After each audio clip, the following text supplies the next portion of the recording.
In a game, in the Woldberry Forest, a warrior is badly wounded, and not only that, he's completely surrounded, with his fallen friends beside him. A guy tells his lady that even after everything, a certain person still hasn't shown up, so he wants to know what they're going to do. With a sinister look, she orders them to eliminate everyone. Thus, the executioner, without a second thought, charges at the warriors to wipe them out.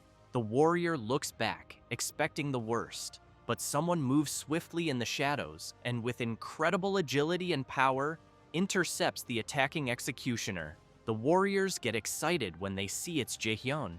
One of the Imperial soldiers realizes it's Hirkin and quickly shouts for everyone to capture him. But Hirkin hears the order and, filled with power, moves rapidly and cuts down the one who gave the command. Not only him, but also the others who were approaching. He looks back with a mocking smile, covered in blood, and asks if they really think that all ganging up on him will change anything, since he knows none of them are good enough. This is Hirkan. His real name is Jaehyun, from the Haughty Mask Guild, and his nickname is Hero Slayer. His friends start apologizing and saying it was all their fault, because they didn't realize those people were the ones hunting them. Hirkan puts away his sword and makes it clear they don't need to apologize. He says that and extends his hand to help them. Then he reassures them that he's fine and tells them to get up. His friends are moved, having been saved once again.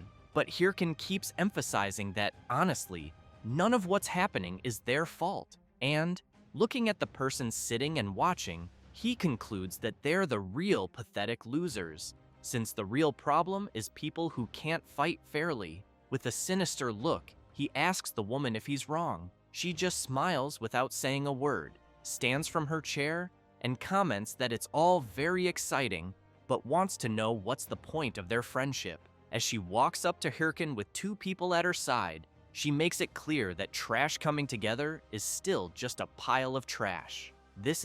Her real name is Seol Yeon Chae from the Thunder Hunters Guild, and her nickname is Thunder Queen. Hirkan starts laughing and says she's being pretty sadistic, considering they're the ones getting beaten by the so-called trash. She gets serious and warns him to choose his words more carefully, or she might make him regret it and leave crying. Hirkan grabs his device and asks if she really plans to try making him regret it. He then activates his inventory, equips his mask, his weapon, and finally his full armor, completely transforming. He points his sword and makes it clear that things like regret are for weaklings like her. She goes crazy with rage and calls him a cocky little bastard, shouting for her minions to eliminate him. While Hirkan laughs and wonders if they never learn, he doesn't realize he's been severely impaled by a sword. When he notices, he's confused, but quickly realizes it was by his own friends, the ones he just saved. It doesn't take long for the system to warn that his HP is dropping fast and that his movements are being restricted because of it.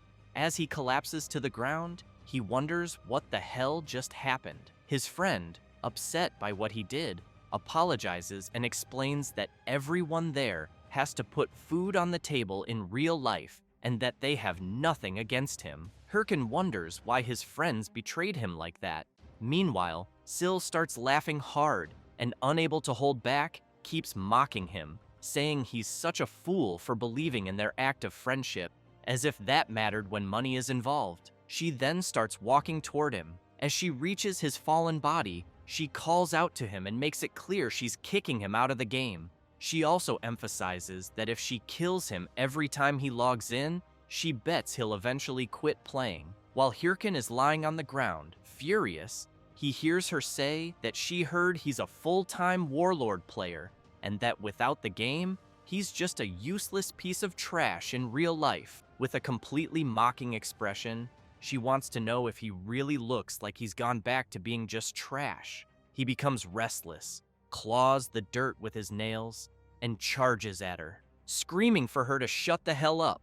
But in an instant, blood sprays through the air, leaving him in disbelief. She's also surprised, seeing his friends stopping him with several swords stabbed into his body. She thanks them all, With the little strength he has left, Hirkin starts trembling and still insists on knowing why his friends did this, since the guild they had meant everything. His friend, guilt-ridden, simply asks Hirkan to die already. Then he says they were paid a few billion just to eliminate him. Hirkin remains disappointed in his friends, even after everything he did for them. He makes it clear that they once said they'd all be a family, but looking closely at their greedy faces, he realizes it was all just an illusion. Then, several system messages appear, saying that he has died and will receive a 48-hour login restriction penalty. He suddenly wakes up in the real world, terrified, screaming, and thinking he lost everything. The game in question is Warlord, a VR game that took over the world, highly profitable and powered by AI. Jaehyun thinks that game was what made him more than just trash. He remembers when he was playing and met the friend who betrayed him. At the time, he seemed really nice and even invited him to form a guild together. But every time he thinks about it, he gets even more furious, because what happened was unforgivable. He grabs his shirt, puts on some slippers, and runs through the city, thinking he must find and kill everyone involved. He grabs his phone and calls Dong-soo, wondering if he knew everything he went through and if they really think they can just move on alone. But as he runs like crazy, he doesn't notice the red light for him. At that moment, a truck comes speeding and gets dangerously close to hitting him. While he's thinking that if he had known things would end like this, he never would have wasted time caring about anyone. And now, unfortunately, he's about to be hit. Unable to dodge, he gets hit and thrown hard to the ground. While falling, he hears his phone say the number he called is unavailable and starts questioning how. Of all things, he ended up getting hit by a truck. He keeps thinking over and over that he can't die there. He also remembers the face of his friend who betrayed him and Sil, who totally screwed him over in the game. With the last bit of consciousness, he thinks he must get his revenge at all costs. Then something strange happens, and a system message says he's connecting. It says it's identifying the user. Finally, he receives a welcome message from the system. He opens his eyes, confused, and even more confused when he sees a huge monster in front of him, with several dead bodies around, and a large system screen asking him to complete the tutorial, where he must survive against the Minotaur, the Labyrinth Master. He tries to understand what's going on and what the hell kind of tutorial this is. Then he hears someone calling him a noob. Looking ahead, he sees two guys shouting at him, telling him to stop spacing out and wake up, and asking if he didn't see the alert because they need to defeat the Minotaur now. The creature doesn't waste time and lets out a huge roar. One of the guys says it's impossible to solo the front pocket since it looks like they'll need 13 of them to take the monster down. Hirkin asks them to wait a second and says he wants to know if the Minotaur is that tutorial boss type, because he remembers it was removed from the game 5 years ago for being too hard. The guy is stunned and wants to know what the hell he's talking about, since the game Warlord was released only 10 months ago. That makes Hirkin even more confused about the situation. He starts thinking about the release date, but soon says he understands. Hirkin crouches down and picks up the sword. Then he starts walking toward the Minotaur, while the others want to know where he thinks he's going. Ignoring them, Hirkin gets ready, and as he charges straight at the boss, the guys wonder if he's crazy. The Minotaur notices his opponent's approach and prepares his powerful attack. However, Hirkin manages to dodge it at the last second. Increasing his speed, he lands a fierce blow, completely slicing up the tutorial boss. As the Minotaur's pieces fall to the ground, the guys who were there are left speechless, unable to believe what they just witnessed. But they soon exchange sly smiles and call out to Hirkin. One of them reaches out and says Hirkin is really good, then asks if he wants to join their guild. But Hirkan sees this request as a replay of when his old friend first invited him, so he gets super frustrated again. Then he says he just made a decision. While the guys laugh and ask what he decided, they are brutally wiped out by Hirkan's frustrated rage. Completely drenched in their blood, he says that if he ever trusts anyone again in his new life, he can be considered a damn dog. After returning to the real world, he's startled and wonders where he is, realizing he's in a huge V-Gear store full of people. Then he remembers that 5 years ago, he couldn't afford a VR device and had to use a demo unit. That scares him even more because it means he really went back in time. But he tosses the VR helmet aside and thinks that in that case, there's no time to waste. He runs out full speed, thinking he has 5 years of future knowledge and all the skills he developed. And if he puts them to good use, he's sure he can get his revenge. Without hesitation, he pulls out his credit card and asks the clerk for a V-Gear device. She looks a bit startled by his request, but quickly says, "All right," and that she'll process the payment. Jaehyun thinks that's great and starts wondering where he should begin. Then he hears someone calling him. It's the clerk, who awkwardly tells him his card doesn't have enough funds to buy the device. He's completely stunned. Then he looks down and remembers it makes sense. No way he'd be playing there if he had money. He starts to panic, wondering what he'll do and if he has to start making money first. But he thinks that would be bad, since he can't waste time on that. Then he's startled by a familiar voice asking why he's hesitating. Looking at the big screen, he sees Sil saying the strong never fear a challenge, because hesitation is a luxury on the battlefield. Then she urges everyone to become a warlord. That's Sil, the Thunder Queen, and the game's top-ranked model. Jaehyun watches the game ad on the massive screen, shocked that he just saw the person who took everything from him. He immediately remembers her saying he had gone back to being the same trash as always. Furious, he turns around and thinks he's in no position to be picky. The afternoon passes, and at his house, a V-Gear device is being installed. The technician tells Jaehyun the setup is done and the V-Gear is ready to use. Jaehyun replies okay and thanks him. Looking at something in his hand, he thinks that was the only way he could afford the device he had to borrow the money. He remembers when he went there, and the guy wanted to know how much he needed. Jaehyun said 10 million won, and the guy had no problem lending it. While Jaehyun had his hand on the table, the guy reached into his shirt and suddenly stabbed a knife between Jaehyun's fingers.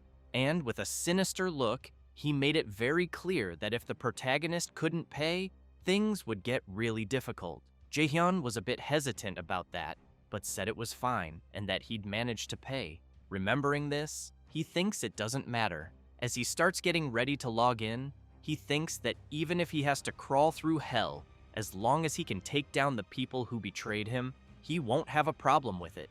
Then he shouts, "Link start!"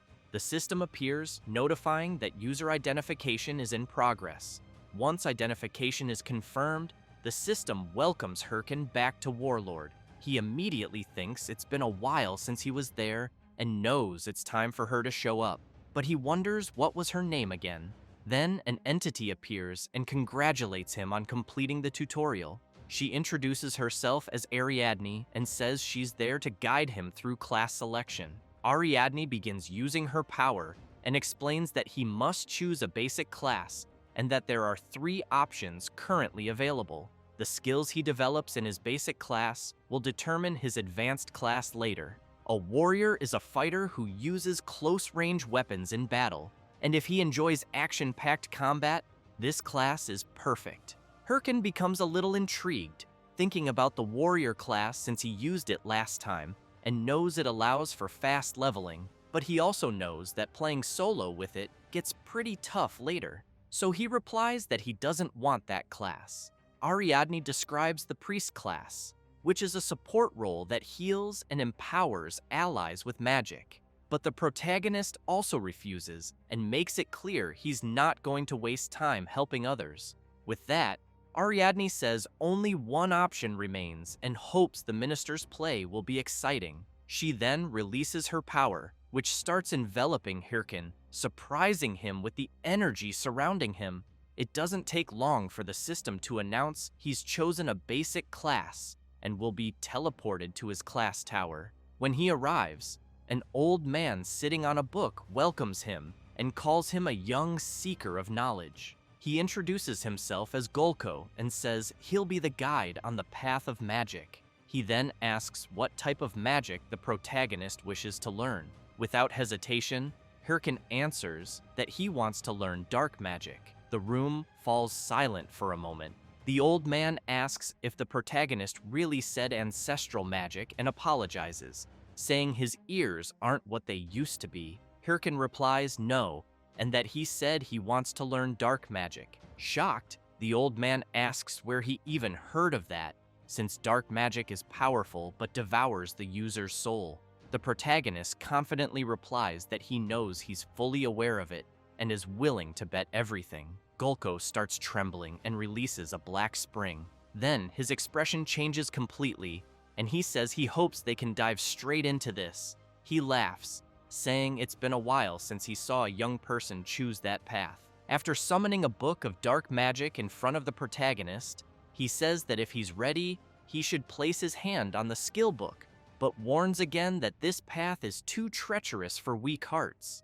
Without hesitation, Hirkin quickly places his hand on the dark book and with a confident look says to get on with it and emphasizes that his heart is far from weak. He starts laughing as the dark energy begins surrounding him. As the energy takes hold of him, Gulko comments that someone interesting has finally shown up. Hirkin remembers a legendary video from his past life, the Necromancer player soloing a boss raid. He concludes that this is exactly the kind of power he needs right now. With that, the system announces that he has become a Reclaimer, his current title, Airhead, and that he's gained the skill, Bone Shard. Hirkin gets excited about the skill and immediately decides to test it, throwing a skull onto the ground. The system notifies that a skeleton warrior, infused with the protagonist's magic, is starting to take form. Hirkin just watches his magic take effect, and as soon as the skeleton he summoned stands before him, he thinks that this time he's going all in on necromancy. He turns and says it's time to level up and that he thinks the training dungeon should be just ahead. But then he looks at the skeleton soldiers he summoned and sees its head has fallen off. The two of them just stare at each other in silence. After that, a portal opens and someone steps out of it.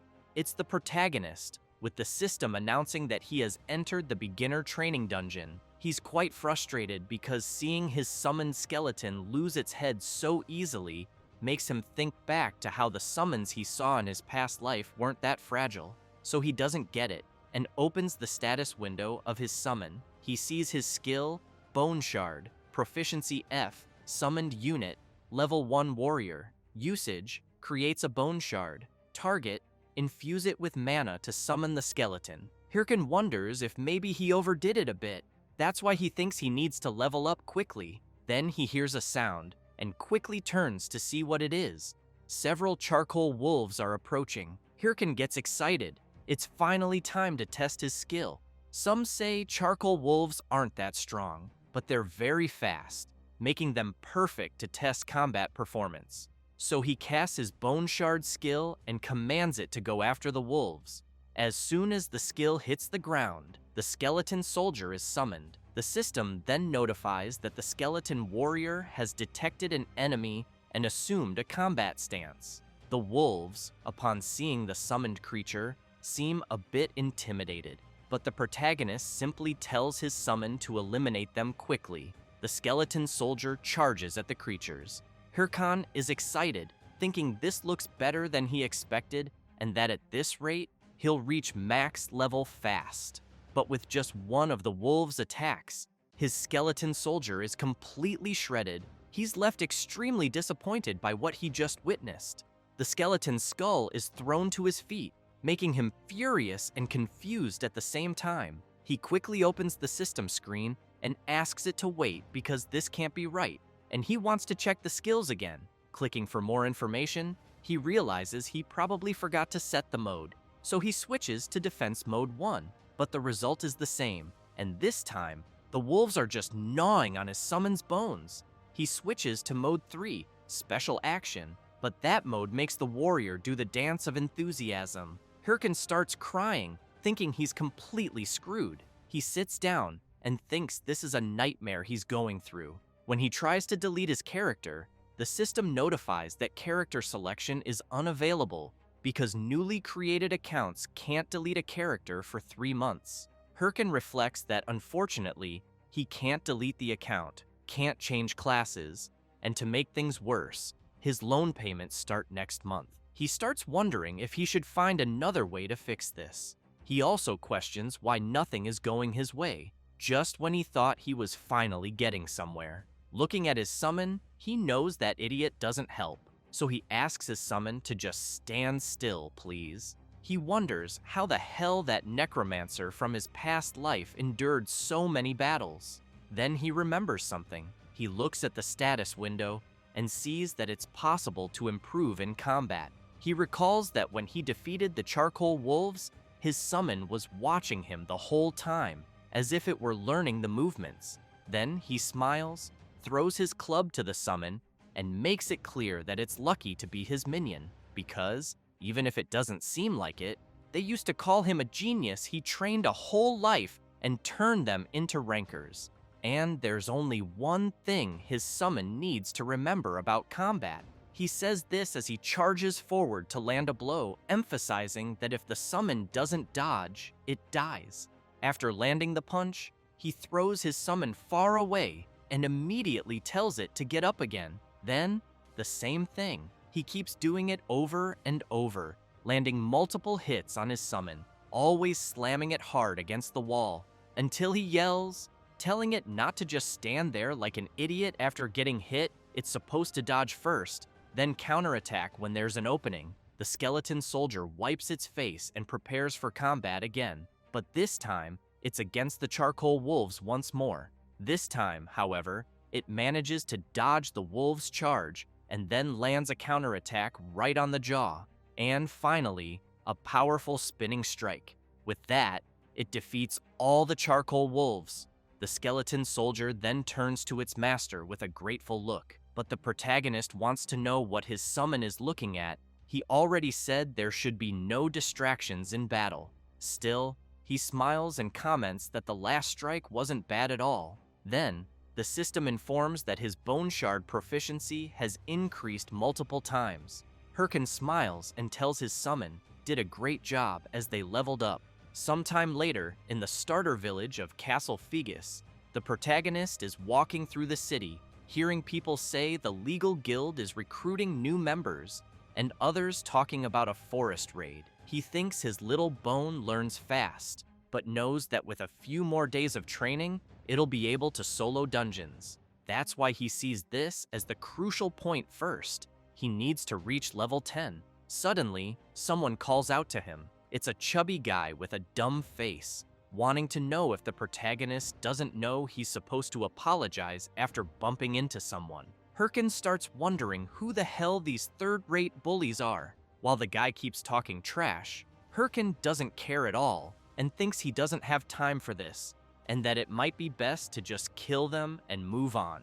The chubby guy gets ready to punch him while shouting that the protagonist is ignoring him. But then, out of nowhere, a guy appears and blocks the punch. He immediately says the chubby one can't go around punching people. The guy gets nervous and wants to know who the hell just blocked his attack. Hirkin starts sweating cold as he remembers who that person is. Looking at the guy's muscles and strange clothes, he's sure it's Shev the Slayer, the legendary warrior from his past life. The protagonist, afraid of what the chubby guy might do, shouts for him to wait without thinking, but the guy doesn't care and spits on the ground near the legendary warrior. Then he cracks his knuckles and tells Shev to stay out of it if he doesn't know anything, because it was the protagonist who bumped into him and didn't apologize. So he wants to know if Shev's never heard the saying, "An eye for an eye, a tooth for a tooth." Shev starts laughing, but then releases his terrifying monstrous aura, which makes the chubby guy crap his pants. The protagonist is really impressed by the power he feels. Shev smiles, but with a terrifying look, and says that in that case, since the guy hit the palm of his hand, should he retaliate? The chubby guy's friend screams, warning him that the man in front of them is Shev the Slayer. Then he says Shev is the leader of the Red Bulls, one of the top 30 guilds. a battle-crazed lunatic known as Shev the Killer Slayer. The chubby guy turns to his friend and asks why someone like that would be there. But Shev grabs his shoulder and wants to know the answer. The chubby guy turns with a terrified face, but then he and his friend run away apologizing. Shev starts laughing and says he's glad everything was resolved peacefully. Then he pats the protagonist on the shoulder and asks if he's okay, saying he shouldn't worry about people like that. But Hirkin quickly turns and brushes Shev's hand off his shoulder, making it clear that next time, he doesn't need his help. The Slayer is left confused, not understanding what the hell just happened. Smiling, he thinks that was pretty cold. As he quickly walks away, Hirkin thinks that for a moment, he was completely overwhelmed by Shev's power. But he clenches his fists and, furious, swears that the next time they meet, he won't be the same person he is now. Sometime later, in a dungeon, the protagonist is still thinking about what happened earlier and how the difference in strength is painfully obvious. But he knows Sil and Shev are at the same level, which means he needs to become just as strong if he wants revenge. While he's thinking about that, a massive black tiger charges toward him. However, without doing anything, his skeleton soldier easily defeats the creature coming his way, and with no mercy, the skeleton finishes off the black tiger. The system announces that the skeleton warrior has killed a black tiger and leveled up.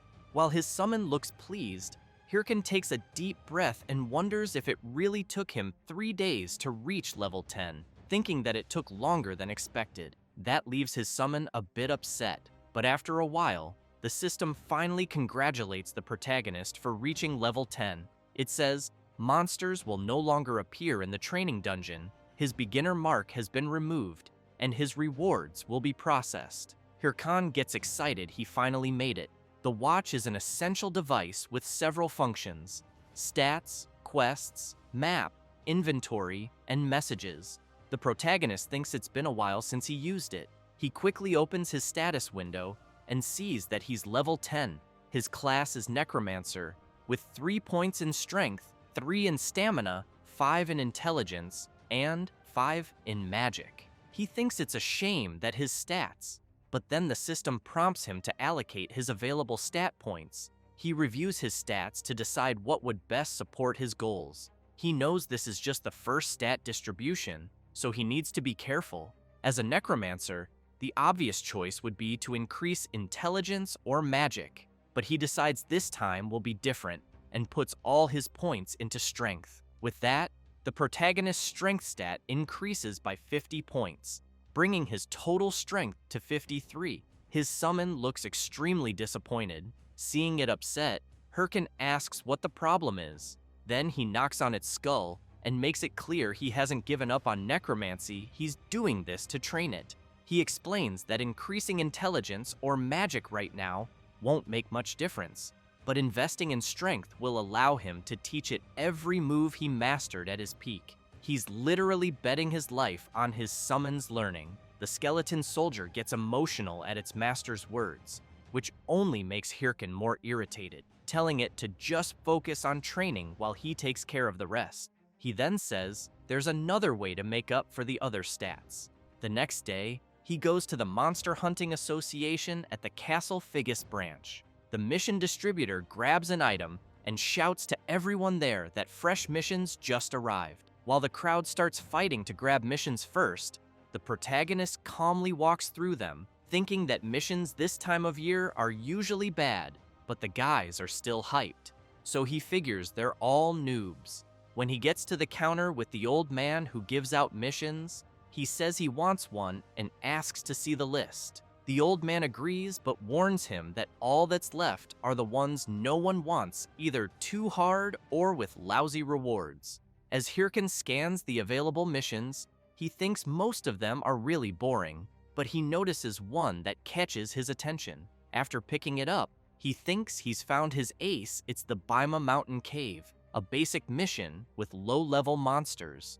The old man finds it strange and asks if he's sure he wants that one, since the reward is just 10 gold coins. He replies yes, and the system notifies that the quest has been updated. Then he thinks that at first, it seems like just any quest. But if completed before level 15, it'll grant him an ultra-rare title, Rising Star. The protagonist reflects on how people often question the value of a simple title, but he knows that titles increase a player's stats. For example, a scatterbrained mage who gets mocked by a wolf might just be a low-level alchemist with poor attributes. But once he obtains the Rising Star title, it increases attributes by percentage. In other words, this is his first step toward becoming a broken character. So he turns around, and after leaving the quest association, he thinks it's time to gear up.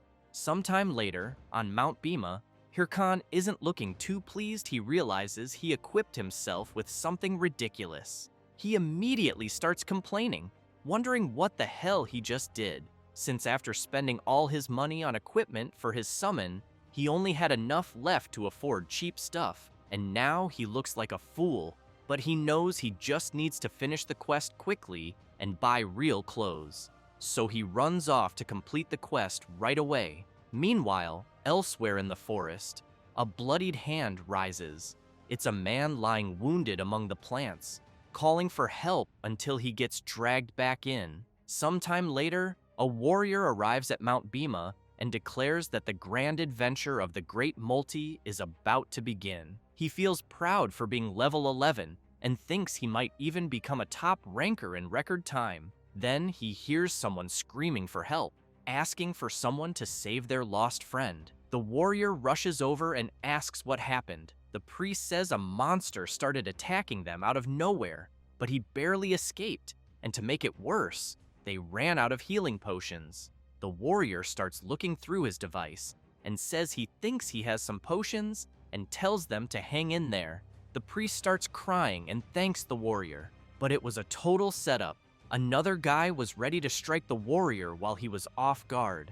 After taking the hit, the bleeding warrior collapses and wonders what just happened. The priest thanks him again and, along with his friends, makes it clear to the fallen warrior that they'll make good use of his items. The warrior is crushed when he realizes he was tricked by such pathetic people. The priest drives his sword into the warrior, finishing him off, and says it was his own fault for falling into such a lame trap. The system announces that player multi has been eliminated and removed from the game. It also says the player's watch has dropped and is now up for grabs by the bandits.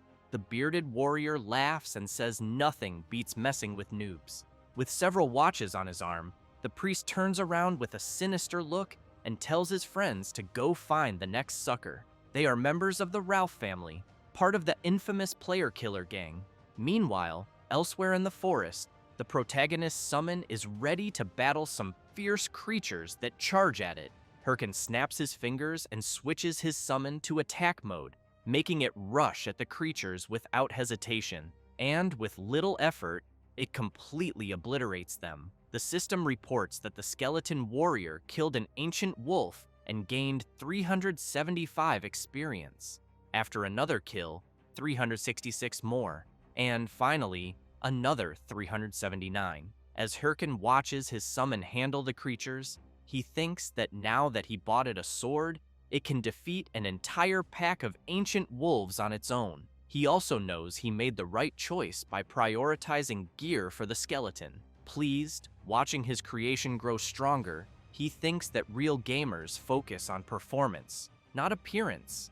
The skeleton soldier looks back, sees his proud master, and immediately wonders why he's looking at him like that. However, Hirkan turns and replies that it doesn't matter if his summon is done dealing with the ancient wolves, then they should just leave already, because he needs to level up and get rid of the horrible outfit he's wearing. Little Bone runs after his master, but something suddenly comes flying, and an arrow hits the summoned skull dead on. This startles the protagonist, who wants to know where the hell the arrow came from. Someone approaches, apologizing. It's the same cheating players from earlier.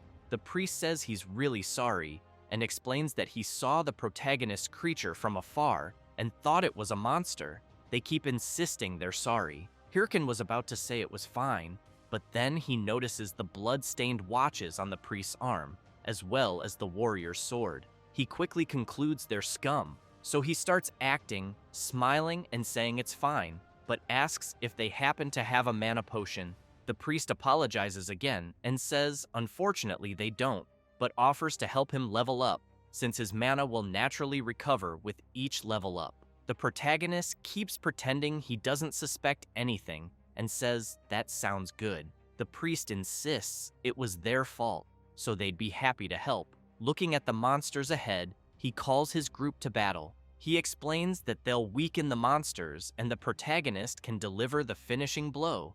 As they move in, the priest quietly asks if everyone knows the plan. They all respond yes. The warrior whispers that he'll take aggro first. Then, the mage says he'll cast an attack buff second. And finally, they'll accidentally let the monster loose toward the clueless protagonist. That way, the poor idiot will panic when he sees the beast charging at him, so they all just wait for it to happen. However, they're quickly left speechless, unable to believe what they're seeing. The protagonist's summon easily defeats the creature. Hirkin then says he's fine and asks them to just keep going. They start wondering what kind of summon he's using, and maybe his level is higher than they thought. In that case, they decide to start sending multiple waves at once against him. Then, while he's distracted, the warrior sneaks up behind him. As he's about to strike, he thinks all he needs to do is defeat the summoner. But when he attacks, Hirkin easily dodges it, leaving the warrior confused as hell. His target just dodged an attack from a blind spot. With no time to react, he gets hit by a brutal blow from the protagonist. The priest panics and shouts, wanting to know what the hell is going on. Hirkin snaps his fingers and calls for his summon, Little Bone, who immediately joins him and charges at the thugs alongside his master. They scream in fear, begging them to wait. But with no chance to defend themselves, both are attacked by the coordinated strike of master and summon. After their bodies crash to the ground, Hirkin makes it clear he knows their kind all too well. As he walks toward them, he says they're the type who earn people's trust just to stab them in the back and take their loot. But he admits that if he still thought like before, he might have fallen for it. The blood-covered priest starts screaming in desperation, begging the protagonist to wait a second and just take all his items and go.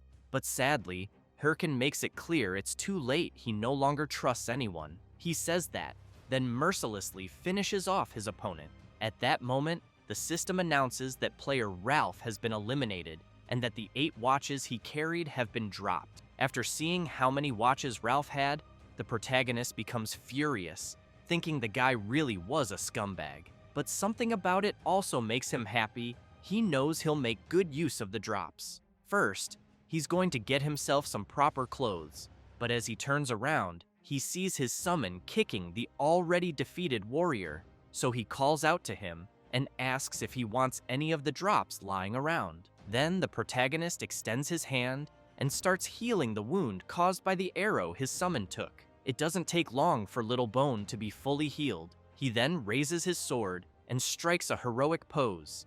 Hirkin looks at his excited summon and says, "It really looks like he's happy." The protagonist also comments that appearance doesn't matter in the game, but while striking a ridiculous pose, he emphasizes that what truly matters is being beautiful on the inside. As his summon stares in shock at its master's absurd pose, Hirkin smiles and says the priest's dropped watches were truly a jackpot. There's less than a 1% chance that when someone sells another player's watch, the inventory will drop random items like rare gear with stat bonuses. For example, the goblin's black pants he equipped, which grant 5 extra points in mana and 5 in intelligence. Also the Sword of Ancient Essence, which gives 10 more points in mana, plus the skill books, from which he obtained the Book of Demonic Curse. And lastly, the most important, lots of gold. Hirkin picks up a mask from the dropped inventory and thinks that thanks to the fools he defeated, this was faster than expected. He then concludes that he'll soon start recording his gameplay and knows he'll need the right style for that. But after thinking about it, he remembers something that makes him uneasy. He starts recalling his past life, how he once asked the friend who betrayed him to imagine their whole guild wearing traditional hey-ho masks. At the time, he was so excited, saying the next day they'd rename the guild to Hey-Ho Mask. Remembering this leaves him a bit down, and he even considers completely changing his style. However, he begins doing something to the mask, altering its form entirely, and thinks he refuses to let anyone take what's his ever again. Furious, he tells himself he'll prove he was right, and this will be the beginning. So as soon as he equips his sinister mask, he runs off and calls for his summon to follow. Sometime later, in a different dungeon, the protagonist and Little Bones step through a portal, and the system announces that he has entered the Bima Mountain Cave dungeon. Hirkin examines some markings on the rocks and thinks he clearly remembers that in this dungeon, there are blue werewolves. He also knows they're tough monsters, but with his new gear, he believes he'll be fine and might even clear the dungeon in 10 minutes. So he calls his summon to go all in.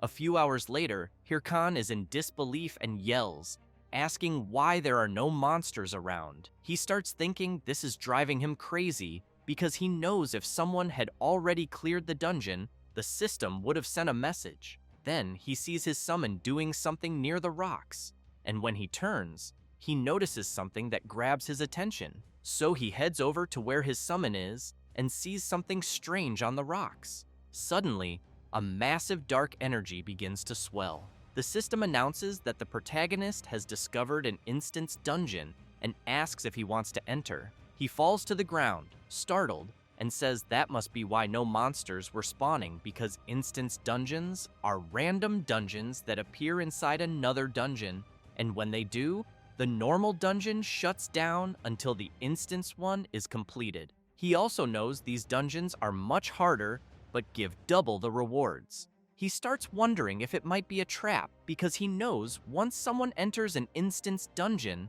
they can't leave until it's completed or they die. So he gets up and tells his summon that, logically, he should just walk away because if he dies, he won't be able to play for 2 days.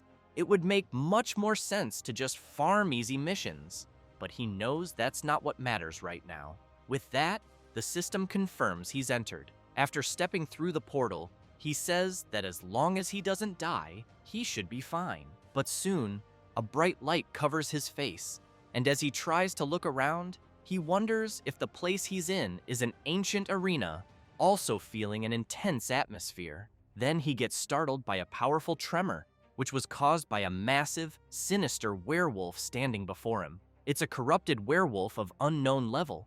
The creature doesn't hesitate and immediately launches an attack at the protagonist, who is still trying to understand what's happening and, unable to defend himself, is struck and thrown hard against the wall. Little Bones sees his master in trouble and immediately gets furious, assuming a battle stance. But Hirkan laughs and says this is perfect. He keeps laughing and says his luck is insane since a corrupted monster appeared. He's convinced this must be material for a main quest. He then calls for his summon and makes it clear that if they can't defeat the werewolf, they can say goodbye to dinner. With that, he charges at the creature. Little Bone gets ready too. Then, he lays down his sword for his master to step on and leap toward the corrupted werewolf. The creature lets out a loud howl, but Hirkan uses his skill curse release, and his sword is instantly infused with the energy of the demonic curse. The werewolf has no idea what this mere human is doing, but in the blink of an eye, it's struck and has one of its arms sliced off. The werewolf starts screaming in pain as the system notifies that the protagonist's skill is active and the target's stats have been reduced by 10%.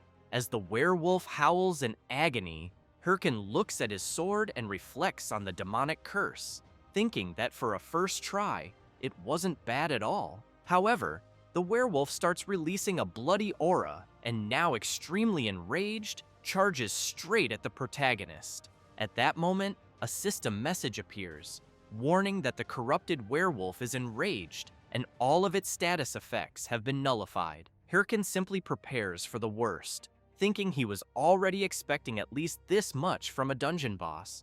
Then he smiles and says he was saving this for later, but right now seems like the perfect time to test it. He activates his inventory, and a dark energy begins to surge, completely engulfing him, until an explosion occurs, unleashing all the energy, and Hyrule appears fully equipped in sinister battle armor, laughing and asking where he left off. A slot is one of Warlord's unique game features.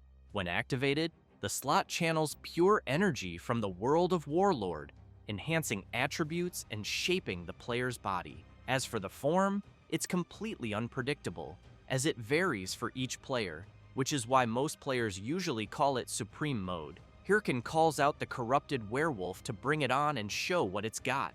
The beast becomes furious and lets out a powerful roar. Then it charges at the protagonist, but as it tries to strike, Hyrule dodges without much trouble. He keeps avoiding multiple lunges from the werewolf. Then he jumps back to gain some time, but the creature doesn't care and unleashes another powerful attack. While evading the werewolf's strike, the protagonist thinks that his opponent is definitely a boss. Given its speed and power, he starts to wonder how many of the beast's attacks he could withstand. The werewolf comes charging again, showing several possible openings.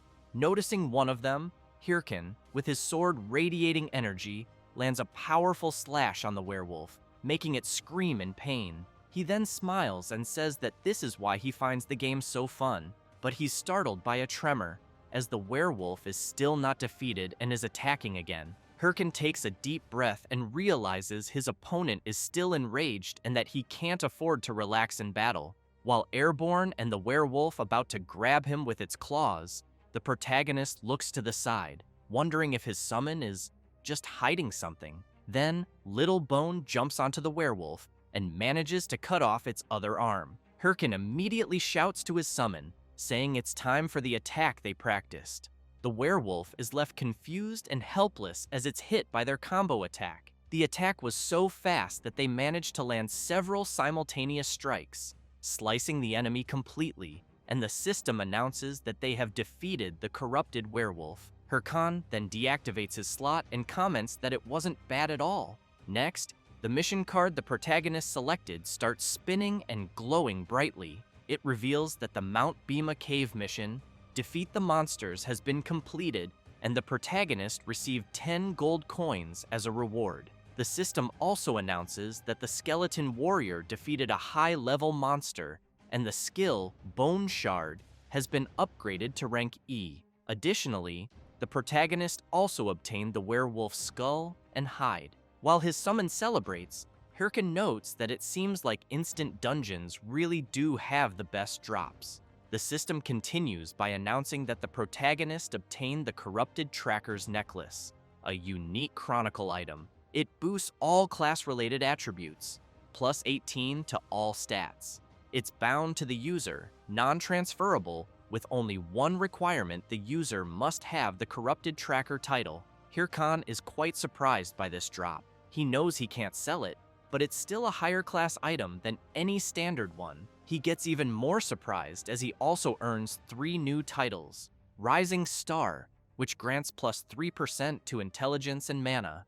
Hyrule knew he was going to get that one. The next title is Hero Challenger, granting plus 3 to stamina. Hyrule comments that he even got a group title, since he soloed an instant dungeon. And finally, the Corrupted Tracker title. He's quite surprised and wonders if this is the introduction title for the first chapter of the main quest, the Corrupted Count.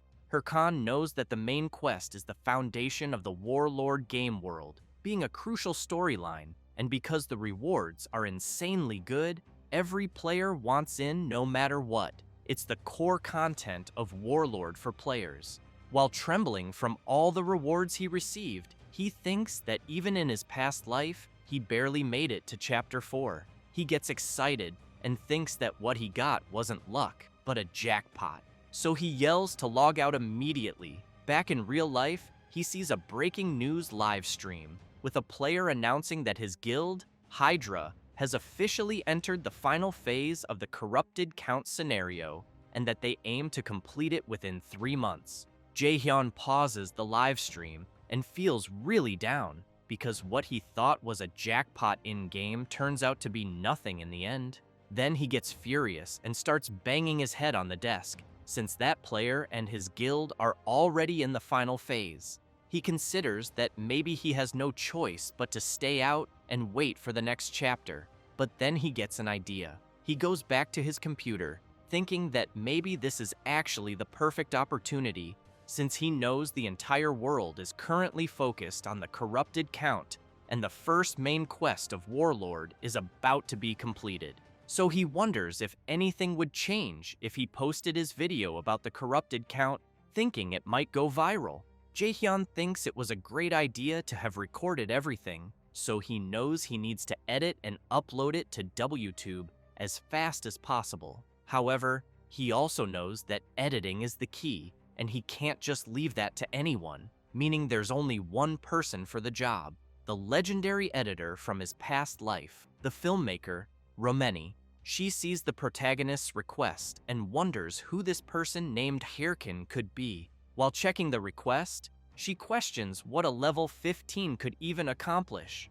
Maybe the starting cave, guessing it's just some rich newbie making a flashy video for social media, until something catches her eye and she ends up genuinely shocked, remembering a certain person. Then she gets really excited upon realizing who it is. This is Romeni, a freelance video editor, and her in-game nickname is Hell's Mouth. Meanwhile, elsewhere, a woman is watching some news on her tablet. One of her employees rushes in, asking if she called. She says a new video about the corrupted count has just been uploaded. She hands the tablet to her employee and says it's quite interesting, since a level 15 defeated a corrupted werewolf solo. The four-eyed guy laughs and says her team also saw him, but made it clear that corrupted werewolves are low level, so they didn't think it was worth tracking. She smiles and says she liked it. Then she asks her employee to bring the person from the video to her. This is Sholyon Che, heiress of the Thunder Corporation, the biggest business conglomerate, and her name in Warlord is none other than Thunder Queen Syl. The next day, the protagonist is quite surprised looking at something on his phone. Seeing the video he posted the day before, he notices it already has many views.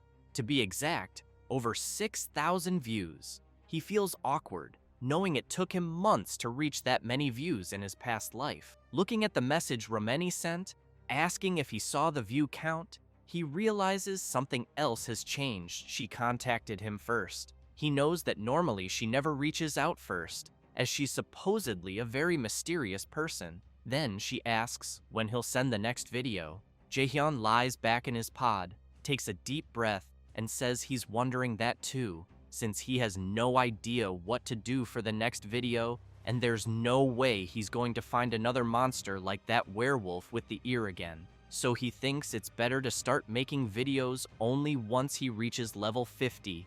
That said, he turns on the VR device, begins logging into the game, and thinks he needs to strike while the iron's hot. Meanwhile, Shev the Slayer is watching the protagonist's video. He comments that no matter how many times he watches it, the protagonist's moves always seem impressive. However, he becomes intrigued by something while watching the video and wonders if he doesn't already know him from somewhere, as he seems very familiar. Then a beautiful woman arrives. This is Yell, affiliated with the Red Bulls. Shev tells her he's talking about Hirkin, the one with the Ha-Ho mask, and that he's one of the trending topics right now. She wants to know if her friend is watching the video again, saying it would be strange if he weren't familiar when Shev watches it all the time. The blonde guy takes a deep breath and, all excited, shouts that the game makes you feel like you're moving in real life. So when people play for the first time, they tend to be shy with their movements. But that's not the case for the protagonist. Then he asks if she saw how the protagonist trained his summon, since it's on another level compared to other necromancers. Yell starts getting annoyed with her friend's chatter and yells at him to shut up. Then she starts pushing him and tells him that if he's going to keep talking nonsense, he should go back inside because they're going live in 5 minutes. Shev smiles, winks, and says he really likes her. Crossing her arms and taking a deep breath, she says that if he really does, then he'd better do well in the upcoming live stream. She then says that over 200,000 people bought tickets just to see him, the leader of the Red Bulls and the man ranked 9th in Warlord, the Slayer Shev. With that, as the live stream begins, a dungeon portal appears, and both he and the members of his guild get ready to enter. Shev smiles and, pointing his blade, tells everyone to prepare for battle. Meanwhile, at the affiliated Raiders Association of Castle Figus, Hirkin is very disappointed and starts slamming the table because there are no missions available. He wonders how there could be absolutely no good mission, so he considers taking a break from making videos for now. The old mission man approaches and says he knew the protagonist was the adventurer who cleared the Mount Bima cave dungeon. Hirkin remembers the old man. He introduces himself as Hotan and wants to know if the protagonist has a moment. After going to a more private place, the old man says he's heard everything and knows the protagonist even encountered a mutant in the Mount Bima cave. Hirkan is puzzled, thinking he doesn't remember any such quest, so he says he just saw a werewolf with strange eyes. Hotan turns and says that's what he thought, as he believes there's a strong chance the monster the protagonist faced had been exposed to the power of the corrupted. Hirkin finds this odd and wonders if the old man has lost his mind, but Hotan emphasizes that he doesn't know exactly who it is, but it's certain that the protagonist's power is causing monsters to go mad, and several are becoming victims. That's precisely why the Raiders Association has placed a bounty. But before he can finish speaking, his arm is suddenly grabbed. Hirkan, eyes gleaming, says he'd like to help capture this wicked bastard. He says this thinking it might be a hidden quest, and that he needs it as soon as possible. The old man tries to explain that he thinks it's too early for the protagonist to take this on, but Hirkan doesn't care and makes it clear everything will be fine. Hotan gets a little embarrassed and says that, in that case, he'll give the protagonist a chance, depending on how well he does. Then, he says there's someone named Ahimbri in Castle Bangsu, east of Castle Figus, which surprises Hirkin when he hears the name. The old man goes on to say that this person will be able to guide him and that he'll also write a letter of recommendation. Thus, the quest Ahimbri's Teachings is created, with the objective of finding Ahimbri and showing Hotan's letter of recommendation with a skill book as the reward. Hirkan leaves the Raiders Association and shouts in joy. Then he wonders if this is really happening, and if, by any chance, he actually got a quest to become Ahimbri's student, knowing that this person is one of the 7 disciples of the Grand Mage Bokan, since all mages want to meet him because he provides rarer skill books. In other words, he's a very important NPC in the game, so he runs off happily, thinking he probably got this opportunity because the Rising Star title combined with the main quest of the Corrupted Count, and that if things go well, he figures he won't need to worry about video material anymore, until he stops and realizes he almost forgot something he needed to do first. Then he heads into a forest, uses his bone fragment skill, and summons it. After Little Bone appears, he realizes he hasn't checked the rewards from the last battle, so he decides to start by using the werewolf skull he didn't sell. The system asks if the protagonist wants to use the werewolf skull to enhance the skeleton warrior. He says yes. The system then informs that the skeleton warrior gained werewolf traits and received 2 extra points in toughness. Hirkin knows it's now time for the Corrupted Tracker's necklace, so he wastes no time and equips it. The system announces that the effects of the Corrupted Tracker's necklace have been applied to him, giving him 18 extra points in all stats and boosting all class-related attributes. Hirkin knows everything is going well, since his preparations are complete. Next, he grabs 2 more bone fragments and throws them on the ground, summoning 2 more skeleton warriors, which leaves his primary summon confused. Hirkin tells Little Bone that from now on, there will be 3 of them, and they'll fight as a unit, so they'd better get along with each other. As the protagonist sets out with his 2 new summons, wondering what kind of monster might be in the area, Little Bone goes crazy, thinking he was supposed to be the master's only pupil. Doesn't take long before they encounter a level 25 forest bear. it starts attacking repeatedly, forcing the protagonist to dodge them all, until the wild bear finds an opening and charges. Hirkin panics, thinking he won't be able to dodge in time, but then he smiles, snaps his fingers, and says he grabbed the bear's aggro. With that, one of his summons leaps at the enraged bear, but unfortunately, the summon takes a heavy hit and is thrown back violently, several bones shattered. Hirkin gets angry and questions if the summon really thought such a predictable attack would work, since it needs to strike from the bear's blind spot.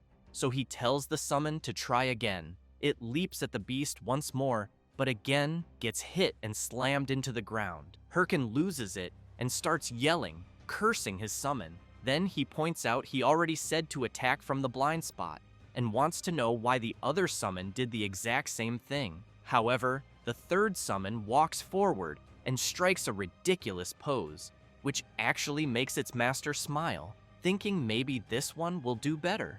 The final summon jumps at the bear, sword ready to strike, but the bear, without much effort, just swats it with its massive paw and knocks its head off. This leaves the protagonist even more furious and frustrated with his summons. So after some time, and after defeating the bear himself, he wonders if his summons even have brains because frankly, he doubts it.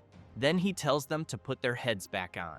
While they do that, he tells them to listen carefully and explains that when monsters are attacked, they obviously turn toward the direction of the attack. Then he draws a diagram on the ground and says that's why his summons need to go for the monster's blind spots. He then asks what would happen if they charged from where the monster is looking. The summons just make faces like they didn't understand anything, which makes him even angrier, and he tells them to just forget it. Even so, he thinks it's great that the skills rank has increased, and that he can now summon 3 skeletons at once, thanks to the effects of the corrupted tracker's necklace. But he knows the problem is that his summons can't work together. They just repeat what was told to one of them before, but since they haven't learned to fight as a team, they don't know how to do it. So he finds himself in a dilemma, knowing that his summons cost triple the mana, but are even worse than before. Then he gets up and says whatever, since he already reached level 20 like he wanted, and it also seems like he won't be able to make combat videos for a while. So he turns around and tells his summons to get up too, because they're going to train all the way to Castle Bangsu. He thought he'd leave the fighting to his summons while he sat back and relaxed like a necromancer should, but it seems he won't be able to avoid the front lines. So he concludes that he's totally screwed. After a while, he returns to the Raiders Association branch at Castle Bangsu. Inside, it's full of players. Then, a guy walks out of a room, and everyone immediately gets excited to see that a certain player has come out. They desperately want to know what quest that player accepted, and that's when the protagonist enters, thinking everyone there is like a bunch of hyenas. He covers his face and concludes that clearly, you can find people like this anywhere, knowing they don't even try their best on their own and just want to leech off others. Then he hears someone call him. A bald guy wants to know if the protagonist has a good quest, suggesting they could do it together. But Hirkin couldn't care less and tells the guy to fuck off. As he walks up the stairs, he reflects that he can't let anyone find out he's doing a Himbri's quest. At the top of the stairs, he hands over Hotan's letter of recommendation. The player inspects it, confirms everything, and politely asks Hirkan to head to the second floor. Meanwhile, people keep acting like parasites and desperately try to get in, claiming they're in a party with Hirkin. As he walks, he wonders what kind of reward a Himbri might give him,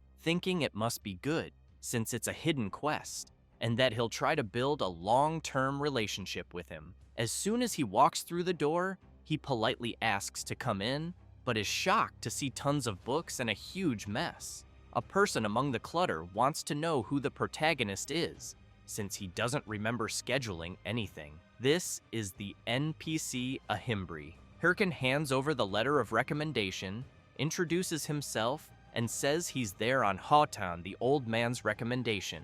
The NPC looks at the letter and comments that the protagonist seems to be a novice dark mage, and therefore assumes he must be pretty skilled for his level.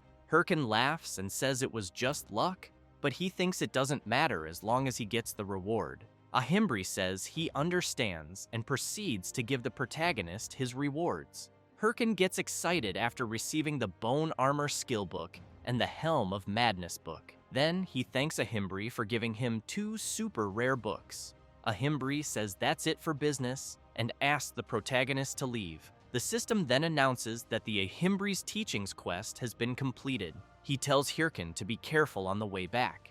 Hirkin finds it odd and asks the NPC to wait, wondering why the quest ended so quickly, and if he doesn't have another one to give, he knows he didn't come all this way just to get a couple of skills. So he starts yelling for Ahimbri, saying he'll do anything. The NPC then grabs the protagonist's hand and asks if he really will do anything. Hirkan replies yes. With a very suspicious expression, Ahimbri thanks him. With that, Hirkan receives the quest, the nest's egg, which requires him to retrieve the egg from the nest. And to make things worse, there's no reward. This leaves Hirkan in shock, thinking the NPC tricked him. Meanwhile, a knight walks through the city, causing people nearby to grow visibly nervous. Then they begin to wonder if the knight's gear isn't some kind of very expensive type. He continues walking and heads to the Affiliated Raiders Association. Then he wonders if that's where the player Ha-Ho Mask might be. Meanwhile, the protagonist, after leaving Ahimbri's room, feels very disappointed, thinking it's really possible to get scammed by an NPC. So he walks off, thinking he expected to receive a quest related to the main storyline. But now he wants to know what the hell this egg quest is, especially since it has no reward. Still very frustrated, he keeps questioning if he really needs to do it. Then, out of nowhere, a strange guy appears right in front of him, asking about the quest. Soon, several other players surround the protagonist, all trying to find out what mission he got. He panics, thinking he forgot those guys were there, and wonders what to do now. Maybe he should just kill them all. Then, out of nowhere, the knight appears, releasing his intense power and blasting the players away. He asks the protagonist if he has a moment for a talk, saying he'd like to speak somewhere quiet. Hirkin finds it strange and wonders who the hell this guy is who just showed up. So he tells the knight to fuck off, but the knight gets really close to the protagonist's face and whispers, calling him Ha-Ho Mask and asking him to cooperate. That really scares Hirkin after hearing himself called by that name. So they go to an alley in the city. The knight says he's sorry for causing trouble. Then he taps his watch and says he felt like they couldn't talk properly out there.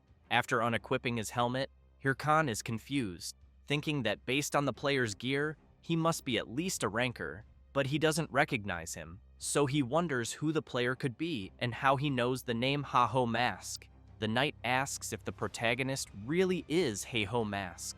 Hirkin starts getting nervous and thinks that in situations like this, the best thing to do is pretend he knows nothing. So he asks who this Ha-Ho Mask is that the knight keeps talking about, saying he just followed him there for a chat, but really wants to know who the hell Ha-Ho Mask is. The knight, a bit frustrated, wants to know if the protagonist didn't just receive a quest from an NPC named Ahimbri. Hirkin steps up to the player and demands to know who he is and why he should share any information, especially since he dragged him there. Still pretending he knows nothing, he flips the player off and asks if he's looking for a fight, but he thinks to himself that he has absolutely no clue who this guy is. All he knows is that he needs to keep pretending. The player stays silent for a moment, but suddenly reaches out his hand and says he clearly made a mistake and apologizes. Hirkin breathes a sigh of relief, shakes the player's hand, and says it's fine. Then he turns around to leave, making it clear he'll let it go just this once. The player just watches the protagonist walk away. However, another player had been hiding there using a skill and tells his friend that he doesn't think the protagonist is the one they're looking for. The knight points out one thing for sure: the guy isn't skilled, because if he had been playing Warlord for a while, he wouldn't have carelessly exposed his wrist with the watch like that. The other player then asks if they really need to keep monitoring the NPC Ahimbri, since the corrupted Count quest is almost finished. And even if someone found out about it now, he wonders what they could really do.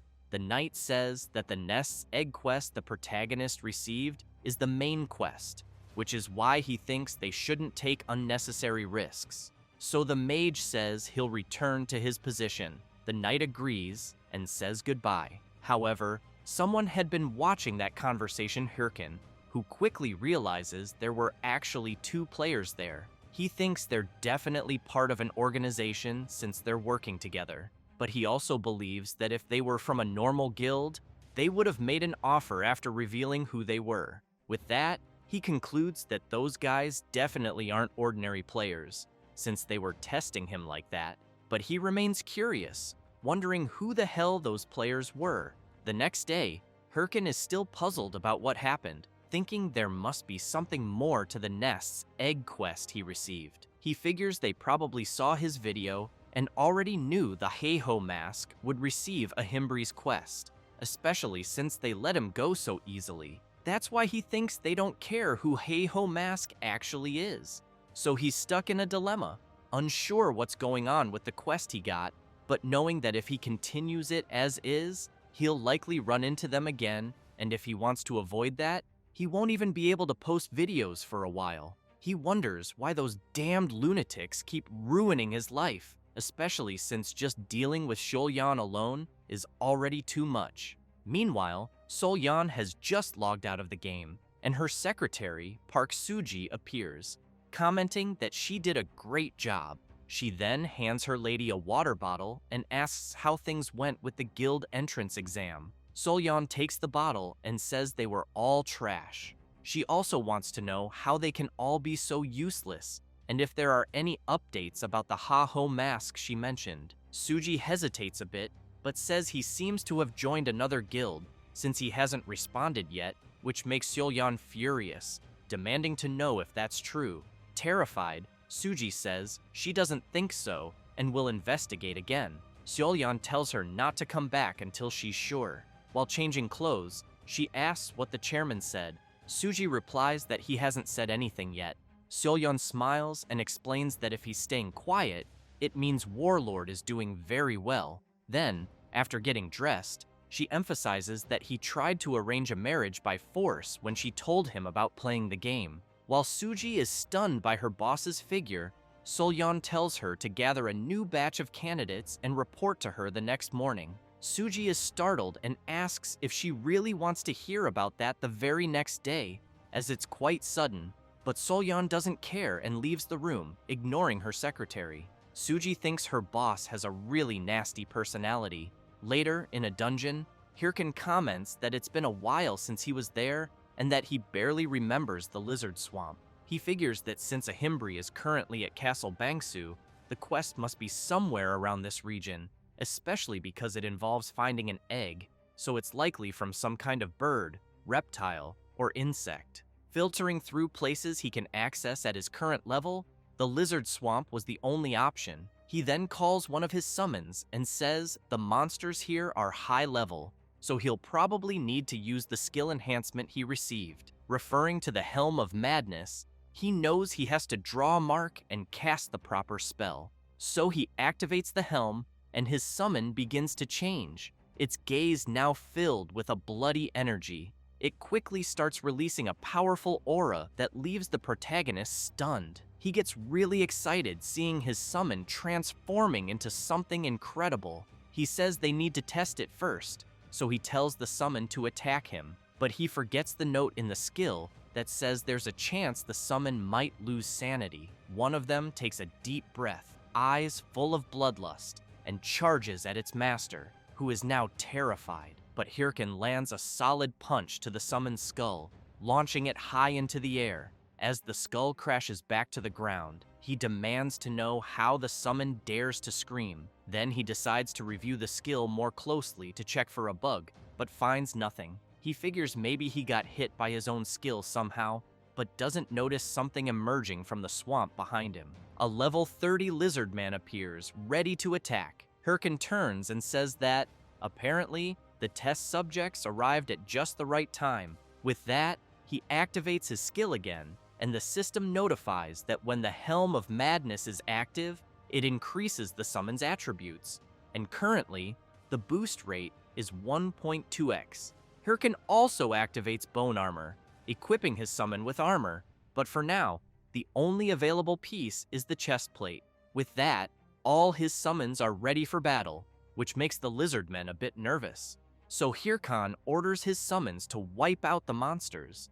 They unleash a series of attacks, forcing the lizardmen into full defense. One of them takes advantage of a distracted enemy, appears behind it, and strikes with a powerful, merciless slash. It doesn't take long for the system to announce that the skeleton warriors killed 3 lizardmen and earned 864 experience points, and that the protagonist leveled up twice. Hirkin watches his summons and bursts into laughter, full of excitement. Then he tells his summons that for the next week, they'll be hunting monsters while searching for the egg, and if that's not the right region for the quest, they'll move elsewhere. While calling his summons to head out, someone watches him from afar. It's a bold woman. She plays coy, thinking about how she'll introduce herself. She keeps thinking how beautiful she is, then admits to herself that's not what she meant to think, but knows it's true, and there's nothing she can do, since everyone likes her no matter what. That's why life has always been easy for her. When she pretends she's in trouble, her slaves always come to help. But as soon as she takes a step, she slips in the mud and falls face first into a puddle. Furious, she thinks about how much she hates this place. She then remembers that one of her slaves brought her there to help her level up, but in the end, he died quickly, and now she's stuck there. Watching the protagonist from a distance, she knows the monsters there are too strong and the terrain is difficult. Then, as she stares more closely at the protagonist, she gets an idea. Maybe she just found herself a new slave. He hears a strange sound, and when he looks back, he sees Ilya stumbling before collapsing on the ground, asking for help. She puts on a pitiful face and says she hurt her legs because of the monsters, but inside, she's thinking the fool in front of her will fall for her act and won't resist helping a damsel in distress. But the protagonist doesn't care at all and simply turns away, continuing on his path. That leaves her completely stunned, wondering why the hell he acted like that. As she shouts for help, Hirkin just thinks another lunatic has shown up. Ilya bites her lip, absolutely furious, wondering how he dares ignore her. Hirkin continues his journey, fighting several monsters along the way, and while he gets bored watching his summons handle everything by themselves, he notices that the same woman is still following him. He realizes he's been ignoring her to avoid wasting time, but she just keeps following. So he starts remembering the faces of the players who tried to trick him a few days earlier, getting angry thinking that if they're in the game, they should at least play properly. He concludes it's better to deal with this now, so he finally turns around and asks the woman what she wants. She approaches and says she dropped her sword in one of the swamps while hunting and asks if he could help find it. Hirkin makes it clear that when he finds the sword, she'd better disappear from his sight. She gets excited and starts thanking him non-stop, saying she won't forget his help, but internally, she thinks she just fooled another idiot. After walking around the area, they eventually find the sword she mentioned. Ilya thanks the protagonist again. He says it's fine and reminds her not to forget the promise she made to disappear once she got the sword. He takes a deep breath and orders his summons to go retrieve the sword. They quickly head over. While laughing, she thanks him once more, but he knows that necromancers are nothing without their summons. So she takes advantage of the fact that the protagonist is distracted and attacks him. Just as she's about to succeed, Hirkin quickly turns around and tells her she's really slow. Then, while she's still surprised and trying to figure out what just happened, he grabs her clothes and throws her high into the air, making her fall straight into the swamp. She emerges from the water and starts cursing him. Furious, she demands to know if he really thinks he'll get away with something like that, because her bodyguards will find him and destroy him. Hirkin starts laughing and tells her to look behind her. She turns around, wondering what's back there, and sees several lizard men. While Ilya tries to defend herself as best she can, Hirkin makes it clear that she still has a long way to go before she can trick him. He also points out that he could see her intentions from the very beginning. He then thinks to himself that he's been fooled too many times and can't afford to let it happen again. So he turns and says she's already wasted enough of his time, then calls his summons to leave. However, he gets frustrated when he sees them mimicking the same flirty behavior they saw from the woman.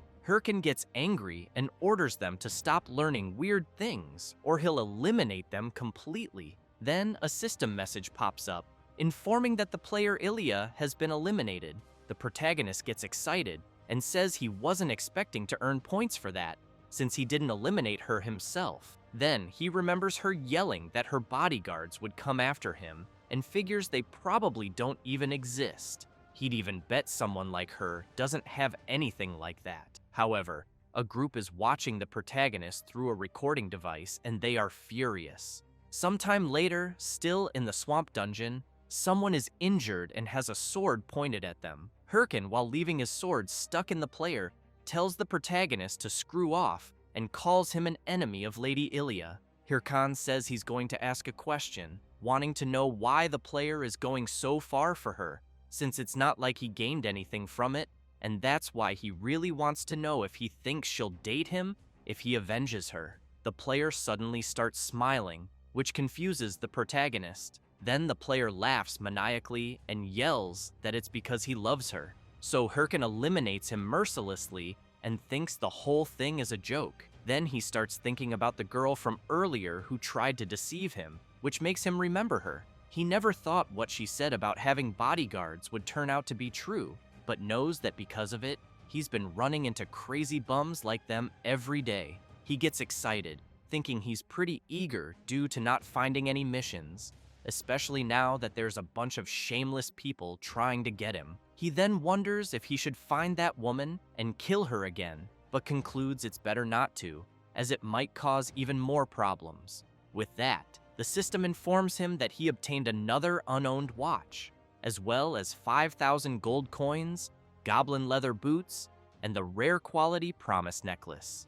Hirkin wonders if the promise necklace he just picked up isn't one of those super rare items that could be sold for 800,000 won. He gets excited and shouts that love is great, thanking the idiots while thinking he'll finally have a fancy dinner. Suddenly, a guy appears shouting that the protagonist is right in front of him. Hirkin turns around excitedly, saying that the guy who killed Ilya is here. However, he finds himself face to face with several warriors, so he starts running away from them, as he didn't expect there to be so many.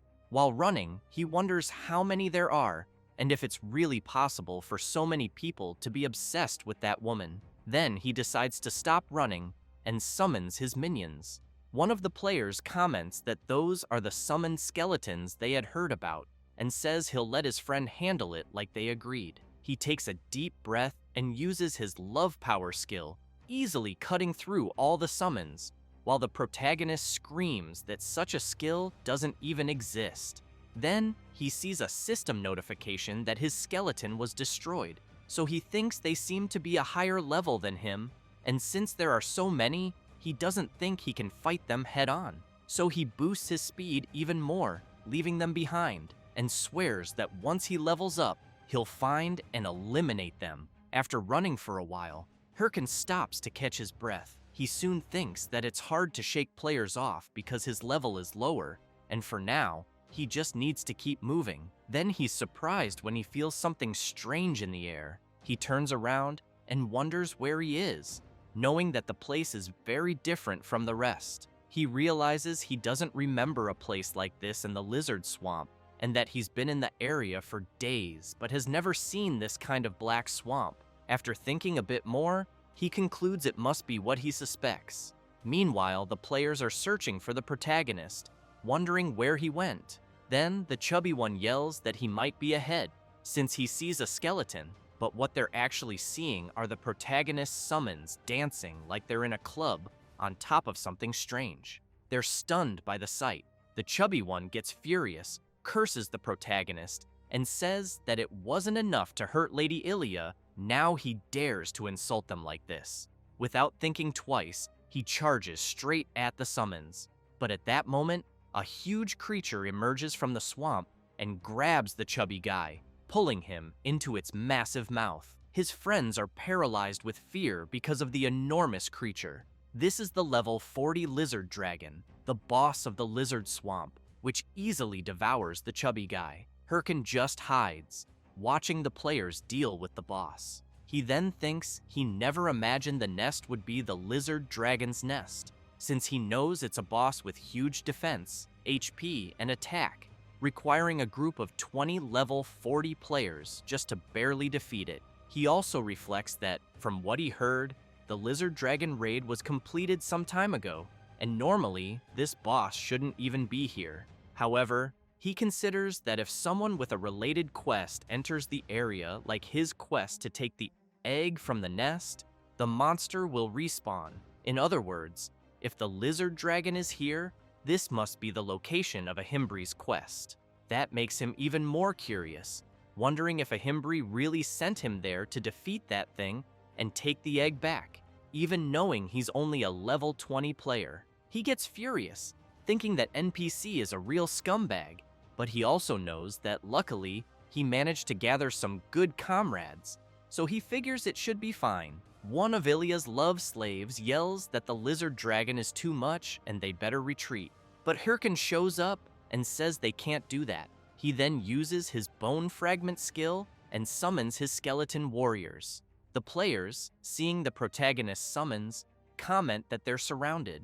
One of them, shouting that it's fine and they just need to push through, ends up getting struck by the lizard dragon without realizing it and is launched into the air. With that, the protagonist takes advantage of their distraction and runs off. As he sprints at full speed, Hirkin thanks them and says he'll never forget the sacrifice they made. He then thinks that now that the boss is occupied, it can only mean one thing, so he heads straight to the lizard's nest to steal the egg, knowing it should be empty. After jumping into the nest, he gets excited thinking all he has to do is grab the egg and get out. But he ends up shocked, as he doesn't see the egg anywhere. So he starts searching like a madman until he finally finds the egg and stares at it, puzzled. He thinks he found something really suspicious, and judging by its appearance, wonders if it doesn't look more like a rock than an egg. Then he gets spooked when the system informs him that his skeleton warrior was destroyed. He turns around and assumes the lizard dragon must be returning after detecting an intruder. It doesn't take long before the boss returns to the nest, furious. The protagonist tries to hide and thinks he's totally screwed. He also knows that now that the boss is back, he won't be able to search the nest any further. But looking at the thing that looks like an egg, he figures that if that's the case, he has no choice but to take it, even if it isn't really an egg. After returning to where the players were fighting the boss, he sees a chaotic scene with several bodies. Hirkin approaches one of them laughing, and while grabbing the player's watch, he says that Warlord is a really interesting game, and that there are so many crazies because everyone has too much freedom. The player gets furious and curses at him, but Hirkin stabs his sword near the player's face, and as the guy gets scared, the protagonist tells him to listen carefully to what he's about to say. He explains that he was just playing around until now, but that he has a lot to lose in this game. So he makes it clear that next time they meet, they won't get off so easy, and that this is a warning to them, and that woman too. After saying that, he turns and runs off at full speed. After walking a bit, he thinks that he swears. If those players keep bothering him, even after his warning, it'll be all-out war. Then he thinks it's time to make some extra cash with everything he got in the swamp dungeon. So he posts on the game forum that he just found a lizard dragon in the lizard swamp and wants to sell the exact location for 100,000 won. After returning to where Ahimbri is, he places what he thinks is an egg on the table and awkwardly tells Ahimbri that he brought what he asked for. He then hopes it really is the right item, since he doesn't want to search the whole map again. The NPC observes it closely, which makes the protagonist anxious. until a Himbri says that this is the item he was looking for and thanks the protagonist. He gets excited, thinking that in the end, he managed to bring the correct item. A Himbri comments that he was faster than expected and thought someone like him would take much longer. Hirkin gets nervous, wondering if he knew that and still gave him this mission. What kind of NPC is this? Still, he says he did his best and wants to know if he'll get another mission. A Himbri asks if the protagonist knows what the item is, because when they investigated the area near where the mutant monsters were, this thing was found. That's why he temporarily named the item, which looks like an egg, the Stone of Corruption. Hirkin is shocked, realizing that must be the reason those guys were after him, since he knows the Stone of Corruption is an important origin item related to the main quest. He figures they just wanted to make sure no one else got the item that could impact the main quest's progression. But at the time, he thought he had been scammed when he got that quest, so he never expected it to be part of the main story. A Himbri apologizes and says he knew the mission would be too hard for the protagonist, but since they're facing an unknown and powerful being, he needed to test Hirkin's willpower. He then gets serious and asks if Hirkin is ready to fight against corruption. The protagonist clenches his fists tightly, thinking he has plenty of willpower, and if this is part of the main quest, then it's his golden opportunity. So he yells that he'll devote his body and soul to it, but a Himbri replies, "Not right now," which leaves the protagonist completely confused. So he asks the NPC to be clearer. He explains that Hirkin must have seen how strong the monsters are, and therefore doesn't think he should give such a mission to a rookie. The protagonist is stunned, wondering if his level is really too low to continue the mission. But suddenly, the NPC changes his expression and tells the protagonist that if he asks the great mage Ahimbri to please accept him as a disciple, he might be willing to help and train him. After that, the protagonist leaves Ahimbri's room without saying a single word. Not long after, the system informs him that he completed the nest egg quest, obtained the title of Ahimbri's disciple, and that the quest, Ahimbri's Teachings Part 2, has begun, which requires him to reach level 40 before meeting Ahimbri again. The reward will be a skill book of the corrupted tracker ring. Then he remembers the pathetic scene he had to act out exactly what the NPC told him to do, so he gets furious, thinking Ahimbri really is a con artist. Meanwhile, in some dungeon, a fierce monster has been completely defeated. They shout to end the battle, and for anyone needing healing to head to the healers. One of the players tells his captain that their guild finally did something big. He agrees and asks the warrior to tell everyone to regroup after resting. He then runs over to another player, thanks him, and says he was even stronger than expected. That player is the knight who went after the protagonist. He replies that it was no problem at all, and that it was all thanks to the other players who supported him so well. The guild captain insists that wasn't the case and says that if it had been just them, at least 5 members would have died. That's why he believes it was thanks to him that they completed the raid with no casualties. He also admits he had doubts when he heard there were helpers who accepted money to assist in boss raids, and says he's really glad he hired him. Then he takes a pouch of coins and says it's all they have to offer. The knight notices that this isn't the promised payment. The captain awkwardly admits he knows that, but says it's separate from the original deal. However, the knight gets serious and says he won't accept it, as he doesn't like breaking the rules. This leaves the guild captain embarrassed and very surprised, and he apologizes, thinking the knight was just helping out for the money. While the captain wonders why a ranker would take on such a low-level raid, the knight walks off, saying he's going to collect all the items from the nest, as promised. The captain yells to warn him that there probably isn't anything of value in the nest. Meanwhile, the player thinks he got really lucky, since he never imagined he'd get a chance like this to obtain the Stone of Corruption. He remembers being worried when he heard the lizard dragon had respawned, thinking that Hey-Ho Mask might already be on the quest. But since the lizard dragon was still alive, he assumes the protagonist must have failed. So he jumps into the nest and thinks that defeating a boss isn't something you do with mechanics alone. He gets excited, knowing that all he has to do now is grab the Stone of Corruption and stop Heiho Mask from completing the quest. But then he's disappointed to realize the Stone of Corruption isn't there. He starts trembling with rage and shouts, cursing the protagonist.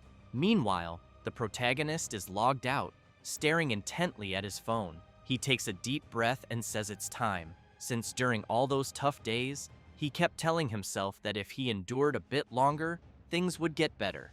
But he gets nervous and decides that ends now. He builds up confidence and says he's going to do it. He's going to order steak. He grabs his phone, starts jumping around like crazy, and says he was trying to save on gas and food just in case. But now that he's completed the main quest, he figures it's okay to treat himself to a juicy steak, especially since he earned some extra money. So he thinks it's a fitting reward and time to convert it into real money. As soon as he does, he sees his massive balance in the account and gets excited, saying, "It's finally time for steak." But then he watches several deductions hit his account: debt payments, utility bills, and rent. His balance drops to 856.1, leaving him stunned, since that's not even enough to buy instant noodles. He starts pounding the floor and wonders why he works so hard and is still broke. Then he gets a message from Romeni, asking if he's still alive and if he quit WTube for good. He picks up his phone and thinks he forgot to update Romeni about his situation and that he can't make videos anymore because some lunatics are after him. But then he gets nervous and wonders if he really needs to be so cautious when he's practically starving. What did he even do wrong? He's just an innocent player enjoying the game. Frustrated, he gets up and decides he doesn't care anymore. He'll do whatever he wants. So he logs back into the game and goes to a creepy place that looks like a graveyard. The system notifies that he's entered the field of the forest of the dead. As he walks, he tells his summons that no matter how many times he comes here, it's always scary. He figures this is probably the best place for him to grind some experience, and the creepy atmosphere is also great for attracting views on his videos. With that, he turns around and calls his summons to hunt. But first, he says they've got a new teammate now, and he's in charge of strategy from now on. He tells them to get along. His new summon is a skeleton mage, a skill that the con artist Ahimbri gave him. He knows that the more his mastery improves, the more advanced the effects they'll be able to use. So he concludes it's a great skill, but also one that consumes a lot of mana. Then, looking ahead, he sees a hand emerging from the ground and says, that's their next target. Several skeletons begin rising from the ground as well, all at level 33. This leaves his summons confused, as the enemies look just like them. Hirkin looks back and wants to know what his summons are doing, since they're supposed to be out there hunting monsters. But they're clearly terrified of fighting copies of themselves. Still, the protagonist couldn't care less, and makes it clear that his summons will realize once the fight begins that undead monsters have a different trait than normal ones. However, he sees his summons hiding in fear and immediately demands to know what the hell they're doing. Frustrated, he snaps his fingers and tells them to stop wasting time. They have a lot of work to do.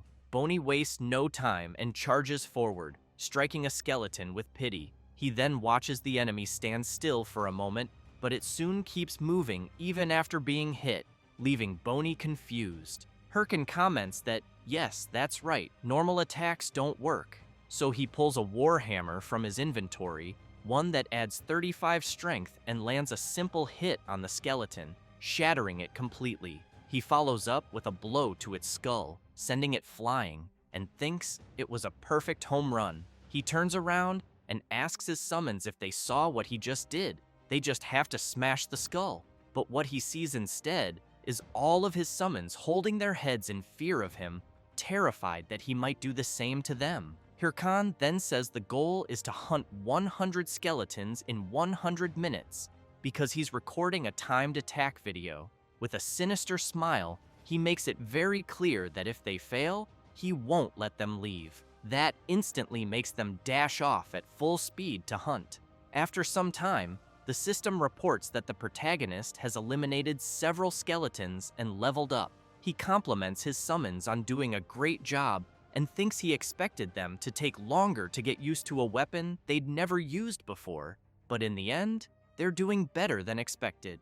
Because of that, he believes the video will be a success, but he'll need to talk to Rameni first. That's when he senses a strange presence, and a massive level 35 skeleton warrior appears right in front of him. Hirkin gets nervous, realizing this is a rare monster that spawns randomly. He also knows there's a chance it might come back in a bovine form, so he runs at full speed with his summons toward the boss, thinking that he's finally going to get steak. As he charges, he wonders what he should eat first, grilled or roasted. But then he sees the skeleton warrior swinging a massive axe and has to leap back quickly, or he would have been wiped out by the monster's powerful blow.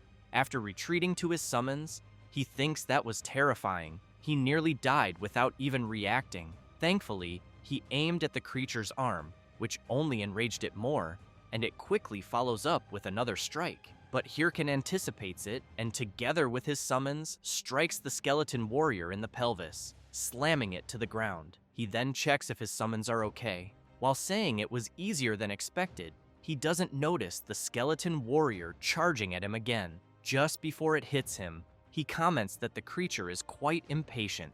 Then he yells out that there's still one last attack left from one of his summons. The skeleton mage begins channeling fire magic and launches it, hitting the warrior dead on and setting its bones ablaze. The system announces that the protagonist has slain a skeleton warrior and earned a large amount of experience. Hirkin takes a deep breath, thinking that was a close one. Looking at the flaming remains of the creature, he concludes he should get at least 10,000 views on that video. But he's still hungry and decides he's definitely grilling that steak. At that moment, the system alerts that the field boss has detected the death of one of the protagonist's subordinates, which leaves Hirkan confused. The system then continues warning that the field boss has found intruders, and finally, that the field boss is awakening. A massive magic circle appears right next to them. Then, its head begins to emerge, followed by its body, until a colossal creature fully materializes before Hirkin and his summons. He's left speechless, unable to believe what he's seeing. The level 40 golden skeleton boss has appeared. He knows that the golden skeleton is the Forest of the Dead's boss, and the first mage class boss, a powerful one known as the Rookie Killer. He also recalls that the condition to make it appear was defeating several skeletons. Though he hadn't considered that at the time, he thinks there's no way he can beat it, but if he does, it'll be a huge jackpot. Then he gets an idea of how to pull it off if he buffs his skeletons. Maybe there's a chance. So he calls his summons into battle, only to notice they've vanished. The system then informs him that his summons were dispelled due to lack of mana, which leaves him stunned. He starts to panic. He's all alone in this fight. He doesn't realize it's normal, since he had summoned all four and even made the mage cast all those spells. So there's no way he'd still have mana left. Facing the colossal creature, he knows he has no choice. He grabs his watch and says it's time to warm up his body for the first time in a long while. He activates his slot and equips his battle armor.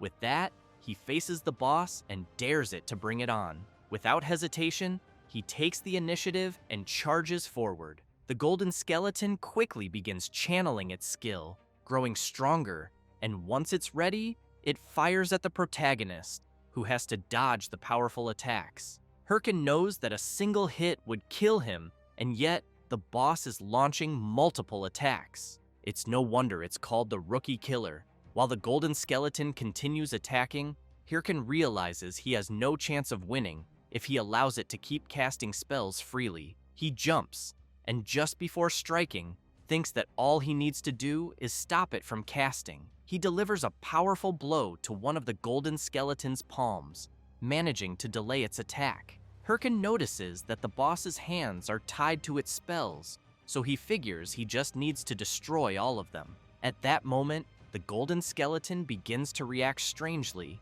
and the system alerts that the field boss is staring directly at the protagonist. which confuses him. Then the system warns that the boss has seen through him and is evaluating the protagonist's skill level.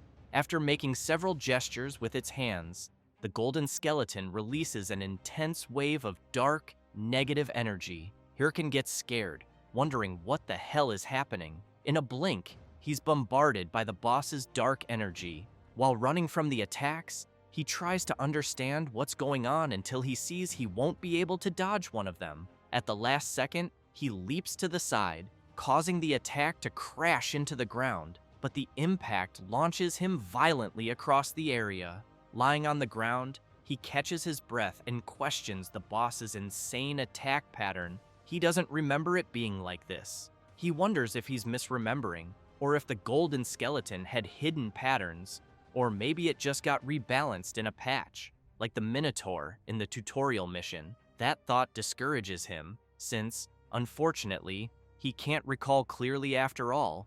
It's been years since he last hunted a golden skeleton. Still, he grabs his weapon and thinks how frustrating this is, having no skeletons to summon and not even remembering the boss's full attack pattern. Looking up at the colossal creature in front of him, he wonders how he's going to defeat it. The boss quickly launches another attack, forcing the protagonist to dodge again. He keeps doing this with every attack the golden skeleton makes. As he gets a little closer to the boss, he thinks he can actually dodge the attacks as long as he knows their trajectory. Unfortunately, he also knows that this leaves him with no time to counterattack, so he reflects that he needs to find a blind spot as fast as possible. That's when he gets startled. The boss grabs him with one of its arms. It pulls him in and lets out a tremendous roar right in his face. Hirkan thinks he's completely screwed. Watching the creature channeling an attack right in front of him, he wonders how many attack patterns this thing has. But he smiles and says he has a trump card too. He uses his demonic curse skill to inflict a debuff on the boss. The system announces that the target's stats will be reduced by 13%. With that, the protagonist breaks free from the boss's grip and charges at it. He comments that he didn't know how he'd get an opening, but the boss ended up giving him one. Then he channels power into his fist and delivers a powerful punch straight to the golden skeleton's face. A huge explosion follows from the impact. The skeleton's bones begin cracking and breaking at once, which gets Hirkan completely hyped. The golden skeleton starts to fade away. Not long after, the system informs the protagonist that he has defeated the golden skeleton, earned lots of experience points, received a hefty sum of gold coins, obtained the title Skeleton Slayer, and leveled up. He breathes in relief. As he deactivates his slot, he thinks that was a close one, certain he would have failed if it had lasted 10 more minutes. Then he pulls up his status screen and sees that he's currently at level 36, with 9 titles. His stats show 109 strength, 35 stamina, 101 intelligence, and 141 mana. He gets excited, knowing he's reached level 36. However, he also realizes that things will get dangerous from here. Even though 141 mana is a decent number considering he invested the bare minimum in that stat, he knows it's still not enough. So far, he's been pushing forward thanks to his titles and level ups. But now that he has more skills to use, it's just not sufficient. After all, he increased his strength for his skeleton warriors, but what's the point if the skeleton warriors vanish? He hangs his head, thinking he's already earned all the mana-related titles he can at this point, and wants new gear, but unfortunately, he has no money for that. Then, out of nowhere, he smiles and says he doesn't care and doesn't even know anymore. He skips off saying that, for now, he'll send the video to Rameni and focus on reaching level 40, and that later, for sure, he's going to eat beef ramen. Sometime later, after he sends the video he recorded in the Forest of Monsters dungeon to his editor, she watches it. She pauses it, takes a deep breath, and punches her teddy bear hard. Furious, she keeps beating the stuffed animal and asks if the protagonist is actually insane. But suddenly, her personality shifts, and she gets all giddy, jumping around the room and saying that Hirkan managed to defeat a boss stronger than him without taking a single hit, and he did it with no practice at all, proving he's truly talented. She sits down in her chair, relieved, and says the video is so good it barely needs any editing, and she'll soon send him the final version. Then she starts wondering what title to use for the video. Thinking of something cool, she suddenly has an idea and excitedly declares that she'll title it The Solo Emperor. Later, in the game, at the Bangsu Castle branch of the Adventurers Association, Hirkin arrives saying to Ahimbri that he's back, stronger just like he asked. He notices the protagonist all dirty and asks what happened and why he looks like a beggar. Hirkin laughs and just tells the NPC to hand over the reward already. The NPC agrees and says he'll give the promised reward. The system then announces that the protagonist has completed the quest, Ahimbri's Teachings Part 2, and has received the skill book, Osteology. He's very impressed by the skill book, knowing it's a very rare necromancer ability not found on the market. The skill increases the stats of all summoned skeletons by 5%, reduces the mana cost to summon and maintain them by 10%, and also allows summoning one additional skeleton. But what he needed most was precisely that mana cost reduction, so he starts thanking the NPC frantically. Ahimbri also shows Hirkan that he obtained the corrupted tracker ring, and that he should use the corrupted stone he brought to harness its power. The corrupted tracker ring is unique in the game's history and grants 2 bonus points to class-specific stats and 9 points to all attributes. When used together with the corrupted tracker necklace, all attributes are boosted by 21 more points. Hirkan is drooling with happiness because he knows the corrupted tracker ring is that rare ring given only to the first players to complete the main storyline. He jumps to grab the ring and thanks the NPC, but Ahimbri closes his hand and says, on second thought, he's not sure he can just hand it over. He turns away, leaving the protagonist confused. Then, Ahimbri turns back, laughing, and tells him that if he wants the ring, he should come and take it if he can. Hirkan laughs and says, all right. Without hesitation, he activates his slot, puts on his battle armor, and charges at the NPC full force. Sometime later, outside the Scavengers Association, Hirkan has managed to get the ring. However, he's exhausted, wondering what got into that crazy old man. He would have killed him if he weren't an NPC. But in the end, he got the ring and the next quest. Ahimbri had told him that he'd lost contact with an agent named Miggy and that he thought the protagonist should visit Suryu Castle. Remembering that, he decides to let it slide for now. However, he knows that the Suryu Castle area is high level, so he figures he should level up more on the way. Then he sees several messages on his watch. It's Rameni with urgent news, saying she just posted the Golden Skeleton video on WTube and thinks he should take a look. The protagonist opens the video and immediately sees that it has over 2 million views, along with many comments praising him and asking for more, many of them including donations to the channel. He's blown away, wondering what the hell is happening. He drops to the ground in disbelief and starts counting how many zeros are in his account. Soon, he starts thinking about what to eat. Tomahawk, ribeye, filet mignon, sirloin, so many delicious things. He starts drooling, thinking he can now eat anything tasty he wants. Then he wonders about the jackpot he just hit. He knew the reactions would be good, but not this good. As he's thinking that he needs to log off soon, his watch beeps with a new message. It's a huge donation, and someone says they've been sending him messages. The message is from the recruitment leader of the Thunder Hunters Guild, saying they've tried reaching out several times but hadn't gotten a reply, so they're leaving a comment here. He says that the Thunder Hunters Guild would like to officially recruit him and asks if he could spare some time to discuss it with them. Hirkan gets furious. He knows that the Thunder Hunters is Chae Solyan's guild, the woman who kicked him out of the game in his previous life. He then remembers how persistent they were back then, and apparently, they're still doing the same thing. Furious, he flips off the message and says he wouldn't join the Thunder Hunters even if his life depended on it. But after thinking a bit more, he feels like he said this before. so he recalls his past life when he was furious and saying it was annoying as hell, and he wants to know why Chae Sol-yeon is being so persistent after being rejected so many times, especially since she was already in a guild. One of his friends at the time commented that he was pretty lucky, since the Thunder Hunters were one of the best guilds even among the top 30, and that the guild leader was the daughter of a rich family, so if he joined, he'd definitely get a six-figure salary. His other friend added that it made sense they were after someone like Hirkin. Then he smiled and explained that it was because the protagonist was really good at the game, and in all the raid videos from his guild, every single comment was just about him. He finished by saying that, honestly,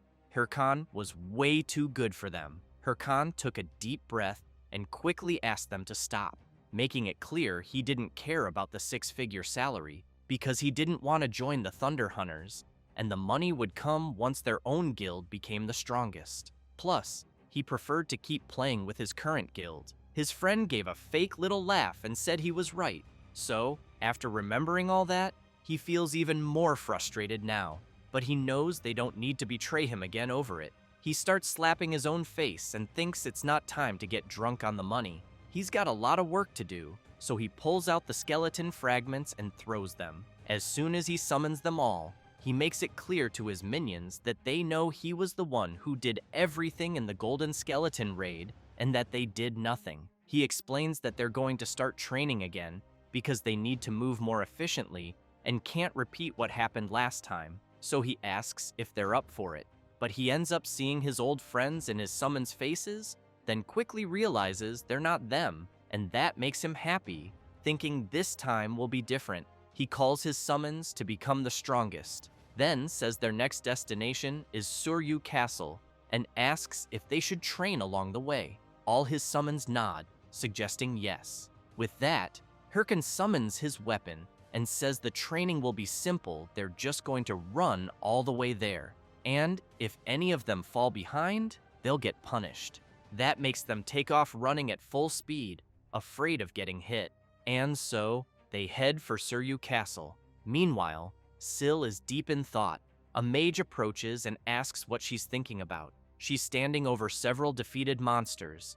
The mage informs her lady that it's almost time for the meeting. This is Hatch from the Thunder Hunters Guild. Syl jumps down from where she was and quickly asks how the progress is going on the Corrupted Count mission. Hatch says they haven't made any progress yet and still haven't found any clue for the next quest. Syl gets furious and says she can't believe they let the Hydra Guild grab the main quest before them. Hatch tries to argue, saying she thinks they'll find it soon, since they're going to a meeting with the leaders of all 30 top guilds. Syl emphasizes that there's no way a meeting with those losers will be useful.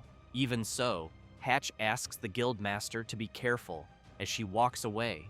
Guys, here's a quick recap of the latest chapters to keep you updated.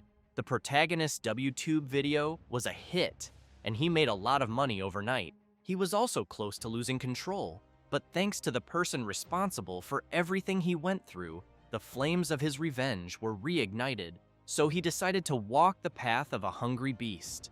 The first thing he did was go to the loan shark he had borrowed money from, and as soon as he got there, he threw down his money bag and made it clear he would pay the full debt, principal, and interest in cash, which surprised the loan shark. Jaehyun, as he's called in real life, after handing over the money, asked if everything was okay. Next, the protagonist bought rare skill books, which made him quite happy. However, once back in the game, he knew he was broke again, with his account balance at 0. Surrounded by his summons, Hirkin lamented that he thought he was ready for this, but admitted that seeing his bank account still hurt. He quickly decided to forget about it and learn the new skills he bought. He wasted no time and learned them. The system then informed him he had acquired the skin grafting skill, a level F mastery passive that increases defense by attaching monster remains to his skin. If he takes too much damage, the material must be replaced. He decided to test it right away, and the system asked if he wanted to use the skeleton warrior's horns to enhance it. He said yes, and the system notified that he had gained the essence of a skeleton warrior and 5 defense points. Curious, he equipped a sword and tested it by attacking himself. He was pleased and commented that he was perfectly fine and that it was much better than expected since nothing happened to him. Then he moved on to the next skill. The system notified him he had acquired the Curse of Sloth skill, allowing him to cast a curse that slows the target's movements. The larger, faster, and stronger the target, the more mana it consumes and the shorter the duration. Hirkin found it interesting, looked to the side, saw his summons, and tested the skill on them, concluding it could be useful in battle. Finally, he opened his last book. The system then informed him he had obtained the Golem summoning skill. Hirkin knew this was the hardest skill to get and the one he wanted most. He tested it immediately, which even surprised his summons. He smiled, and seeing his summoned golem, said he could finally summon it. Then he shouted that a necromancer is nothing without golems, and judging by the size of his new summon, he knew it was more reliable than any of the tanks there. He smiled and snapped his fingers, activating his copy mode, passive, on the golem. He then created a bond with the summon, knowing it had a copy mode that could sync its movements with his. By combining the golem's strength with his own movements, he believed it could be ridiculously effective. However, the golem just stood still, shocking the summons and driving the protagonist crazy, wondering why it didn't work. He questioned whether it was a bug, but then the golem mimicked his earlier movement, leaving everyone speechless. Hirkin wondered if this was faster than his other summons could react, then laughed and asked himself what he should do next. Meanwhile, elsewhere, someone mentioned they thought everyone had arrived and asked if they could start the meeting. This was Nergal, leader of the Ares Guild, who thanked everyone for coming despite being busy. Shev the Slayer, leader of the Red Bulls Guild, laughed and said he recognized a few familiar faces there. Berg, the leader of the Big Smile Guild, just takes a deep breath, while Syl, the leader of the Thunder Hunters Guild, remains silent. Berg wants to know if 29 were invited, and only 4 showed up. Shev laughs and says more people came than he expected, since they're talking about the top 30 guilds. Nergal points out that this was really sudden, then explains that normally the top 30 warlord guilds are fiercely competing, and it's very rare to have a meeting like this one. However, he becomes serious and reveals that the Hydra Guild discovered the identity of the corrupted Count and is planning a final raid in a month. Shev starts laughing and says that's insane, knowing none of the other guilds even came close. And if that's true, then Hydra pulled something off. But he's quickly interrupted by someone slamming the table. It's Berg, furious, yelling that it's all over if they let Hydra get the corrupted Count, since they'll end up monopolizing all future main quests, sponsors, ads, and content. Syl tells Berg to shut up and releasing her power, says that if he's scared, he should just sit quietly and not bother anyone. Berg doesn't like that at all, quickly equips his claws and asks if she wants to fight. Shev asks them to calm down, saying they're not here to fight. Nergal agrees with the blonde and makes it clear that a fight between them would only benefit Hydra. Then, Nergal emphasizes that this is exactly why he's proposing an anti-Hydra alliance. The 4 guilds present will agree not to fight until the corrupted Count missions are finished, and will share all info about him. He then asks if anyone opposes his idea. Shev says he's not a big fan of alliance schemes, but thinks there's no other way. Berg makes it clear that if they don't stop Hydra, they're screwed. Nergal concludes the meeting, but Syl, without saying a word, clearly didn't like any of it. Later, outside the game, someone's taking a shower. It's her, thinking the meeting was humiliating since they couldn't even defeat the Chapter 1 boss alone and had to join forces with other guilds. But she knows there's nothing she can do for now, because if Hydra gets the corrupted Count first, they're done. So, for now, she knows it's time to lay low and wait for the next chance. She picks up her phone and tells someone to order all guild members to keep an eye on Hydra and report any strange activity, because the corrupted Count will be theirs no matter what. Meanwhile, inside the game at the Tsuryu Castle branch of the Adventurers Association, Hirkan is surprised, wanting to know what's going on. A guy says he already asked him to go to the Bobaru forest. He explains that's where Agent Miggy disappeared and that the protagonist should search the area for traces. Hirkan says he knows the Bobaru forest is full of level 70 monsters, a dangerous area, and that he could die instantly if he goes there now. The adventurer sighs and says that's exactly why he's asking him, a disciple of a Himbri. He then makes it clear that if the protagonist refuses, he'll lose his status as a corruption tracker, which scares him even more. After leaving the association, Hirkan sits by a fountain thinking, and concludes he's totally screwed. He opens his quest window and sees he has to find the missing Agent Miggy, who's investigating the corrupted stones, and continue the mission with a reward of 500 gold coins and additional rewards. The penalty is losing the corrupted tracker title. If the quest isn't completed in time, he has 29 days, 9 hours, and 33 minutes. Hirkan gets furious, knowing that if he loses his corrupted tracker status, he'll be kicked from the main quest. Scared, he realizes that accepting all those high-level quests backfired, since he normally wouldn't be able to complete them, but somehow managed and advanced to the next stage. And to make things worse, he now accepted a quest meant for level 60 or higher, so he finds himself at a crossroads, wondering what to do, knowing he can't just give up on the main quest like that. But at the same time, he knows he can't go to the Bobaru forest either. That's when he overhears a player asking a mage if she thinks the Hydra Guild will complete the main quest. Because if they do, he believes they'll definitely rise above the other guilds. The mage emphasizes that the rest of the top 30 guilds haven't even managed to start the main quest. The player then asks what'll happen to the other main quests if the corrupted count is defeated, which scares Hirkan quite a bit, but he quickly smiles, looks at his watch, and realizes that maybe he doesn't need to go to the Bobaru forest after all. Meanwhile, someone is observing a huge castle from afar, reporting that nothing special has happened and that his and his friend's mission is finally ending, since having to sit and watch the castle for hours every day was starting to drive him crazy. He asks if his friend agrees. After getting no reply, he calls out to him, his friend being Nadal, 8th in command of Hydra.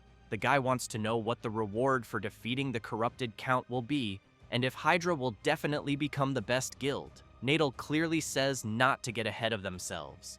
He adds that it's not over yet, as their mission is to secretly monitor the corrupted count's castle. He explains they can't let their guard down or leak info, because true professionals know how to stay calm. Then, out of nowhere, a player runs up shouting that he's found Natal, which makes him furious, asking what the hell is going on. The player is Kim's, rank 3 of the Red Bull Guild, who smiles and says it's been a while. Natal, shaking with rage, demands to know what a Red Bull member is doing there.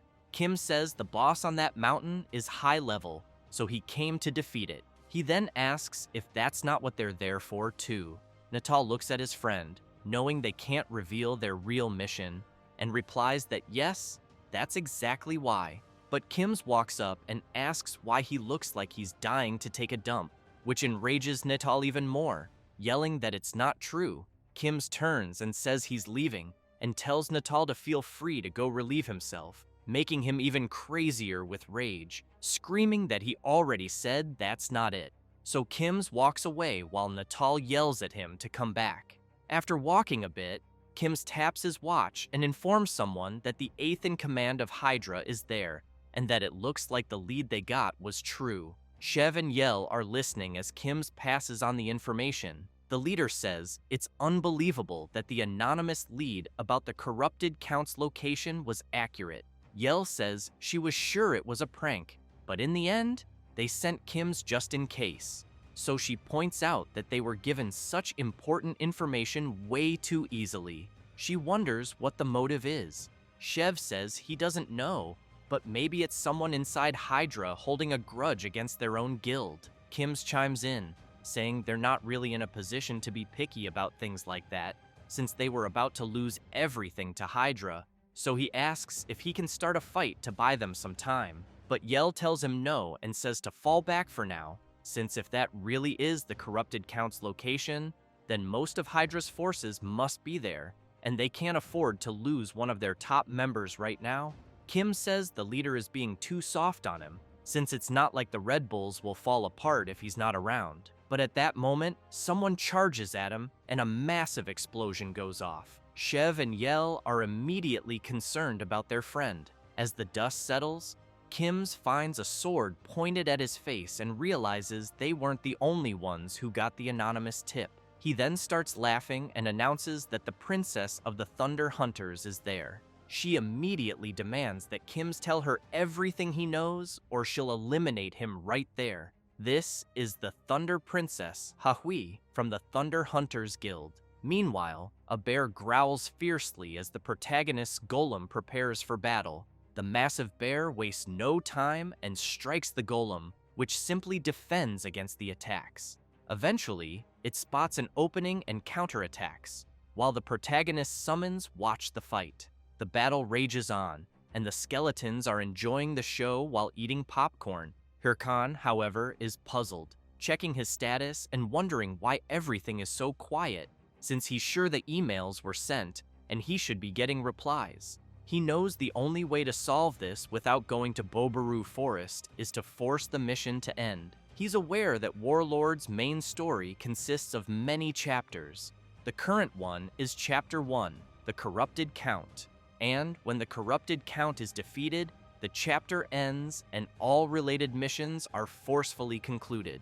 He takes a deep breath and realizes that even if he tried to defeat the Corrupted Count himself, he wouldn't make it in time. So he prefers to move on to the next chapter within the remaining time. He then starts yelling that he doesn't care who it is. He just needs someone to defeat the Corrupted Count. That's exactly why he's spreading the information to several guilds, except for Che Solyon's. So he wonders why no one is responding. Suddenly, something catches his attention. The system notifies him that the Hydra Guild is starting a live stream.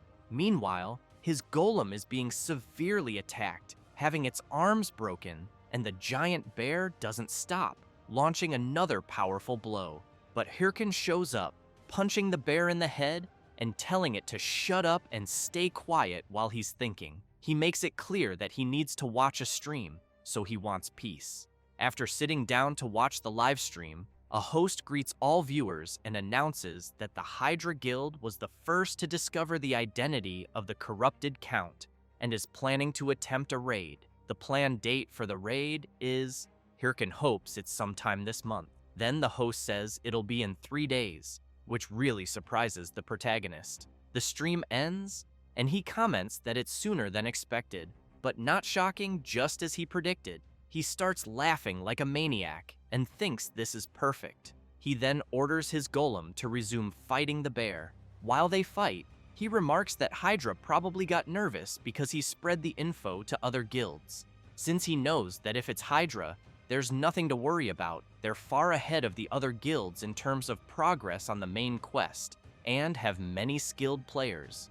So he concludes that once the main mission ends, his biggest obstacle will be gone, and in 3 days, his happy life will begin. After some time, the 3 days pass, and many players are being defeated. The system announces that all Hydra Guild members died in the raid and the mission failed, leaving the protagonist in utter disbelief. He throws his phone to the ground and yells, demanding to know if they're messing with him. He shouts that if they were going to start the raid so early, the least they could have had was a plan. He wants to know why they even tried if they were going to fail in an hour. He also questions whether he overestimated them and if he now needs to start looking for alternatives. Then he sees that the Red Bulls Guild has started a live stream. He quickly grabs his phone and wonders if Red Bulls is where the Slayer Chev is from. Meanwhile, in the game, Chev the Slayer comments that since the field is being reset, he assumes the Hydra Guild's raid failed. He then asks if his soldiers saw what happened. He explains that the Corrupted Count is a powerful enemy, powerful enough to massacre even the Hydra Guild. And not only that, but they also won't have backup item supplies, meaning their chances of success will be very low. Even so, Chev slams his sword into the ground and shouts, making it clear that the Red Bulls Guild will accept the challenge. The soldiers immediately start yelling, fired up for the battle ahead. Jae-hyun, watching the stream, wonders if the Red Bulls Guild is really going to start the corrupted Count quest, since even though they're good, he knows it's still not enough. Then he's surprised to hear Chev announce that they'll be joined in the raid by their partner, the Guildmaster of the Thunder Hunters, the Queen of Thunder, Sil. This leaves the protagonist confused after realizing it's Chae Sol-yeon. A bit earlier, at the Red Bulls camp, Chev was commenting on how unexpected it was that the Queen of Thunder herself requested a meeting, so he wants to know if she's declaring war. Sil replies, no, that for now, they're still allies. Chev looks at Kim's and says he heard one of his men got beaten up, while Sil says it was nothing, just their guild's way of saying hello. Hahui sticks her tongue out at Kim's, teasing him. Chev then gets serious and asks to cut to the point, saying he heard they have info on the corrupted. He pretends not to know what she's talking about, but Sil says she doesn't have time for games, and that she's confirmed some members of the top 30 guilds received information about the corrupted Count, and that since someone like him, who couldn't even begin tracking the Count, suddenly started doing it, even an idiot would notice. He laughs and admits she caught him, saying it's true, but notes they don't know who provided the tip. She gives a sinister laugh and asks if he really thinks the Hydra Guild will succeed. Chev says he's not sure. Sil replies they'll fail, and that they moved up the raid date just to be first. But she knows the corrupted Count is the first boss, so it won't be that easy. They'd have better chances if they let others go first to gather information. Chev gets serious and says he's sure she didn't come just to talk about Hydra, so what's her real point? She gives a slight smile, then slams her sword hard into the table, even surprising the Red Bulls leader. While Kim's gets ready for the worst, Chev signals him to stay calm. Sil asks if they can't work together on the corrupted Count raid, and says she'll let him get the first kill. Chev is quite surprised and thinks she's bluffing, but now, with her in the raid against the corrupted Count, he sees this was expected. Watching how she fights and slays raid monsters, he realizes she's not just talk. Still, he knows the corrupted Count is no joke. As for the Count himself, he laughs and says they're not doing bad for scum like them. This is the corrupted Count, the main quest boss and final boss of Chapter 1. He then commands his creatures to attack without rest, and declares he'll crush their will completely. Thus, an intense battle begins, with the Red Bulls and Thunder Hunters alliance on one side, and the corrupted Count on the other. As the fight drags on, Chev knows their allied forces are reaching their limit. Sil comments that the monsters just keep coming. Then Chev steps forward and, unleashing his fearsome power, yells to the Queen of Thunder that he'll clear a path for her. He launches a powerful forward strike, and she rushes in alongside him. As Chev's mighty attack heads toward the corrupted Count, the Queen of Thunder follows close behind. The boss becomes enraged and counterattacks, demanding to know how they dare challenge him. Sil tries with all her might to keep dodging the countless attacks from the corrupted Count until she leaps into the air, fully confident, and prepares her strike, but ends up being severely hit, leaving her confused and trying to understand where the attacks came from. The corrupted Count had buried his strikes into the ground, so they would come up behind her and intercept her midair. Chev, worried, shouts to know if she's okay. Sil takes a deep breath, gives a slight smile, then unleashes several attacks, breaking free and rushing toward the corrupted Count. With eyes full of confidence, she manages to land her powerful blow on the boss. Chev breathes a sigh of relief and says she's scarier than he thought.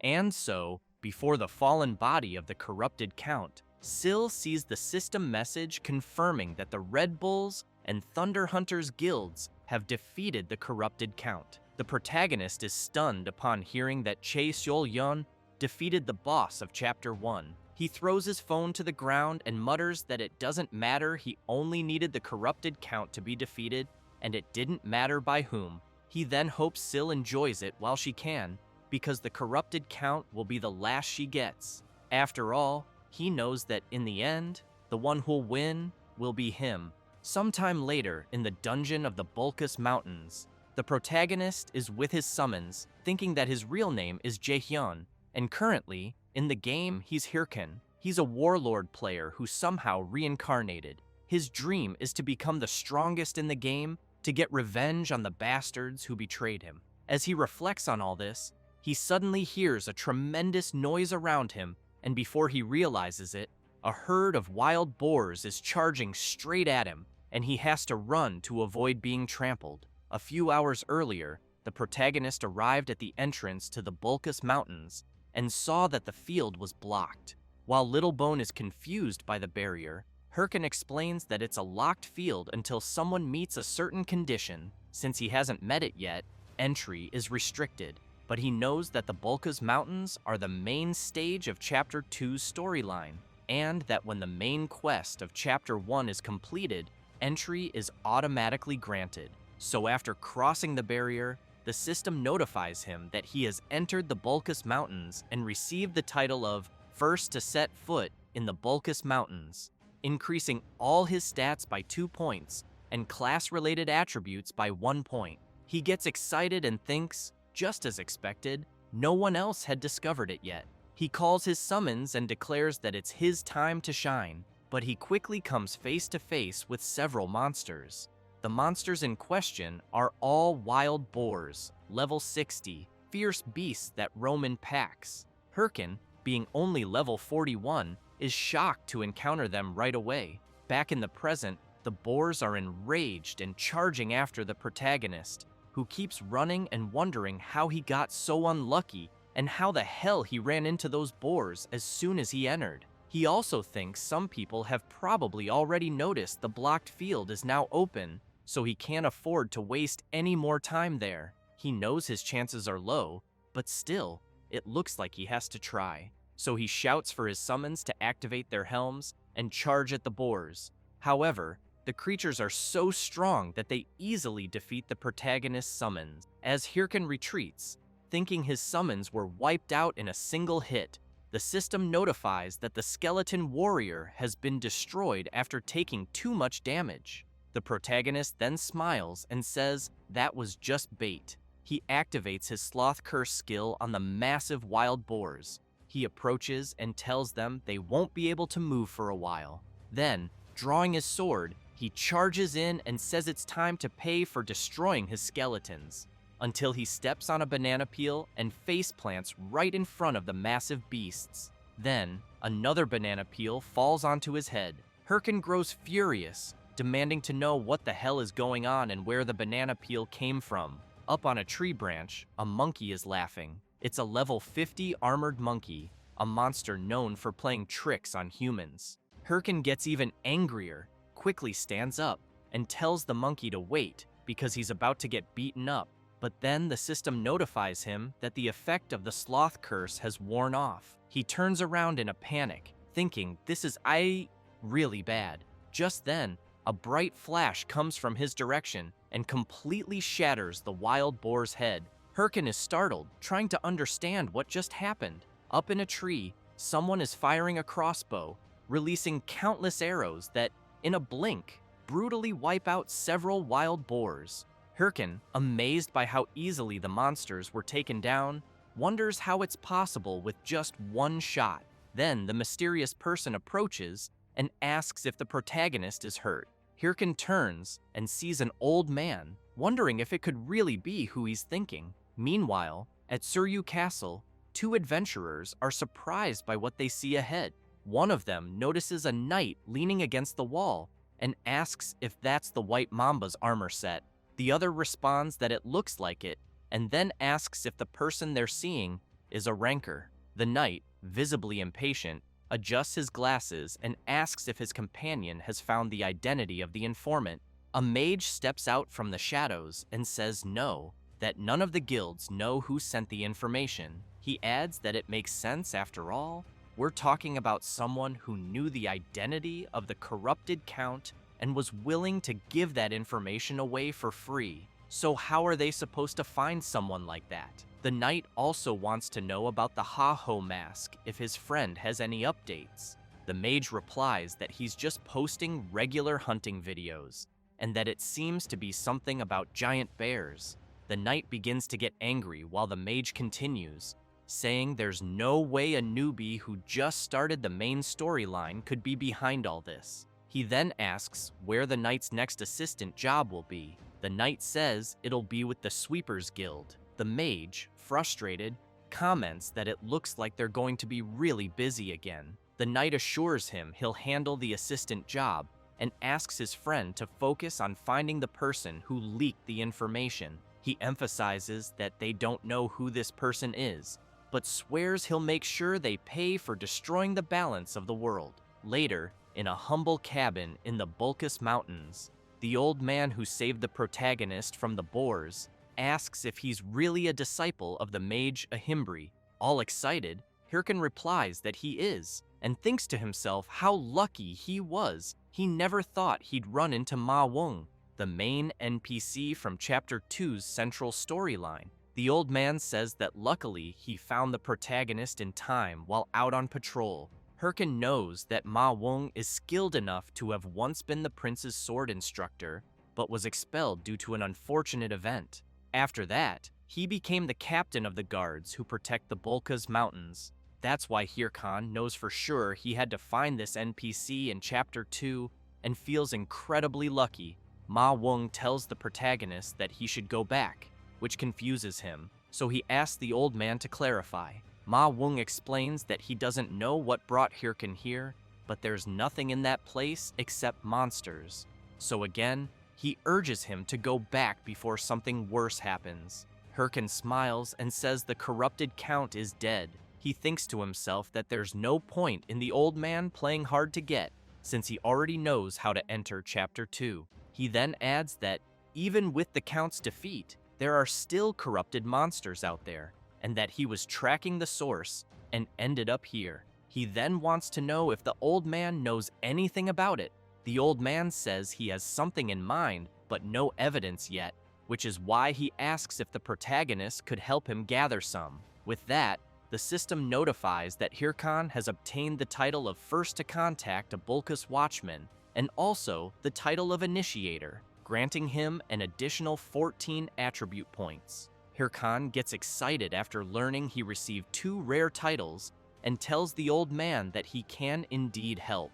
Ma Wong asks the protagonist to first calm down and then investigate the monsters near the area. Thus, the quest, the Bulkus Watchman's Request, is created, and Hirkan must defeat 50 monsters in the Bulkus Mountains, with a reward of 500 gold coins and increased trust from Ma Wong. Without wasting time, Hirkan heads out of the cabin, thinking this is great since he knew he needed to level up anyway. He then reflects that he'll leave the high-level monsters, like wild boars and warrior bears, for later and start with the easier ones.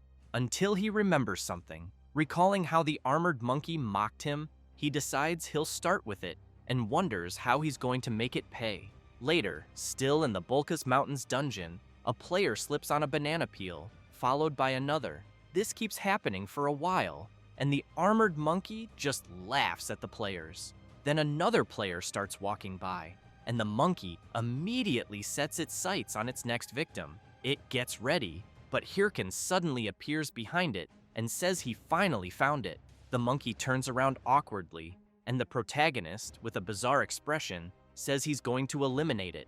Without hesitation, he grabs his sword and charges at the creature. However, the armored monkey easily dodges all of the protagonist's attacks.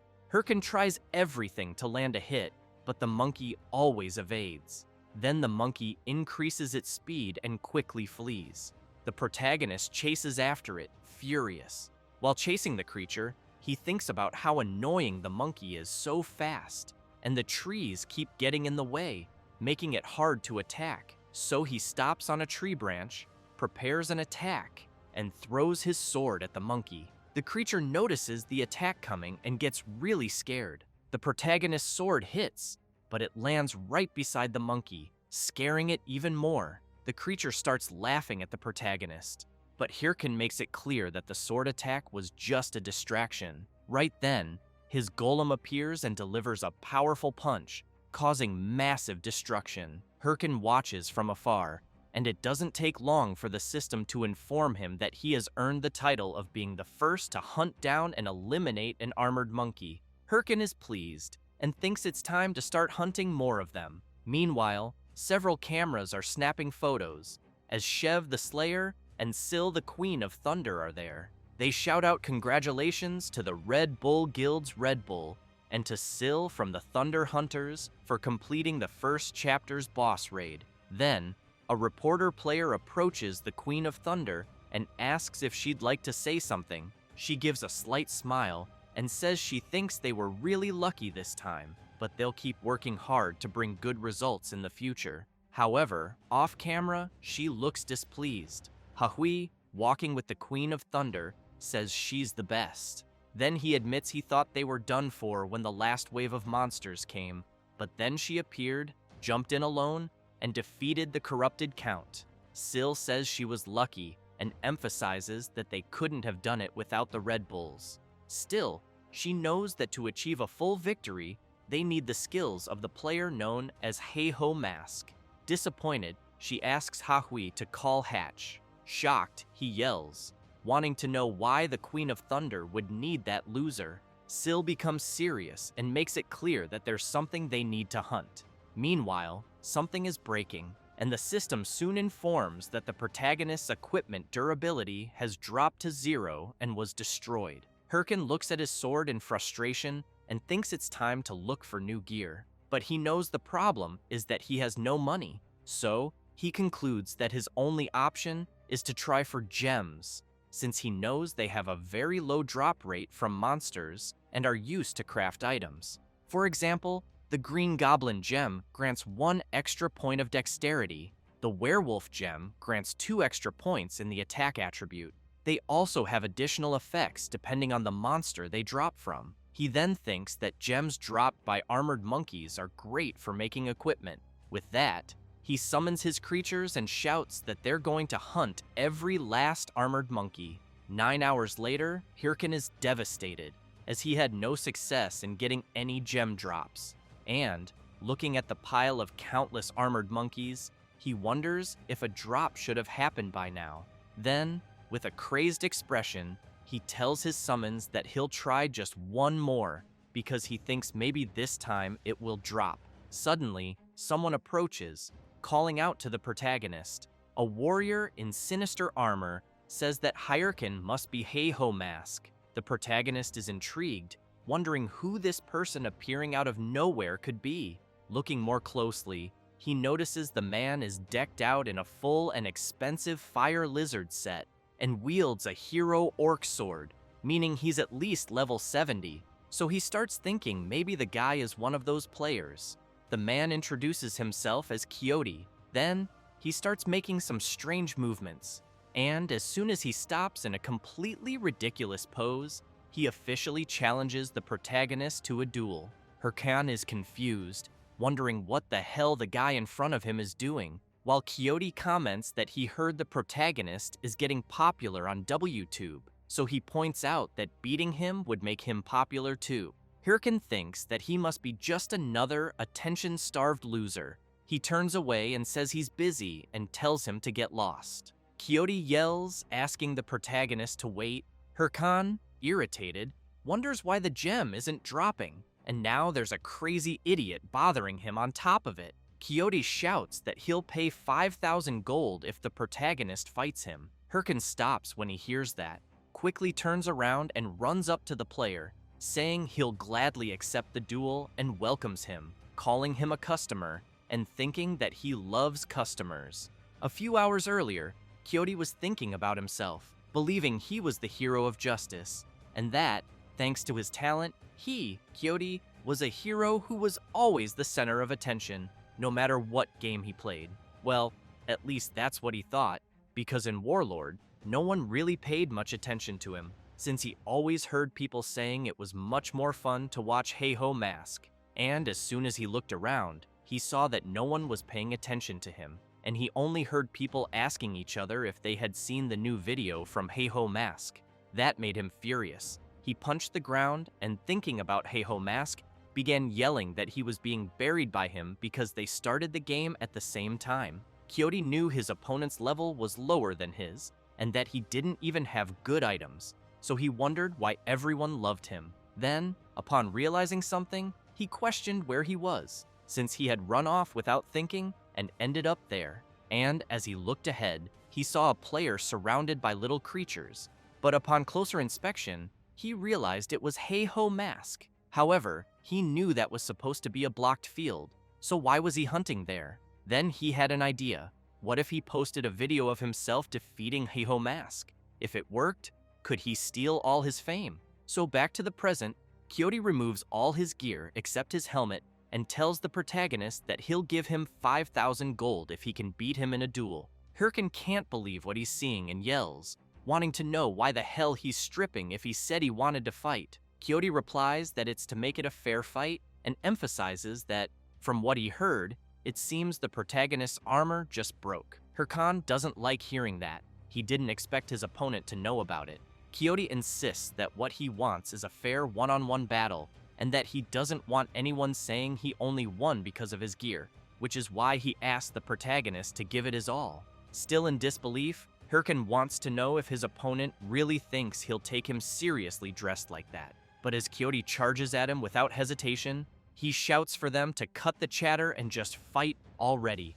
Hirkan dodges the first strike and points out that Kyoto should listen when people talk, but the player doesn't care and keeps launching a flurry of attacks, forcing Hirkan to dodge all of them. Kyoto gets irritated and demands that the protagonist fight back instead of just defending. While still dodging, Hirkan tells Kyoto to make him do it, which enrages him even more, prompting him to activate his booster skill and throw a powerful punch. Hirkan worries if he'll have time to dodge, but ends up getting hit and is sent flying. Lying on the ground, Hirkan realizes his opponent just used the booster skill, a warrior class ability that speeds up movement for a moment. Watching Kyoto from a distance and seeing his aura, he reflects that, although he may look like an idiot, his level seems higher than his own, so he concludes that facing him head-on is a bad idea. Then he gets an idea. He gets up from the ground, and Kyoto comments that it looks like the protagonist is finally ready to face him. He tells him to go all out because he'll surpass his best. As he charges again, yelling that he's going to show everyone he's stronger than Heiho Mask, he activates his booster ability once more. But Hirkan throws dirt at Kyoto's eyes, and while he's distracted, the protagonist sweeps his legs out from under him, making him lose balance and tumble to the ground. Hirkan makes it clear to his opponent that if his strength stat is higher, he just needs to overcome it with his own skills. That said, he lands a powerful kick to Kyoto's face, followed by a strong uppercut, launching Kyoto hard into a tree. The player trembles with rage, calls Hirkan a coward, and demands to know how he considers what he just did a skill. The protagonist responds that no one cares about that when fighting for their life. Hirkan laughs and makes it clear to Kyoto that he lost because he'd rather stick to his pride than focus on winning. Then, he activates his skin grafting skill, Armored Monkey Hide, and the system immediately notifies that the protagonist has been strengthened with the Armored Monkey's attributes. Kyoto becomes very worried and thinks that if he's hit by that, he'll definitely die. With a sinister aura, Hirkan tells Kyoto that he's the one who started this fight, so he better be ready for it. As he charges toward the player, Kyoto starts screaming, asking the protagonist to wait. Then he starts crying and says he surrenders. However, the protagonist can't stop his attack, and a massive wave of destruction follows. Fortunately, and luckily for Kyoto, Hirkan manages to change the direction of his blow, hitting right beside his opponent's head. The tree and everything behind it are completely destroyed. Kyoto trembles in fear, thinking it was so terrifying that he almost forgot he was in a game. Hirkan laughs and tells Kyoto to hand over the 5,000 gold already. However, he adds that he's sure his opponent would prefer not to be forcibly logged out for 2 days, so he suggests they settle things peacefully from now on. Kyoto removes his helmet and shouts that Heiho Mask is an amazing guy. He also says the protagonist is so strong and impressive, which scares him, wondering what's gotten into this guy. The blonde emphasizes that he, Kyoto, admits defeat, and hands over the 5,000 gold he promised, along with his sword. Hirkin looks at the sword in his hand and realizes it's the hero orc sword, marveling at it, saying he knows it grants plus 66 strength, plus 66 vitality, and also ignores 9% of defense, and figures it must be worth at least 15,000 gold at auction. However, he tries to stay calm and asks why the blonde is giving him such a rare item. Kyoto smiles and asks the protagonist to consider it a token of his gratitude. He then explains that he had been blinded by popularity all this time and didn't work hard to actually get stronger, and that Hirkan made him realize that. With that, he strikes a ridiculous pose and asks the protagonist to please accept it, emphasizing that he's truly worthy of becoming his brother. Hirkan is dumbfounded by the scene before him and wonders if that's really the reason he gave him the sword. But he also knows that while Kyoto may seem like an idiot, he might have a cool side. Still, he kicks the blonde and asks if that's what he thought he was going to say, then tells him to go to hell and fuck off. He then tells his summons to get him. Later, Kyoto is left with a swollen face after getting thoroughly beaten. He tries to explain again, saying his full name is Don Quixote, and that he'll return when he becomes worthy of being the protagonist's brother. As Hirkan walks off with his summons, Quixote continues shouting that he'll be looking forward to the day they meet again. The protagonist smiles and comments that it looks like Quixote is having fun with the game. Then, changing the subject, he starts laughing like a madman while looking at his new sword, and says that now that he's got it, he won't need to hunt armored monkeys anymore. He reflects that now he should be ready to take on the next quest, but suddenly turns with a calm expression and asks his summons if maybe he should just hunt 100 more armored monkeys, because he feels like something really good will drop this time. All his summons hate the idea and start grabbing him, trying to stop him from going after that. After returning and handing in the requested items, NPC Ma Wung says it was 950 armored monkeys, 104 fang wolves, and 76 venomous lizards. He praises the protagonist, saying he did a great job, adds that the investigation is progressing well thanks to him, but wants to know what's with that expression on the protagonist's face.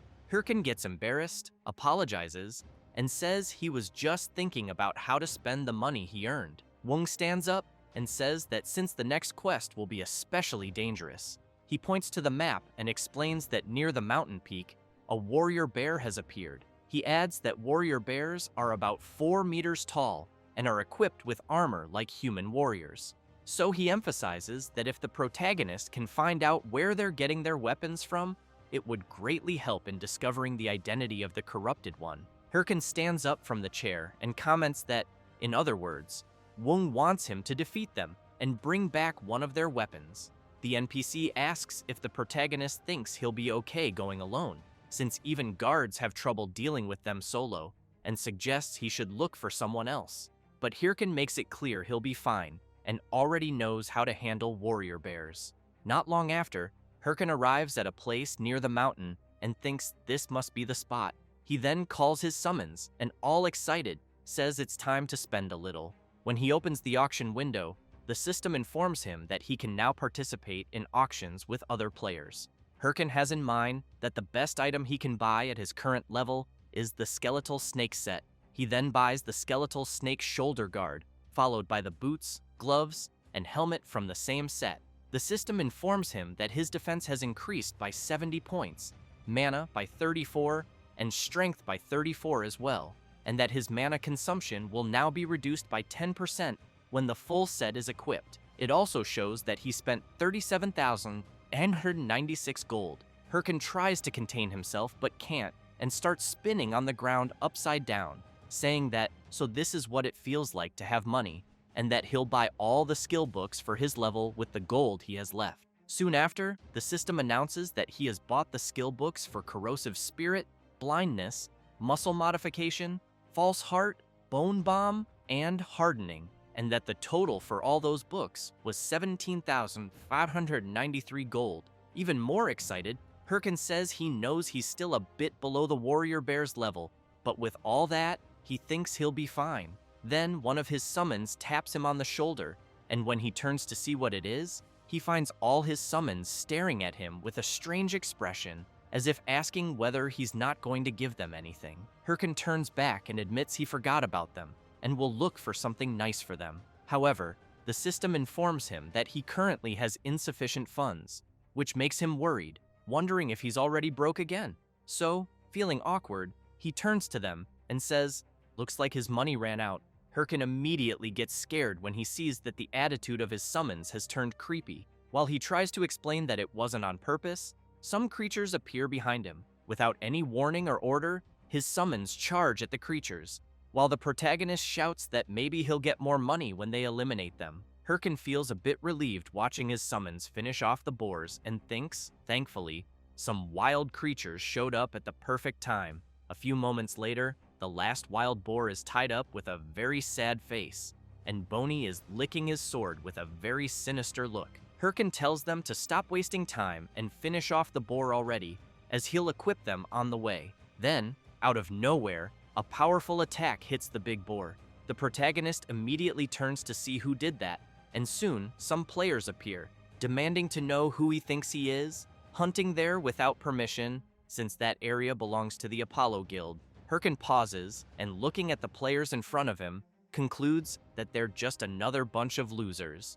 The guys introduce themselves. One says his name is Ajang, the other Wang Zhang, and finally, the last one Iljang, and they declare they are the great trio of the Apollo Guild. Hirkin laughs and says he gets it, but without any mercy or pity, he quickly launches several consecutive attacks on all three. He then makes it clear they're just a bunch of losers trying to annoy him. Turning away, he wonders why he's been attracting so many people lately, and considers that maybe he needs to see a shaman or something. As he leaves with his summons, saying he just wasted his time there, the players are left trembling on the ground. But Wang Zhang, using what little strength he has left, thinks that the protagonist actually dared to lay a hand on his guild and that they'll make him regret it, so he taps his watch and reports everything that happened to his superiors. Not long after, a man next to a giant tiger, upon hearing about the earlier incident, wants to know if the protagonist really attacked his subordinates even after hearing his name. The guild member confirms it and emphasizes that's what Wang Zhang reported. The guild leader then tosses a gold bar to the member and orders him to bring the protagonist in, no matter the cost. He then makes it clear that he'll make him pay for disrespecting his name. Meanwhile, Hirkin is impressed, seeing a beautiful view and realizing he's reached the area where warrior bears spawn. He turns and calls for his summons, only to see them striking ridiculous poses, and quickly demands to know what the hell they're doing. After smacking each one on the head, he yells for them to stop fooling around. He then declares that they're going to hunt a warrior bear, which is level 70 and has 3 phases, so they need to prepare for this battle. He emphasizes that defeating the bear will put them ahead of the top 30 guilds in terms of main quest progress. He stresses that he expects no mistakes from his summons. They immediately salute, signaling that they understand. Hirkin then hears a loud roar, takes a deep breath, turns, and says, "Speak of the devil!" The enormous warrior bear appears right in front of them. Hirkin activates his watch and quickly equips his battle gear.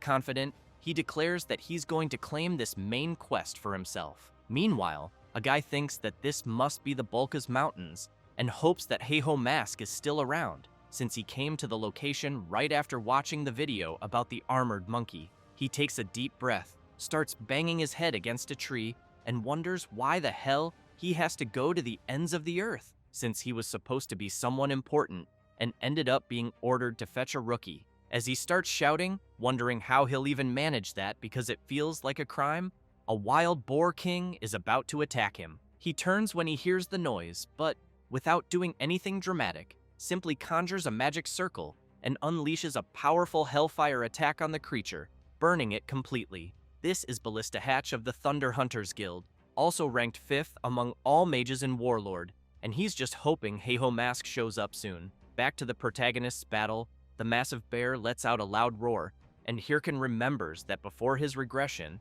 when he challenged the bear along with his guild members, they failed 6 times before barely defeating it. But he knows that if he fails again this time, he'll lose his lead in the main quest to someone else. So he reflects that to land an effective hit on the warrior bear, he'll need to aim for gaps in its armor and remove it. As he keeps thinking that he can do this, now that he's prepared with his new skills, the massive bear charges at him in a fury. Hirkin smiles and tells his summons to act on his signal. He then charges at the beast, thinking that his new passive skill, leg strength modification, will be highly effective. However, his speed is so high that he ends up overshooting and flying right past the bear. Hirkin tries to make sense of what the hell just happened, while the bear and the summons just watch him soar through the air. But without wasting any time, the massive bear attacks the protagonist's summons, and the system reports that the warrior bear completely wiped out the skeletons, which makes Hirkin furious. The protagonist looks into his leg strength modification skill, which boosts leg power, allowing faster and stronger movement. He gets even more enraged and yells that there's a limit to fast and strong. He then spots a nearby rock, heads toward it, and once again uses his acceleration, charging full force at the warrior bear. But he's so fast that he crashes straight into the bear, which is left wondering what the hell this crazy human is trying to do. Meanwhile, Hirkin marvels at the creature's fur. It's really soft, but he's quickly struck and thrown hard into a rock. While lying on the ground, he thinks that his leg strength is too much and he can't control it. Still, he managed to rip off part of the warrior bear's armor, but he questions how useful that really is, because if his skills are acting like this, he wonders how he'll land an effective attack. Without wasting time, the giant bear charges at him again, and when it delivers a powerful blow, Hirkin is forced to dodge at the last second. He then starts channeling his power and activates Bone Bomb, which creates a bomb using mana, and he throws it right into the creature's face, causing a massive explosion. However, it only enrages the bear even more. Hirkin starts to panic, thinking this is way too hard and that ever since it came to this, he might have to give up on direct attacks. So he uses his mana to restore and summon his skeletal warriors again. He then states that he has no choice but to fight like a proper necromancer, but he quickly notices the strong distrust in his little summons faces. So he shouts that this time, he'll do it properly. Next, he summons his golem, which immediately appears and attacks the massive warrior bear. The bear doesn't stand still. It strikes the golem with its powerful attack. Hirkin smiles, thinking he still has one last card up his sleeve. He then uses the harden skill on the golem, making it more durable. With that, he snaps his fingers and orders his summons to attack.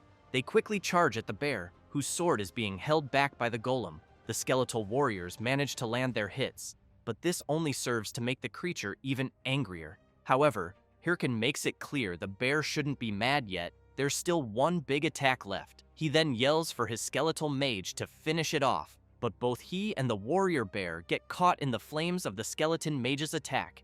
Hirkin can't believe he got hit too, so he turns furiously and shouts, calling his summon an idiot and saying it was supposed to wait until he got out of the way.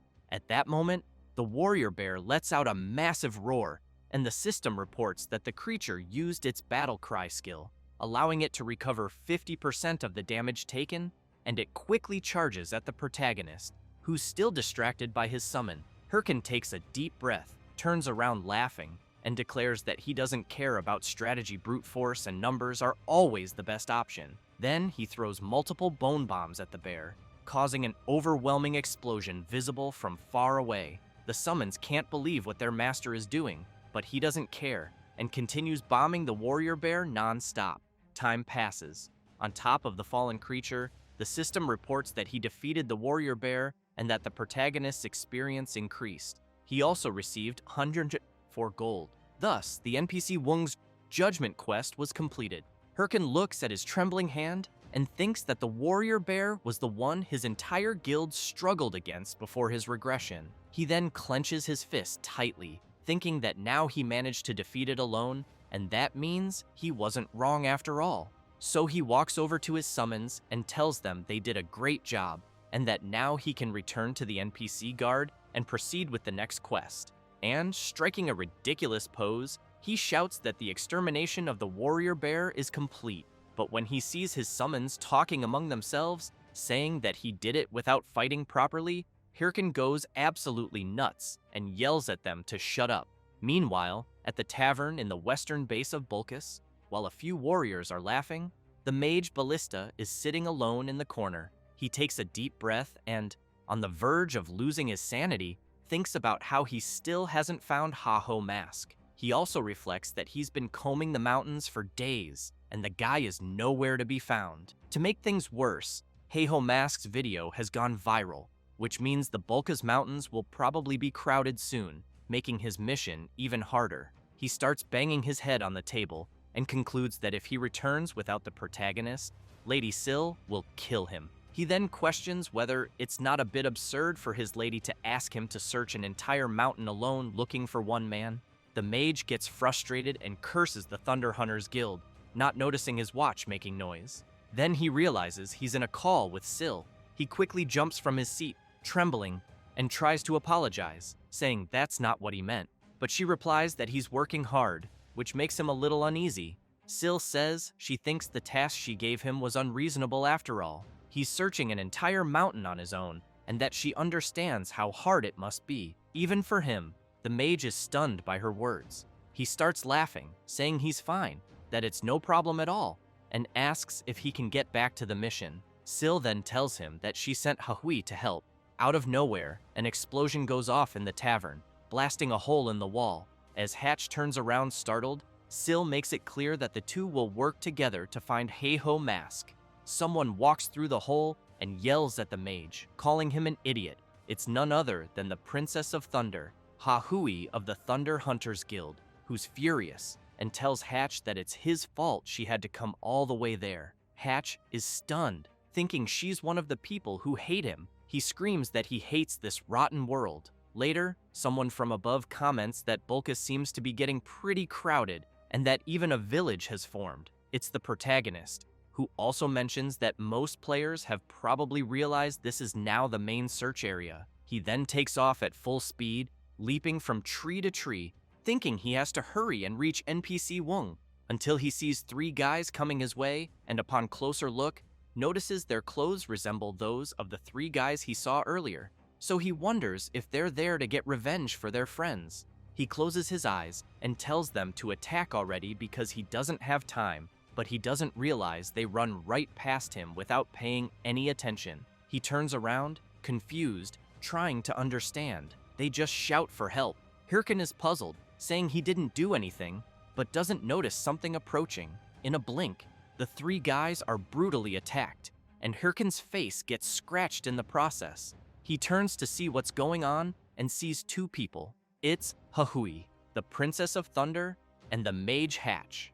Upon noticing the emblem on their clothes, Hirkin realizes they're members of the Thunder Hunters Guild, but he's quickly startled by a sword pointed straight at him. Hahui demands to know if he's the guy called Ha-Ho Mask from the videos. Hirkin recalls that Hahui is the second in command of the Thunder Hunters and also a fanatic who would crawl through hell if Sil ordered it. And the other one is the level 3 mage of the Thunder Hunters, nicknamed Ballista, a genius mage who never lets a target escape. He also remembers that, before his regression, they were the biggest threats, and he never imagined he'd run into them here. However, he reflects that, seeing as they're looking for Ha-Ho Mask, they're probably there for guild recruitment, but he'd love to kill them all, even though he knows that's impossible right now. So he climbs down from the tree and asks if they're really looking for Ha-Ho Mask. He plays dumb and acts like a fool, asking who that person even is.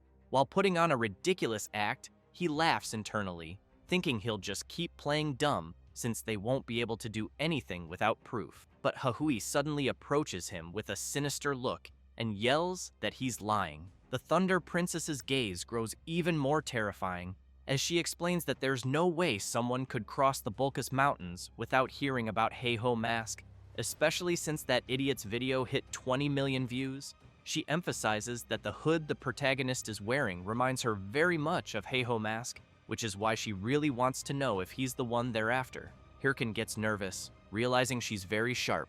The mage steps in and tells them to stop, saying that's not the issue right now. He then points at the Thunder Princess's forehead and yells that the problem is her. He starts ranting that she destroyed the inn, killed people just because she thought they were suspicious, and now he wants to know how she plans to fix all this, since everyone knows their guild and they won't even be able to deny it. Hatch starts shouting even louder, demanding that she apologize quickly before the guild's reputation takes a hit because of her.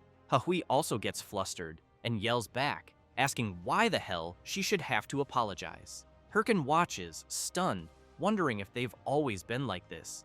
Eventually, Hahui, visibly annoyed, mutters an apology. Hatch watches her walk off and asks what kind of dumb behavior that was. He then turns to the protagonist, apologizes for his partner, and wishes him a good game. But as Hirkin sighs in relief, thinking he narrowly avoided trouble, he fails to notice someone rushing at him. When he sees a fist flying straight at his face, he's terrified, and before he can react, he's punched by the Thunder Princess and slammed into a rock. Hatch loses it, grabs Hahui, and screams, demanding to know why the hell she hit someone again. Did he call her a mad dog, or has she actually gone crazy? She replies that she thought the protagonist would at least dodge her punch. Hirkin wants to know if they really just assaulted an innocent user who had his guard down, so he calls them out. Then, putting on glasses, he announces that he's formally filing a complaint against the Thunder Hunters Guild. He opens the forum window and explains that first, he'll post it on the official forums to make it public, and the title will be Thunder Hunters is a cruel guild that massacres newbies. The mage panics and quickly apologizes, saying they'll compensate him and begging him to just forget about it if possible. So Hatch hands the protagonist a handful of gold coins, and Hirkin comments that since the mage is offering 1,000 gold coins as a gesture of sincerity, he'll let it go. Hatch breathes a sigh of relief and thanks him. He then grabs Hahui's arm and while dragging her away, yells that he can't stand her. Hirkin knows what he just did is pathetic, but for now, it's the best option because he's fully aware that provoking them carelessly would be a disaster. That's why he knows he just needs to endure this a little longer. As they walk away, Hatch asks why the hell she causes problems every single time, and if she doesn't realize image management is vital for a major guild. Slightly confused, Hahui wonders if people don't instinctively dodge when attacked. Hatch asks if she's seriously trying to say it's his fault for not dodging her punch. She replies that it's not that, it's just that guy. He looked like he was just annoyed seeing the attack coming his way, almost as if he thought he had no choice but to take the hit. Hatch says he's begging her and asks if she can just be quiet. She tells him to shut up and calls him a loser. Meanwhile, the protagonist returns to NPC Wung's house and hands over a piece of the warrior bear's armor. Wung comments that this was expected and that something is definitely going on. He thanks the protagonist once again and emphasizes that if it weren't for him, there would have been many casualties. However, he wants to know if he's okay, since he sees him trembling. Hirkin replies that he's fine, but is thinking that the NPC needs to hurry up and move on, because if there's any delay, the top 30 guilds will catch up. With that, the NPC grabs a chest and places it on the table. As he opens it, he asks the protagonist to pick just one. Wung explains that while he was active in the Bulkus Mountains, he marked maps of monster dens. Hirkin remembers that means they're treasure maps, and gets excited, thinking that all kinds of rare items can be obtained from the dungeons marked on them. But just as Hirkin reaches for one, the NPC makes it clear he has a favor to ask. Hirkin gets furious, thinking he knew it, there's no way he'd give something like this for free.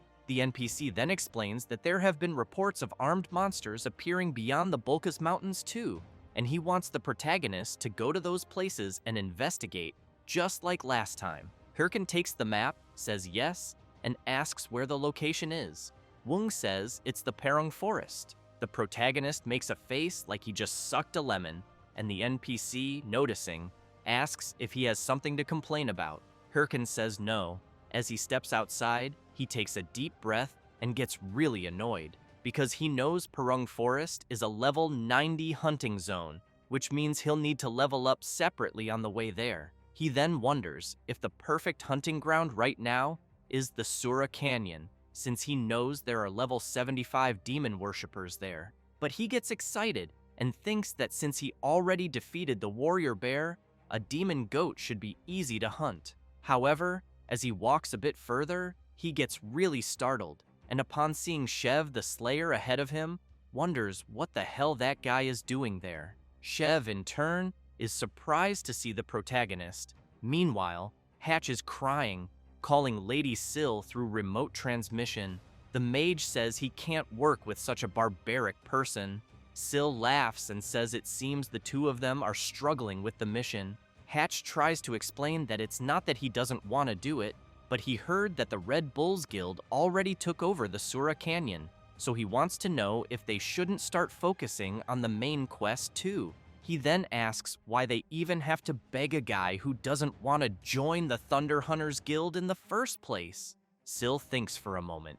Then she orders them to stop tracking Heiho Mask and declares that the Thunder Hunters will now enter the main mission. Hatch starts crying even more from happiness and says that's just what he expected from Lady Syl. After the remote call ends, she leans back, smiles, and thinks that the strong are drawn to the strong. And for that reason, she wants to see how long Heiho Mask can keep running.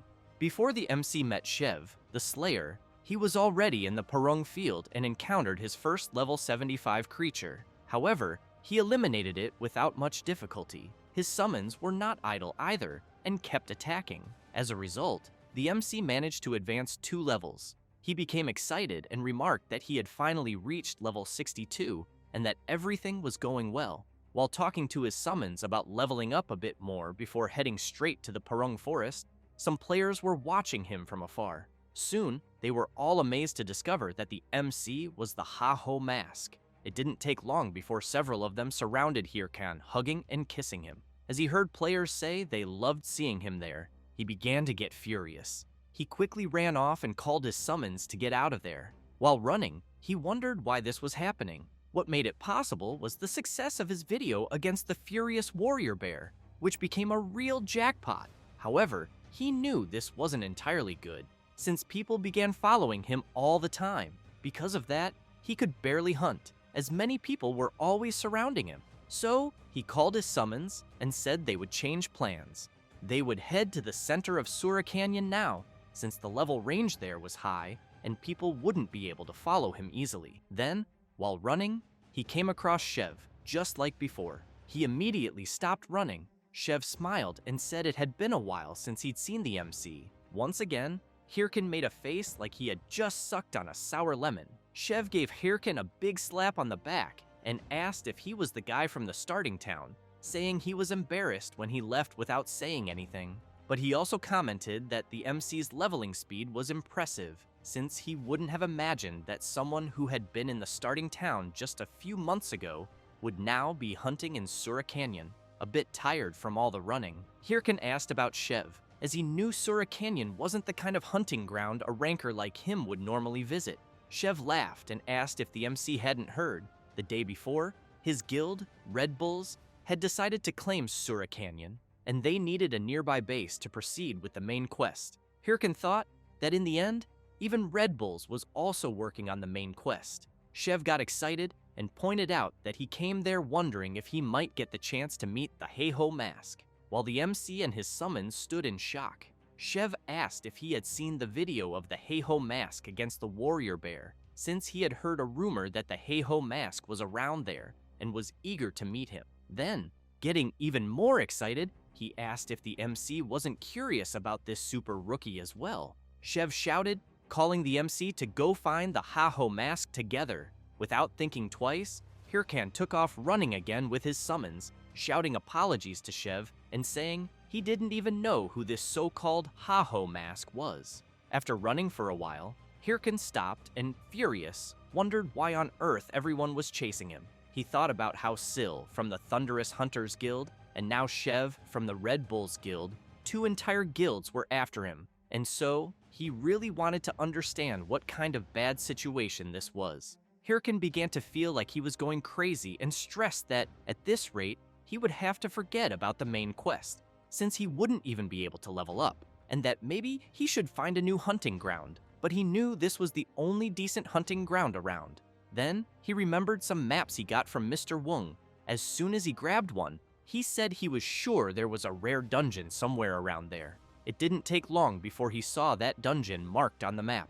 Upon reaching a waterfall, he thought that rare dungeons were usually hidden in hard-to-reach places, and that although it wouldn't be easy to get something great, you had to take big risks. So, taking a deep breath, he jumped into the lake with his summons. The system quickly informs him that breathing is restricted underwater and that the available time will only be 20 seconds. Hirkin thinks that if the map he got from Mr. Wong is correct, there must definitely be a secret dungeon around there. As he keeps swimming and his breathing time decreases, he also knows that the question is whether he will make it in time until he finds the place. With only a few seconds left before his time runs out, he thinks it's quite far and fears he won't make it. With just 1 second remaining, Hirkan believes it's just a little further. He manages to reach it and bursts out of the water. The system informs him that he has entered the dungeon and that the MC has obtained the title of the one who discovered the secret, as well as the title of Dungeon Explorer. Hirkan is impressed by the place around him. As soon as he emerges from the water, he comments that it was just as he thought. If people are the problem, just hunt where they aren't. As they walk through the dungeon, Hirkan wonders what kind of monsters will appear there, and since it's a secret dungeon, whether there must be some strong monsters. Then he hears a strange noise. A creature appears, its eyes glowing intensely. The MC is a bit startled, but upon looking closely at the creature in front of him, he is left stunned, unable to believe what it could be. The two stare at each other for a while, until Hirkan becomes furious and shouts, wanting to know if the creature is messing with him and whether, by any chance, it wants him to defeat it. However, he is surprised to see the creature emitting fire from its body. Hirkan wonders if this dungeon is the kind of place where elemental-type monsters appear, knowing they are among the rarest monster types in Warlord. That's because the items they drop are materials for attribute gear and are incredibly popular. Thus, he gets quite excited and comments that, in other words, this means he can make a fortune just by hunting them. The little creature, in turn, is shocked by the expression on the MC's face. Without a second thought, Hirkan orders his summons to eliminate all elemental-type monsters. The little creature, terrified, lets out a loud sound. Immediately after, a tremor begins to shake the area. Hirkan grows worried, wondering what it could be. Then, a massive level 70 fire salamander appears to protect its little creature. The MC can't believe that this monster has shown up here. The salamander wastes no time and begins channeling its flames, quickly firing them toward the MC, forcing him to run to avoid being hit. Hirkan observes the salamander's fiery attack and is surprised, as he didn't expect such an opening move. He gets up and thinks he has no choice, knowing things will get troublesome if this keeps up. So, he wonders if he should try using his new power. He then activates the Helm of Madness ability on Little Bone. Next, he uses bone armor. Finally, he equips the Black Orc Skull, an item he spent a fortune on to strengthen the skeleton. Thus, he completes the summoning of the Skeleton Knight, which terrifies both the huge salamander and the little creature as it approaches. The Skeleton Knight points its sword and in the blink of an eye, completely slices the fire salamander apart. Hirkan is thrilled and thinks that the Skeleton Knight is ready for battle. Thus, it does not take long for a horde of wild salamanders to appear. Hirkan knows he will have to fight them. They begin preparing their flaming attacks, and the MC only smiles, thinking that it will be the perfect test. Then he shouts for the Skeleton Knight to attack immediately. Without much difficulty, his summon easily slices all the salamanders.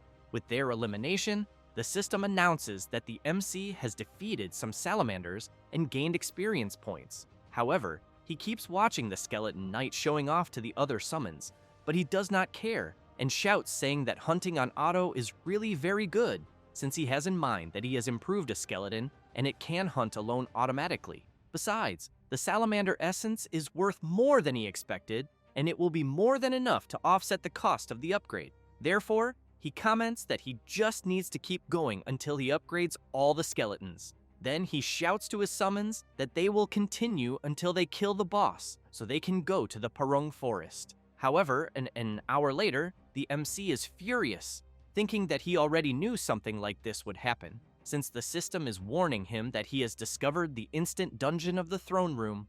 Hirkan, intrigued by the instant dungeon, comments that there is no way to know what is inside and that it is not like he can return once he enters it. Then he thinks that he will not be able to play for 2 days if he enters the dungeon and fails, since he has in mind that this is more than enough time for the Thunderous Hunters and for the Red Bulls to get ahead of him in the main quest. However, he also knows that it is not like he has another place to go around there, and that apparently he will not have a choice. Therefore, he decides to enter, and after passing through the entrance, he makes it clear to his summons that he can only depend on luck. As soon as he walks a little inside the instant dungeon, the system warns him that he has already reached the throne room. And while they continue walking through the place, he notices that there are many statues of knights and thinks that it seems like it was meant to be an abandoned temple. And observing the statues more closely, he realizes that they all have blade marks and therefore thinks that something strange is happening, until he is very surprised to notice something in front of him as he sees a huge creature sitting on a throne. As soon as he gets closer to the creature, it awakens and begins to release its intense power. Hirkan becomes worried, as that was not his intention. Then he shouts, asking his summons to enter defense mode as quickly as possible. However, it is too late, and the creature attacks them all at once. The system warns that the skeleton warriors were destroyed after taking too much damage. Hirkan jumps back and becomes worried about the situation he finds himself in, as he did not expect the creature in front of him to be there. The creature in question is a level 80 spirit knight. Hirkan has in mind that it is a monster equipped with the highest quality battle AI. He also thinks that he encountered one in his past life, and that he was more or less at the same level he is at now, and the entire Haho Mask Guild was there as well. But even so, they were all completely annihilated, and at the time, he knew he had no choice but to give up. However, he knows he cannot let this happen again. Therefore, he summons his skeleton warriors again, and they immediately go together against the Spirit Knight, who in turn prepares his enormous sword and delivers a powerful attack on some summons, but others, as well as the MC, jump over the attack. Hirkan tries to take advantage of the gap, and along with his skeleton knight, delivers a joint attack, but the Spirit Knight easily manages to block the double attack, until one of the MC's summons tries to take advantage of the fact that the Spirit Knight is busy blocking the attack and goes to his back, landing a full thrust on the creature. However, the summon is left not understanding anything, as it seems that his attack had no effect at all. Hirkan shouts, calling the skeleton warrior an idiot, and orders him to immediately get away from the Spirit Knight, but it is already too late and the summon is brutally attacked. With that, the system announces that a skeleton warrior has been completely destroyed. Hirkan and the skeleton knight take distance, and the MC comments that a stab in the heart is not a critical attack on the Spirit Knight. And observing the creature closely, he questions himself about what to do, since he knows that normal skeletons or the golem will not be useful there, until he begins to remember a moment in his past life of his old friend wanting to know why he attacked a monster 4 times bigger than him head-on. Hirkan does not know what to answer, but replies that he only thought that he would not have dinner if he did not catch the monster, and his friend could not believe the reason the MC used to attack the huge monster. After remembering this, Hirkan charges at the Spirit Knight, questioning since when he was the type to think while playing the game. And as soon as he strikes his attack, he thinks that if he cannot deal critical attacks, he just needs to accumulate damage. After dodging an attack, he realizes that it is working and that he will only need to continue. However, he notices that the Spirit Knight is getting faster and ends up being hit, spitting blood. Then, he stands still for a brief moment, and soon after, while holding the Spirit Knight's sword, he laughs and says it was just acting. Thus, the Skeleton Knight appears behind the Spirit Knight, and with his attack cuts off the arm of the knight that was holding the sword. The Skeleton Knight jumps close to his master, and while Hirkan observes the Spirit Knight, he makes it clear to his summon that they will not have dinner if they do not defeat the opponent. Meanwhile, in the village of Sura Canyon, Shev and Yel are walking through the village, and he comments that apparently the place is doing better than expected. Yel replies that it is obvious, since the Red Bulls Guild is in charge of the area, and that they secured a good supply route to ensure nothing is missing. Until suddenly, Shev starts laughing, and all excited comments that then he thinks maybe the Haho Mask could appear there. Hearing this makes Yel furious, and unable to believe what the idiot of her friend is saying.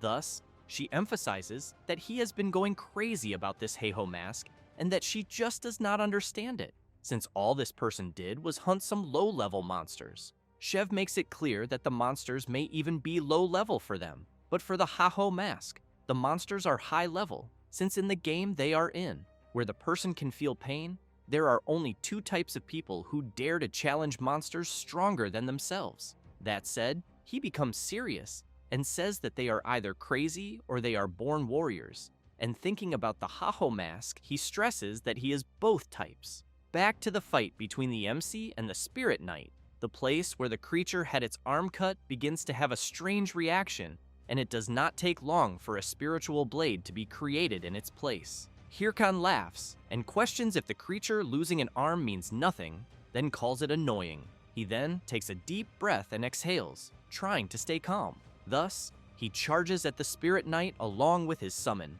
The creature prepares its attack and soon delivers a powerful slash, completely shattering the ground and forcing the MC and his summon to jump back. Hirkan jumps onto a rock and comments that apparently his opponent is really trying to bury him alive, but he does not care, and together with his summon, he keeps jumping from rock to rock, and they go against the creature. The MC delivers a powerful slash from one side and the Skeleton Knight from the other. Then both start running around the Spirit Knight, striking several consecutive blows.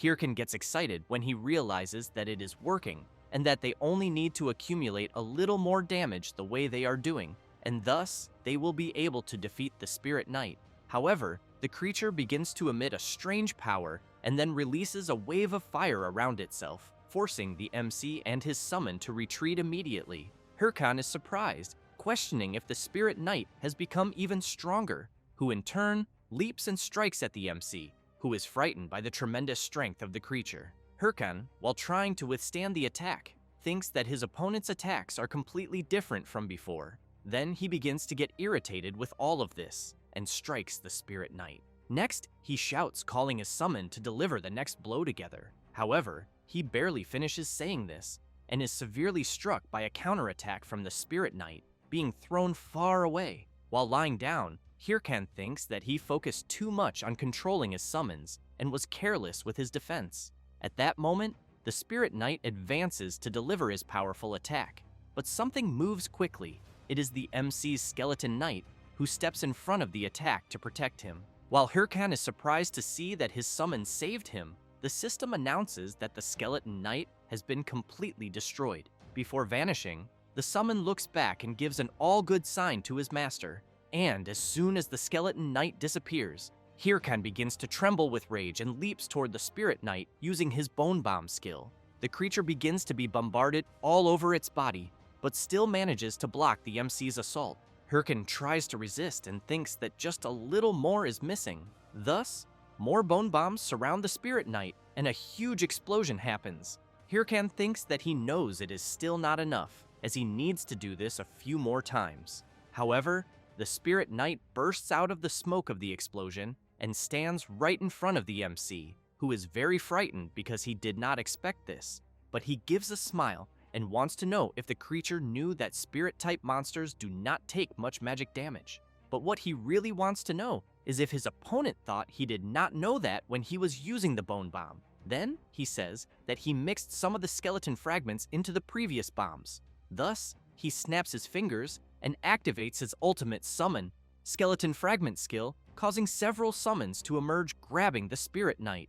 With that, Hirkan takes the opportunity and charges forward, saying that it is the end of the creature and, at incredible speed, delivers multiple attacks. And so, the system informs that he has defeated a Spirit Knight and obtained 455,663 gold, as well as receiving the title of Chivalrous Spirit, the Spirit Knight's armor fragment, and finally, several experience points.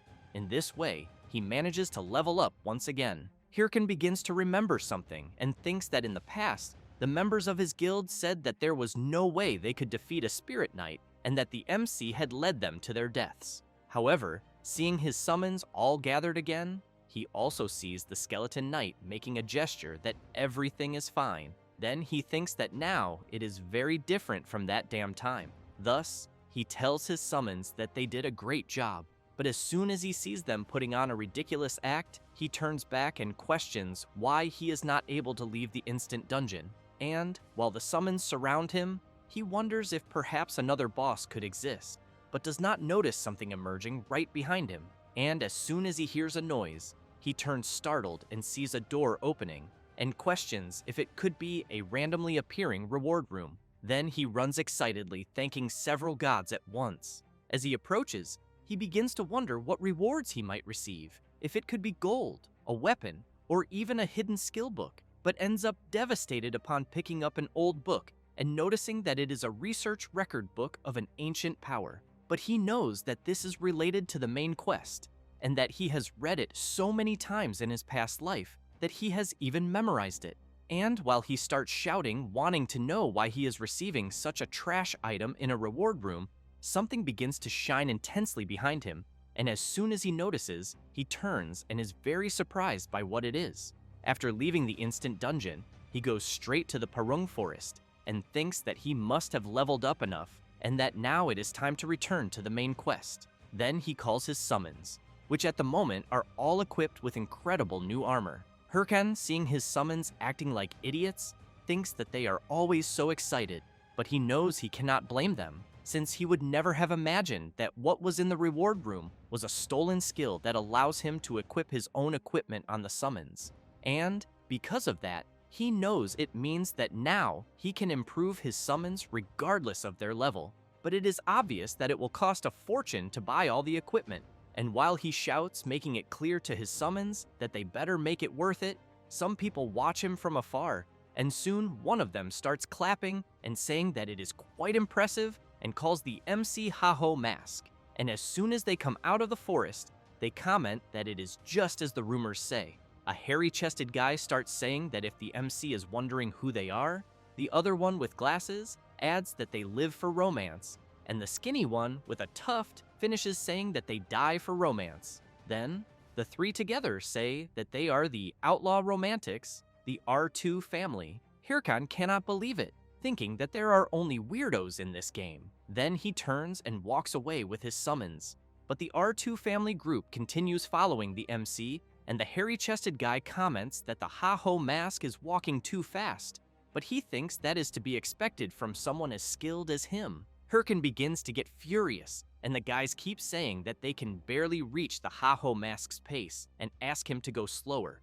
The MC completely loses his temper and shouts, telling them to fuck off and get lost. The hairy-chested guy, a little embarrassed, comments that the MC still has not given them an answer. So they ask Hirkan to join them, and the MC shouts, wanting to know if they really thought he would join. The hairy-chested guy asks the Haho mask to allow them to officially introduce themselves. Thus, he says that they are from the R2 family and are training to reach level 100 in the Parung forest, but that the monsters there are too strong for them, and that unfortunately, they are not strong enough to hunt the monsters in the area, and that is why they are going around looking for more members for the group. However, for some reason, no one wanted to join. Hirkan thinks that he knows very well the reason, until one of them grabs the MC's hand and insists again for him to join them. Hirkan is quite startled by the guy's sudden approach and tells him to go to hell. Sometime later, the R2 family group is all on the ground with several bruises and injuries on their bodies. And Hirkan makes it clear that he does not care about their romance crap, since he does not intend to work with anyone, so he wants to know if they understand. One of them comments that he understands and that he will not insist anymore. Hirkan makes it very clear that if they follow him again, he will eliminate them once and for all. He says that and leaves with his summons. The hairy-chested guy takes a deep breath and comments that they were rejected again and that the Haho mask was the last hope.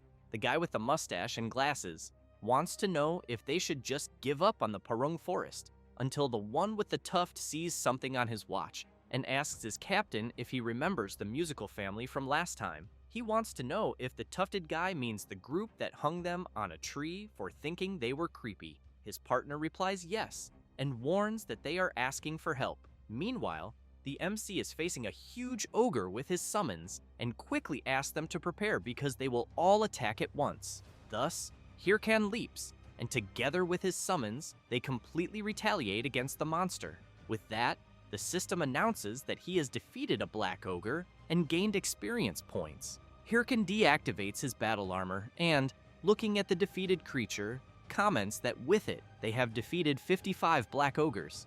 Then he thinks that since he has already faced the Spirit Knight, most monsters will be much easier from now on. since the monster's movements will be very predictable. Thus, he clicks on his watch and thinks that it is already good enough, as he is leveling up very quickly. He checks the mission given by the gamekeeper Ma Wung, in which he needs to find traces of armored monsters in the Perung Forest and report, and he will be rewarded by Mr. Wung himself. Then, Hirkan cannot believe it, and questions how it is that he cannot even find a trace of armored monsters there in the forest, since he has not even begun to progress in the main quest. Next, he thinks that he cannot waste so much time, as he is sure that the 30 top guilds have also started the progression of the main quest, and that he knows it is only a matter of time until they catch up with him. Then he starts considering that maybe he should have asked the guys from the R2 family for some information, but just thinking about how they were, he knows he made the right choice, since he would rather die than work together with those guys.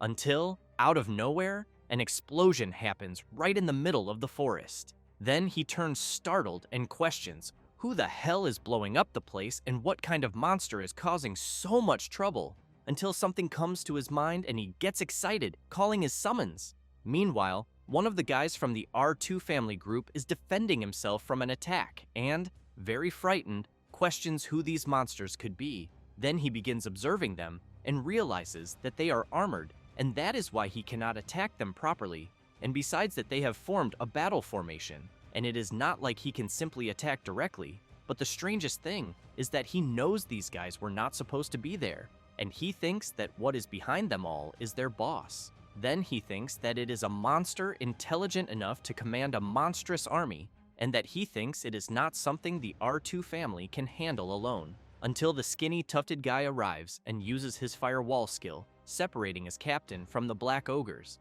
The mustached guy arrives too and asks his captain if he is alright. Next, the mustached guy informs that the musical family is practically exterminated, and that he also thinks they will not be able to hold on for much longer. At this moment, the tufted guy starts shouting in fear, wanting to know if they should just flee while they still can, as he thinks they will end up dying if they continue there. The captain thinks that his friend is right, since he knows that the chances of defeating them are tiny, until he remembers something, in which he was always asking for help, and people only told them to stay away. And it was always like that. Every time he asked for help, he never got anything in return. So in the end, it was always just the three of them. Thus, he takes a deep breath and orders his partners to use all the remaining mana to secure an escape route for the musical family. They do not understand this sudden request, but the captain turns and makes it clear that they know well what it is like to have people abandoning them all the time, especially when they need help. So he stresses that they must not abandon these people knowing that. Both the mustached guy and the skinny tufted guy are moved by their captain's determination. Next, the captain charges at the monsters, saying that he will hold them off, and that they will help the rest. Then, he starts delivering several attacks and finishes with a powerful charge strike to the black ogre's belly. He begins to get excited, thinking that it is working and that he just needs to keep up the pace. However, it does not take long before he receives a counterattack and is thrown hard to the ground. While lying down, he begins to feel great pain, and as soon as he looks up, he sees the huge black ogre preparing its kick and thinks that he will not be able to move. Thus, the creature delivers its kick, but something shining comes in their direction, telling the captain to stop trying to look like a nice guy. It is the MC who manages to arrive in time and block the black ogre's attack. The captain cannot believe the person who just saved him. Hirkan makes it clear that he only said what he just said so that he would not misunderstand. Then, he turns and emphasizes that he is not there to help him, as he is only there to make sure the captain's group does not steal his monsters. The captain does not understand anything, and Hirkan calls his summons. Then he orders them to attack the monsters immediately, and thus an incredible battle begins. The hairy-chested guy cannot believe the agility of the MC's summons and questions if they can really move the way they are moving. And observing Hirkan from behind, he knows that this is beyond what a normal necromancer should be capable of. Then he questions who the Haho mask really is. It does not take long for the summons to defeat several black ogres. Thus, the system announces that the MC has defeated several armored ogres and gained experience points.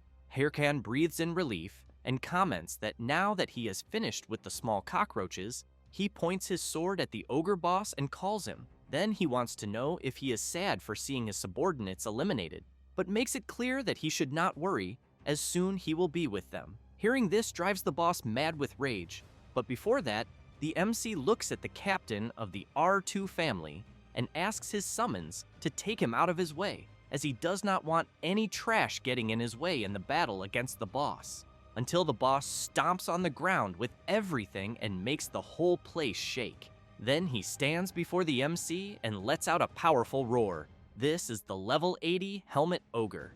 While receiving medical treatment from the mustached guy, the captain comments that he thinks it is difficult even for the Ha-Ho mask to fight the boss alone, but hears someone saying that they think it is an exaggeration even for the Ha-Ho mask. Then the captain turns and sees that it is a member of the musical family guild. The guy comments that the boss's eyes are marbled black and red, which means that it is a corrupted monster related to the progression of the main quest, and that normally corrupted monsters are 3 times stronger than normal monsters. Meanwhile, Hirkan tries to block the huge creature's strike, but has to jump back immediately to avoid being hit by the boss's powerful sword attack. The MC thinks that he is very resilient, and also that he seems better than his summons, until the guy from the musical family group shouts warning the MC that he must not get too close to the boss, who in turn begins to release his terrible corrupted aura and charges full force at the MC. The guy from the musical guild is worried, commenting that he thinks not even the Ha-Ho mask will withstand this. However, Hirkan takes his sword and while channeling power into it, laughs and wants to know why the boss does not try to block his attack. Thus, he delivers his powerful strike that opens a huge hole in the middle of the Helmet Ogre, who soon falls hard to the ground, completely defeated. Both the R2 group and the guy from the musical guild are stunned, unable to believe what they have just seen. With that, the system announces to the MC that he has defeated a Helmet Ogre and that he obtained gold, experience points, and leveled up. Hirkan deactivates his battle armor and comments that it was much easier than he imagined. Then the system announces that he has obtained a fragment of the ogre's helmet and that now the MC meets the requirements for the mission's completion. Hirkan looks at the mission and comments that now he just needs to return to Mr. Woong's house and continue with the main quest progression, but he knows that before that, he needs to figure out how to divide the drops. Then he thinks that it was 20 black ogres and 1 helmet ogre, and that he is sure it will be worth a fortune, since it is a rare monster. Watching them approach, he knows that normally the player who attacks the monster first can choose how to divide the drops, but ends up furious and questioning if he did not end up doing everything alone after all. Thus, he begins to remember some moments ago when the R2 group was cornered and he was going to wait for them to be eliminated, but ended up hearing their leader saying that he would buy time for other people to escape. Then, he ended up being surprised by this, and his body ended up moving on its own afterwards. The R2 group goes to the MC, and the captain thanks him,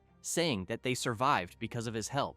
Hirkan takes a deep breath and thinks that at least they are grateful. However, the captain becomes serious and makes it clear that he does not think they can let the MC leave so easily. Hirkan thinks that he should have guessed that nothing is more important than money. The R2 group captain grabs the MC and comments that he will take a picture, but the guy from the musical family group says that he cannot let him do that, since he was the first to arrive there. Hirkan wants to know what the hell they think they are doing.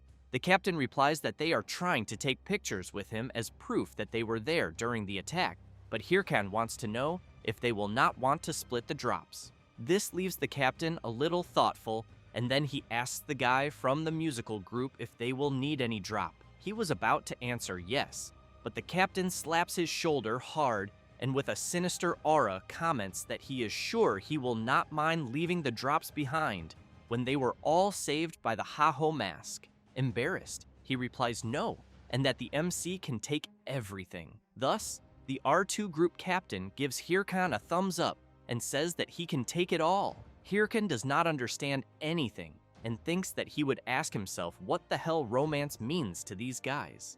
With that, some time passes, and in the middle of the Purung forest, the MC and his summons keep running back to Mr. Woong's house. Hirkan keeps thinking about their request for him to join the guild, and that the captain had said that he was sure they would not go far, but that with his skills, they would always be there to help him whenever he needed. Thus, Hirkin concludes that although they seem like idiots, he thinks he is sure that the game would be fun with them, but he also knows that if he did that, he would never become the best version of himself. Then he smiles and reflects that he should be against the top 30 guilds. After thinking about this, he calls his summons to speed up the pace and all excited shouts that they will soon finish the mission and move on to the next. Meanwhile, elsewhere, a huge warrior bear is being defeated, and on top of its body is Syl, the leader of the Thunderous Hunters Guild. The members, seeing her wielding the sword, start shouting that she is amazing, until Hatch and Hahui appear running and calling her. Hahui comments that her master was amazing as always, and that they were such elegant moves. Syl wants to know what the problem is. Hatch says that he has 2 new pieces of information to report, and that the first is that 2 of the top 30 guilds have started a war, and that the guilds involved are the Triple Wing Guild and the Big Smile Guild, in which it all started when Burke, an officer of Big Smile, started a fight with a member of the Triple Wing Guild when they met during an attack, and that since then, the 2 guilds have been investing an enormous amount of resources in the war, but that the Big Smile Guild especially has been the most affected. Syl comments that a war during such an important period in the progression of the main quest is something very foolish, and that she sincerely hopes one of them falls after this. Then she wants to know the second piece of information. Hatch feels a little awkward to say it, but informs that the Haho mask seems to have defeated the Helmet Ogre, and that it seems he is always ahead of the Thunderous Hunters Guild when it comes to main quest progression. Syl is stunned hearing this, but soon gives a smile, which leaves the Mage Hatch unable to believe that he saw his lady laughing, as he thought she would be angry. Syl only comments that she thinks they need to speed things up too. Thus, she makes it clear that they are to immediately receive the next mission from the monster hunter Wung, since the Thunderous Hunters Guild must take on the second chapter of the main quest progression. After a while, in Bangsu Castle, the NPC Ahimbri is very happy to see the MC, who in turn is very disappointed, questioning why he had to come back there. Ahimbri comments that he heard from the hunter Wung that the MC completed his missions well, and that the hunter had asked him to give something to the MC. Then he takes an item from his clothes and says that it is the Ring of the Secret Order, which increases all attributes by 77 points, increases HP and mana recovery by 20%, and finally attributes related to the job by 22 points. Hirkin, a little worried, thinks that everything is going well so far, since before, in Mr. Wung's cabin, he was all excited saying that he would join the Secret Order without problems. However, the monster hunter replied no, and stressed that the MC really should think about it, because as a member of the Secret Order, he must be prepared to put his life at risk. Hirkin, all excited, commented that he was not afraid to put his life at risk to fight evil, but inside he thought that if he joined the Secret Order, he would receive the ring that would give several attribute boosts. With that, the MC was trying to hold himself back from screaming with happiness. The hunter Wung commented that he understood, and that if that was what the MC wanted, he would not stop him. Then he commented that the MC should go meet Professor Ahimbri again, which left Hirkan in disbelief that he would have to see him again. Then he wanted to know why he should see him. Wung explained that Ahimbri was also a member of the Secret Order, and that he would give the emblem of the order. Hirkan was quite frightened, because he knew that bastard Ahimbri would not give anything for free, and he was not wrong in the end, since the NPC, making a bizarre face, asks the MC to say please for him to give the ring. However, furious, Hirkan slams his hand on the ground, which catches the NPC's attention. Thus, the MC wants to know if the professor is going to keep doing this every time. Then he goes upside down and, trembling all over, starts begging the professor to please give him the ring. Ahimbri just keeps laughing at the MC's face. After getting the ring, Hirkan knows that the reward is too good to refuse. The NPC then comments that now that the MC is part of the Secret Order, he will give him a mission. Then he summons something in his hand and makes it clear that now what the MC needs is a mission that will make him stronger, and that is why he will go to the war zone next. Hirkan looks at the mission in front of him and cannot believe it, since it is a place where there are several bizarre creatures, and the place is in complete chaos, being a true scenario of a chaotic war zone. Thus, after arriving at his destination, Hirkin is impressed since he is standing before the war zone because he knows that in this place there is an endless wave of monsters coming from beyond the castle walls, and that the creatures keep appearing for a certain time, which makes the raid more dangerous than normal ones. But on the other hand, the person is rewarded according to the amount they manage to kill, so it is possible to make a lot of money from it. Then he checks his Warzone mission, in which he needs to defeat the monsters coming from beyond the castle walls, and that the reward ranking will be defined based on the number of monsters eliminated. Thus, he thinks that he had been waiting to go there before he reincarnated but couldn't because the guild members didn't want to. While walking through the area again, he thinks that he will first make some preparations. Someone is watching him from afar. The person thinks they found him, and observing the MC closely, believes they found the Ha-Ho mask. Meanwhile, in another place, some guys are being attacked, and a huge furious tiger lets out a roar that leaves another man terrified. Then, he bows and screams, begging the man in front of him to spare his life. That man is Apollo, master of the Apollo Guild, who calls everyone fools and comments that they couldn't even handle a rookie and still came back empty-handed. The fat man furiously rises from his throne and demands a more precise explanation. The man says that the Thunder Hunters interfered out of nowhere, and then they couldn't do anything since those people are supposedly trying to recruit the MC for their guild. Apollo becomes even angrier upon hearing that. Then, he opens a system window and emphasizes that he thinks the Ha-Ho mask is acting arrogantly, believing that the top 30 guilds are supporting him, and that in this case, he thinks he will use a certain thing against him.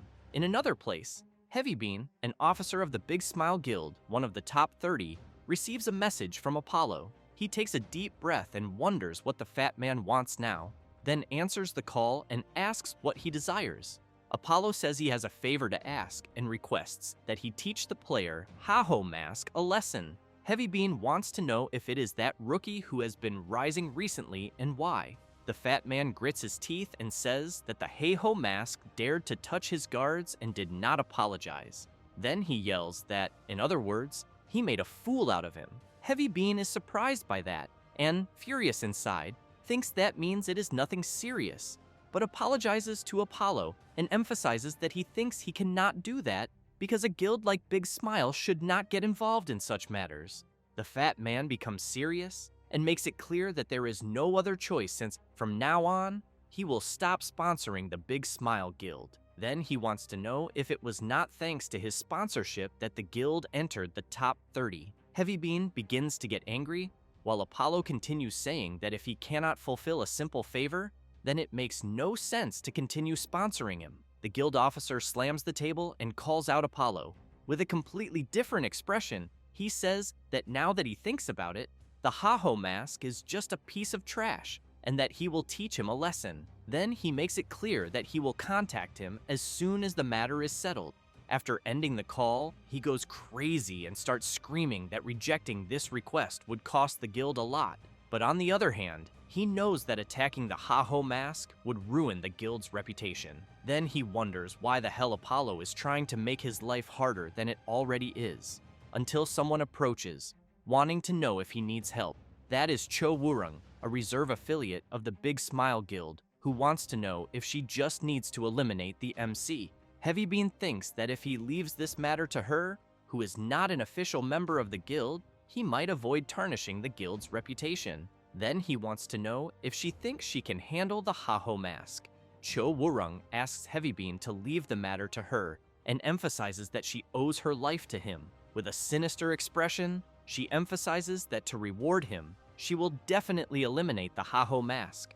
Back in the war zone, a soldier beats the drum and shouts for all participants to gather at the castle gate. Quickly, several contestants approach. Begley, captain of the Turb Castle Wall administration, shouts explaining that they are opening the gate and makes it clear that he thinks everyone should be prepared. Hirkan thinks that he knows Begley is a main NPC. The administration captain emphasizes that outside the walls, it is a lawless zone full of monsters, and that the castle gate will open again after 144 hours, and that the reward will be based on the number of monsters killed. However, he makes it very clear that the gate will not open until then, and that everyone should keep that in mind. In addition, they will be giving a special mission, the Blue Giant one, in which they need to defeat the Blue Giant, a mutant that appears in the war zone, and the reward will be a unique skill book. Hirkan is quite impressed to hear that and wonders if the reward will really be a unique skill book, since he knows that such a thing grants a unique rank skill and that he only saw that a few times during his past life. So he really wants to know how they are giving that as a reward. Thus, he looks back and, seeing the expression of the contestants upon hearing about such a reward, also wonders if it is not too much. The participants begin to comment among themselves that they need the unique skill book. Then, they stare at the MC since they know he is the strongest among them and that this means they will have to join forces to eliminate him. Hirkan thinks that he doesn't believe it is a matter of being able to defeat the Blue Giant or not.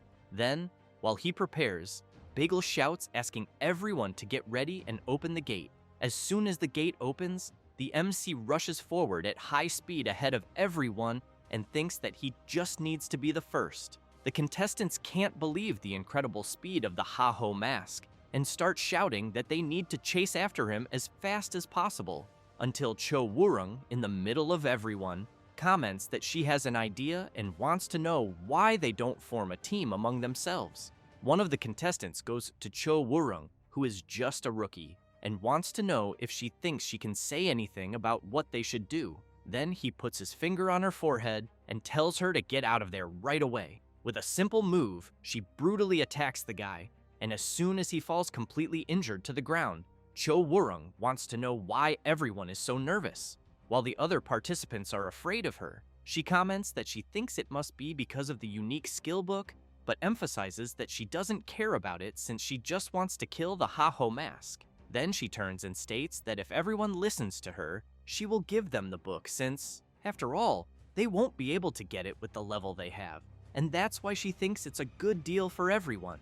They are scared, thinking about what they will do, but in the end, they end up agreeing to join her. From the top of a mountain, the MC observes the scene and, furious, wonders if they really teamed up to try to eliminate him. Then he thinks that he will already be busy hunting monsters, and now will have to worry about them too. However, he smiles and thinks that there is no other choice. Meanwhile, Cho Woo-rung thinks she was lucky to gather so many people and doubts that the MC can win against so many people, but wonders what she should do after eliminating him. Cho Woo-rung thinks that when she manages to do that, Heavy Bean will recognize her, and she will be able to join the Big Smile Guild as an official member, and then she will have her subordinates to praise her. Then, she starts imagining herself being flattered and served, and that, in the end, she can have as many pieces of furniture as she wants, until she gets scared upon hearing someone calling her and warning that the monsters are approaching quickly.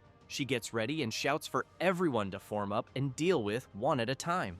One of the guys shouts that he thinks something seems strange since there are more monsters than usual. Cho Woo-rung has in mind that she knows they won't be able to maintain the formation this way, until she notices the MC sitting on top of the golem. He, in turn, wants to know how she dares to be in his return. Then he starts banging on a golden gong and shouting for everyone to fuck off. She can't believe what she's seeing, because clearly the MC is attracting the monsters. At that moment, the participants start being attacked by the creatures, and a soldier, while trying to hold back the monsters' advance, shouts warning Miss Cho that they won't be able to endure for long because there are too many monsters, and that's why he wants her to give the order for everyone to retreat. Cho kills a creature and thinks that she knows the plan was ruined because she wanted to ambush the MC while he was hunting, but in the end, the ones who got ambushed were them, until she has an idea and orders everyone to hold out as long as they can, because once the lure fades, the monsters will calm down. Then she makes it clear that she will take care of the MC personally. Thus, she rushes out at high speed, jumping from creature to creature, thinking that while the small fish serve as bait for the monsters, she will handle the MC alone. Meanwhile, Hirkan is playing his lure along with his summons until he notices something and sees someone approaching quickly. Cho, as soon as she arrives where the MC is, calls him out and challenges him to a one-on-one duel. He smiles and wants to know if she really thinks he will accept. Then he wants to know if she is the leader of the damned little group ahead. Then he stands up, draws his sword, and wants to know if she knows him, because no matter how much he thinks about it, he can't remember her face. And it's quite strange for someone he's never met to want so badly to eliminate him. Cho thinks she knows very well that she can't expose her connection to the Big Smile Guild, so she says she just wants to eliminate a competitor who seeks the unique skill book. Hirkan wants to know if that's really true, but soon launches an attack and, while she blocks, makes it clear that she's lying. Thus, he says it's written all over her face that she doesn't care about the skill book. Cho readies her daggers and tries to strike the MC, who in turn blocks her assault and thinks her movements aren't bad. But he quickly crouches and unleashes his Bone Bomb skill. An explosion occurs, but she manages to dodge by jumping back. Hirkan is impressed to see that she managed to evade his attack and emphasizes that there's no way someone so skilled could be unknown, so he wants to know what group she's from. Cho wants to know which one the MC thinks she's from. Then she activates her clock and says that if he's curious, why doesn't he try to find out? Thus, she activates her battle armor and releases an intense power throughout her body. Hirkan concludes that she's really serious because she even activated the armor. Observing her more closely, he reflects that if he eliminates her, he won't know which guild she's from, but he knows she's not an opponent to play around with. Then he understands he's in quite an annoying situation, but still prepares himself and tells her to give it her all. While Cho says she will start with everything right from the beginning, the MC's summons watch her while eating popcorn. She notices the summons and wants to know what the hell is going on. Hirkan tells her not to feel bothered by his summons because he ordered them not to interfere. Cho is intrigued and wants to know why. Hirkan wants to know if she didn't challenge him to a one-on-one duel, so why would he summon creatures for a duel? She becomes even more intrigued by the answer and thinks she had imagined he would just be a superficial guy based on his previous actions, but also seems to have an innocent side. Then she knows that because of that, his death will be inevitable. Thus, she charges at him with everything she has, but is very surprised to see her attack being blocked. Hirkan laughs and wants to know what she's doing because nothing has changed from before. However, she moves behind the MC in the blink of an eye and strikes him. Hirkan becomes concerned and questions whether her speed really increased in an instant. She stares at him with a sinister look and makes it clear that she's not done yet, then unleashes several consecutive attacks in a matter of seconds. Hirkan is attacked from all sides and soon falls to his knees on the ground. Cho comments that he's being really cute since he's even making the pose of a chair on the floor. However, she doesn't care and charges at him again, shouting for him to die for going against Heavy Bean. The MC keeps his head down, but someone trips Cho.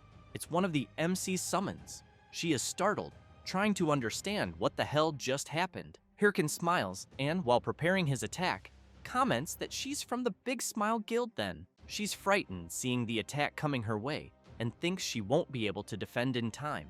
Thus, she's hit, and after a while, the MC ties her to a tree. Then he goes up to her and wants to know why the Big Smile Guild is hunting him. Cho laughs and wants to know if he really expects her to answer his question. The MC wants to know if she isn't Cho Wurong, Heavy Bean's subordinate from the Big Smile Guild. She gets embarrassed and replies that she's not from there. The MC tells her not to lie because he already knows everything. She's shocked and wants to know how he found out. Hirkan thinks he knows that before his regression, she was one of Heavy Bean's most famous subordinates, but that he had never fought her before, and that's why it took him a while to realize it. Thus, he replies that he basically has his sources. However, he wants to know why Big Smile is after him since he knows he didn't get involved with them. Cho takes a deep breath and says she doesn't know, but soon screams asking the MC to eliminate her once and for all. Hirkan says he would never do that and makes it clear that it would be a waste to let someone like her die. But he thinks that besides that, he knows she'll resurrect after 2 days anyway, and that it's better to leave her tied there rotting until he sees something on his watch and questions if the blue giant really appeared. Thus, he turns around and, while leaving, makes it clear that if she tries any funny business again, he'll eliminate her once and for all. Cho lowers her head and thinks that the MC saw through her plan and was one step ahead the whole time. But even so, he said it would be a waste to eliminate her, so she wonders what kind of idiot he is. Then Cho starts trembling all over and, with a completely new feeling she's never experienced before, wants to know how Mask Haho dared to flirt with her. After some time, Heavy Bean is receiving a call from Cho Wurung, and she apologizes. Then she says she failed to eliminate Mask Haho. Heavy Bean says she did well and asks her to rest. Cho replies that she understands and apologizes again. After the call ends, Heavy Bean goes crazy with rage and shouts that even she, whom he trusted, failed. However, he knows he needs to think positively because Apollo still doesn't know and might try again.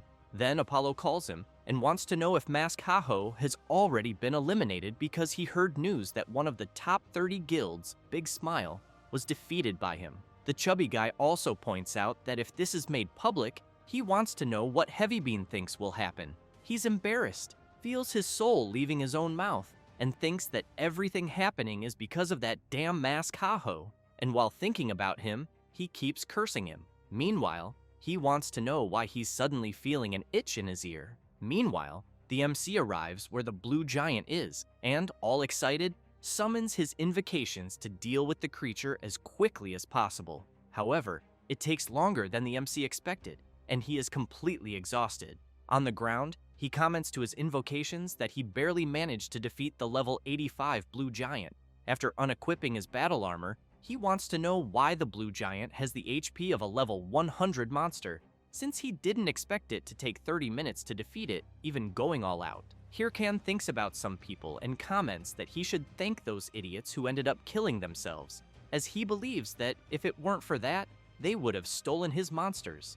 But he soon remembers Cho, gets furious, and concludes that there's no way he needs to thank them. Then he recalls the conversation he had with her and thinks about the Big Smile Guild hunting him, wondering why, since he's never encountered them in this life. He also remembers that before the regression, due to his guild's sudden rise, the top 30 guilds felt threatened and tried to eliminate them by working together, and he knew that among them were Sill's Thunder Hunters. So he questions whether this could also be her doing, as he suspects something is wrong. Thus, he tries to think of something but soon shouts that he's no good at that.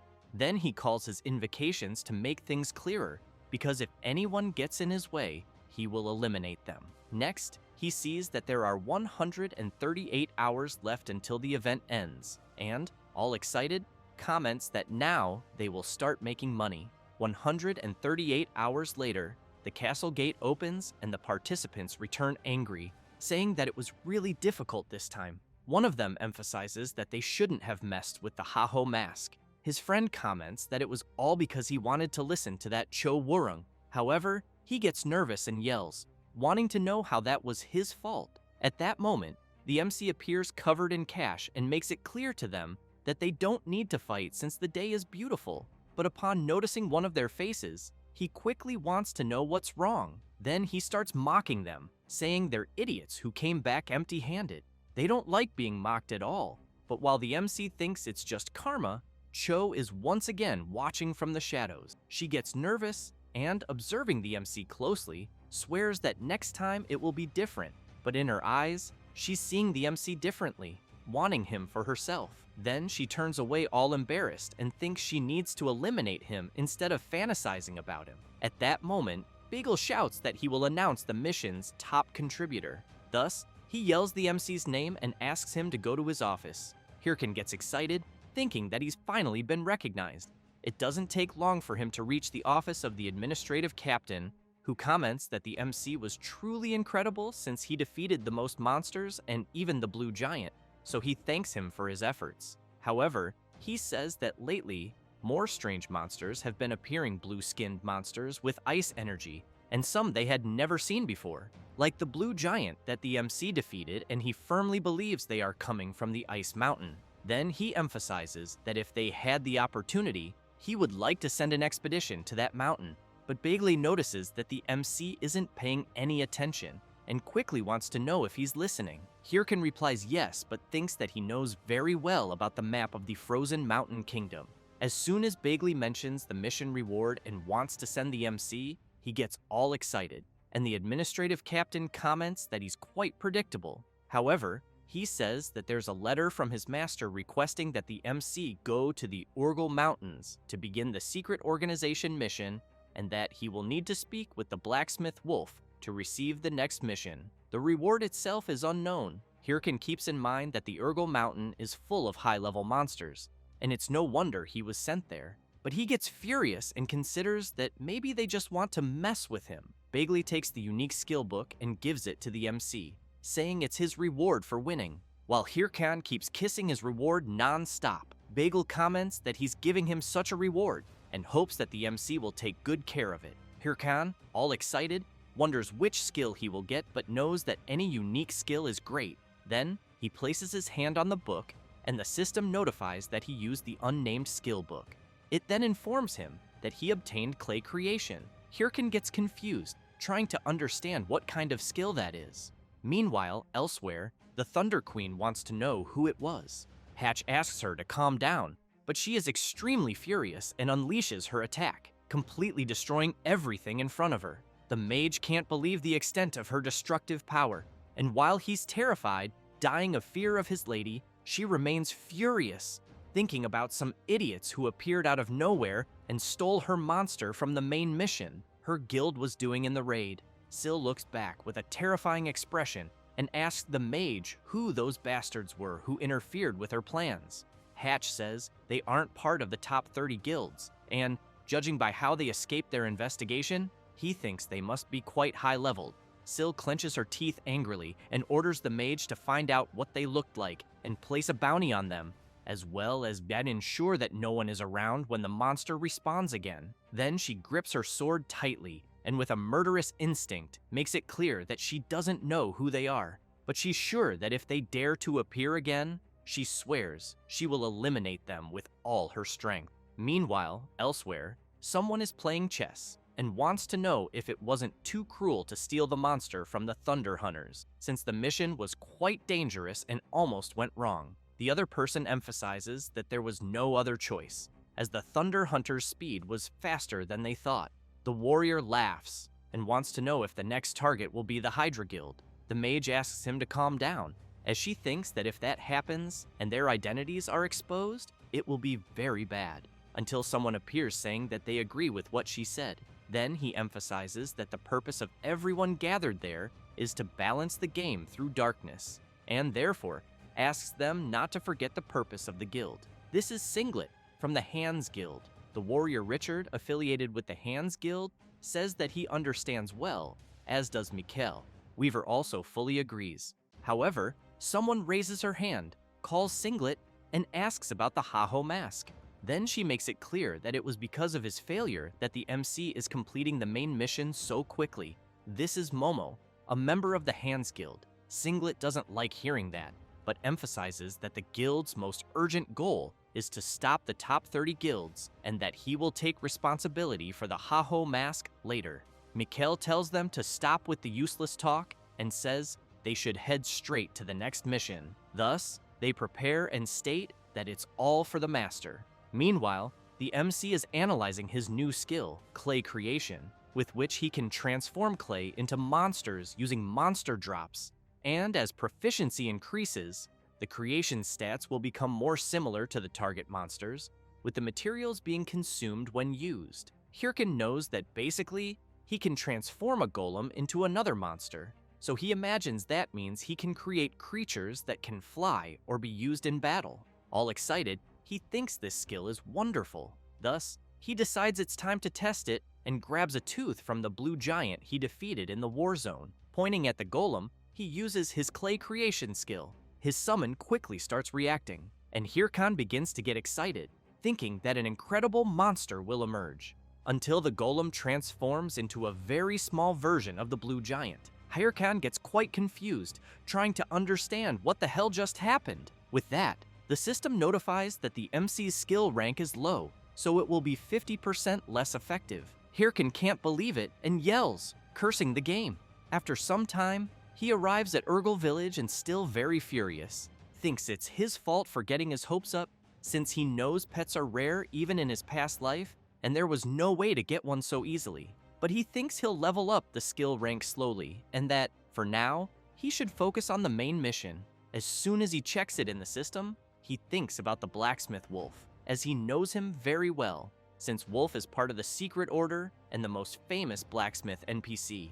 Many epic items with incredible stats are born from his hands, and no one can meet him outside of the main mission, which is why Hirkan has never met him before, thinking that maybe this time he can get some good weapons.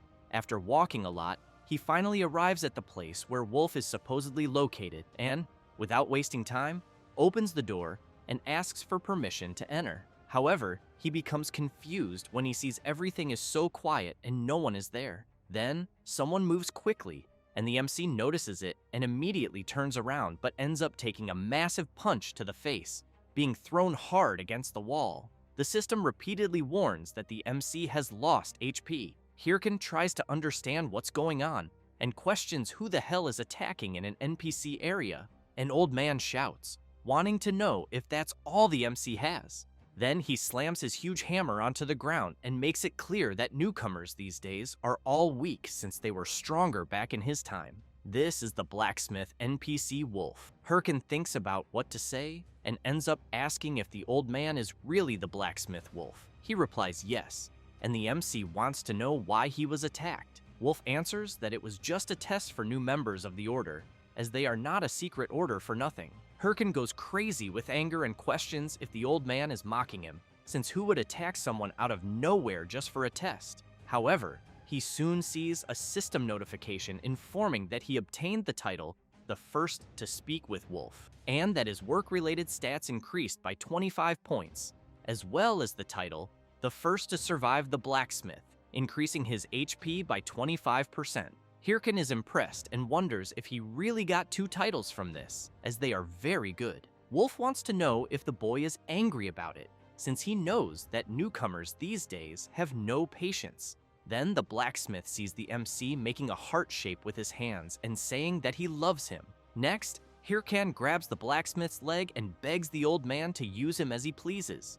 Wolf wants to know what the hell is wrong with him and calls him crazy. The MC keeps trying to flatter the old man, and Wolf starts getting scared by the MC's behavior until he throws a bag in his face and tells him to get lost. Then, he kicks Hirkan out and orders him to go to the Bahim forest to deliver the bag.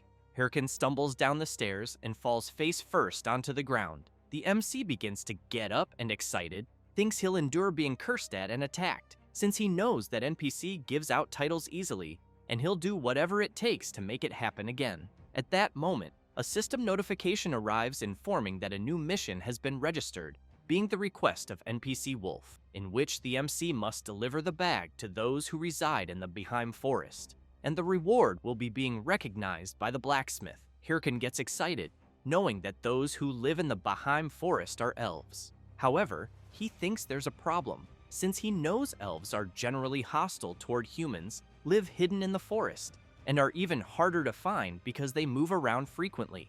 Then he thinks that, in his past life, people made maps to find them, but he doubts that a bit, since, in the first place, he doesn't understand why they're so obsessed with elves. Therefore, he figures he'll have no other option.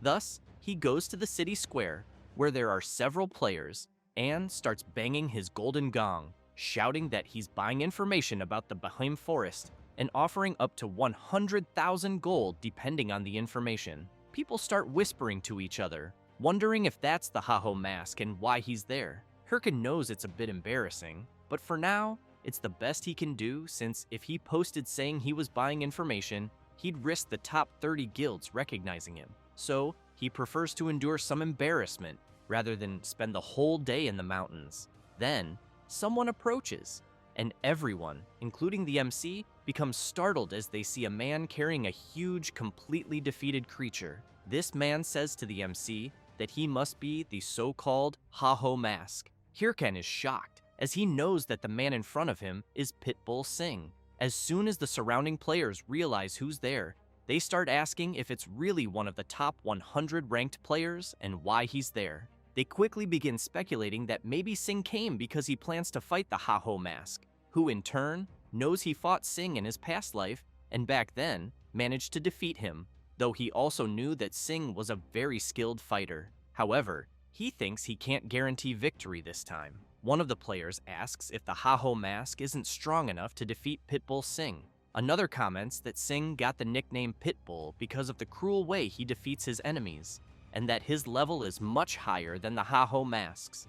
They keep saying that the MC doesn't stand a chance against him, and that they believe Pitbull Singh could defeat the Heiho mask with one hand. Hirkin goes crazy with rage hearing the other players' comments, and immediately yells at them to shut up or he'll eliminate them first. Then he's surprised when someone mentions hearing that he's buying information about the Behemoth Forest. Singh approaches the MC with a sinister aura and says he'll tell him everything about the forest. Hirkin wonders if the big guy really knows about the Behemoth Forest or if it could be a trap, so he decides to ask about his price. Singh starts talking about the price, and both Hirkin and the other players wait anxiously to hear what the big guy will say. However, the furious Pitbull says that the price is that he'd like to confess his love, which leaves the MC completely confused, not understanding anything. The players around them become embarrassed and wonder if the infamous Pitbull Singh is really confessing to the Heiho mask. After leaving the city and heading into the forest, the MC takes a deep breath and wants to know what the hell happened back there. Singh raises his hand and asks the MC to first calm down and control his breathing. Hirkan goes wild and shouts, wanting to know if he thinks he can calm down after such humiliation. Then he says that Singh confessed in the middle of the square, and now the whole city is in chaos, and that's why they had to run into the forest to escape the crowd. Singh tries to explain, but the MC interrupts him and makes it clear that he doesn't like men, and therefore has to reject his confession. As soon as he says that, silence fills the area, and Pitbull gets irritated, wanting to know what the MC is implying since he never confessed. Hirkin is confused, not understanding anything. Singh says that a few months ago, as usual, he was hunting around there until something caught his attention, and he saw that it was just a rabbit. Then someone approached the rabbit, saying it shouldn't be wandering alone. He was immediately impressed, and says that's when he met her, realizing she was the most beautiful being in the world they live in. But as soon as he tried to do something, she suddenly ran away as if terrified and never appeared again. So he waited for months in the same place, hoping she would return someday. Hirkin imagines the scene and can't believe it. Singh continues, saying that he gathered all kinds of information about elves from the local NPCs. The MC immediately wants to know if he wasn't being a stalker. However, Singh explains that even after visiting every place, the locals only said they had seen an elf once before, but he never found anything, until, when he was thinking of giving up, he heard the Heiho mask looking for information about elves, and decided to ask for help. Hirkin concludes that's why he acted that way back then, but he gets nervous, and wonders why he didn't just say that instead of starting with a love confession. Even so, he feels he's gotten involved with someone exhausting, but needs to finish the mission quickly since only he has a lead about the elves. Thus, he asks the big guy to take him to where the elves usually appear. Singh gets excited and says he'll take him. As soon as they arrive in front of a huge waterfall, Singh explains that based on what he heard from the residents, the place where elves most often appear is there, at Bekong Waterfall, and the other location where they sometimes show up is beneath the great oak tree. Hirkin thinks about what Pitbull said about the residents and quickly wants to know if monsters also appear there. Singh replies yes, especially large monsters. The MC smiles and thinks that then it's just as he imagined. Then he says they'll do as always, hunt some monsters. It doesn't take long for a massive snake to appear. It's a level 90 bark serpent.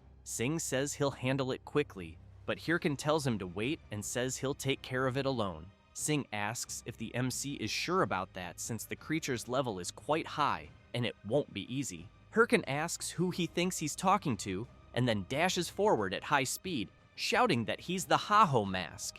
The serpent, upon noticing the MC approaching, lunges to attack. Hirkin smiles, but the creature is very fast and ends up headbutting him, throwing him hard backward. Singh sees the MC on the ground and can't believe what he's seeing. Then he wants to know if the Heiho mask wasn't supposed to be amazing. Hirkin takes a deep breath and immediately starts screaming in pain, saying his nose hurts. Both Singh and the huge serpent can't believe what they're witnessing. While Pitbull wonders what the hell the Heiho mask is doing, the serpent charges at him again. Then he yells for him to dodge. Hirkan panics, thinking he's about to be eliminated. At that moment, an arrow is fired, hitting the serpent squarely, followed by more attacks striking the creature. Singh is very surprised. Hirkan laughs and comments that NPCs, known as residents, unlike players, don't fight monsters, since he knows that when they encounter monsters, they run for their lives. So he suspected that when the residents there are hunted and cornered by monsters, the elves end up appearing. Sing wants to know if the Ha-Ho mask predicted that from the start. Hirkin laughs and replies that it's something like that, and that he thought there was a chance. And apparently, it looks like the elves finally appeared. Then he goes up to her, introduces himself, and says he's there under Lord Wolf's orders. But while he continues explaining that he has a very important mission, an arrow is aimed at his face. One of the elves comments that, in other words, he deceived them. The other becomes furious and shouts that she told them not to trust humans. She then adds that humans are liars, disgusting and greedy creatures.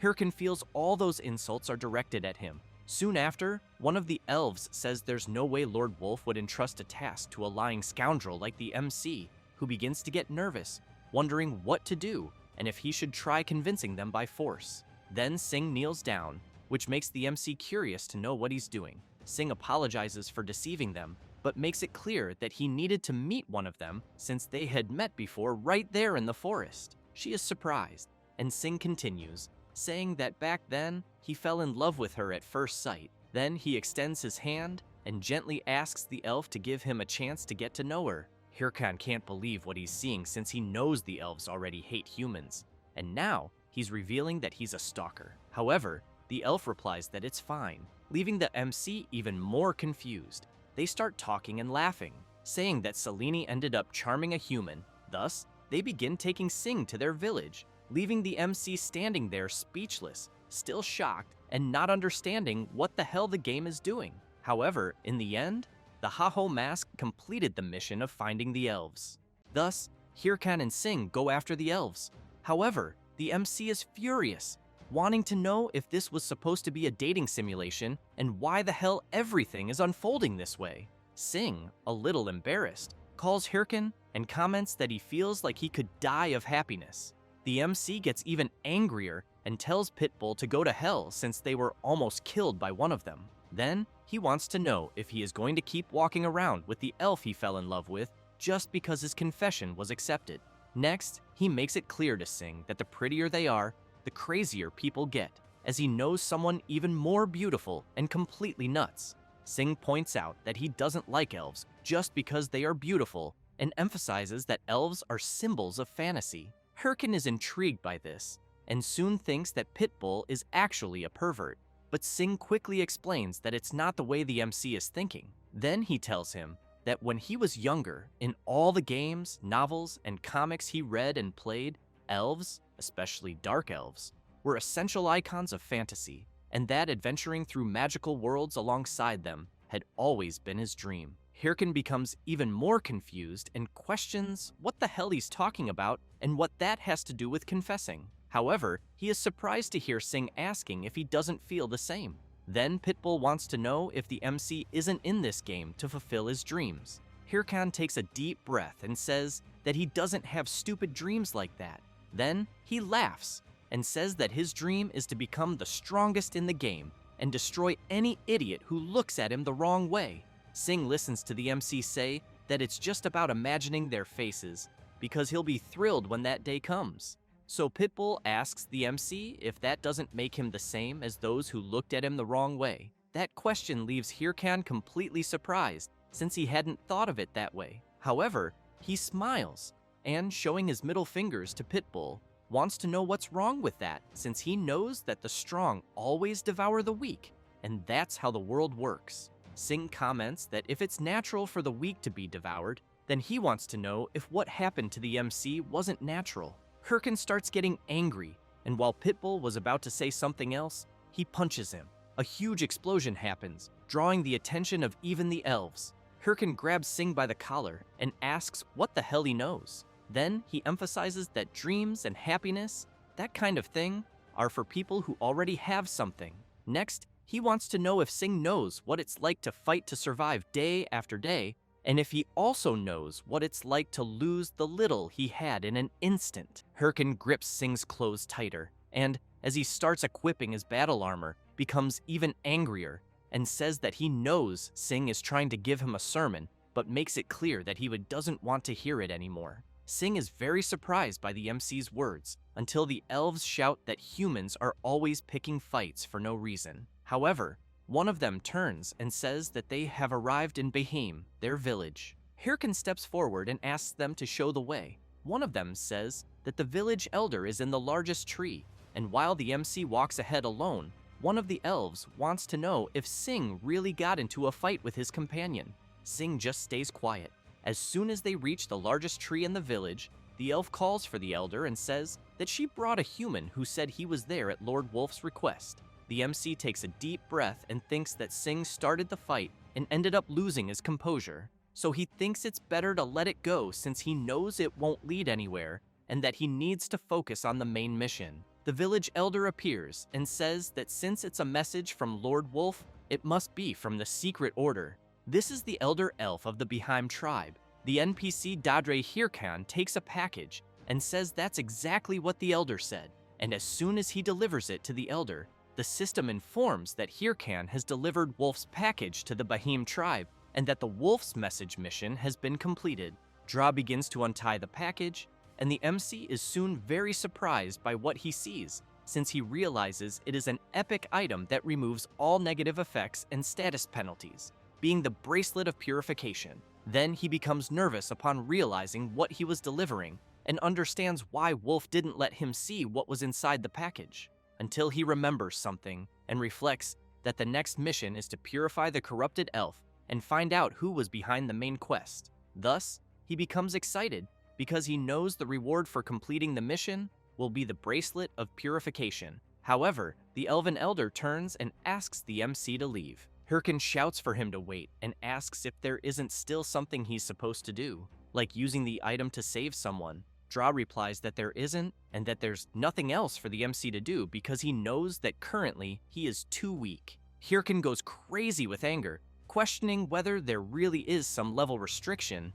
Then he thinks it's like before, where his level is too low for mission progression. Next, he clenches his fist tightly and makes it clear to the elder that he will return once he completes his training. That said, he goes to an area with monsters, and while eliminating them, he thinks that nothing has been going right lately, and after defeating several creatures, he thinks about the Thunder Queen, and that, at the moment, the main quest progression belongs to the Thunder Hunters.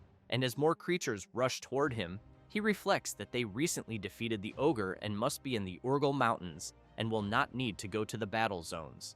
Then, very angry with how things turned out, he brutally slaughters the creatures and thinks he's quite satisfied with himself because he knows he should have reached level 100 long ago, even if he had to stop sleeping. As he keeps slaughtering the creatures mercilessly, he wonders if he can still make it in time. One of his summons just watches its master acting strangely.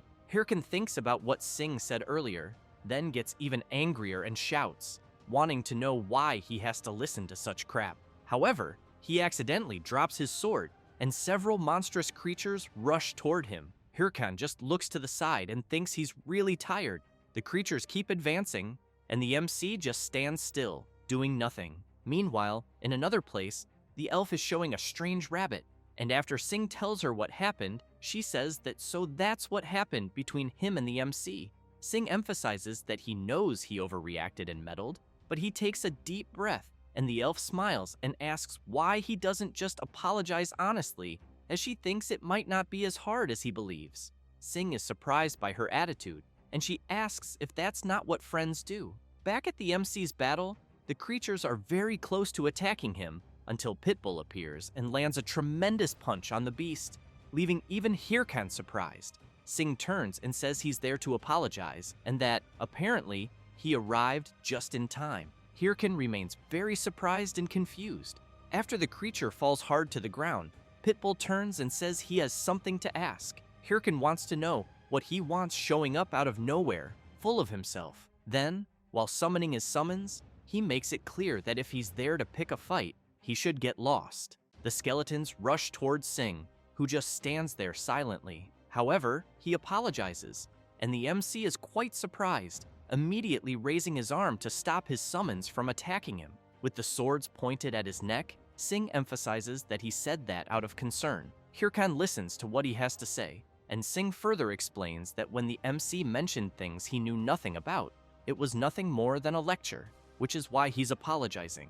Hirkan doesn't like that much, turns around, and says that if Sing feels so guilty, he should help him hunt or something like that. Sing wants to know if the MC accepted his apology. Hirkan turns around and, mocking Pitbull, says he's going to drain him to the bone and that he better not dare regret it later. Sing is surprised but smiles and asks if apologizing has a price. Hirkan goes mad with rage, curses him, and says he accepted his apology and now he's spouting more nonsense. However, at that moment, several creatures come at them, but both clench their fists tightly and simultaneously eliminate the creatures with ease. The system quickly notifies them that the monsters have been defeated and that they gained a lot of experience points and leveled up.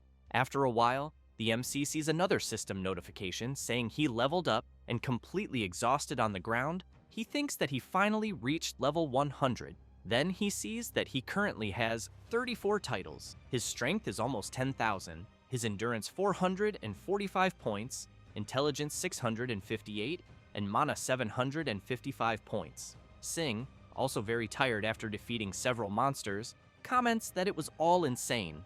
Hirkan says he knows that very well since they spent 3 days without sleeping for more than 3 hours. Then Sing says he is going to log out of the game. The MC replies that it's fine, but thinks that now that he has reached the level he wanted, he can take the quest without any problem, though it would have taken an eternity without Pitbull's help. Then he gets nervous, stands up, calls Sing, and with great difficulty, thanks him. Sing takes a deep breath, calls out to the Haho mask, and before logging out, tells the MC not to be shy since they are both men and that it's quite embarrassing. That said, he leaves the game, and the MC can't believe what he just heard, and furious shouts calling Sing an asshole and saying he will teach him a lesson next time. After returning to Baheim Village and speaking with the Elder, he says that the MC now seems capable and that he believes he can trust him to find a certain child, but emphasizes that when he is full of corruption, he shouldn't expect reason from them, and that's why he will give him the bracelet.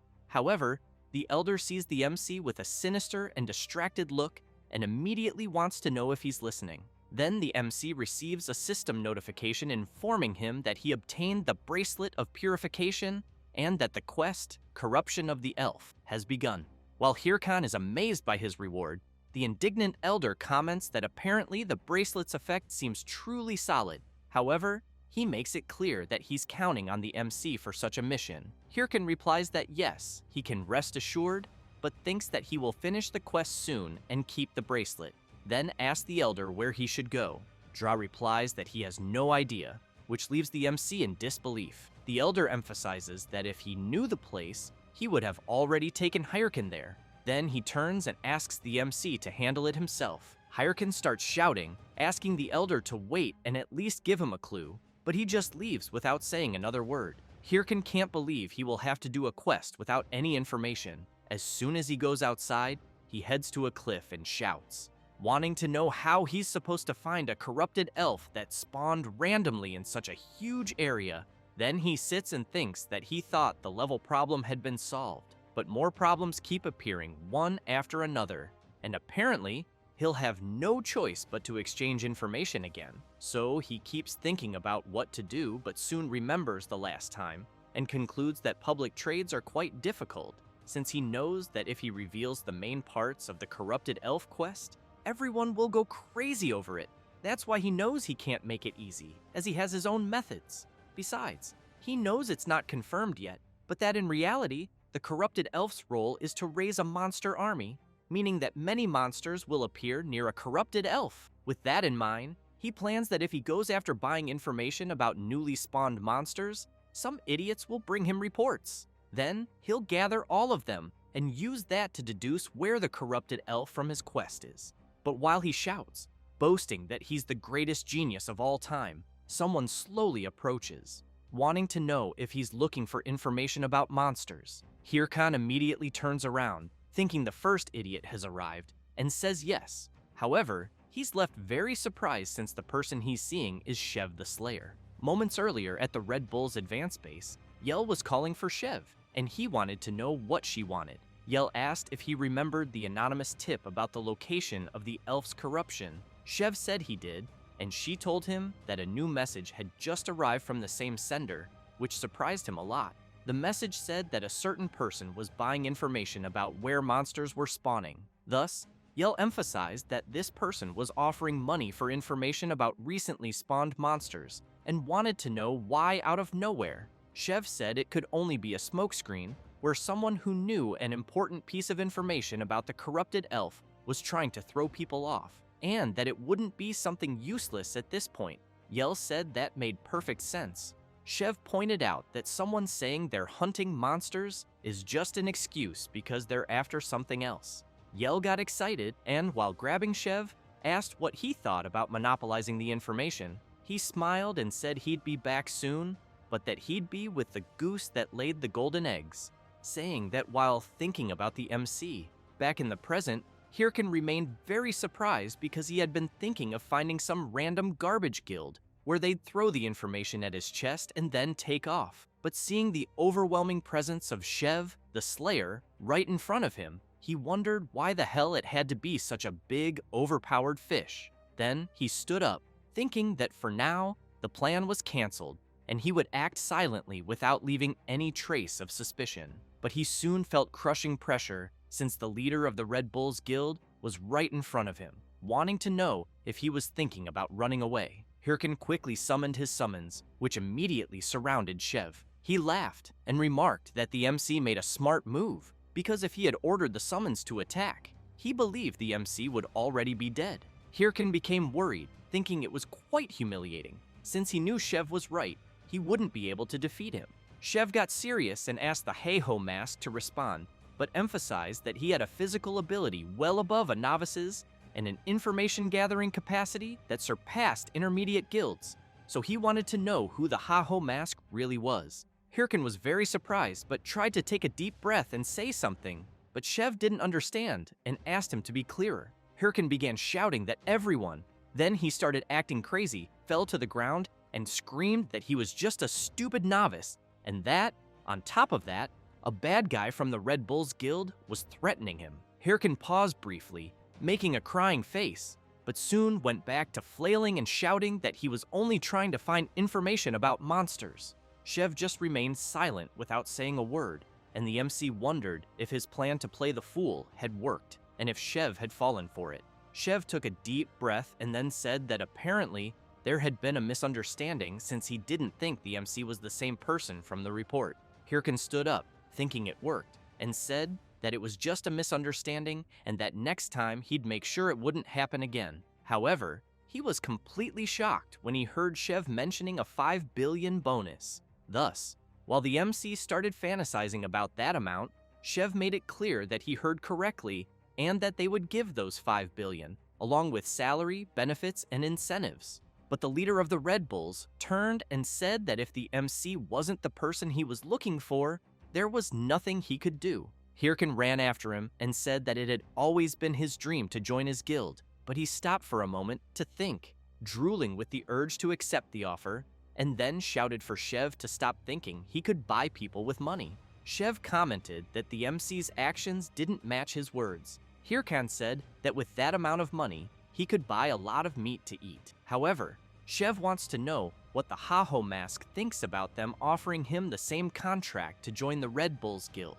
Hirkin is surprised and replies that it's very sudden and that he would never accept. Chev quickly unleashes his incredible power and, placing his sword on the MC's neck, wants to know if even then he would still say no, making it clear that if he doesn't join, he'll consider him a rival and eliminate him right there. Hirkin swallows hard but still answers no, which leaves Chev very surprised. Then, while the MC releases his power and equips his battle armor, he makes it clear that he will not depend on anyone's strength because he will become stronger on his own, even if it means dying there. Chev remains silent, and the MC, while signaling to his summons, also makes it clear to Chev that he better be ready because once he becomes stronger, they will be the first ones he crushes. However, Hirkin becomes completely confused when he sees Chev sitting near the cliff, commenting that the view is quite beautiful from up there. Thus, he wants to know what the hell he's doing.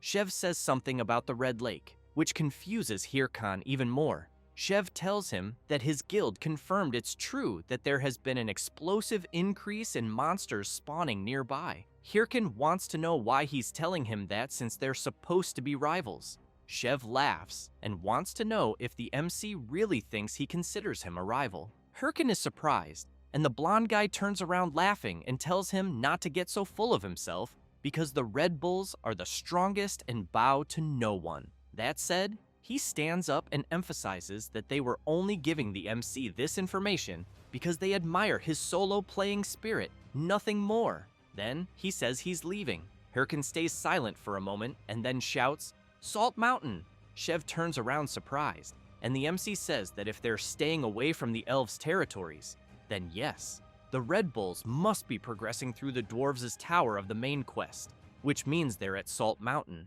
But he gets angry and shouts, wanting to know what's up with the blonde guy, if he's getting nervous now, and who he thinks he is to call others brats, since he's been playing this game longer than all those idiots. Chev is very surprised by the Ha-Ho Mask's revelation, but suddenly he bursts out laughing, and the MC wants to know what the hell he's laughing at.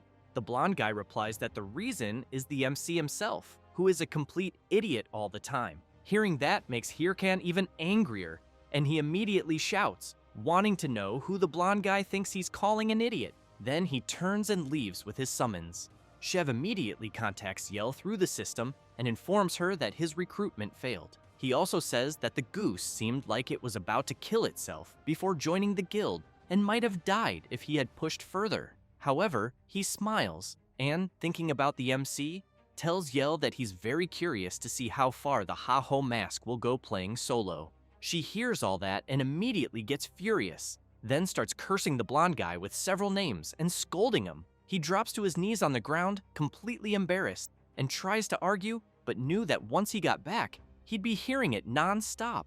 After that, Hirkan is with his summons at the place called Red Lake that Chev had mentioned, and while the skeletons play with the water, Hirkan thinks that his summons don't even know what their master is going through and keep acting that way. Then he turns and shouts for them to behave because he thinks there's nothing interesting about a red lake, until he remembers before when he was with his guild friends, and they were also playing with the lake and calling him. Back then, the MC said that this was the intermediate monster area near level 120, and that everyone should eliminate as many as they could and level up. But his friends didn't care and splashed water on the MC's face, calling him a boring addict. So he got very angry and ran after them, and after remembering that, he knows this is quite a familiar place. Thus, he calls his summons and orders them to immediately get into formation, until he turns around after hearing a noise and sees some people rushing toward him. But as they get closer, the MC realizes that it's a warrior, 2 mages, and a priest, and immediately wonders if it could be an ambush. However, he doesn't care and calls his summons to be ready. Then he tells them that when he gives the signal, they are to attack immediately. He starts counting, and as the people approach, he shouts, ordering his summons to attack. But he becomes completely confused when he sees that the people have bowed before him. Then he wonders what the hell is going on. The priest, with tears in his eyes, begs the Ha-Ho Mask to help them because they're in serious trouble. After they explain the situation to the MC, Hirkan wants to know if they really need his help to hunt the corrupted gray rooster. The warrior replies yes, but the MC wants to know why they don't do it themselves. The warrior explains that they're only part of the 2nd division of the Golden Brothers Guild, and that their guild is a prominent group, but barely reaches the level of the top 30 guilds in the game.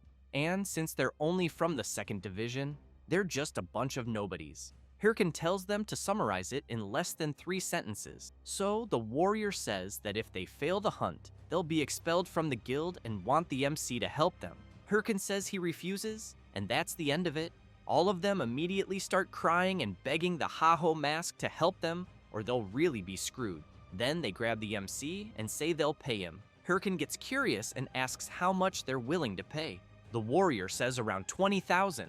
The MC turns around and says that's too little. However, the warrior jumps and grabs the Ha-Ho Mask's leg, shouting that it's all they have and that he can take the rewards if he defeats the monster. Fed up with hearing them beg, the MC thinks that he still needs to deal with corrupted monsters anyway. Thus, He says he'll accept the 20,000 and all the rewards and asks if they agree. They get excited and thank the Haho mask repeatedly. Hirkan just tells them to make the payment quickly and walks off. Suspiciously, they thank the MC again. But sometime earlier, the warrior and his friends were handcuffed and begging for more time to pay their debt. The place where they were being held was a slave farm owned by Lord Apollo, where anyone who couldn't pay their debts to him ended up as a slave. After thinking a bit, the fat man said he would give them one more chance. Everyone got excited, but that quickly faded because Apollo was asking them to eliminate the Haho mask. The warrior wanted to know how they could kill such a skilled player. Apollo said he would lend them high-quality equipment and didn't care if they killed the MC fairly or lured him into a trap. Then he made it clear that if they couldn't do it, they would rot there for eternity. Back in the present, they all know there's nowhere to run, and watching the MC's back, they know that when the Haho mask is distracted by the monster, they'll attack him when his guard is down. Thus, they ready their weapons. But suddenly, a massive claw stomps the ground, terrifying them since the level 120 corrupted gray rooster has just appeared right in front of them. Hirkan says that the creature is really noisy, then turns and emphasizes that he'll strip the creature's armor and that they're to handle the rest. Then Hirkan places his hand on the ground, activates muscle modification, and rushes toward the creature at high speed. They're surprised by the Haho mask's speed, and watching him fight alone, wonder if the MC will duel the creature by himself. While the rooster attacks with its sharp feathers, Hirkan dodges and thinks that the creature has long-range attacks. Then he jumps at the corrupted rooster and shouts that the creature is slower than he remembered. That said, he delivers a powerful slash to one of the wings, then to the abdomen, and finishes with the leg. The corrupted rooster charges at the MC, but he had already anticipated the movement and, with his incredible speed and the muscle modification ability active, delivers several consecutive slashes at once and shouts that the creature is really slow. Because of that, the MC completely broke the armor of the corrupted gray rooster. The warrior widens his eyes, very surprised to see that the Haho mask managed to do it so easily. Hirkan shouts, warning that the creature's body armor is gone and only the helmet remains. Then he prepares, but the warrior shouts the signal and the mages fire a large fireball. Hirkan turns around startled, and a huge explosion happens. The warrior shouts for the mages to attack again, and at the same moment, they fire another fireball and another and another. In the middle of the dust, they wonder if they managed to do it. Then they get excited and celebrate, shouting that they finally won't be slaves anymore. However, the warrior becomes completely terrified upon hearing someone say that it was just as he thought. Hirkan, amid the dust, says he knew something was wrong from the start because they were all supposed to be poor but had high-quality equipment and made a necromancer fight on the front line. Then, he makes it clear that it's a good thing he was prepared. That said, the system notifies that the ability skin change has been activated, granting an additional 388 points to armor, followed by the ability False Heart being activated, increasing HP by 120 points, and finally the ability Boiling Blood, which increases recovery rate. Hirkan, while getting ready, emphasizes that he doesn't care if they are the Golden Brothers or the Beagle Boys. Then, as soon as he finishes equipping himself and summoning his summons, he says that he hopes they're all ready because they're already completely dead.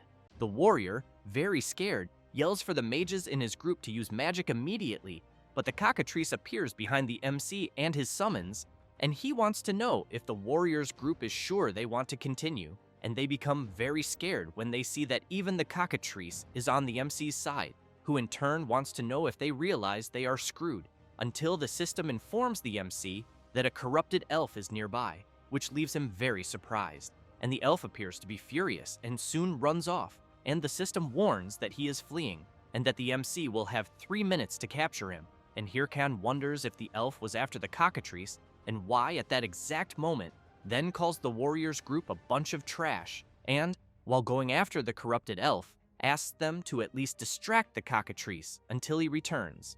Then, he looks back with blood in his eyes and emphasizes that if they run away, he will make sure they die slowly. And so, after going after the corrupted elf, the system informs that less than 2 minutes and 32 seconds remain before the time is up. and Hirkan thinks this is his chance, because if he catches the elf, he will save a lot of mission time. So he becomes excited and concludes it is only a matter of time before he reaches him, and that he will reach first place easily. And with less than 1 minute left, Hirkan pushes forward and charges at the corrupted elf with everything he has. And when trying to land a punch, the MC thinks something is wrong, because even activating everything he can and forcing his body, it seems he still cannot reach the corrupted elf. So he prepares his skill and throws the skeleton bomb at the corrupted elf, who becomes scared when he sees the attack coming his way, and an explosion happens. But the MC cannot believe the corrupted elf managed to dodge his skill, so he runs after him again, thinking the game is just screwing him since this is much harder than he imagined. And with only 10 seconds left, Hirkan becomes surprised, thinking the time passed too fast. And as time runs out, he keeps questioning what he can do. Then he prepares his skeleton bomb skill once more and thinks he cannot afford to fail the main mission. And from far away, he launches his skill at the corrupted elf, who once again dodges, but becomes surprised when he hears the MC saying he does not think it is time for the creature to be giggling. And so the MC appears where his skill was, and, with only 3 seconds left before time runs out, he uses the explosion of his skill to propel himself and charges at the elf, saying the reason he threw the skeleton bomb was solely to gain momentum. And with that, he manages to place his hand on the elf and thinks that he managed to succeed in the end. But the corrupted elf bites his own tongue, and Hirkan becomes very confused seeing that. And without thinking twice, he grabs the elf and slams him into the ground with full force. Furious, the MC wants to know how the corrupted elf had the nerve to bite his own tongue, while the elf only laughs in Hirkan's face. And the MC, while summoning the tiara from his inventory, yells for the elf to wake up immediately. Then he places the tiara on the corrupted elf and yells that he needs to wake up so the main mission can be completed. And at that moment, the tiara activates its power, and the system informs that purification on the corrupted elf has been activated. Then, as the MC hopes it worked, the elf takes out a map and hands it to him, and Hirkan becomes surprised at what it is, and the elf ends up dying right after. But he lasted long enough for the MC to complete the corrupted elf mission, and Hirkan takes a deep breath and thinks the elf was destined to take his own life, until he remembers what he picked up and concludes that if things were going to end the way they did, he wants to know what was the point of the timed chase. Then he crushes the paper he picked up and, furious, yells cursing the game. And meanwhile, where the warriors group is, they are still fighting the cockatrice, and the warrior asks for the MC's summons to help them. And right after, the warrior realizes his sword will not hold, until Hirkan appears summoning his golem, which falls on top of the cockatrice, crushing it, and the warrior's group becomes happy when they see it is the Heiho mask. And with tears in his eyes, the warrior says they were waiting for him, and that he knew he would forgive them. But after a while, they all get beaten up by the MC, who then wants to know if the Apollo Guild really ordered his death. And the warrior answers yes, and that they had no choice because of their debts. And Hirkan becomes angry upon hearing this, and wonders if the Apollo Guild really reached the point of hiring people to kill him. And since the items the warrior's group is using are unique and rare items, he knows that even though the Apollo Guild is rich, it must not have been easy to get them. And remembering Cho Wurung, he thinks this is getting really annoying, since apparently all these guilds joined forces to go after him. Then he reflects that if that is really the case, he has no choice but to do something about it. So he tells the warriors group to stand up and, with a bizarre expression, orders them to give him everything they have, then makes it clear that from that moment on, he wants 1 million from each of them per week. And they are completely shocked hearing this, thinking the MC is 10 times worse than Apollo. And meanwhile, at the Big Smile Guild's headquarters, someone is listening to music. The person completely relaxed, listening to elegant classical music, thinking that being able to relax like this is the only joy in his life, until someone bursts through the door yelling for his lord and saying there is urgent news. And the man answers that it is his relaxation time and says it can wait. But upon hearing that the Red Bulls just declared war on them, Heavy Bean immediately becomes terrified and yells, wanting to know how that is possible. Then wants to know why. and the guild member says they claimed it is revenge for the attack on the Ha-Ho mask, which makes Heavy Bean wonder if the Heiho mask has any connection with the Red Bulls Guild. But he tells his assistant to say there must be some misunderstanding and that they would like to talk if possible. But another guild member arrives yelling that something urgent needs to be said, and very scared that he says that the unique items his lord lent to the Apollo Guild days ago appeared for sale. And Heavy Bean cannot believe it and yells wanting to know what the hell is going on. And the guild member says the items are listed above market price and fears it will be very hard to get them back. And Heavy Bean wants to know immediately why the hell the items are being sold and who is selling them. And Heavy Bean becomes completely nervous upon hearing that it is the Ha-Ho mask himself. So he grits his teeth even harder and, thinking about the Heiho mask, starts cursing him in various ways. And after that, a few hours later in the Beheim forest of the Elven village, the MC is very frustrated because when he took the diadem back to the NPC Dra, he asked the MC to leave the purification diadem because he did not trust him. So while returning, he calls the NPC stingy since they would be seeing each other a lot from now on, and he could have simply given the diadem. But Hirkan still knew he at least managed to get the next mission, the Elven Remembrance mission, in which he needs to discover the secret of the place marked in the corrupted elf's memory, and the reward will be someone's memory. So the MC thinks the memory must be the letter the elf gave him moments before dying. Then he sees it is a place watched over by waters, where there are blue clouds covering the sky, and a village hidden among them. But he becomes angry and yells calling the elves idiots because they write everything in the form of riddles. But then he takes a deep breath and thinks there is no way around it, because even though he does not want to, he knows he needs to ask a favor from the guy who understands the elven language very well. So he goes to where Sing is, who becomes surprised when he sees the Ha-Ho mask after some time, and surrounded by several elf women, he wants to know what brings the MC to his paradise.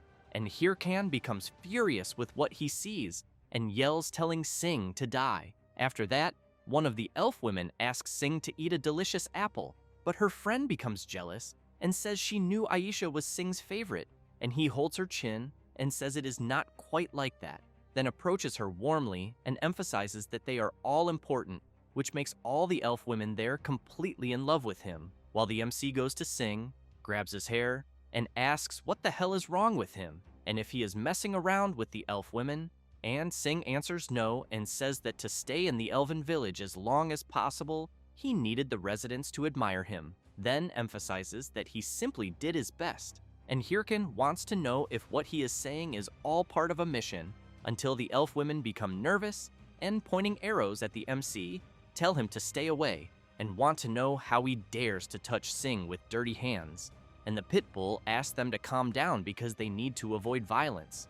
And one of them says the MC tried to hurt him, but Sing asks them to be quiet and asks if they really think the MC would be capable of that, which makes them even more in love with him. And Hirkan, with his eyes bleeding at what he is seeing, thinks he is risking his life in a mission, while Sing's mission is flirting with the elves. So he thinks all of this is very unfair. And while Sing apologizes and says that looking at a man for so long frustrates him, Hirkan punches Sing in the stomach and tells him to shut the hell up and translate a riddle. So after seeing what the MC brought, Sing says he thinks the paper is talking about the Blue Mist Forest, and Hirkan wants to know how he understood it so quickly, and if Sing really studied the elven language or something like that, and the pit bull says everything is written on the paper, then explains that if it is a place watched over by eagles, it must be something very high, and if there are blue clouds, it can only be referring to the blue mist of the forest. Then he takes a deep breath, calls for the Ha-Ho mask, and in a teasing tone wants to know why he does not take some time to read a few books like he did. And after a while, Hirkan starts remembering this and becomes furious, then punches a tree, and while continuing to strike it repeatedly, yells wanting to know what the hell Sing has become, and that he also thought elves hated humans, until one of his summons approaches him and pokes him, and when the MC turns around, he sees his summons trying to comfort him, implying that it is okay to be single, which makes him even more irritated, wanting to know if his summons really think he is angry because of jealousy, because he also read many books when he was a kid, and he can make his own harem if he wants.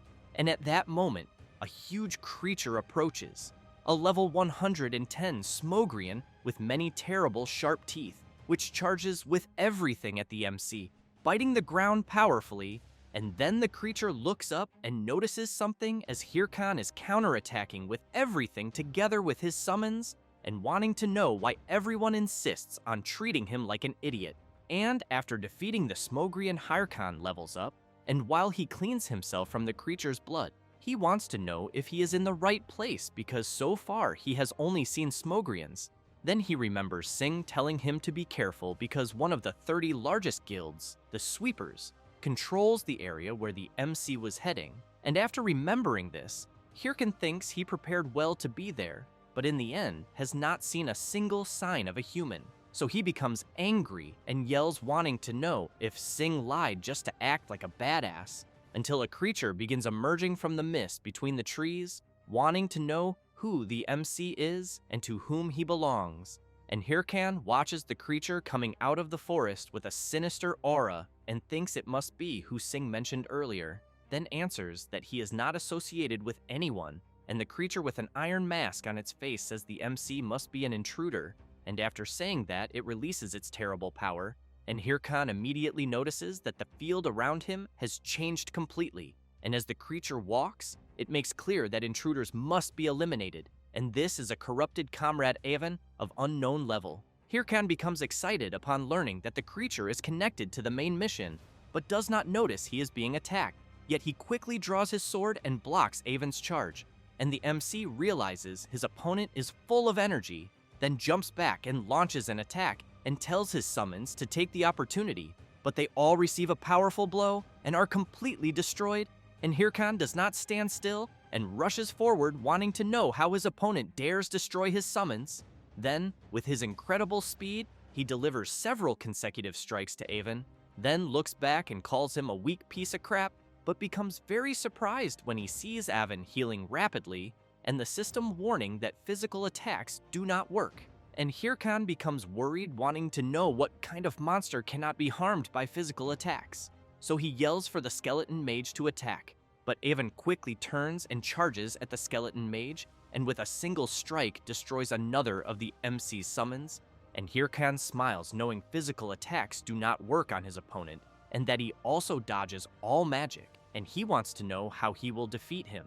And while observing Avon, he knows he has never faced anything like this before, not even in his past life. Then he grips his sword tightly and thinks this is no different from suicide, but since he is in such a situation, he knows he must go all out. So he summons his golem and activates the skeleton fragment from the Helm of Madness on his summons, which immediately charge at Avon, and while all the MC's summons are about to strike, he also activates the Curse of Sloth from the Spirit of Corrosion, and thus, Avon is attacked with everything, but he remains calm, and in the blink of an eye counterattacks all the skeletons at once, and Hirkan becomes worried upon seeing his skeleton soldiers destroyed again with one blow, and at that moment, Avon pushes forward and delivers a powerful charge against the MC, who tries to block with his sword, then becomes nervous and attempts a counterattack, but his opponent dodges, and Hirkan concludes his skeletons are still not strong enough. And knowing this, he rushes at Avon shouting that he will handle it himself,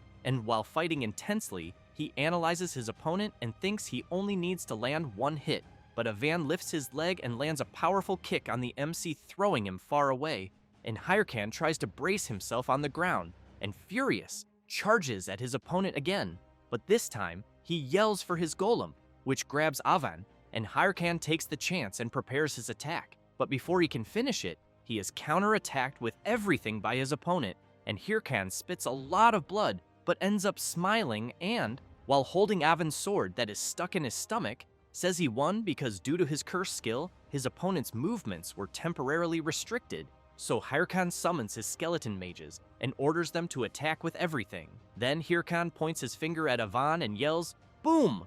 and a huge explosion takes over the area, and after the dust settles, Hirkan is sitting on the ground saying he cannot take it anymore, and with that, the system informs that he completed the Corrupted Elf's Remembrance mission, and that he received the title of Corruption Destroyer, and Hirkan, still frustrated at knowing the creature he defeated, could not receive any physical damage, really wants to know what the game's problem is in creating something like that, and then, while drinking a healing potion, he thinks that thankfully he managed to get away in the end, until someone begins walking slowly and leaves the MC completely shocked because he sees Avon walking toward him, and the MC quickly equips his sword and slightly scared wonders how the creature is still alive, and Avon raises his sword high and plunges it straight into his own head, then falls to his knees on the ground, and the MC, confused by what he just saw, wonders if the creature really stabbed itself. While the iron mask and a lot of blood fall to the ground,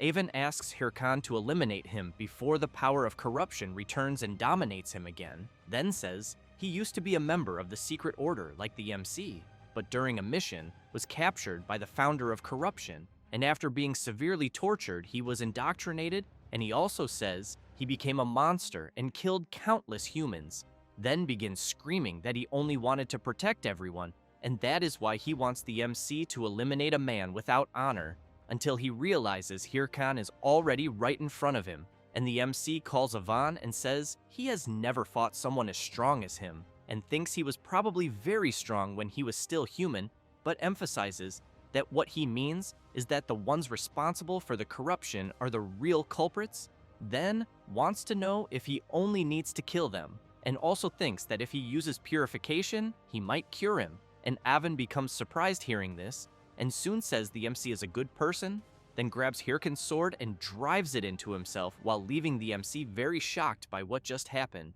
and before disappearing, Avon asks Hirkan to take care of the rest and soon vanishes, and Hirkan looks at the sword Avon left behind, and the system informs him that he completed the inheritance mission. Then the MC wants to know if that really was a mission, then calls the game crap again, and meanwhile, somewhere else Syl, upon learning that the Ha-Ho mask is with the Red Bulls, wants to know why, and while walking with her blood-soaked sword, she wonders if she cannot simply give the Ha-Ho mask everything he wants, and Ha-Hui becomes worried about her lady, and Hatch becomes intrigued because he thought Syl was only trying to recruit talented players, but while observing her from behind, he concludes that is not the case since he thinks her obsession is with the Ha-Ho mask.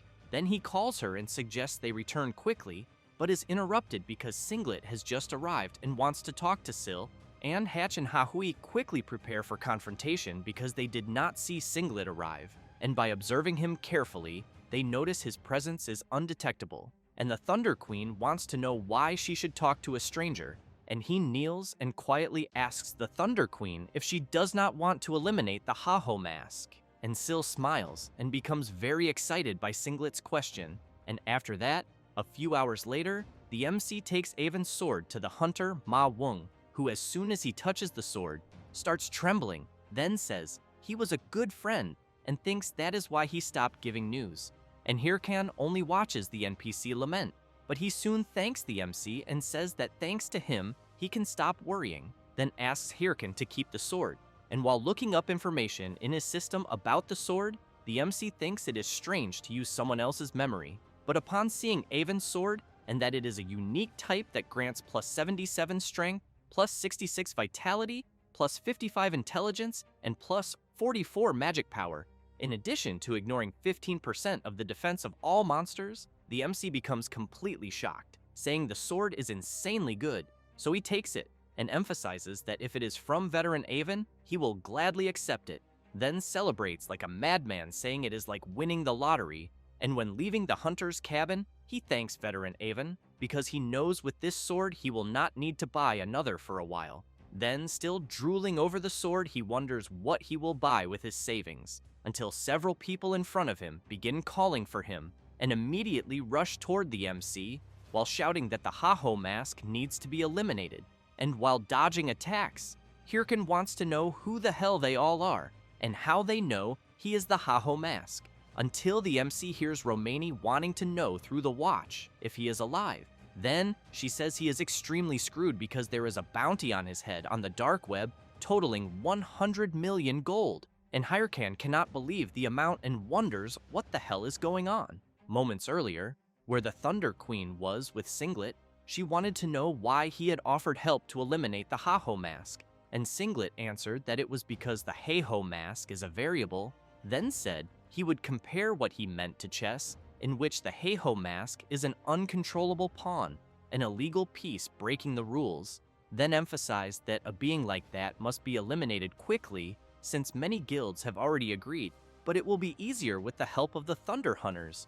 And Syl smiles and says she thinks the same. But while Singlet was about to ask if he could consider it an agreement, she lunges at him and strikes him, throwing Singlet violently to the ground. Then Syl stomps hard on the player's chest, making him spit a lot of blood, and the Thunder Queen wants to know if Singlet's guild were not the ones who stole the boss last time, then emphasizes that this is a problem. And with her sword over Singlet's stomach, she makes clear that she does not negotiate with those who steal what is hers. And Singlet says that apparently the negotiation failed, then equips his sword and attacks the Thunder Queen and quickly retreats. And Hahui becomes furious and yells that she will go after the insolent man, but Syl tells her to let it go and emphasizes that it is useless to chase a rat, then asks to contact all the guilds, and both Hatch and Hahui become surprised by the leader's request. But she, thinking about the Ha-Ho mask, smiles and says she has too many rivals. Then, while the two remain puzzled by her requests, Syl tells them to inform all guilds that the Ha-Ho mask is hers, and that anyone who dares touch him will be completely eliminated. And meanwhile, Singlet is running at full speed without stopping. He contacts someone, apologizes, and says negotiations were a failure and that he will accept any punishment, but wants to know if he should eliminate the Ha-Ho mask personally, and the person he is talking to says no and tells Singlet not to get involved personally because they must remain his trump card, especially because he has already made his move and only needs to wait. Then he turns smiling and looking at a large screen showing several events involving the Ha-Ho mask. He emphasizes that time is on their side, then tightly squeezes a chess piece, and while watching the MC flee from the players chasing him, he wants to know how the pawn will react, then simply watches the outcome unfold. And back where the MC is, he is running and thinking this is very irritating. And looking back, he knows that even if he knocks one down, more appear immediately, and Romani says it is almost like chasing a lottery ticket, then wants to know who the hell the MC pissed off this time. And he answers that he simply did nothing, but when thinking of some people he thinks maybe he did one thing or another, until he considers that maybe it could be Syl from the Thunder Guild since she is a billionaire and 100 million is pocket change. But he knows that with her shitty temper, he thinks she would come to eliminate him personally. And while the MC keeps only running, Romani wants to know what his plan will be because she fears that at this rate they will not progress in the game, then emphasizes that the MC's commissions are her livelihood so far, and that if he dares quit the game, she will haunt him to death. And Hirkin wants to know who said anything about quitting, then opens the auction window and quickly buys the wyvern skull, then turns and yells that he will find out who set up all this crap. And after saying that he summons his golem, which stands before the players who were chasing him, and the players begin shouting, telling everyone not to panic, because golems are slow and they only need to stay calm and focus on taking down the Ha-Ho mask. And Hirkan asks his system to invest all attribute points into clay manipulation, and with that, the system informs that clay manipulation has risen to rank A. Then Hirkan uses the wyvern skull, and the system informs that clay manipulation with the wyvern skull is being cast, and that the golem is changing shape. The MC takes a deep breath and thinks about premium Korean beef, lobster, high-end sushi, and all his future expenses, since he knows all of that is gone after buying the wyvern skull. But the golem's transformation finishes, and it becomes a massive wyvern standing right in front of the players. And Hirkan starts laughing and wanting to know which idiot will be the first to be eliminated, and everyone remember who Romani is, because if some do not remember, she is the MC's exclusive video editor and also handles the Ha-Ho Mask's VTube management, email management, sponsor management, and recently has been doing far more than just a manager, since she was going crazy wondering why she had to do everything alone since she is just an editor. But at the same time, whenever she saw a high-potential Ha-Ho Mask video, she immediately became passionate and excited to work on it. And after that, the MC is flying on his wyvern very irritated while the players below keep shouting at him, asking him to come down immediately to be eliminated. And Hirkan looks down and thinks they are nothing but small fry, yet they keep attacking him in a group, and because of that, he cannot progress in the game. Then, he takes a deep breath and reflects that he must eventually reach the root of the problem, but wonders if what he is thinking is the only way. So he asks to send a message addressed to the Thunder Queen Syl of the Thunder Hunters Guild, requesting a private audience, and after some hours and already at night, the MC lands on his wyvern, where someone is waiting for him, and the person, upon seeing the hey-ho mask, says he finally appeared. It is the queen and leader of the Thunder Hunters Guild, who immediately says she asked him to meet her earlier, but he did not even reply. And Hirkan becomes nervous, thinking he is facing Chae Seolyeon, the person who tormented him the day before he regressed, and also the one who made the members of his group betray him. So he clenches his fist tightly and thinks he really wants to kill her. But he calms himself and asks if she was the one who put the bounty on him, and Syl becomes serious and answers no, but wants to know if he went there just to ask that. And Hirkan smiles and says he cannot imagine anyone else who would do what was done besides her, then wants to know if she really hates the fact that he left her guild and took everything for himself. And Syl becomes surprised by the question, but the MC begins yelling, wanting to know if she likes screwing people over. And while Hirkan trembles with anger, she remains calm until she smiles and asks the MC if his answer really matters. Then becomes serious and makes clear he is not going to believe her, no matter what she says. And at that moment, Hirkan remembers her saying the same words before he regressed. So he becomes surprised, thinking he is sure he heard her say that before. And Syl takes a deep breath and says that not long ago, an unknown ranker went to see her and told her the MC was causing confusion and suggested the top 30 guilds should exclude the Heiho mask. And Hirkan becomes completely shocked hearing that and wonders if such a thing could really happen. Then remembers the last time, before he regressed, when the Queen of the Thunder Hunters Guild was saying she would exclude him from the game. So the MC concludes that something really happened before regressing, and just as he is about to say something, he is interrupted, and Syl says she refused that unknown ranker's proposal and asks if the Haho mask really thought she would do something like that, because seeing how they interfered in the main mission he was doing, she thinks the MC is not the only target, and Hirkan becomes intrigued by this and reflects that an unknown ranker with enough guts to meddle with the Thunder Hunters must surely be the guys he saw before, and Syl wants to know if the Haho mask at least believes that part, since he was acting like he would not believe anything she said, and the MC answers that only half because that is enough, then turns to leave, but keeps thinking that at least it does not seem like Syl is the mastermind behind the incident. But he hears her calling him and asking him to join the Thunder Hunters Guild,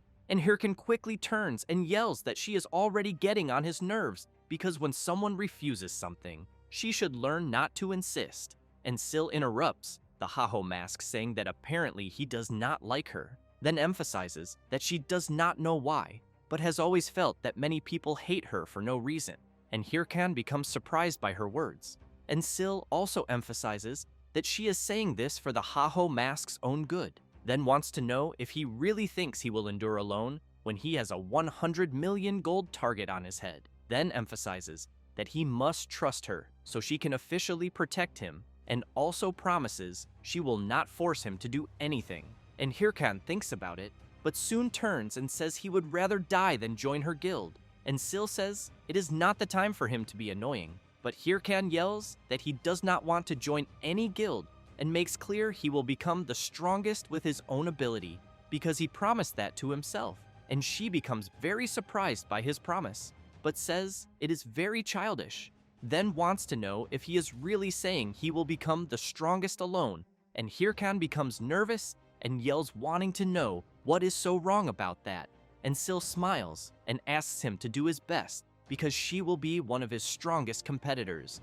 And the MC climbs on the wyvern, takes a deep breath, and thinks the Thunder Queen is truly insane since she is declaring war with only a smile. Then he flies away, and Syl keeps smiling and waving goodbye to the Haho mask, who in turn keeps looking back, thinking he needs to stop thinking about this because chasing her was normal even before regressing. But he still thinks something must have happened before his regression, but he intends to find out when he finishes off the person behind the bounty until Romani contacts the MC again, wanting to know what the hell he did this time. Then says there is now a wanted poster of him, and whoever eliminates him will get a huge reward.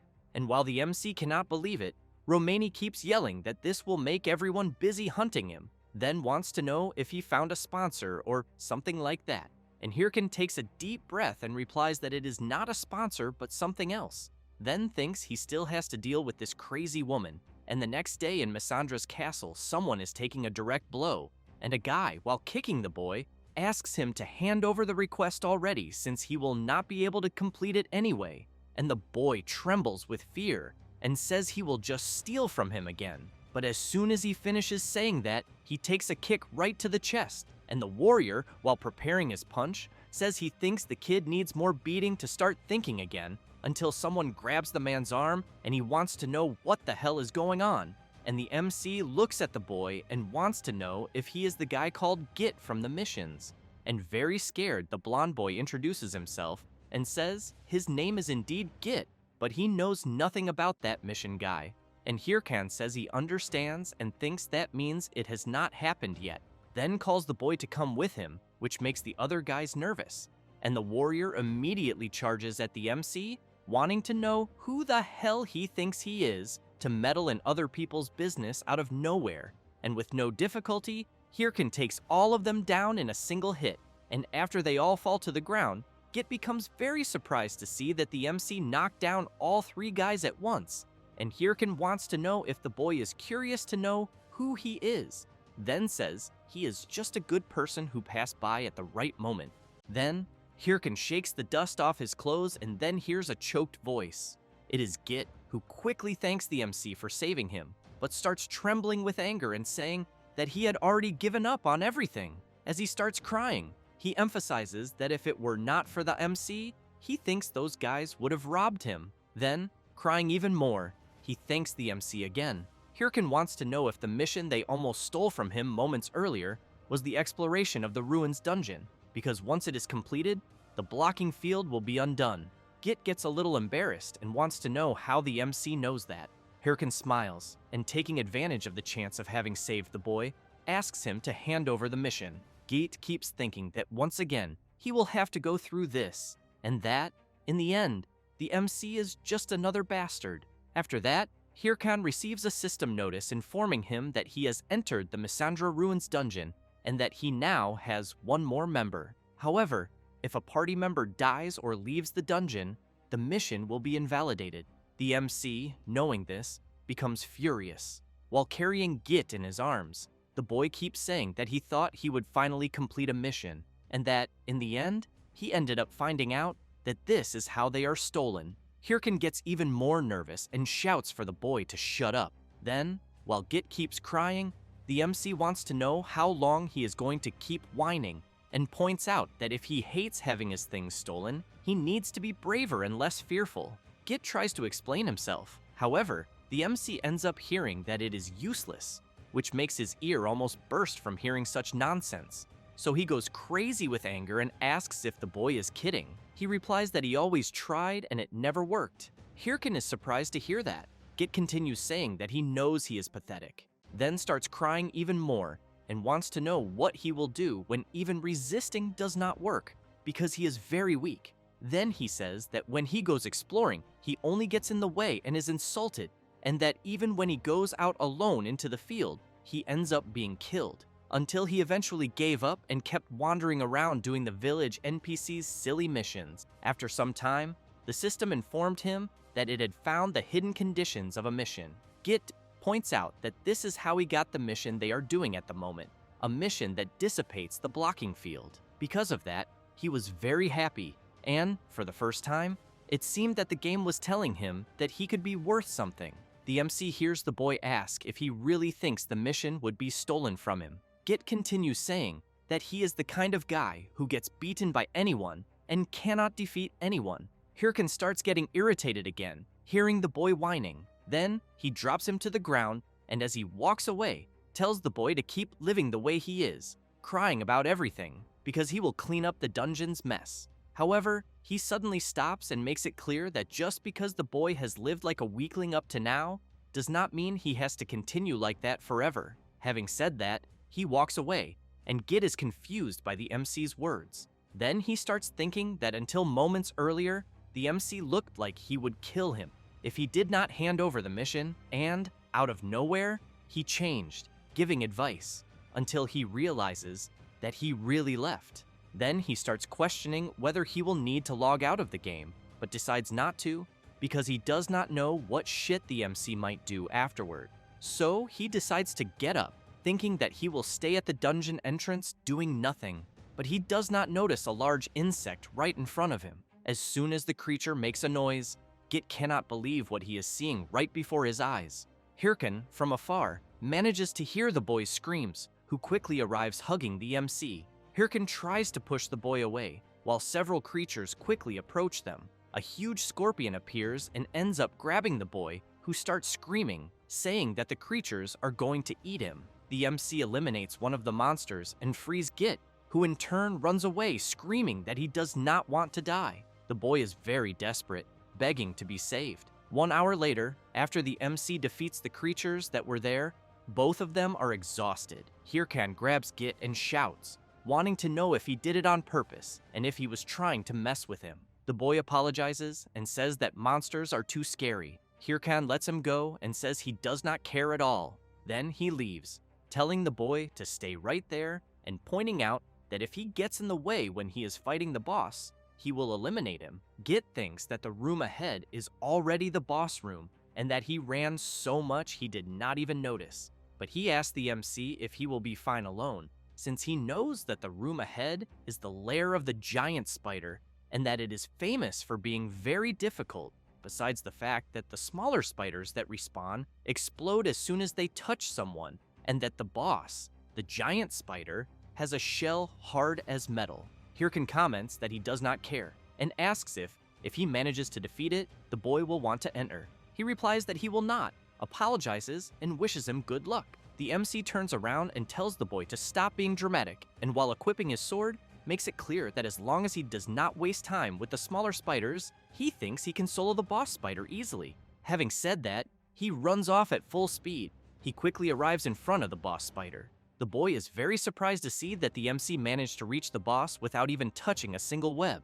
At that moment, the boss spider prepares to attack, and Hirkan remains focused. Then, while sliding under the creature, he delivers a slash, cutting off some of its legs. The spider starts screaming very loudly, and the MC gives a slight smile and, pointing his sword, comments that one is already gone. Then he charges again. Git gets excited and thinks that the giant spider is being dominated and that if the MC continues the way he is doing, it might really be possible to defeat it. However, when he looks down, he realizes that he ended up stepping on one of the webs, and while he worries about having done that, he does not notice one of the smaller spiders climbing up his body, which soon after explodes. While the boy lies on the ground crying out that it hurts, several other smaller spiders approach. The boy's system keeps reporting multiple times that he has taken damage, and he feels a lot of pain. But just as he decides to run away, he realizes that it is already too late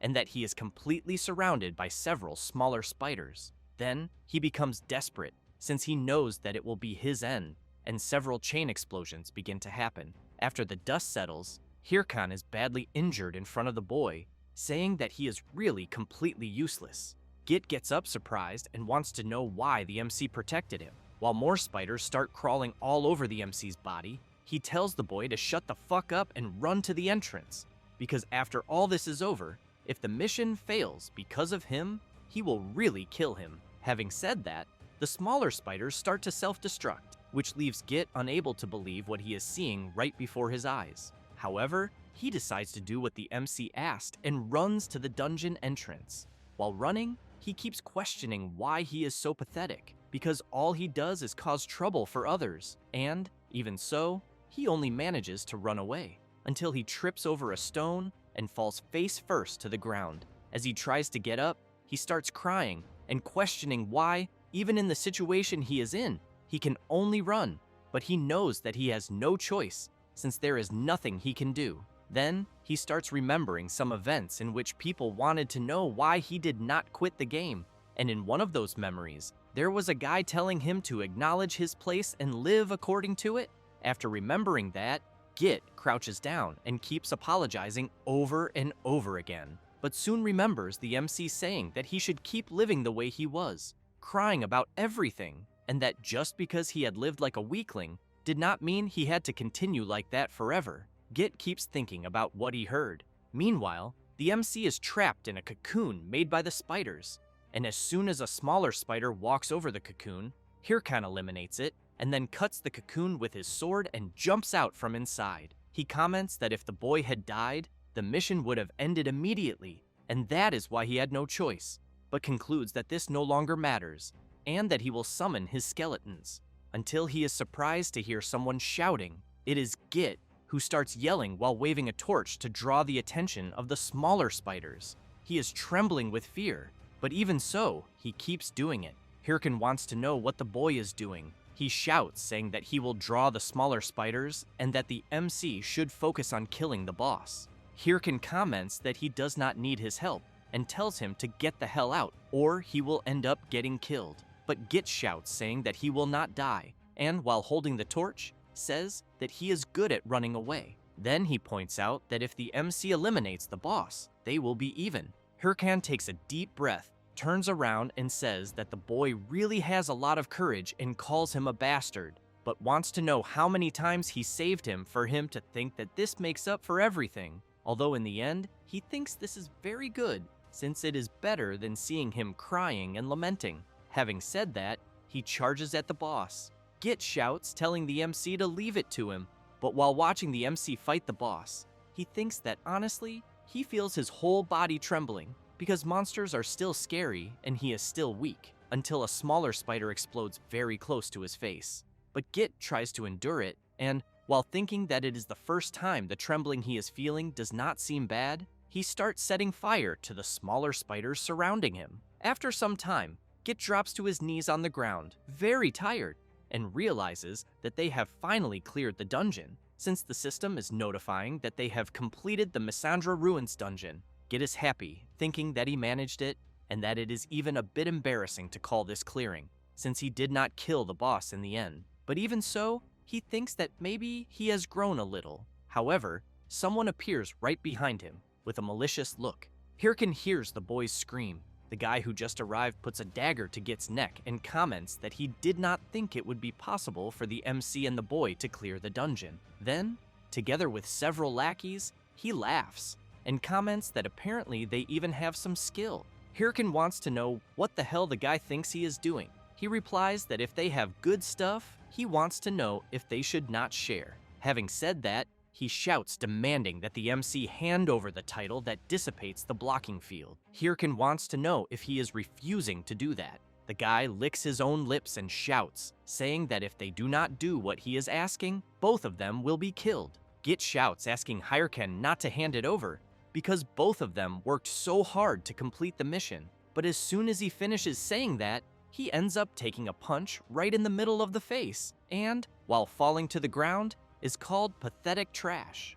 The guy goes up to the boy, grabs him, and wants to know if he still does not understand the situation, because he thinks they should lower their heads and obey. At that moment, Git spits right in the guy's face, and then, laughing, comments that compared to those spiders from before, all of them have fairy hands. The guy goes crazy with rage after being insulted and raises the dagger to kill the boy, but Hirkan shouts, saying that he will hand over the title, which makes the guy immediately stop trying to attack the boy. Git cannot believe what he heard and asks the MC to wait, but Hirkan points out that he will hand over the title when they defeat them. The guy laughs and wants to know if the MC has gone crazy, but while he was commenting that they would not be able to do anything alone, a bloodbath was happening right behind him, and when he turns around, he is completely shocked, since he is seeing all of his companions completely eliminated by several armed skeletons. Git wants to know where the creatures came from,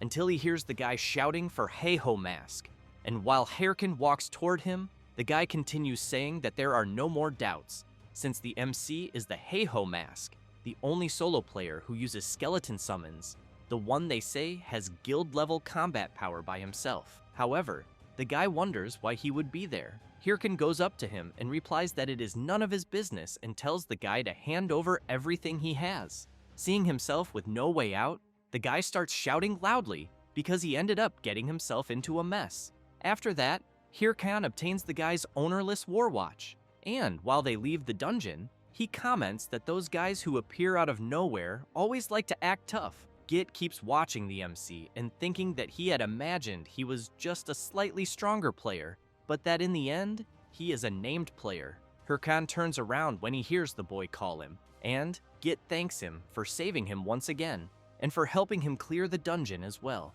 Then he emphasizes that if it were not for the MC, he thinks he would never have been able to complete the mission, neither physically nor mentally. Then, after saying that, he becomes a little embarrassed and emphasizes that that was all he wanted to say and that he will be leaving. Hirkin asks the boy to keep something, which leaves him confused, but the MC says that he will be giving him the title. Git wants to know why, since he knows he does not deserve it, but the MC says that he needs it, at least so he does not get beaten so much out there, and that he wants to know if the boy will continue playing. Git is surprised by the question, wipes his tears, and runs after the MC, saying that he will do his best. After some time, as soon as he returns to the city, Hirkin stretches and thinks that the clothes he is wearing now are much better, since he even thought about being more discreet, but in the end, it made no difference. Even so, he keeps in mind that at least he got something out of this, a player famous for collecting rare quests, Questman Git, who will certainly be useful later on. However, when he remembers that he is very whiny, he doubts whether he will really become the Questman. Still, he knows that at least the blocking field was dispelled. Then he looks toward his destination and concludes that it is time to enter his true objective, since it is the starting point of the second chapter of the main quest, the famous Cursed Territory. Meanwhile, in the Cursed Territory, in Ricky City, in the city square, a young adventurer is looking at the surrounding map and comments that he has finally arrived. A little impressed, he also comments that the blocking field fell a short time ago and there are already many people there, until someone crashes hard into his back. A girl asks him to stop looking around because there are already competitors everywhere. Then she asks the boy to look ahead. Then she says that the second squad of Ares, a top 30 guild, is there, as well as the elite members of Triple Wing, another top 30 guild, and those with the greatest chances of clearing the main quest Hydra. The blonde girl also emphasizes that everyone already knows that this is where the next main quest begins, and that is why everyone rushed there. The boy wants to know if a nameless guild like theirs can hold out. At that moment, someone starts walking slowly and asks them to get out of the way, and everyone notices that it is Haho Mask. As he walks alone, people start wondering if it can really be him, because they heard that it was he who brought down the blocking field. Hirkin thinks that apparently there are already a lot of people there, and that they must have heard that he took down the blocking field and rushed there like vultures. At that moment, the MC hears someone saying that the game administrator must definitely be helping him. Then the same guy wants to know if everyone there really thinks that someone can be that good alone, because he thinks the MC must have powerful backing. Hirkin likes hearing that and hopes they keep talking since he knows that unfortunately, he got there only with his own abilities. However, he is completely stunned when he hears others saying that he is Sill's pet, the Thunder Queen of the Thunder Hunters. The comments from others start hitting the MC directly, and one of those comments is that the Thunder Queen had said she would kill anyone who messed with Heiho Mask, and another comments that he thought the MC was hanging out with the Slayer Chief, since Red Bull warned everyone not to get in his way. Because of that, everyone wants to know why these guilds are fighting over Heiho Mask, until another adventurer comments that what Heiho Mask did was something ridiculous, since he made 2 high-level guild leaders go crazy in such a way. Hirkin loses his temper and charges at the guy who just said that and tells him to shut the fuck up. Then, as he starts throwing several punches at him, he wants to know who is whose pet and tells him to repeat that to his face. Consumed by fury, the MC winds up to throw another punch and asks who is spreading those damn rumors. But he is interrupted by a man with a cane. This is Cerebro, the NPC of the Secret Order, who asks the MC not to disrupt the important mission. The people around are surprised to see that it really is an NPC of the Secret Order and conclude that this truly is the next main quest. Hirkin releases the guy and, still irritated, thinks that the mission is about to begin. Cerebro comments that now that the commotion is over, it will begin.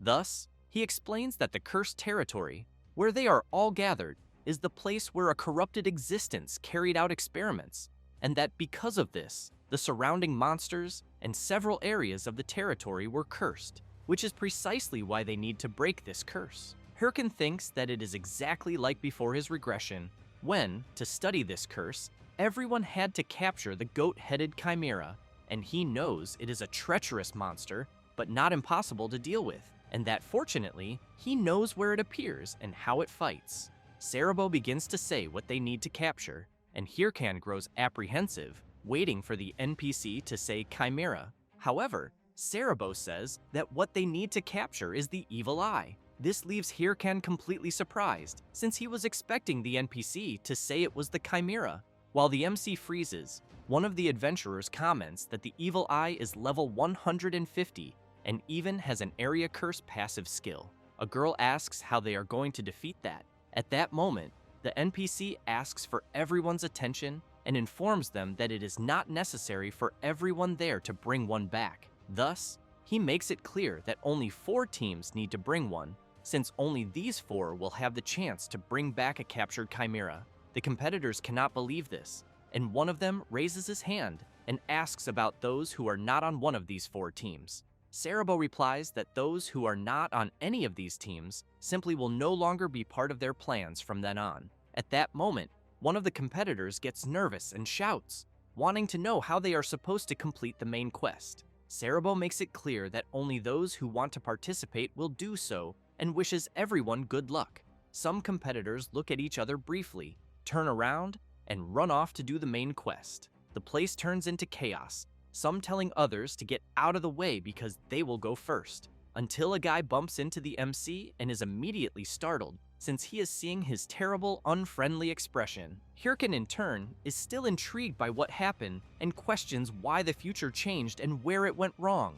Then, he clenches his fist very tightly and thinks that everything he knows will be useless, until, to snap out of it, he slaps his own face. Thus, he takes a deep breath and thinks that this already happened, but that first, he needs to think about what to do at the moment, since he knows that there are 2 possibilities. The first is that the future changed because of his regression, and the second is that the information he had from the past was wrong. Then he questions which one is correct. Meanwhile, a knight is walking toward the cursed territory, and upon stopping, informs another person that he has just arrived at the cursed territory and intends to start the main quest immediately. This person in question is Singlet, who also informs that he will eliminate Ha-Ho Mask that day. Back to the main quest. The monsters are being attacked and the competitors are very excited to achieve their objectives. Until one of the competitors from the Nameless Guild starts jumping from side to side to avoid being hit and shouts,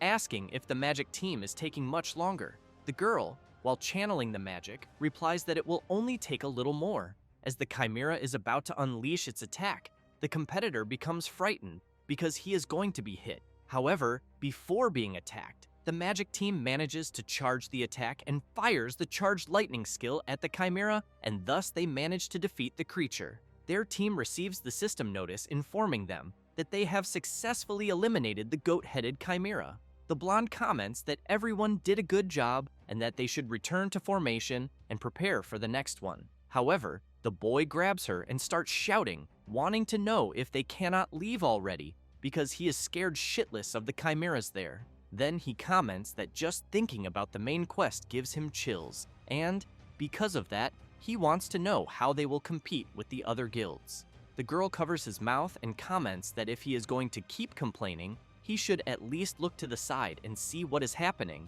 since Ha-Ho Mask is facing several goat-headed chimeras together all by himself.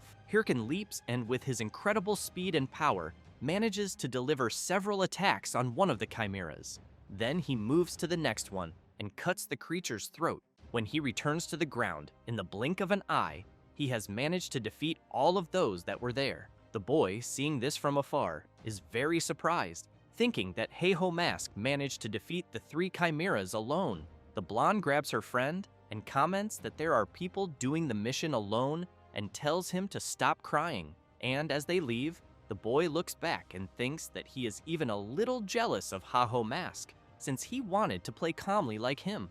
The system notifies everyone that the remaining time of the goat-headed chimera hunt is 19 minutes. While attacking, Hirkan thinks that he needs to go faster, and with each creature he eliminates, he thinks that he still needs to be faster. Then he decides to greatly increase his speed and power, completely shattering the chimeras, until he stops for a second and, while breathing heavily, questions why everything is so different from the information he knows and who these guys are that are chasing him. Then he starts getting irritated because he has no accurate data, and while observing his hand trembling all over, he questions whether it is really possible to complete the main quest. At that moment, one of his summons brings him a healing potion. Hirkan comments that he does not need it, and, as he charges at another chimera, thinks that he needs to stop thinking about what is going through his head at the moment, since other guilds have at least 5 people. The chimera turns upon noticing the presence of the MC and immediately starts launching several attacks against him.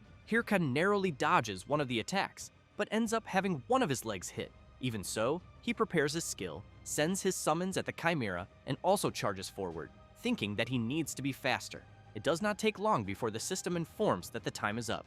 Cerebro looks at the watch and is impressed, and while the MC moves at high speed to the location, the NPC comments to the person beside him that defeating so many chimeras in such a short time and practically alone is a great feat, but says that he needs to report this to the association and asks what the name of the person there is. The person remains quiet for a brief moment until Cerebro looks to the side and sees someone coming at high speed. The NPC is intrigued, since apparently the second place is arriving by a minimal difference.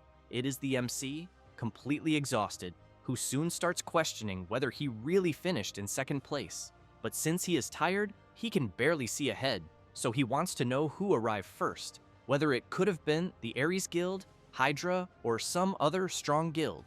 But when he thinks about the boys from before, he believes they would not have taken first place to begin with, until he is startled to hear a greeting from the person, since he recognizes that voice. Then he starts remembering the voice he heard earlier in the city alley, and that on that day, the person wanted to know if he really was Heiho Mask. He also remembers Syl saying that some time ago, a player of unknown identity went to her. Thus, the guy who took first place walks slowly, and, as soon as he gets close to the MC, calls him Heiho Mask. The person in question is Singlet, who comments that even back then he already suspected that it was the MC. However, he barely finishes saying that when he already has to defend himself from a surprise attack by the MC. Hirkan wants to know who Singlet is, and then shouts, wanting to know who he thinks he is to keep interrupting him. Singlet becomes serious, asks Heiho Mask to speak properly, and emphasizes that it is not he who is interrupting. Having said that, he lands a powerful kick right in the middle of the MC's stomach and makes it clear that it is Hirkan who is interrupting. Hirkan is thrown violently against a tree and due to the impact suffered starts coughing a lot of blood. But he soon becomes frightened when he sees the tip of his opponent's sword in front of his face. Singlet takes off his glasses and, completely shrouded in a sinister aura, calls the MC Hirkan and Heiho Mask and requests a one-on-one duel with him, emphasizing that if he wins the duel, the MC will have to give up the main quest. Hirkan does not like the situation he is in at all. Then the MC grits his teeth, jumps to the side, and comments that Singlet has finally appeared. He laughs, and when he looks back, realizes that there are many people watching them. Then he calls Heiho Mask to go somewhere else. Singlet observes the MC closely and thinks that because of this brat, how much humiliation he had to swallow. Thus, he starts remembering some previous events, including his superior saying that she heard he had failed. After thinking about that, he grips his sword firmly and reflects that he needs to finish him once and for all and wash away all the humiliation he went through.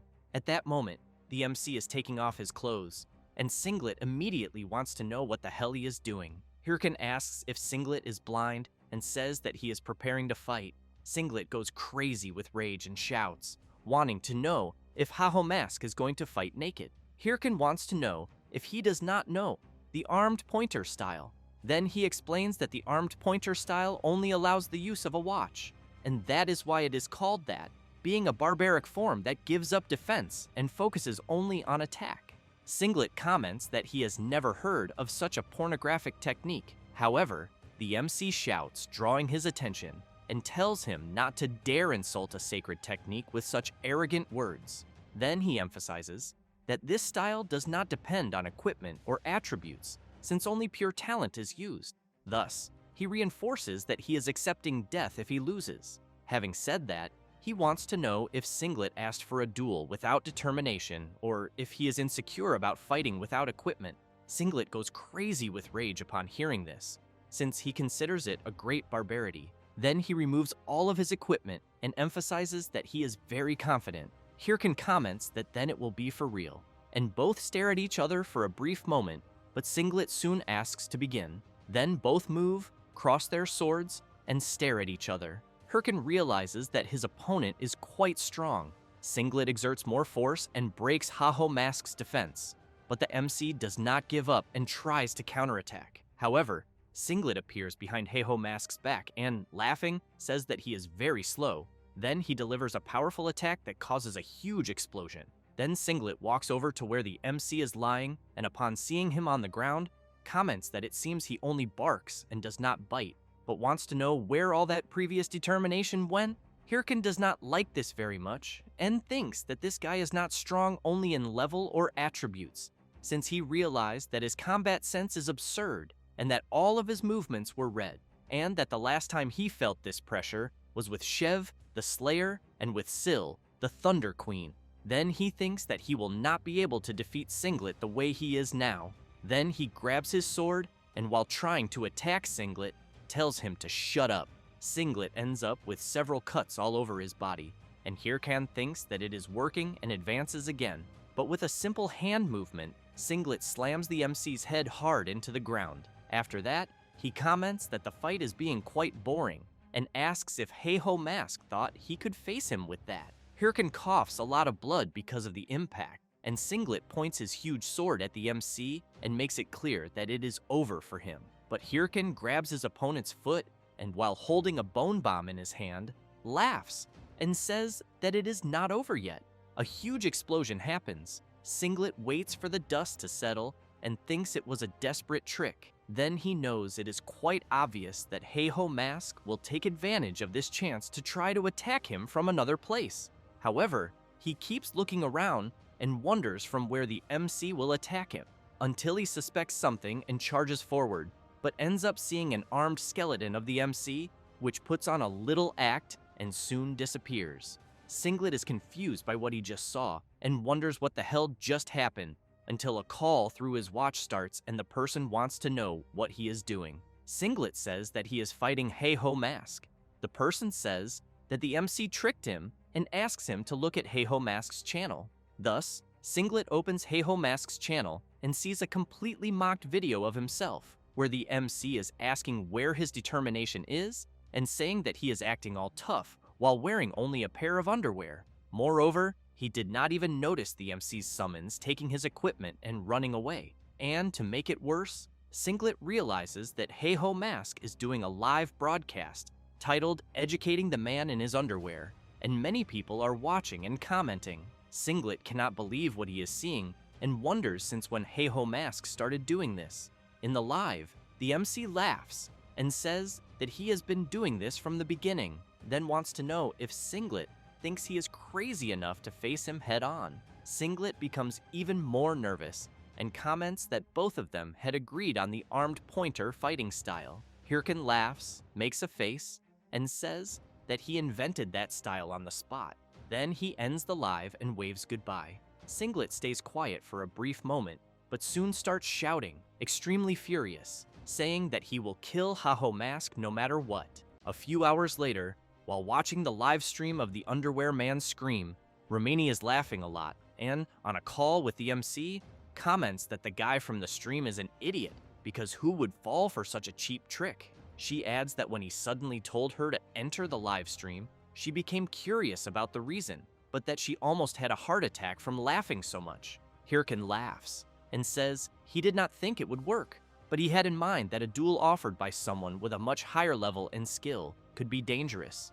He thinks he was lucky that Singlet fell for that random lie when he said he had nothing to lose, because otherwise, he believes he would certainly be lying on the ground. Romani asks what he will do and whether he will go to the next main mission. The MC replies that yes, but before that, he still needs to sell the equipment he obtained. The editor asks if it is the equipment that his skeleton stole, and whether it will be possible to sell it, because she does not think anyone will buy it since they are afraid of the wrath of the underwear guy. Hirkin comments that he only needs to sell it to someone who is not afraid, such as Shev, the killer of the Red Bulls. Meanwhile, in another place, a beast is being defeated, and the system announces that the Salt Mountain raid mission has been completed. The members of the Red Bulls Guild celebrate the victory with their leader. He removes his helmet and comments that everyone did a great job.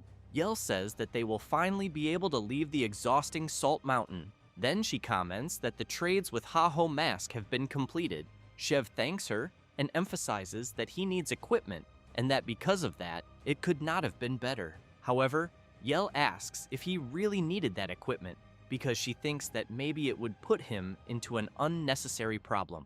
Shev laughs and says that everything is fine, since it is fun when there is a bit of excitement, until someone appears behind him about to deliver an attack, and as soon as the attack is delivered, an explosion happens in the area. Yell shouts worriedly, but Shev managed to block the attack in time and, laughing, comments that he thinks this is putting into practice the idea of being careful what you wish for. And as he pushes the person who attacked him back, he asks what the Thunder Queen is doing there and whether she is declaring war and how he should deal with it. Sil simply asks Shev to hand something over and, while walking forward, asks if the equipment that Ha-Ho Mask took from the failed Four Eyes was sold to him, since she knows that equipment so expensive, with such a clear source, could only be sold to him or to her. And since she was not contacted, she thinks Ha-Ho Mask must have spoken with him, and as soon as she approaches face-to-face with Shev, she asks if she is not right. Shev thinks that in fact she is very intelligent and then replies that yes, but asks what that has to do with her. Sil asks him to refuse and stay out of the way, because the Thunder Hunters are the ones who will handle this deal. Shev apologizes, but makes it clear that it was Ha-Ho Mask who approached him first, and that it is not his fault that he did not choose her guild. Hearing this makes the leader of the Thunder Hunters Guild furious. Shev laughs and asks if he hit where it hurts, but emphasizes that if this irritates her so much, then she should go talk to Ha-Ho Mask about it herself instead of complaining. Sil says that she cannot. Shev becomes confused, not understanding the reason. Sil is a little reluctant to say it, but explains that Ha-Ho Mask does not like her, and that because of that, it would not work, since he did not like it when she helped with the bounty. Shev reflects on this for a brief moment, but soon bursts into laughter. Sil becomes even more furious, telling him not to laugh, or she will eliminate him. Shev grabs her hand, and as soon as he removes it from his armor, thanks her for letting him see something so difficult. But even so, he cannot give the equipment to her because he also needs it. Sil does not like that, but Shev comments that he thinks he can help her in another way, so he asks if she accepts. Later, someone is receiving a gift from Shev, the skeleton armor set. The MC is amazed by the gift, and Shev explains that it is a present sent by an anonymous sponsor. Hirkin asks what he means by an anonymous sponsor, and who would give customized equipment for free. Shev says it is a secret, but asks what his ideal type is. The MC becomes intrigued by the question and immediately asks why that suddenly matters. Shev says that his sponsor is curious. Hearing that, Hirkin comments that he thinks he has never really thought about that before. Shev waits for the answer, but comments that maybe it will work better than expected, which leaves the MC confused, asking what he is talking about. Shev replies that it is nothing, and that he will contact him again later. As soon as the communication ends, Hirkin feels annoyed for not understanding what just happened. Then he stands up and thinks that it does not matter, since he sold all the equipment and now knows that he needs to focus on the main mission. The next day, Cerebro comments that finally 4 teams have gathered there. They are the Nuppy family, Ha-Ho Mask, the Hydra Main Mission Task Force, and the First Corps of the Triple Wing. With that, The NPC says he will explain the next mission. Cerebro asks them to eliminate the evil eye, a mutant of the voodoo chimera, and that whoever manages to eliminate it will receive an item capable of destroying curses, a charm that protects against curses. And with that item, they will be able to go anywhere within the territory, which leaves everyone very surprised when they hear this. Hirkin wonders if he will be able to investigate the places where the clues to the main mission might be, since he knows that this is almost like a free pass item, and that because of that, he needs to obtain it at any cost, even before the others. Then he reflects that he knows someone could capture the evil eye, but getting it first is a different story, since he remembers that such a creature even defeated those guys trained to be raid specialists, and that, in other words, it is almost impossible. Cerebro comments that he has already said everything. After saying that, he shouts for everyone to begin. No one wastes time and they run to complete the mission. Hirkin thinks that since things are like this, he wonders if he will only have that method. Meanwhile, the blonde girl from the Nuppy family is worried, commenting that they only managed to capture the voodoo chimera thanks to that certain person, so she wonders if only the two of them will be able to capture the evil eye. The boy becomes discouraged and tells her that he thinks it would be better for them to give up. Then someone taps him on the shoulder, calling him. It is the MC saying that it is too early for them to give up, since they only need to lend him a little of their time. Later, the squad leader of the Hydra Guild is asking everyone in the battalion to remember well what he is about to say, because they cannot be stupid like they were in the main mission of Chapter 1 and let those guys steal it from them. So he makes it clear that no matter what happens, they will complete this mission first. And while he asks everyone to leave the habitat of the evil eye, and that if they spot competitors, they should show no mercy, the MC is lurking, observing them. But the boy, a member of the Nuppy family, becomes frightened and starts shouting. Then he runs away, asking for help and saying that he cannot do this. The squad leader of the Hydra Guild hears the boy crying and comments that the boy seems to be the lucky rookie of the Nuppy Guild, but he wonders if he is being chased by monsters. But he quickly changes his mind, and as he moves his hand to draw his sword, he knows that it does not matter, since he has in mind that competitors must be eliminated. However, the MC appears right beside him, saying that kids these days have no guts. The Hydra member does not understand anything, and while he is being beaten by the MC, the blonde girl helps the boy get up. He calls out to her and, crying a lot, asks how they ended up with a human like that. Thinking about the eliminations of the guild members, she answers that it was because of a fraudulent contract. A few hours earlier, she is asking if the MC was proposing an alliance. Hirkan replies that yes, and that he knows they also want to complete the main mission.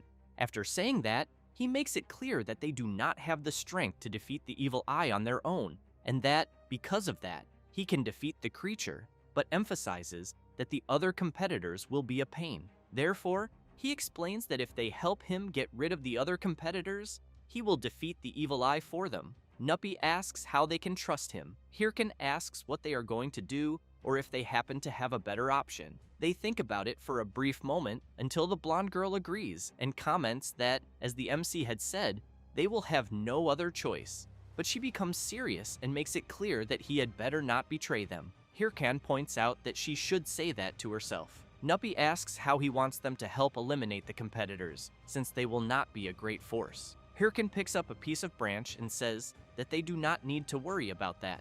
Then he charges forward, saying that they will only be bait.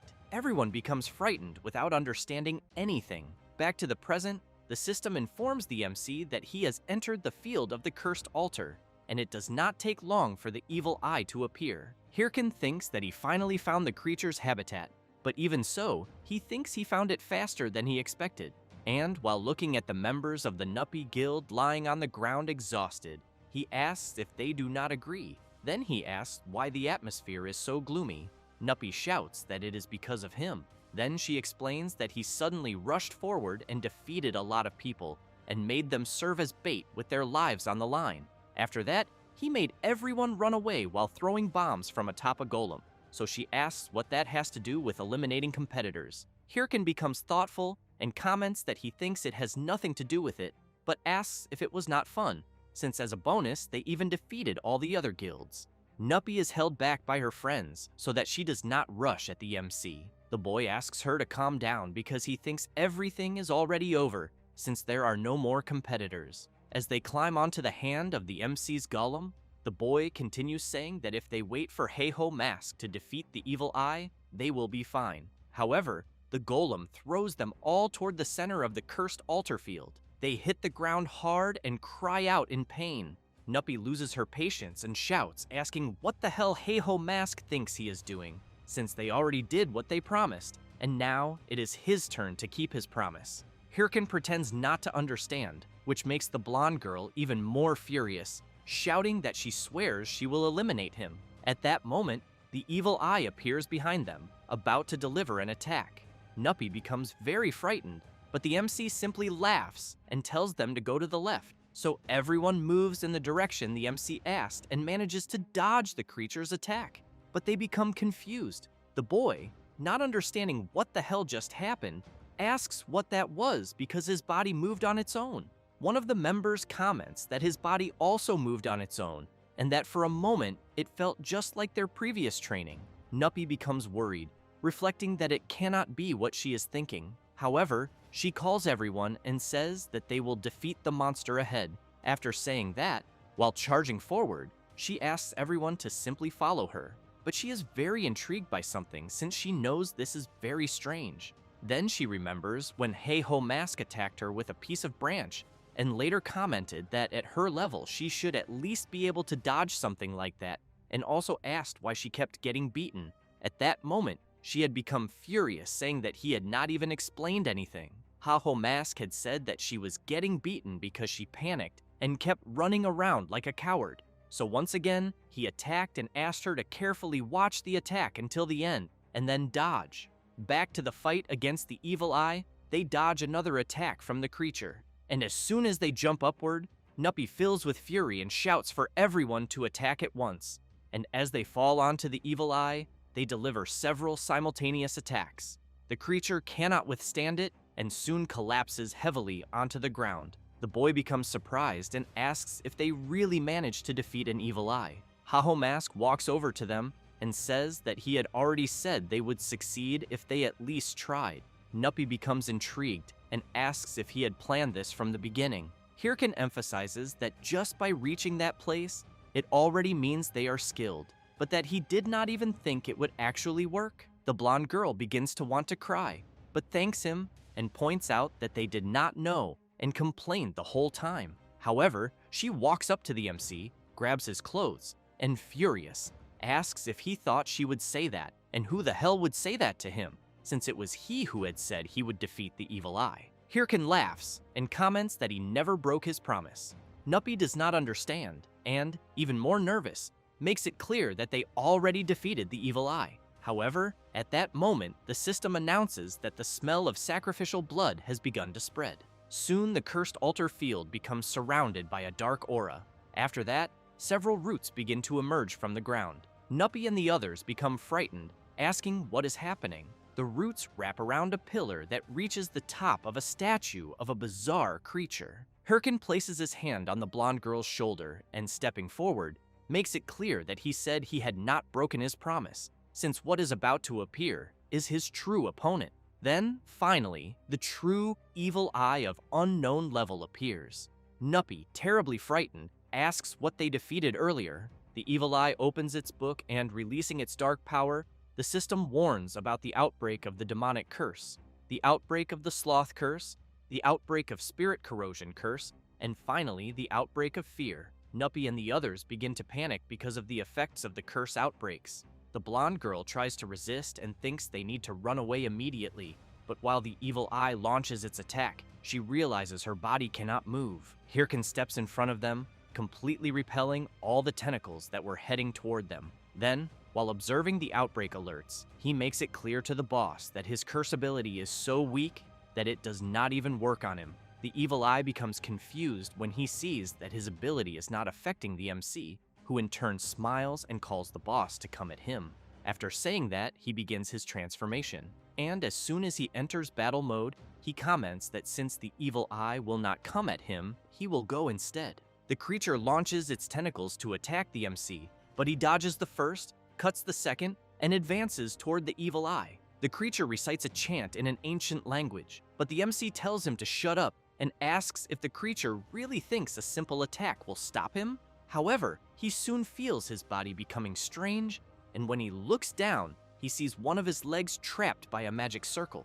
Then he thinks it can only be petrification magic, but he wonders if the creature placed a magic circle in advance along his path. While Hirkin is trapped, the evil eye recites another ability, but this time prepares a colossal black energy. The MC becomes excited, but asks if the creature will leave him trapped there and send a huge attack toward him. Therefore, he channels his power into his sword, and while preparing to throw it, says he needs to respond at the same level. After saying that, he throws the sword imbued with great power. Both attacks collide, and a struggle over which attack is stronger begins, until the MC's attack begins to overpower the evil eye's attack. The creature's attack begins to weaken, and soon the MC's attack opens a breach and surges forward with full force, striking the evil eye directly. A massive explosion occurs.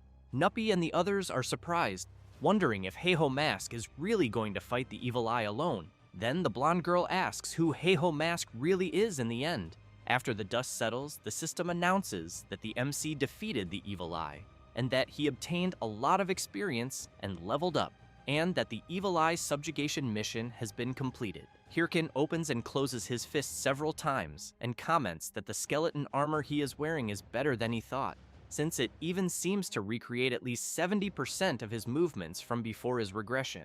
Then he begins to consider that maybe it is because the additional options are good, since when equipping all the pieces, the related stats increase by more than 132 points in all attributes, plus 150 in skill cooldown and minus 10% in mana consumption, and he also feels as if he is driving a sports car that goes from 0 to 100 in 1 second. And with that, he does not even fear the main mission. Then he comments that he does not know who gave this armor, but that he wants to kiss that person, until when he looks back, he sees the boy coming toward him crying a lot. The MC is grabbed by the members of the Nuppy Guild and soon asks them to get off him. The boy comments that dodging all the attacks and taking down the evil eye with the sword wrapped in mana was incredible, and asks how Heiho Mask fights, as if he were in a movie, since it was so cool, and he even thinks he will become his fan. While the boy does not stop talking, asking if he could train them and other things, the MC begins to tremble with rage. Then he throws the boy hard onto the ground and shouts for him to shut up and get lost. Meanwhile, in another place, a man was and is carefully observing all of Heiho Mask's movements, and when entering communication with another person, he says that Heiho Mask just defeated the evil eye and asks what the person thinks. Singlet is kneeling on the ground asking for forgiveness, and when he tries to say something else, he is interrupted by the man who says he is sure he told Singlet to prioritize interfering in the main mission more than Heiho Mask. And while moving some chess pieces, he asks what reason he has to keep a tool that does not obey him. So he asks Singlet to reflect for a moment. He becomes worried and shouts, asking for one more chance, and emphasizes that it can be anything. The man becomes serious and points out that Singlet is going against him again, since as far as he knows, he is the one who commands Singlet. Singlet lowers his head, apologizes, and comments that he will follow his orders. He says this and leaves the room. Mikhail is also there and soon asks what they will do about Heiho Mask. The man in command asks them to increase surveillance, since Heiho Mask is progressing too quickly in the main mission, and that even considering his talent, he thinks his movements are frighteningly effective, almost as if he already knew the scenarios of the main missions. Mikhail asks if that would not be possible. The man answers that it would be. Then he explains that the main scenario of Warlord is a story created by the AI Mia, using all the activities of the game's users, while they occur in real time. And because of that, he emphasizes that they will investigate since they must discover what kinds of tricks Heiho Mask is using. He says this while looking at the computer where the AI Mia seems to be. Later in another place, something is being broken. A hole in the ceiling of something is opened and the MC and his summons enter an underground area. Hirkan covers his nose because of the dust and wonders who would make a map in a place like the one he is in. Then, he receives the system notification informing him that he obtained the title Catacombs Tourist and the title The One Who Awakens. Hirkan becomes excited and thinks that apparently he is in the right place. Then he looks around the catacombs and calls his summons to finish the final chapter of the main mission.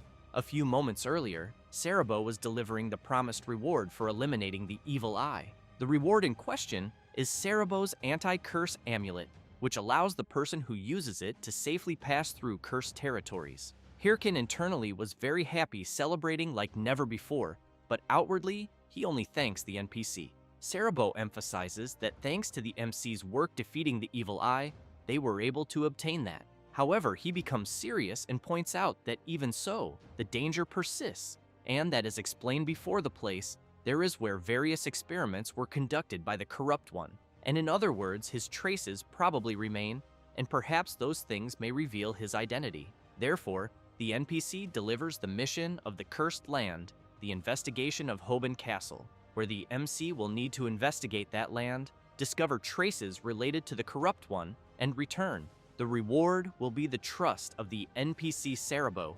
Hirkan smiles and says that he understands. And while he was leaving, Cerebro asks where he is going, since the main entrance is on the other side. The MC replies that it is not, and that the correct path is where he is going, since he has in mind that the true evidence is in the basement of the outskirts of the castle, more precisely in the catacombs. Back to the present, the MC's summons are fighting the creatures that appeared while he sits watching everything. Hirkan has in mind that finally this is the end of the main mission of Chapter 2, and because of that, he thinks he will reach the final chapter soon. Then he reflects that he will clear the catacombs in record time and finish Chapter 2 before everyone else.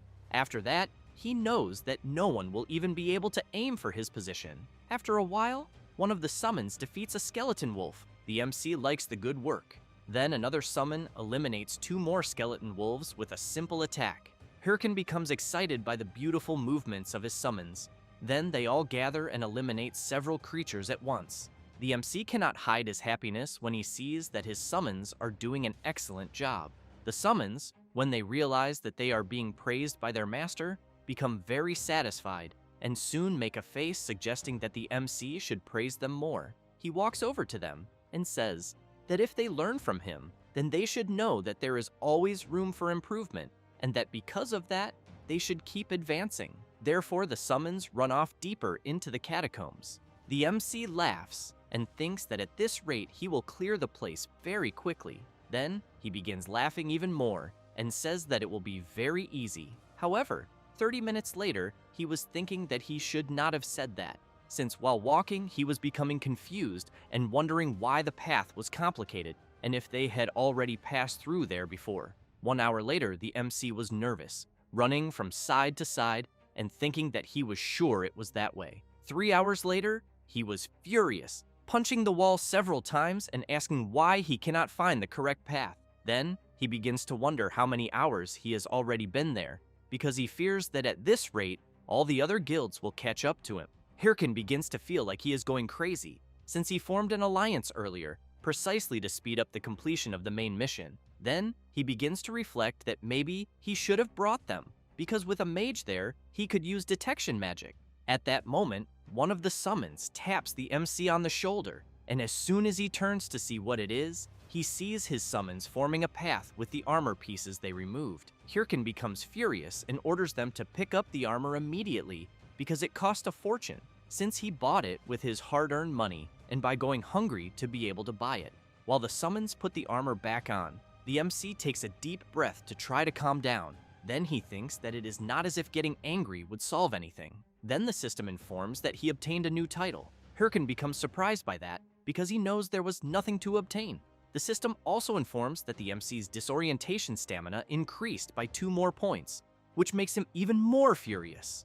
After that, and sometime later, Hirkan finally finds the boss room, and the boss walks toward the MC, asking who is daring to interrupt his sleep. Hirkan stays silent without answering anything, which makes the boss furious, saying that he will make him regret coming there. However, the MC does not care at all, and while telling the creature to shut the hell up, he lands a powerful punch right on target. The boss asks Hirkan to wait because he has not finished speaking yet, but again, the MC does not care and lands another punch telling the creature to shut up. And, while delivering several punches without stopping, he asks if it was the boss who made that damn map of the place. Then Hirkan becomes surprised when a dark energy begins forming in front of the creature, which then creates a massive explosion that throws the MC far away, and shouts telling him never to interrupt his speech again. Hirkan falls near his summons, and the boss asks how the MC dared to beat him, especially him who was a commander when he was alive.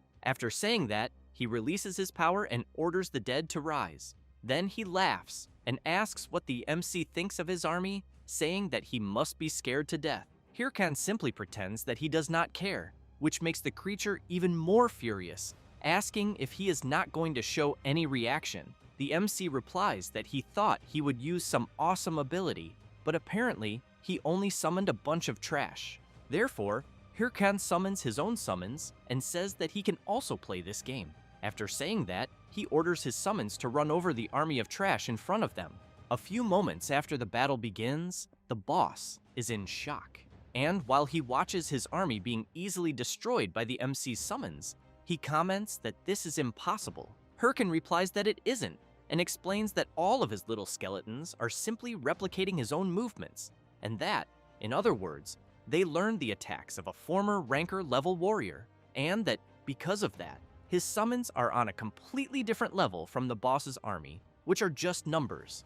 The boss becomes nervous and starts calling the MC arrogant, who in turn asks if the creature is alright. The MC's summons begin to advance and climb up the boss's leg, until he also notices that his own soldiers are doing the same, and soon shouts for them to retreat. But they do not listen. Hirkan explains that this is because the boss's army is irrational. The creature becomes even more nervous, strikes the ground, and sends some of the MC's summons flying away, and then advances, saying that he simply needs to deal with them personally. Having said that, he prepares his club and shouts that he will eliminate the MC once and for all. Hirkan simply stands where he is without doing anything, and as soon as the boss approaches a little closer, the MC's summons unleash several consecutive attacks on the boss. The creature's head falls dripping down toward the MC, who stops it with his foot. Then, he takes a deep breath and comments to his summons that once again, they did an excellent job. Later, someone is watching the video of the MC's battle with his summons, which already has more than 12,000 comments. Yell comments to Shev that she now knows why Haho Mask likes to play alone, because with so many summons, she thinks that, in fact, he does not need anyone else. Shev laughs and emphasizes that Heiho Mask's summons are much better even than many guild members, and also says that it does not matter how incredible a guild is, since if a person fights on a scale like Heiho Mask, there will always be casualties. But that, on the other hand, Heiho Mask does not run that risk. Then Shev asks Yell if she noticed something in the video, since the skeletons on both sides were climbing the boss's legs. So Heiho Mask realized that his aggro system is very simple and used that to his advantage, all within a short period of time. Having said that, he makes it clear to Yell that he was right about him after all, because Heiho Mask will grow a lot in the game. Yell does not like hearing that, and immediately asks why Shev is so proud, since Heiho Mask is their rival. The blonde laughs and says he knows very well, and that, as a guild master, he should be more worried, but that personally, he is happy to witness the emergence of a new rival, until suddenly, he becomes thoughtful about something. Yell notices this, and asks what the blonde is thinking about this time. He replies that it is nothing, but that he just remembered that there is probably someone happier than him to see Haho Mask doing well. Meanwhile, watching the same video, Syl is furious, and observing more carefully, she wants to know why Heiho Mask is not using the skeleton armor and whether he did not like it, because there is no better armor at that level than the skeleton armor. Then she sees Hatch calling, but immediately hangs up and wonders if Heiho Mask realized that it was she who sent the armor, because she did not think Shev was that incompetent. Syl remains intrigued, wondering if Heiho Mask should not use the armor even if he hates it, because it is not like she asked for anything in return. Then, once again, Hatch tries to contact her. As soon as she answers, the mage comments that he finally managed to talk to her and says that something incredible just happened. However, she is very furious for being interrupted and makes it clear that what Hatch has to say had better be very urgent. He becomes afraid and wonders why Syl is already so irritated. But Hatch says that a messenger from the Hydra Guild has just arrived and is saying that they would like a collaboration on the main mission. Syl tells Hatch to refuse them immediately and explains that they must be angry because they lost to them in Chapter 1. Hatch takes a deep breath and comments that he was also suspicious, but that they said they would explain how to get through the final part of Chapter 2.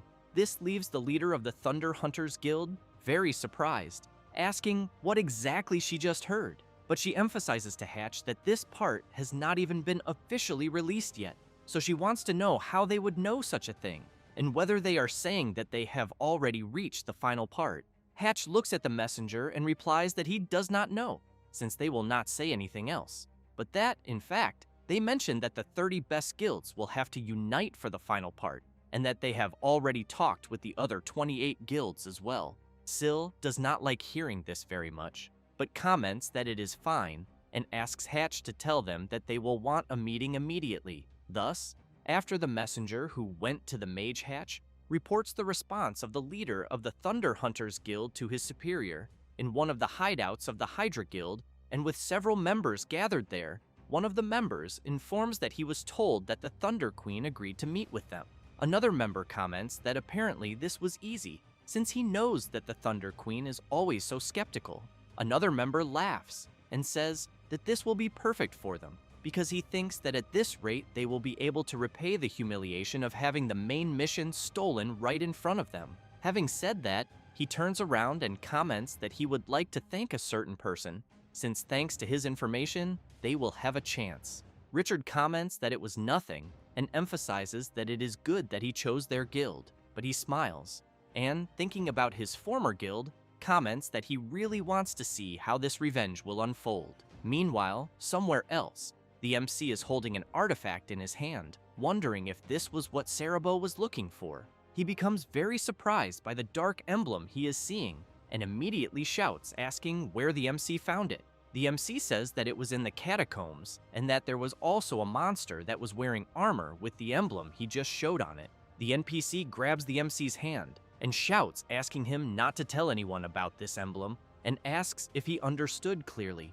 Hirkin becomes a little frightened, but replies that it is fine, and asks what the emblem means. Cerebro explains that the emblem belongs to the third prince of the Hyven Kingdom, the young Bayan Dean on Northland. Then he says that he may not be the heir to the throne, but he is an admirable man who has a gentle nature, and he has always supported the secret association of monster hunters, always keeping the welfare of the kingdom in mind. Hirkin becomes confused and asks why the emblem was in the catacombs. Cerebro replies that he does not know, but that of one thing he is certain, since because the MC found the emblem there, he believes it is very likely the source of the corruption. Hirkin is surprised to hear this, but soon takes a deep breath and thinks that it is a relief, since he has in mind that Prince Dean is indeed the final boss of Chapter 2, exactly as he remembers. Since he was nervous because some of the information he remembered was not matching, but it seems that the main events are following the same path.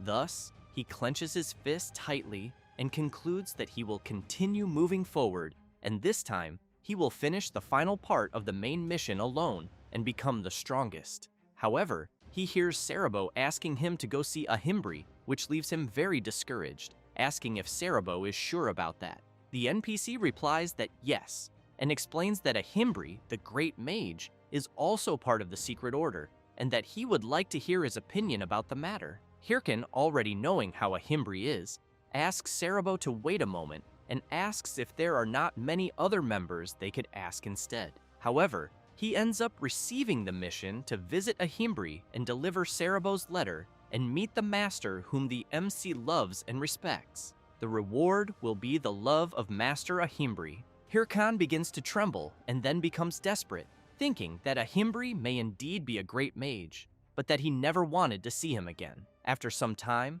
and as soon as the MC takes the emblem he obtained in the catacombs to the NPC, he begins observing the artifact. Hirkin becomes intrigued by the calm reaction of the NPC and soon comments that the great mage was not surprised, whereas Cerebro had been shocked. Ahimbri places the emblem on the table, takes a deep breath, and replies that it is because he already expected it, even though he hoped it was not true. Hirkin pretends to be worried about his master, but inside he laughs and thinks that the prince is guilty and that he can hardly wait to receive another mission. However, the MC is surprised to hear that if the prince is truly the mastermind behind the corruption, he believes it will become very problematic. Having said that, Ahimbri emphasizes that the power of the corruption itself is formidable, but that if one considers the authority the prince possesses, in the worst case, he believes the MC could become the enemy of the entire kingdom.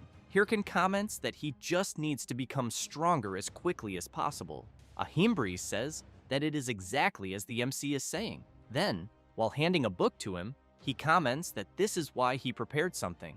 The book that the NPC is giving to the MC is the skill book of the Vessel of Life. Hirkan is surprised by what he has just received and thinks that it is an essential skill for necromancers, that it is extremely rare and cannot even be bought. Then he wonders how a skill book of the Vessel of Life is there. Thus, he becomes excited and thinks that he needs to obtain it as quickly as possible. But before he could finish thanking him for the book, the NPC pulls the book away from the MC. Then he asks if he thinks he can simply take something so valuable like that. The MC thinks that he cannot, and that no one would think the NPC would simply be offering it. A few minutes later, after calming down, Hirkin reflects that there is no way the NPC would just give the book. Then he asks what he will have to do this time, whether he will have to bow, bark, or do some other bizarre thing. But he soon becomes very surprised when he hears Ahimbri saying that it will cost 10 million gold. Hirkin asks if he heard correctly, since that amount is almost everything he has. The NPC replies that it is exactly what the MC heard. This drives him mad with anger, asking if this skill book really costs that much and whether it is some kind of scam. Ahimbri also becomes furious when he hears the MC calling it a scam and shouts that if Hirkin tried to obtain it somewhere else, he would pay much more. He says this and calls him an ungrateful brat. Hirkin begins leaving the room shouting that he will not buy the book for the price the NPC is asking and that he does not care if he will not learn the skill. Ahimbri comments that it is fine and emphasizes that he also did not want to give it. However, he takes a deep breath and says that it is indeed a pity, since the MC does not understand how good the skill he is offering is. Hirkin becomes thoughtful about this. Ahimbri raises the book into the air and shouts that he will present the skill, Vessel of Life, the breath of a god, a millennial elixir, a true miracle. Thus, he says that even if the MC has only a single drop of blood left, he just needs to use it and he will revive instantly. Besides that, he says that the army of Prince Bayandine would not be a problem, since the MC could tank all of them alone, and that it is also a true opportunity for him to become the hero who saves the kingdom, being a skill that will make money and fame come on their own. After explaining this, Ahimbri shouts that this is what the Vessel of Life is, but makes it clear that the MC had said he would not need it.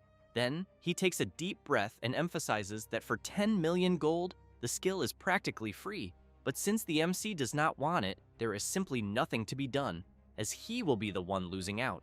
Hirkin begins sweating cold, since he is trying to resist the NPC's plan. However, he drops to his knees on the ground and shouts that all he has are the 10 million gold. After buying it, Ahimbri, giving his evil laugh, thanks the MC for the purchase. The MC, completely devastated, tries to convince himself that he definitely did not fall for a scam and that it was an absolutely necessary purchase, since he knows he would have had to buy it eventually in the final chapter. Then he thinks that now he just needs to gather the money he had again, since 10 million is nothing, and that by grinding for just 1 month without sleeping, he will recover it quickly. Until, while he is whining on the ground, someone makes a call and calls him Ha-Ho Mask. Hirkin thinks that he recognizes that voice, so he asks what Pitbull Singh wants with a call like that. He apologizes for the sudden call, but asks if he could help him hunt a black tree. Hirkin comments that he does not have time at the moment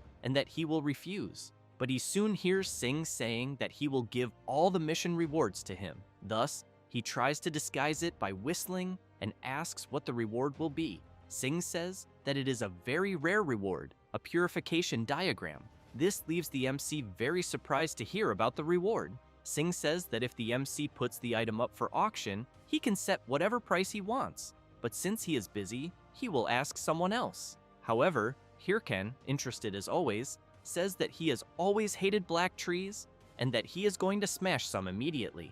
And as soon as he arrives at the location, he becomes nervous, since he sees the elves having fun and flattering Pitbull Sing as always. Then he thinks that he had forgotten the place would be like that. Sing, as soon as he sees that Heiho Mask has arrived, greets him. The MC loses his patience and punches Pitbull in the face and asks him to apologize immediately. Sing asks why Heiho Mask is angry. He starts shouting, saying that he was called for a mission while Sing is playing around with the elves. He replies that he was just enjoying some healthy leisure time, but the MC already tells him to shut up and just explain the mission. After sitting by the edge of the lake, Sing says that recently, at the request of a nearby elven tribe, he went to hunt a black tree. Sing explains that the creature was quite strong, but not impossible. But then, something happened. An arrow was fired and hit the black tree hard, creating a huge explosion. Some guys appeared asking who had given Sing permission to hunt there, since from that moment on the forest belonged to them, the Big Smile Guild. Thinking about the guild, Sing comments that he knows when a guild occupies a territory, they gain priority in hunting. But he wanted to know if interfering with an ongoing hunt was not going too far. One of the members became a little embarrassed and said that then they would have no other choice. Having said that, he started laughing like a madman and made it clear that they would just have to destroy all the elven villages in the region, since he heard that Pitbull likes elves.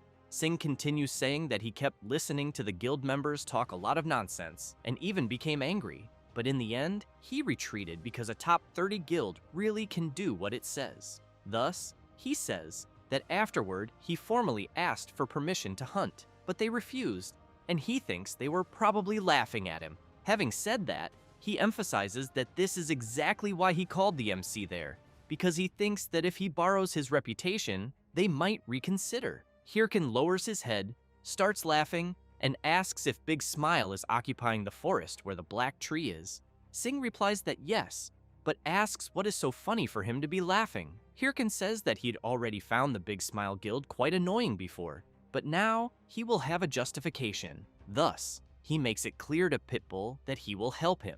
Meanwhile, some members of Big Smile are in the middle of the forest, and one of them comments that he is bored and wonders if that Pitbull will appear. His partner replies that apparently he is addicted to messing with Sing. He laughs, says that yes, and emphasizes that he loves seeing how Sing begs, until suddenly he takes a punch right in the middle of his face and is thrown violently backward. The other members ask who just appeared there and how he dares. Hirken calls them all brats and says that he is in a bad mood because he has no money. Meanwhile, Sing puts his hand on his face, unable to believe the kind of approach Heiho Mask used, who then starts cracking his knuckles and says that he will give the Big Smile members 10 seconds to hand over all their money or he will start beating everyone up. A few minutes later, Sing calls out to Masked Heiho and asks if he is sure about what he is doing. Hirken looks back and asks what he means by that, and while picking up the war watches from the defeated members of Big Smile, he comments that he thinks it is too late for that now. Sing says he has a point, and that he not only fought Big Smile, but even took their war watches. With that said, he emphasizes that their guild will hunt him down. The MC, thinking about more war watches, smiles, and says that will be even better, because then he will be able to get a few more watches. And while they are leaving, Sing comments that he thinks it may be too late for him, and that he might regret it. Hirken tells Pitbull to shut up and stop complaining, because he thinks it will be very easy. However, they do not notice that one of the defeated members of Big Smile still had a war watch, and, even injured, was contacting the guild, asking for reinforcements and warning that Masked Heiho was there. Later, the MC is quite surprised since they finally defeated the Black Tree. Therefore, the system informs that because they defeated the creature, they obtained gold and a lot of experience. Sing points out that it was very fast. The MC makes it clear to Pitbull that the Black Tree was not a very strong monster. Then he starts laughing and says that he fulfilled his part of the deal and that, because of that, He wants the reward that was promised. But suddenly, one of the elves rushes in, pushing the MC aside and calling Sing. While the elves flatter Pitbull, the MC, annoyed, shouts, wanting to know if they noticed that he helped in the battle as well. However, one of them asks what that has to do with anything and calls him a disgusting human. Hirkin goes crazy with anger and shouts, asking how she dares to talk to him like that. Then another elf throws the purification tiara on the ground, tells the MC to pick it up quickly and get lost. At the same moment, he changes his behavior and starts shouting that he loves Sing, that he is the best and wishes him a long life. Pitbull comments that Masked Haho changes his opinion very quickly when it comes to rewards, while he keeps staring at the tiara and while drooling, wonders how much he will earn for it. Sing takes a deep breath but thanks Masked Haho. He looks back in surprise. Pitbull walks up to him, saying that he is thanking him for getting involved against one of the top 30 guilds to help him. With that said, he extends his hand and emphasizes that without him, he thinks he would never have managed to finish the mission and, once again, thanks him for the help. Hirkin watches Pitbull say all that, but soon laughs, slaps his hand, and says that he thought he did not like those cliches. Then he stands up and comments that if the big guy is so happy, he should send more money. Saying that, while leaving, he says he is getting out of there. One of the elves asks Sing if Masked Haho was not the friend he argued with before.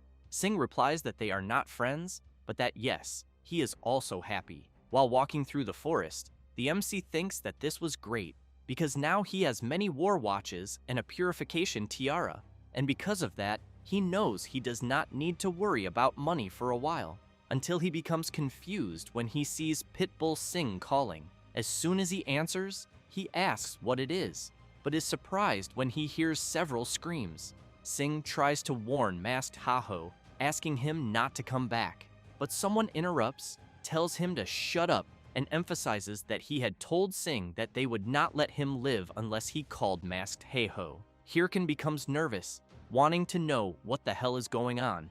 Then a guy greets Masked Haho, apologizes, but emphasizes that he will have to come there, and that he better hurry if he wants to save his friend. Hirkin does not think twice and immediately runs to help Sing. Meanwhile, Pitbull is taking a punch to the face, a kick to the stomach, and is thrown hard onto the ground. The elves are all tied up and shout worried about Sing. He lies on the ground without saying anything. Apollo comments that he is indeed a loyal friend, since even after all of this, he still refuses to beg Masked Haho for help. Sing tries to stand up and says that in the end, the fault for what is happening is his, and because of that, Apollo should keep his promise and not do anything against Masked Haho. The fat guy becomes furious, walks up to Sing, and lands a kick right in the middle of his face. Then he shouts that he will do whatever he wants, and that Sing should not dare to order him around. Saying that, he stomps on Sing again with full force, and while calling him a piece of shit, he prepares another kick. But the MC suddenly appears behind the fat guy, about to deliver an attack. Apollo, noticing this, turns around in shock. But just as Hirkan launches his attack, Sing steps in front and blocks the blow. The MC looks at Pitbull in surprise, trying to understand what he is doing. As he steps back, he asks what the hell Sing is thinking. In great pain, Sing asks Masked Haho to just leave, and says that it is nothing, since he can deal with what is happening on his own. Hirkan becomes confused, trying to understand what is going on. Then Apollo shouts at him and says that he always knew Masked Haho's abilities were overrated. Hirkan is surprised since he now recognizes the person standing there. The fat guy, while walking forward, says that the MC apparently realized who he is. Then he introduces himself and says he is Apollo, but that he is now an executive of the Big Smile Guild. Hirkan wonders why the fat guy joined Big Smile, so he asks what exactly is happening there. Apollo replies that it is nothing special. Then he kicks Sing's leg and says that the MC's friend is dealing with the consequences of his actions. Apollo grabs Pitbull's hair and comments that he was told the two of them would have to pay for defeating the members of Big Smile, and he volunteered to take the beating alone, since he said that it happened because he asked the MC for a favor. Hirkan becomes furious when he hears that. Apollo laughs and comments that apparently Masked Haho does not look very happy, so he asks if he wants to save his friend. but makes it clear that it will only be possible if Masked Heiho takes the beating in his place.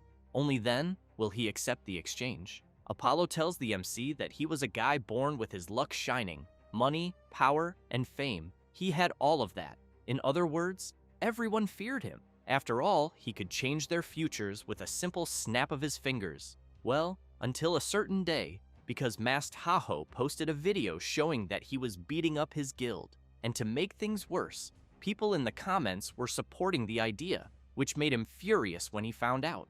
And because of a single video that Masked Heiho posted, everyone started mocking him. Therefore, after saying that, Apollo points his finger at the MC and shouts that it was then that he made a promise to himself, that he would make him pay for the humiliation he made him suffer. Hirkan becomes serious and asks if the fat guy even managed to get a hostage. Apollo places his foot on Sing and replies that since the MC would not give in, he had no choice but to exploit his weakness, and that it indeed seems he is very close to Sing, since he came running there as soon as he called him. With that said, he lands another kick on Sing's face and emphasizes that if Masked Heiho does not want to, he has another toy to play with. Hirkan listens to the members of Big Smile laughing about it and thinks that, to be honest with himself, it probably makes more sense not to get involved in this fight, because it is not like he is close to Sing, since he knows that if he tries to rescue him, it will only increase his value as a hostage, and that Sing had said he did not mind dealing with the consequences. So he wonders why he is feeling a strange sense of caring about what is happening. Then he remembers his past life, where he was betrayed. At the time, he could not understand what was happening. His friend who betrayed him had said that they were both alike. Since the moment things got difficult, he was already thinking about running away. So he wanted to know if the MC really thought he had the right to call him a traitor. Meanwhile, Apollo watches the MC and thinks that he knew he would be thinking about running away. One of the members of Big Smile is filming and thinks that Masked Heiho is truly an animal, because he does not know that no matter what he chooses, since when the video gets uploaded, it will not matter whether he chooses to take the beating or run away, he will be cancelled either way. Apollo cannot contain himself, hoping Masked Heiho will quickly choose what he will do, since he knows his reputation will be ruined either way. Then one of the Big Smile members is hit directly by an attack.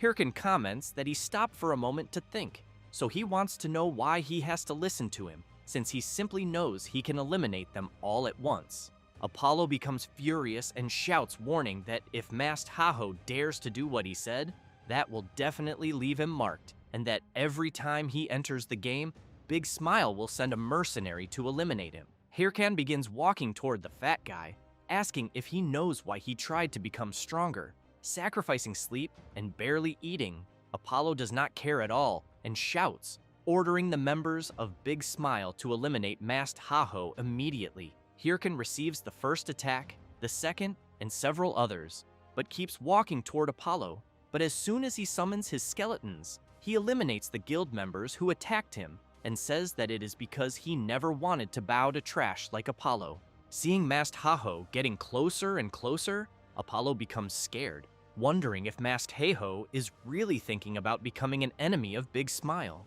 But when he looks into his eyes and sees that he is indeed serious, he starts saying that it is fine, that he already understands, and that they can just settle things by talking. However, the MC does not care about that nonsense and lands a punch right in the middle of the fat guy's face. Sing and the elves are surprised by what just happened. Then Hirkan grabs Apollo by the neck and asks if the fat guy is going to target him, because if he is, then he should go ahead. But he makes it clear that his guild had better be very careful, because he will risk everything to destroy them. Apollo thinks that Masked Heiho has gone crazy since he is saying something completely insane. Hirkan, consumed by rage, charges straight at the fat guy. After some time, the elves are freed and they immediately go to Sing, asking if he is okay. Since he is badly injured, he replies that he is. But what he really wants to know is how Masked Heiho is doing. After Apollo's body is removed from the game, he stands up and asks why he would not be fine. Sing asks if he is not doing the main mission, since he thinks things will become more difficult now, because the top 30 guilds were already alert about him, but he just gave them a reason to target him. With that said, he apologizes and emphasizes that all of this is his fault. Hirkin comments that it is fine, because he could not stand the idea of having to cooperate with them. So he emphasizes that he did not want to save him and that he should not misunderstand. Sing stays quiet, but then throws a bag of gold coins to the MC, who asks what that is. Sing says it is everything he has, and that, as he said before, it was to thank him with money. Hirkin is surprised by Sing's attitude, but soon smiles and asks if he knew that he would have to give much more to make up for everything. Later, Heavy Bean is furious, slamming his fist on the table and asking how that damned Apollo dared to mess things up so badly, and says he knew he should not have let him become an executive in the guild. Heavy Bean's assistant asks what they should do and whether they will put a bounty on Masked Ha-Ho's head. Heavy Bean asks them to just try to cover up the situation. The assistant asks why, since the guild's reputation was stained. Heavy Bean throws a cup hard at the door and furious shouts that is exactly why he is ordering him to cover it up, since Masked Ha-Ho has both the Red Bulls and the Thunder Hunters on his side, and that big smile has gotten into trouble because they are fighting against Triple Wing, so he asks how they could fight even more enemies. Then he emphasizes that they will not have to do anything. With that said, he stresses that according to the information the Hydra Guild gave them about the future, he thinks that Masked Ha-Ho will definitely be eliminated in the next mission. Meanwhile, Sing wants to know why Ha-Ho Mask doesn't join one of the top 30 guilds, since not even Big Smile would dare touch him if he did that. Besides, he would earn a lot of money and level up much faster as well. Having said that, he points out that if he wants to become the best, doing what he suggested would be far more efficient. Hirkin responds no. Then, he makes it clear that if he is fighting alone, he only needs to think about himself. But as soon as others join in, he is no longer in control of the situation, and because of that, he thinks that for the future, staying alone is more efficient. Sing comments that this kind of mindset is actually surprising. Besides, he didn't know he was capable of thinking so rationally, because he thought he would just say that he is shy or something like that. Hirkin doesn't like hearing that, grabs Sing's clothes, and while preparing to punch the pit bull, wants to know if he remembers that he just saved him.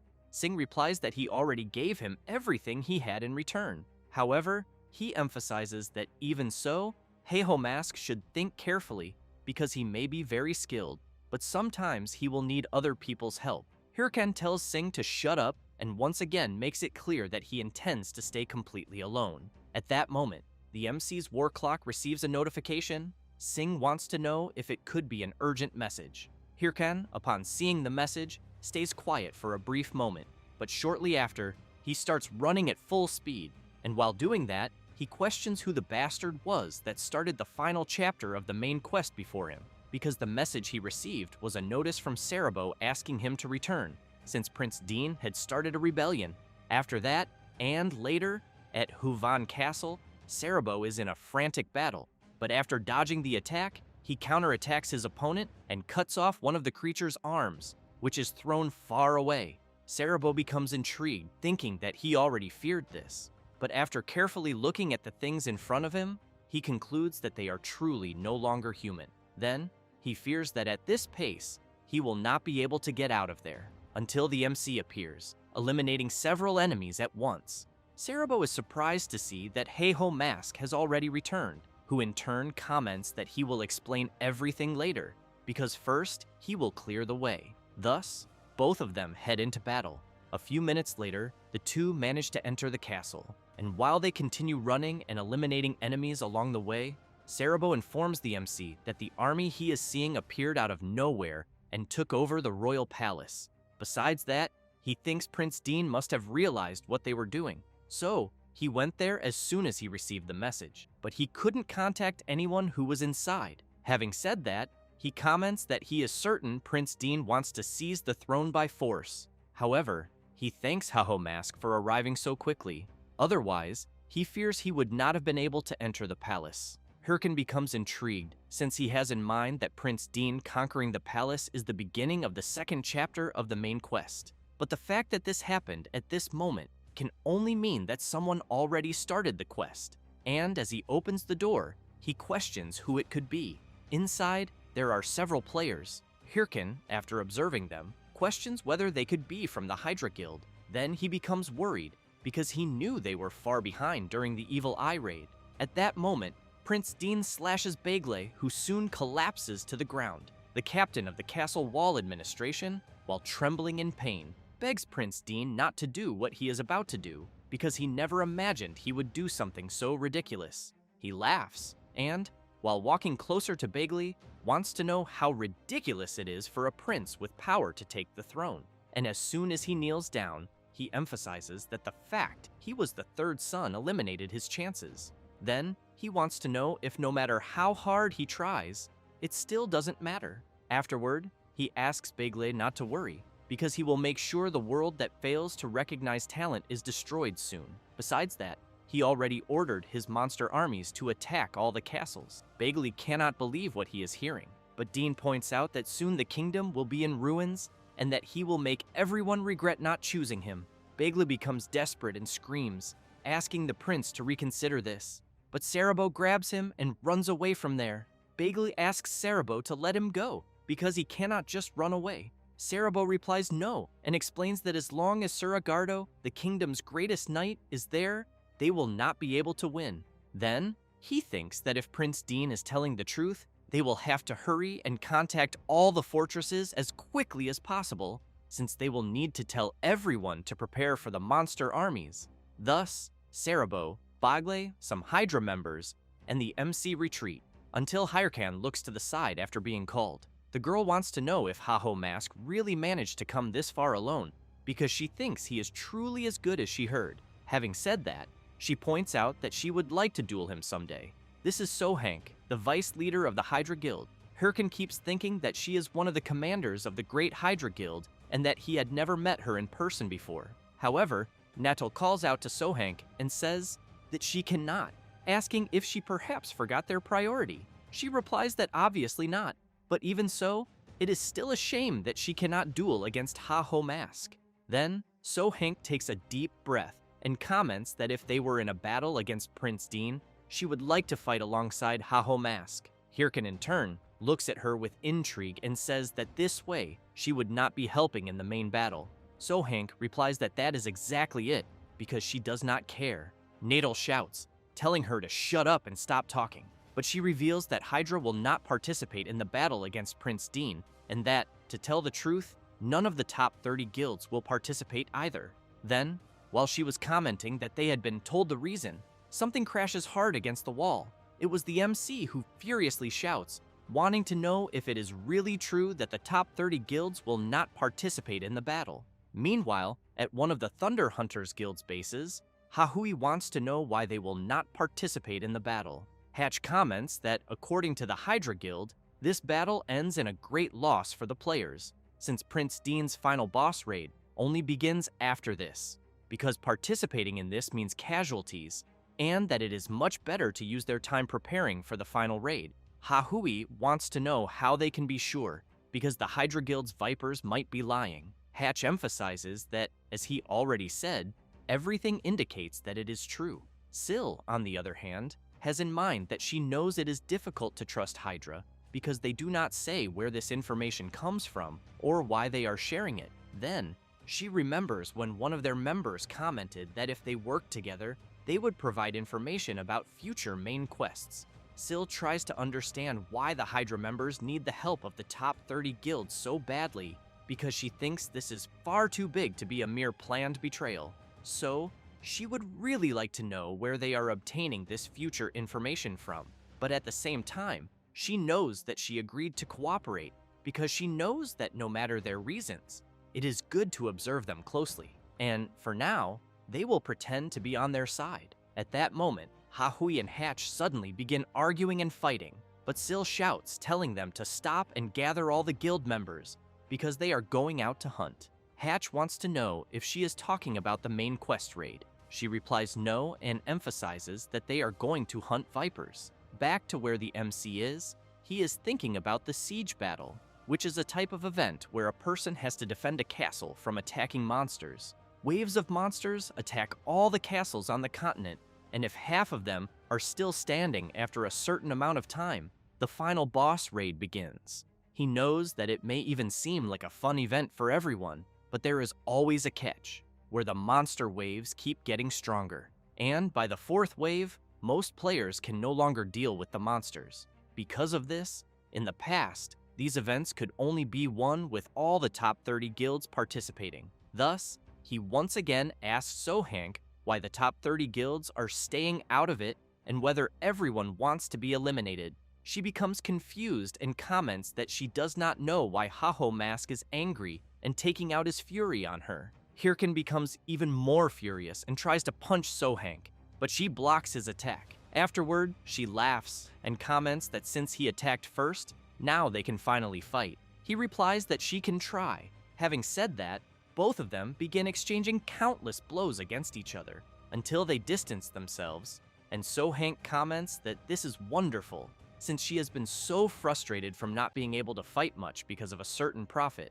Hirkan becomes intrigued upon hearing this and questions what she is talking about. However, Sohank releases her power and asks Haho Mask to continue having fun with her. Having said that, she begins activating something on her war clock. Then, a system notification appears between the two of them, informing them that the siege battle has begun and that all castles will be attacked by monsters, and that everyone should prepare for the invasion. Natal is completely shocked when he sees the remaining battle time. Thus, he runs toward Sohank and shouts that they need to leave because they are extremely late. She takes a deep breath, agrees with him, but emphasizes that this had to happen right when things were getting interesting. Having said that, she says goodbye to Haho Mask and comments that she will eagerly await their real battle. But before leaving, she turns around and warns him not to worry too much about the siege battle because the prophet said that this does not change the future. After the Hydra Guild members leave, the MC becomes intrigued, wanting to know who the hell this prophet is and why the future will not change. Sometime later, someone is announcing that the top 30 Guild Alliance declared that they will not participate in the siege battle, in which the Triple Wing Guild, Thunder Hunters, and Big Smile already made it clear that they will not get involved. Meanwhile, in one of the attacked castles, the battle is already extremely chaotic. Shane, the Alliance representative of Tsuryu Castle's siege battle, shouts for the tanks to retreat because the second wave is already approaching. Then one of the warriors comments that apparently it seems they are almost finished, and that somehow the siege battle they are having will be easy to win. Shane replies yes, and that it really seems so. He says that, but deep inside he is celebrating a lot. Besides that, he is very happy that he returned to the beginner castle as soon as he heard the top 30 guilds would not participate. Then, they appointed him representative just because his level is slightly above average, and now he can just sit back and watch the XP and money come in. So, he thinks that he is very grateful to the top 30 for this easy victory. However, a few minutes later, he is completely terrified, wanting to know how the battle reached such a point, since he is seeing Black Lamius and Tailless Dragons, in addition to an entire wave of bosses. Then, a soldier shouts that they will not have enough time, since the final gate is about to be destroyed, and because of that, he wants to know what Shane's orders are. Shane, in turn, is completely devastated, thinking that they will not be able to win. The soldier starts saying that Shane will manage, and points out that they were doing well until now, and that they can hold out until reinforcements from other castles arrive. Shane agrees, and comments that it is too late to give up. But as soon as he finishes saying that, his partner is eliminated by the bite of a gigantic dragon, and he cannot believe what just happened. And to make things worse, the creature is staring directly at him. Thus, Shane starts running desperately to avoid being eliminated by a bite. Then, he clicks on the war clock to immediately log out of the game, but soon starts crying when he sees that it is not working, until something crashes right into the middle of the battlefield. Shane tries to understand what just happened. It is Haho Mask, who wants to know if Shane is the Alliance representative of that castle, because if he is, then he should hand over that title. Shane wants to know why he would do that. However, the monsters do not stop advancing and soon get even closer. Shane becomes even more terrified and shouts that Haho Mask can have his title. Hirkan comments that he made a good choice, and within seconds, his summons attack the surrounding monsters with several simultaneous strikes. Shane observes the summons and quickly concludes that the guy who just arrived can only be Heiho Mask, who in turn receives a system notification informing him that command of Tsuryu Castle's siege battle has been transferred to him. Thus, the MC turns around saying that he is leaving and that if Shane wants to follow him, he can do so. He shouts for Heiho Mask to wait and asks if he is really going to continue the siege battle, because the way things are now, it is practically impossible, since 3 gates have already been destroyed. Hirkan takes a deep breath and then makes it clear that this siege battle has to be won no matter the cost. Besides that, he does not know what kind of bullshit that prophet was talking about, but the only scenario he knows is this siege battle being won. Then, he emphasizes that if they lose, all the information he has will be useless. Shane becomes confused and asks what the hell Heiho Mask is talking about. While Hirkan comments that he will use every means necessary, someone arrives at the battle. It is Git, who immediately comments that there are a lot of monsters and asks the person beside him if he will be okay. Quixote laughs and makes it clear that the bigger the audience, the bigger the show. Then, he strikes a pose and asks Git to trust him. Git, in turn, while staring in shock at the pose he is seeing Quixote make, points out that he does not inspire much confidence. At that moment, the players from the Altu family also arrive at the east gate of the castle, just like the Nupi family as well, who immediately, upon seeing how chaotic the situation is, comments that he wants to leave. Meanwhile, at the west gate, Sing and the elves appear. The Pitbull asks them to remember to only support him from afar. One of them comments that there are too many monsters and that he risks getting hurt. Sing gently grabs her chin and comments that they should know that if any of them gets hurt, it would hurt him even more. Thus, Hirkan is notified by the war clock that everyone is in position. He smiles and calls for everyone to start the party. A few minutes later, Shane cannot believe what he is seeing, and while observing everyone fighting, he thinks that he believed Heiho Mask only played alone, and, because of that, wants to know how he manages to command a raid so well. Hirkan, in turn, shouts asking if the area spells are ready yet. Git and the MC's summon shout back saying that there are only 5 seconds left. Then, Hirkan wants to know if the close combat team has already broken all the armor. The leader of the Nupi family replies that they are almost done, and after a few seconds, the MC shouts for everyone to retreat on his signal. The close combat fighters move back, and the mages prepare a gigantic fireball before launching it at the monsters ahead. Everyone is visibly exhausted, including Heiho Mask himself, who, after seeing that the monsters were defeated, shouts for everyone to rest until the next wave of monsters arrives. Thus, a few minutes later, everyone is making a toast celebrating the victory over the monster wave they faced. Quixote, among the group, is telling the story of how he and Heiho Mask met. Meanwhile, Git comments that what they did was very complicated, in this case dealing with the people and not the monsters. Hirkan is standing at a distance, just observing everyone gathered together and laughing. Then, he remembers how things used to be before he was betrayed by his friends.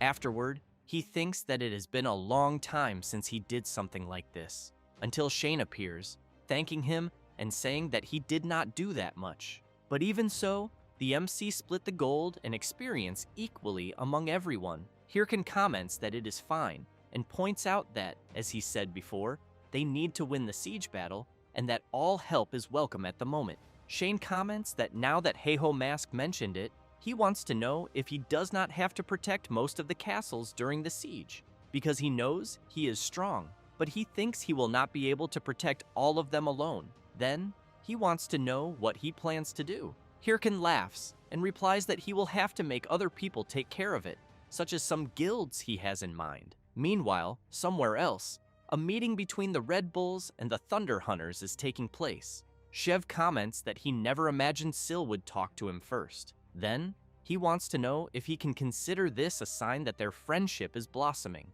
The Thunder Hunters' leader tells Shev to shut up and says that she did not call him there for small talk. Having said that, she wants to know if he only agreed not to participate in the ongoing siege, so he could keep an eye on Hydra. He laughs and comments that apparently nothing escapes her notice. Thus, Syl comments that then He must have also noticed that suspicious guy who has been frequently meeting with Hydra executives lately, and that apparently he seems to be the so-called prophet everyone has been talking about, since, judging by his equipment, she thinks he is definitely a ranker, but emphasizes that she has never seen him before.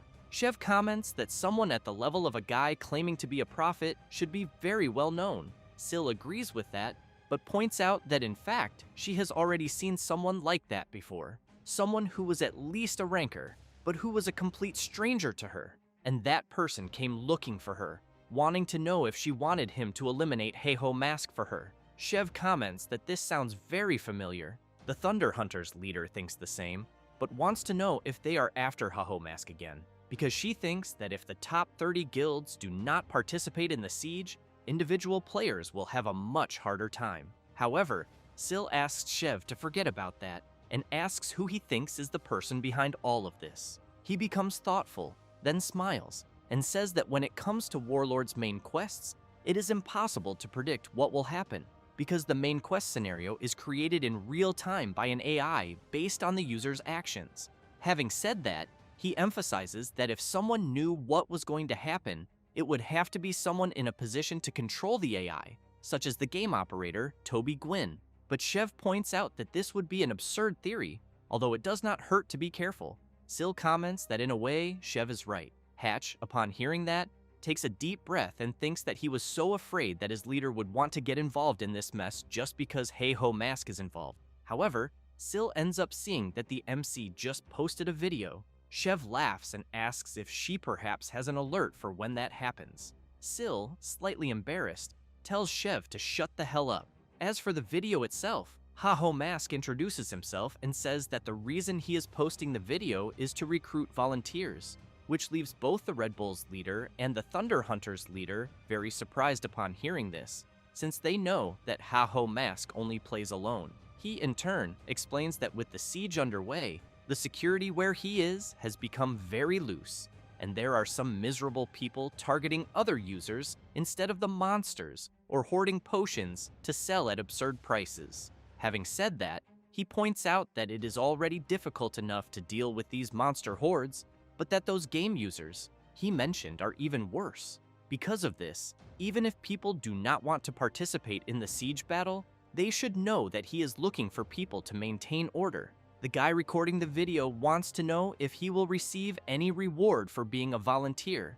Heiho Mask replies no and points out that this is why it is called volunteering. Then, he wants to know if the people watching the video are going to do what he is asking, because even if it is only out of fear of him finishing all the main quests first, it will be their bad luck if they do not participate. Hatch becomes intrigued by this strange video and questions whether anyone would be crazy enough to volunteer to help the MC. However, Chev stands up from the chair and comments that it is a beautiful day to volunteer, but Sil tells him to stay seated there because she is the one who will go. Hatch shouts for both of them to wait and asks if they are really thinking about volunteering for Heiho Mask. Chev replies that he is giving them a pretext, since if they participate under the excuse of maintaining order, they will be able to take part in the siege without breaking the promise of staying out of it. Hatch becomes worried and shouts, wanting to know what if it really is the operator behind all of this.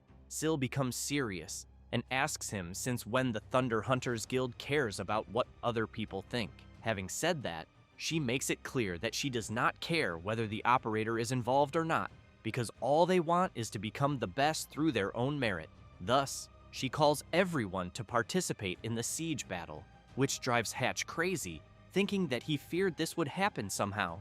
Later, in a certain place, someone is informing that the Red Bulls Guild and the Thunder Hunters have headed to the siege, and that because of this, the other guilds are thinking about doing the same, since apparently the idea of giving up the main quest did not please them. Richard emphasizes that at this rate, he thinks they will not be able to eliminate Heiho Mask, so he would like to know how they should proceed. The person he is talking to remains calm and then thinks that he never imagined Heiho Mask would have his own faction, making this a completely unexpected twist, since the plan was based on the fact that Heiho Mask would act alone. Richard wants to know if he should tell the Hydra Guild what the next step is, because that way, they could at least prevent Heiho Mask from completing all the main quests first. Richard's boss replies no. Then, he explains that this would be putting the cart before the horse, because their objective is to slow down the completion pace of the main quest. Thus, he tells Richard to leave them alone, since he thinks nobody will be able to complete that raid anyway. Richard comments that he understands and then ends the communication.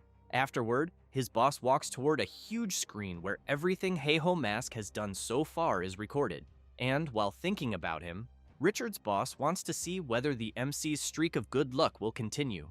A few hours later, at Hoban Castle, a guild member is terrified, commenting that what he is seeing is impossible since Hydra's elite troops were defeated. And to make matters worse, he thinks he is the only one left facing the kingdom's greatest knight. Then, he looks at Siragardo and questions how the creature possesses so much power to defeat Hydra's elite so easily, until he looks to the side after seeing Richard and shouts, saying this is different from what he had said, since he explained that if everyone worked with him, he would help them advance the main quest on their own. Besides that, if Richard had such an overpowered skill, he thinks he should have told them. But as soon as he finishes saying that, Richard drives his spear into the player, apologizes, and asks if he had not also said that prophecies were absolute. Right after that, the Hydra member is violently thrown onto the ground. He tries to stand up, but his body is too weak because of the injuries all over him. At that moment, Siragardo appears behind the Hydra member, and while he screams in fear, Richard comments that since strategy was the main point, he guesses he will not get scolded for having a little fun, since he fulfilled his part and warned them. Meanwhile, in one of the siege castles, a player is expressing a lot of gratitude. Right after that, he emphasizes that it was all thanks to the Thunder Hunters, since they gave out free potions and equipment, and because of that, they managed to complete the battle safely, until, looking a little embarrassed, he asks if he could apply to join their guild. Hatch answers yes, since they are accepting applications. And, as soon as the player runs off to apply, Hatch comments to Syl that the situation is better than expected. After saying that, he explains that they even managed to enter the battle without losses on their side, and still cleaned up the guild's image. Syl tells the mage to shut up because she wants to know about Hydra's movements. Since they said they would not associate with them, she thought they would have acted by now. Hatch laughs and suggests to his lady that they should just enjoy what is working for now, until a system notification arrives for both of them, informing them that they successfully blocked the Wave of the Fallen. And because of that, the final page of the battle will begin, where they will need to attack Hoban Castle and subjugate the White-Eyed Knight, Sir Agardo, to finish the battle. The reward will be the end of the battle. Syl cannot believe it, and thinks that those Hydra bastards had said the battle was a forced and overwhelming defeat for the players. But the fact that they reached the final page means they lied to everyone. At that moment, Hahui arrives by kicking Hatch in the face and calling for her lady. The mage becomes furious and shouts, wanting to know why she did that. But Hahui could not care less about him and informs them that the Hydra Guild was annihilated, which leaves everyone very surprised by the news. Right after that, the Thunder Princess explains that those guys already seemed to know about Siragardo's invasion, and while they were participating in the battle, they tried to invade, but ended up being massacred by the knight alone. Hatch asks if that is even possible, because he believes Hydra should have been fully prepared. Hahui does not know what to answer until the MC suddenly appears, commenting that Knight Agardo can only be defeated with a special method. After saying that, he calls for the Thunder Queen, who becomes very surprised upon seeing that it is the Heiho Mask. He comments that he has a suggestion for her and Shev regarding the invasion of Siragardo. After that, a few hours pass, and at the entrance of Hoban Castle, several players are already prepared to invade, until the system informs them that the Triple Wing Guild failed to subjugate Siragardo, and because of that, the battlefield will be restored. One player comments that he did not expect even Triple Wing to fail. Meanwhile, another says he watched their broadcast and that they bombarded the knight with every type of attack, but the knight did not even receive a single scratch. And while another player is logged out of the game, the Heiho Mask, Syl, and Shev arrive at the location, which leaves several other players surprised, since the Thunder Hunters Guild, the Red Bulls, and even the Heiho Mask himself have just arrived. and as soon as they stand before the gate entrance, most of the players want to know why they are together, and upon seeing all of them entering together, they comment that this is the ultimate alliance. Hirkan tells them to prepare themselves, and Sil comments that, as agreed, they will hold the rear line. Shev laughs and emphasizes that the Haho mask does not need to worry. The MC thinks that, in the end, out of the top 30 guilds, only the Thunder Hunters and the Red Bulls showed up. Right after that, he remembers when he told Sil that no guild influenced by the so-called prophet could be trusted. Besides that, he wanted them to help with the invasion against Suragardo, but made it clear that he would face the night alone. Hahui did not like that very much, and immediately wanted to know why they should trust him, and how the MC intended to do what all of Hydra failed to accomplish. Hirkan made it clear that he would succeed because he knew the strategy, not because he was the only one capable of doing it, since, if he succeeds, he will share the rewards with everyone. But if he fails, he emphasizes that they can still end up using his strategy, and because of that, he thinks they have nothing to lose from this. Thus, after remembering that, they soon stand before the kingdom's mighty knight, who in turn walks forward to begin the battle. Hirkan stares attentively at Suragardo, and he realizes that, as expected from the kingdom's strongest knight, he will not be easy to defeat, and that, compared to the other stats, his own are insignificant before him. But even so, since he is the Prince of Depravity, Prince Dean's guardian knight, he needs to defeat him, because he knows that this is the only way to reach the true Prince of Depravity.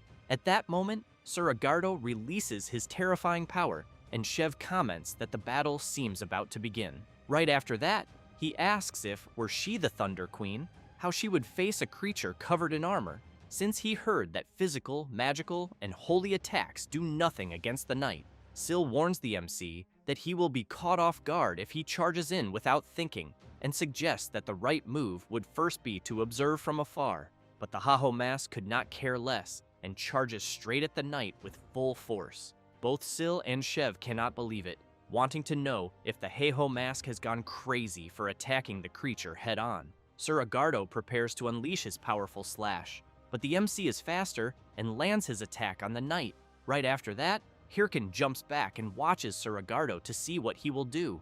Hahui calls for Hatch and asks if the Haho mask actually managed to land the attack. The mage says that somehow the MC managed to slash the knight's shoulder while he was preparing his attack, but he thinks physical attacks should not have any effect on the knight's armor. However, on the shoulder where the MC landed the attack, a wound opens up. The knight's arm falls limp because of it, which leaves everyone surprised, wanting to know if it really worked. Hirkan comments to the knight that, apparently, he enjoyed himself quite a lot with the body he is using, but emphasizes that everything will end there. After saying that, the MC points his sword forward and makes it clear to the knight that the next attack is going to hurt a little. Meanwhile, outside the castle, some players are surprised, since they are watching a live broadcast of what is happening inside. Other players, also watching the broadcast, want to know how the Haho mask managed to deal damage, since none of the other guilds together managed to remove even a single point of the knight's health. Right after that, upon seeing the Haho mask fighting Suragardo on equal footing, they want to know if he perhaps discovered a strategy. One female player comments to the others that she thinks the Haho mask really found some kind of mechanic. After that, it does not take long for the broadcast to reach millions of simultaneous viewers, and soon, countless players from across the entire region begin following the Haho mask's battle, along with many comments cheering for him. Meanwhile, the fight between the two continues at a frantic pace, with both sides unleashing countless attacks without stopping. Shev comments that, apparently, the Haho mask's confidence was not just empty talk. He even thinks that the liquid he applied to the sword blade earlier is the key to the raid, but that it is still impossible to know exactly what it is just by looking at it. While fighting, Hirkan hears Shev's comment and thinks that, of course, there is no way for them to know, since he understands that Suragardo's special trait is that no attack works against him, and this is a manifestation of his conviction, received through a corrupted power, that he must never fall in order to protect the prince. And normally, a person would need to search for the Oath Sword, which he received when he was knighted, and attack him with it. Thus, the Oath Sword's special effect is that all attacks deal fixed damage, and not even Sir Agardo can ignore that type of damage. However, searching for that sword is not easy, and no one ever knows what kind of problems might arise in the meantime. But because of that, he is using an item found much later that has the same properties as the Oath Sword, namely the item dropped by the Black Tree, the Black Sap, since the Oath Sword is a blade tempered with that sap. And while leaping toward the knight, he knows that for now, he is the only one aware of this. And as he unleashes another attack, he concludes that Sir Agardo is all his. After fighting for some time, the knight is visibly covered in injuries all over his body. But even so, Hirken backs away and becomes slightly intrigued, since he sees the knight releasing even more power and still willing to continue fighting. Hahui asks if it could perhaps be a defensive stance on the knight's part. Hatch comments that he must have become used to fighting without needing any guard at all, but that, at the moment, he is weak enough that he can no longer simply tank the Haho Mask's attacks. So this is proof that the damage is gradually piling up, slowly but surely. He even thinks that the Heiho Mask might actually win, until Sir Agardo assumes another stance.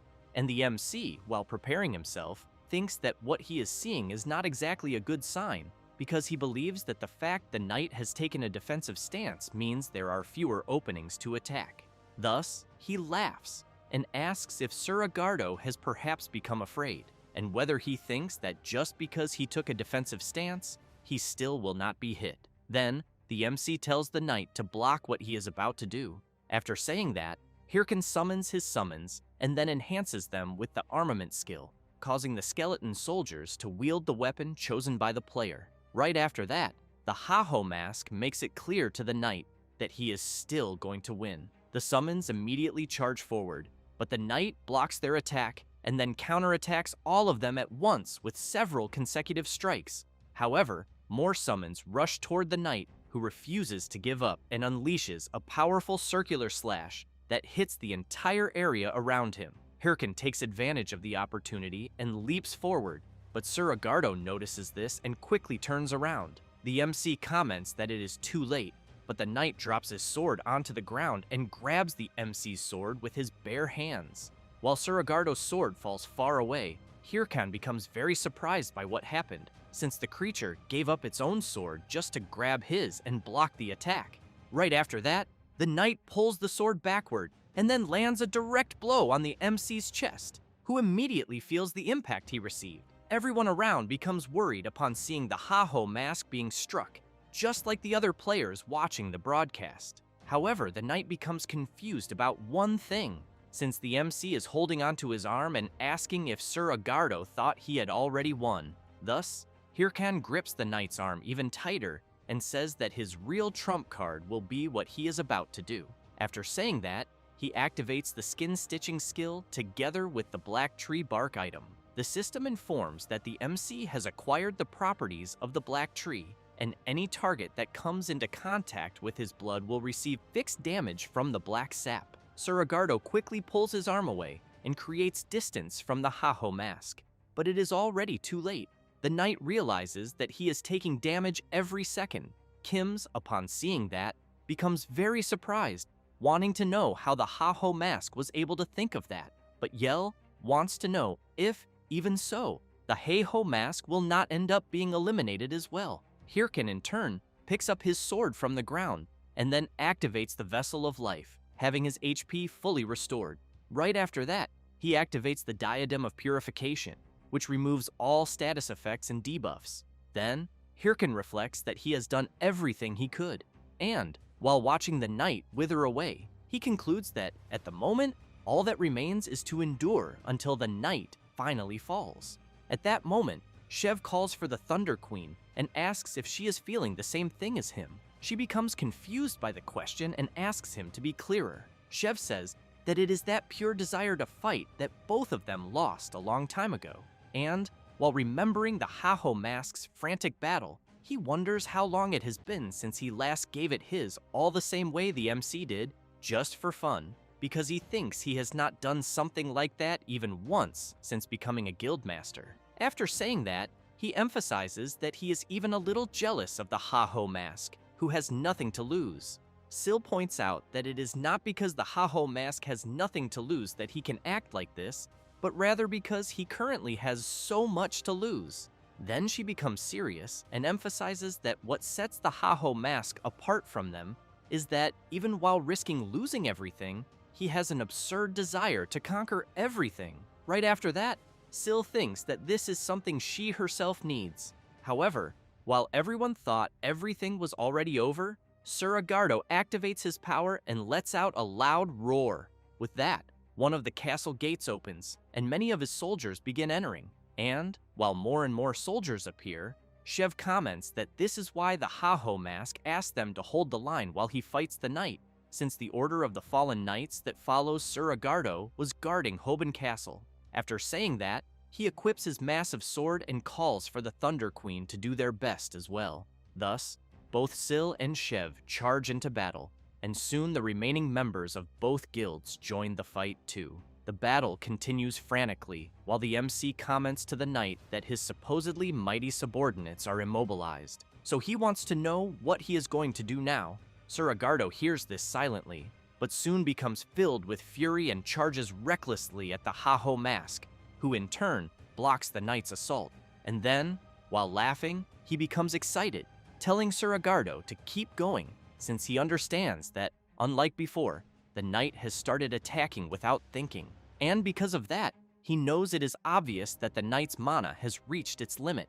And, while observing him carefully, he realizes that the attack he is executing is the final pattern. And after dodging the attack and pushing the knight backward, he concludes that he is very close to completing the mission. Right after that, Hirkin grabs his war clock and then activates it.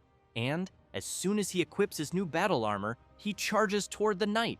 Meanwhile, Richard's boss is carefully observing every movement of the Haho mask and reflects that he never imagined he would get this far, since he understands that Suragardo's raid cannot be beaten through skill alone. And, if a person does not use the Oath Sword, the game was designed so that they cannot even lay a finger on the knight.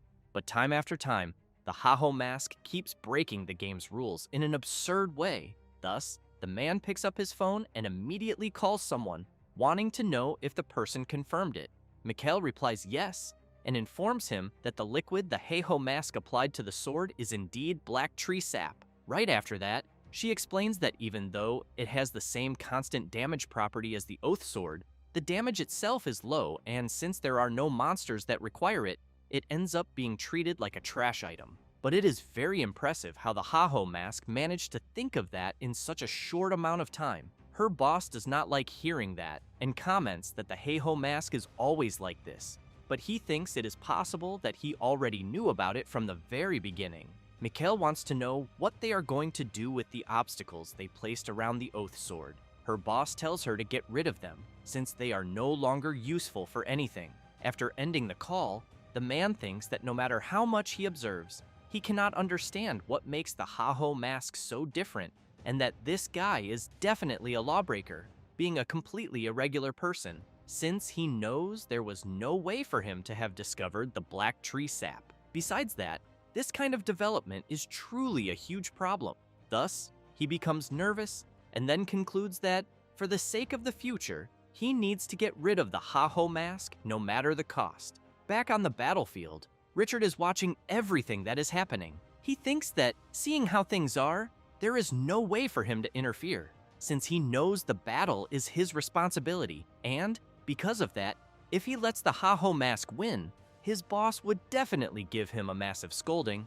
Right after that, he thinks that it is a good thing the place is in complete chaos, and that no matter what happens, nobody will notice anything. After saying that, he watches the Haho mask busy fighting the knight and immediately prepares his spear, thinking that, by some chance, someone might end up getting hit by a spear that came out of nowhere. And, after making sure the Haho mask is still occupied, he concludes that Suragardo still cannot be eliminated. But on the other hand, the Haho mask needs to be eliminated right there. Thus, Richard throws his spear with full force toward the MC, who continues fighting normally, until he notices something approaching rapidly and, upon seeing the spear coming toward him, starts wondering where the hell it came from. Hirkin becomes worried, thinking that he will not be able to dodge in time, and that he is going to be hit directly by the spear, until the Thunder Queen appears, blocking the weapon's trajectory. both the MC and Richard become surprised by the Thunder Hunter's leader's interference, who in turn laughs and makes it clear to the Heiho mask that she already said she would provide cover for him. Then she asks why he is taking so long to finish the fight. Hirkan is surprised for a brief moment, but then laughs, and, getting fired up once again, he comments that she did not even need to say it. After saying that, he puts more strength into his attack and breaks through Suragardo's defense. Right after that, the MC makes it clear to the knight that this is his end and immediately strikes him with a powerful attack. Everyone around them, as well as the players watching the broadcast, cannot believe that the Heiho mask managed to land such a powerful blow. The knight raises his arm, and the MC finds that strange. But Suragardo comments that he could not stop him, but that he who surpassed him might be able to. After saying that, the knight begs the Heiho mask to stop Prince Dean and save their kingdom. The MC tells Suragardo not to worry and promises that he will do what he asked. Thus, the knight soldiers disappear, and the players want to know if everything has finally ended. Chev removes his helmet and breathes in relief. Right after that, he looks at the Heiho mask and comments that he truly lives up to his nickname. After that, the very next day, there are already several comments on the game forum, with some saying that Suragardo's raid marked a new era in Warlord and that Heiho mask's leadership became clear after the battle. Not to mention that the video of the fight's broadcast has an absurd number of views. Meanwhile, the MC, while at his house, is very excited about the comments he is seeing. Then, he starts shouting, saying that he knew being the first to finish the main quest would bring an absurd viewership, and that this has nothing to do with copying someone else's raid. On top of that, the rewards he obtained were also absurd. After all, he gained an insane title that increases all attributes by a fixed percentage, as well as Suragardo's armor, which is probably worth a fortune. Not to mention that he managed to sell 3 million tickets, even though it was his first time doing a paid live stream. And above all, he managed to secure the original future, where the players win the battle. The MC stands up and reflects that all the effort he had to put in was really worth it, until, out of nowhere, he gets hit by a ball right in the middle of his face. And as he falls to the ground, 2 children appear, apologizing and asking the MC to return the ball. However, he reflects that, now that he stopped to think about it, he was attacked in exactly the same way during the raid. On top of that, he knows he ended up receiving way too much help from others in the raid he did, since he had decided to become the strongest using only his own abilities. But even so, he still had to receive help. But while he keeps shouting, wanting to know why he had to receive help from Syl of the Thunderous Hunters, the children continue asking him to return the ball. Hirkan picks up the ball and gives off a very terrifying aura in front of the children. Then, he reflects that he is starting to think there are people trying to get in his way just because he is doing too well. So, he kicks the ball with all his strength into the sky and shouts, saying that this does not mean he will lower his head and give up, and that anyone who wants to get in his way can try to stop him if they can, but he will keep getting faster and faster so they will not be able to keep up with him. The children run off after the ball. At that moment, the MC hears his phone ringing, and when he sees what it is about, he is very surprised, wanting to know what is going on. Meanwhile, Syl is reflecting on the battle she had, and that Heiho mask shed blood, sweat, and tears in a desperate, breathtaking battle. And, in the heat of battle, without realizing it, her eyes were drawn to a certain thing, because at that exact moment, she noticed something. She had seen an attack that was clearly heading toward Heiho mask. So, she tried to look for the culprit after blocking it, but both the culprit and the spear he had thrown had disappeared, and the only thing that remained was that the culprit uses a spear. Then, Syl also remembers that she heard that the prophet the Hydra Guild is hunting was also from a class that uses a spear, and because of that, she thinks there is a high chance that this so-called prophet and the person who attacked Heiho mask are the same person. After all, on the surface, it looked like they were only aiming for Heiho mask, but they betrayed Hydra, and there was also a certain suspicious group that stole her guild's prey as well. On top of that,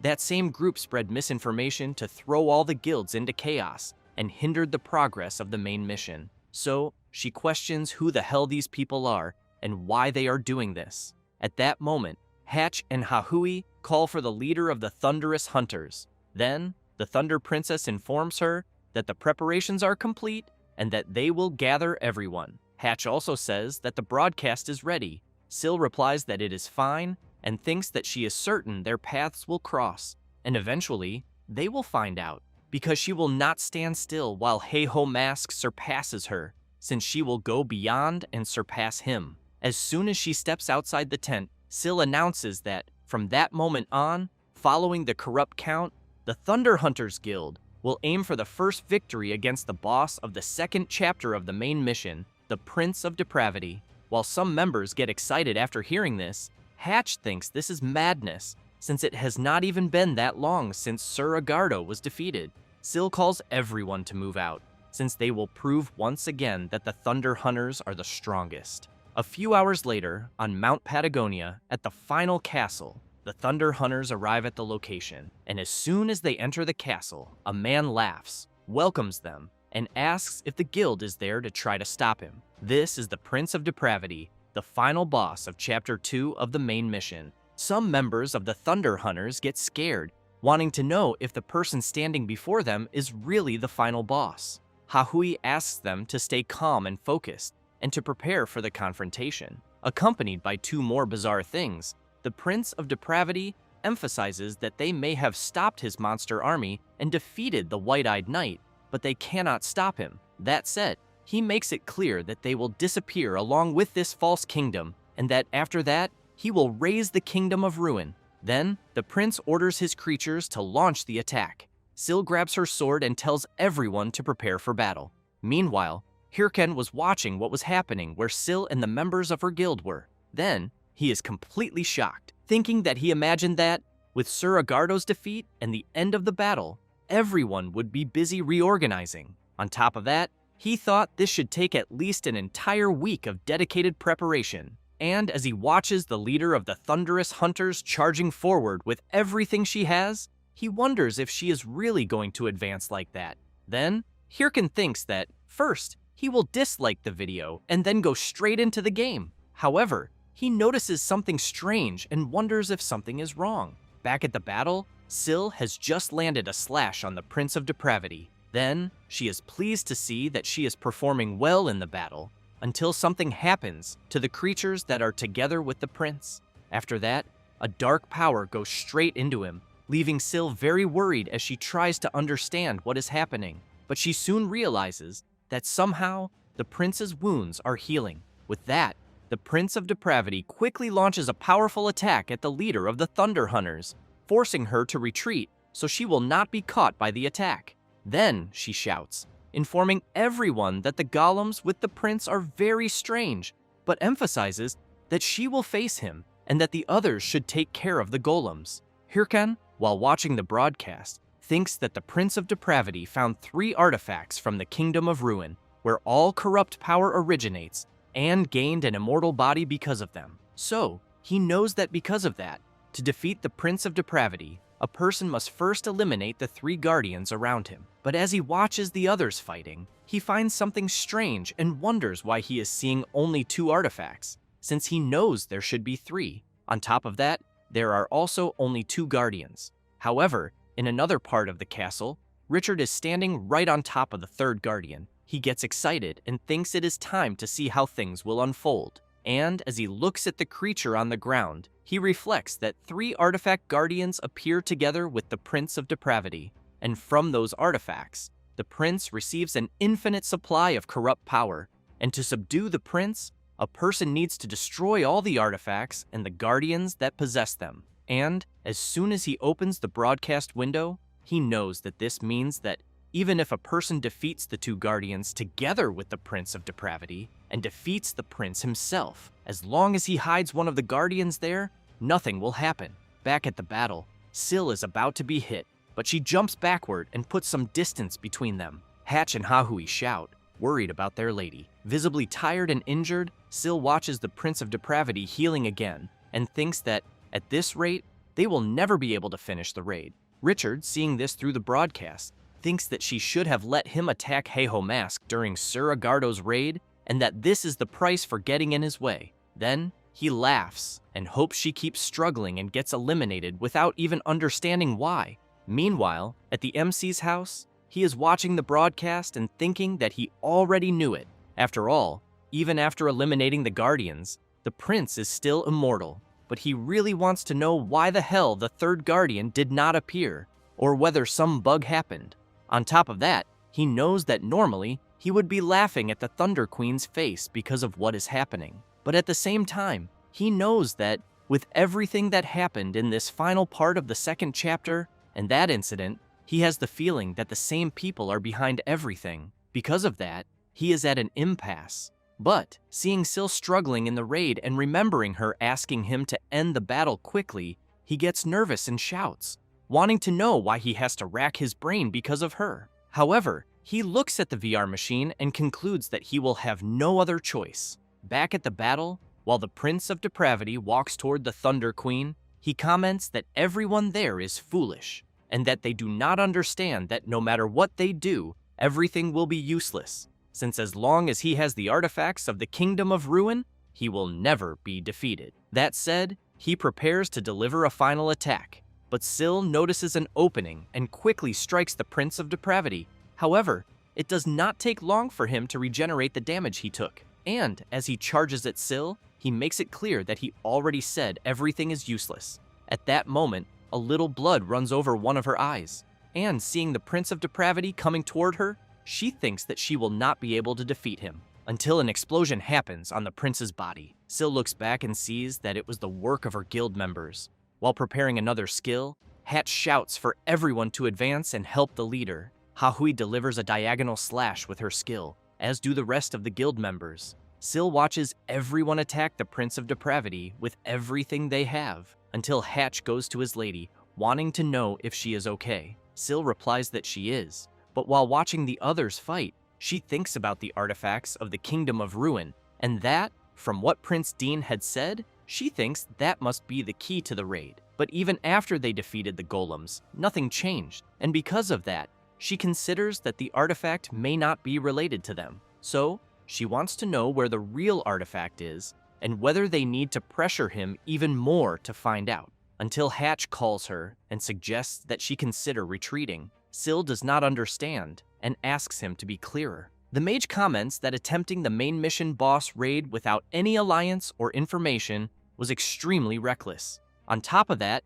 the guild is suffering more and more losses, and he fears that if they continue like this, it will not be just Hahui, but also his lady, and afterward, they will not be able to recover from it. That said, Hatch pleads that he thinks it would be better for them to give up on the raid for the moment and wait for another opportunity. But he soon becomes surprised when he hears the Thunder Queen saying that she had already said she wanted to prove once again that the Thunder Hunters are the strongest. Then, she makes it clear that being the strongest means standing, without question, above anyone else, and that, if they give up at that moment, the Red Bulls or any other guild will pass them in an instant. So, if they want to stay at the top of Warlord, they cannot be afraid of losing, and she is sure that Hatch knows that too. He, in turn, quickly remembers Heiho Mask charging forward without fear of losing. Then, he grips his staff tightly and comments that he will provide support for his lady.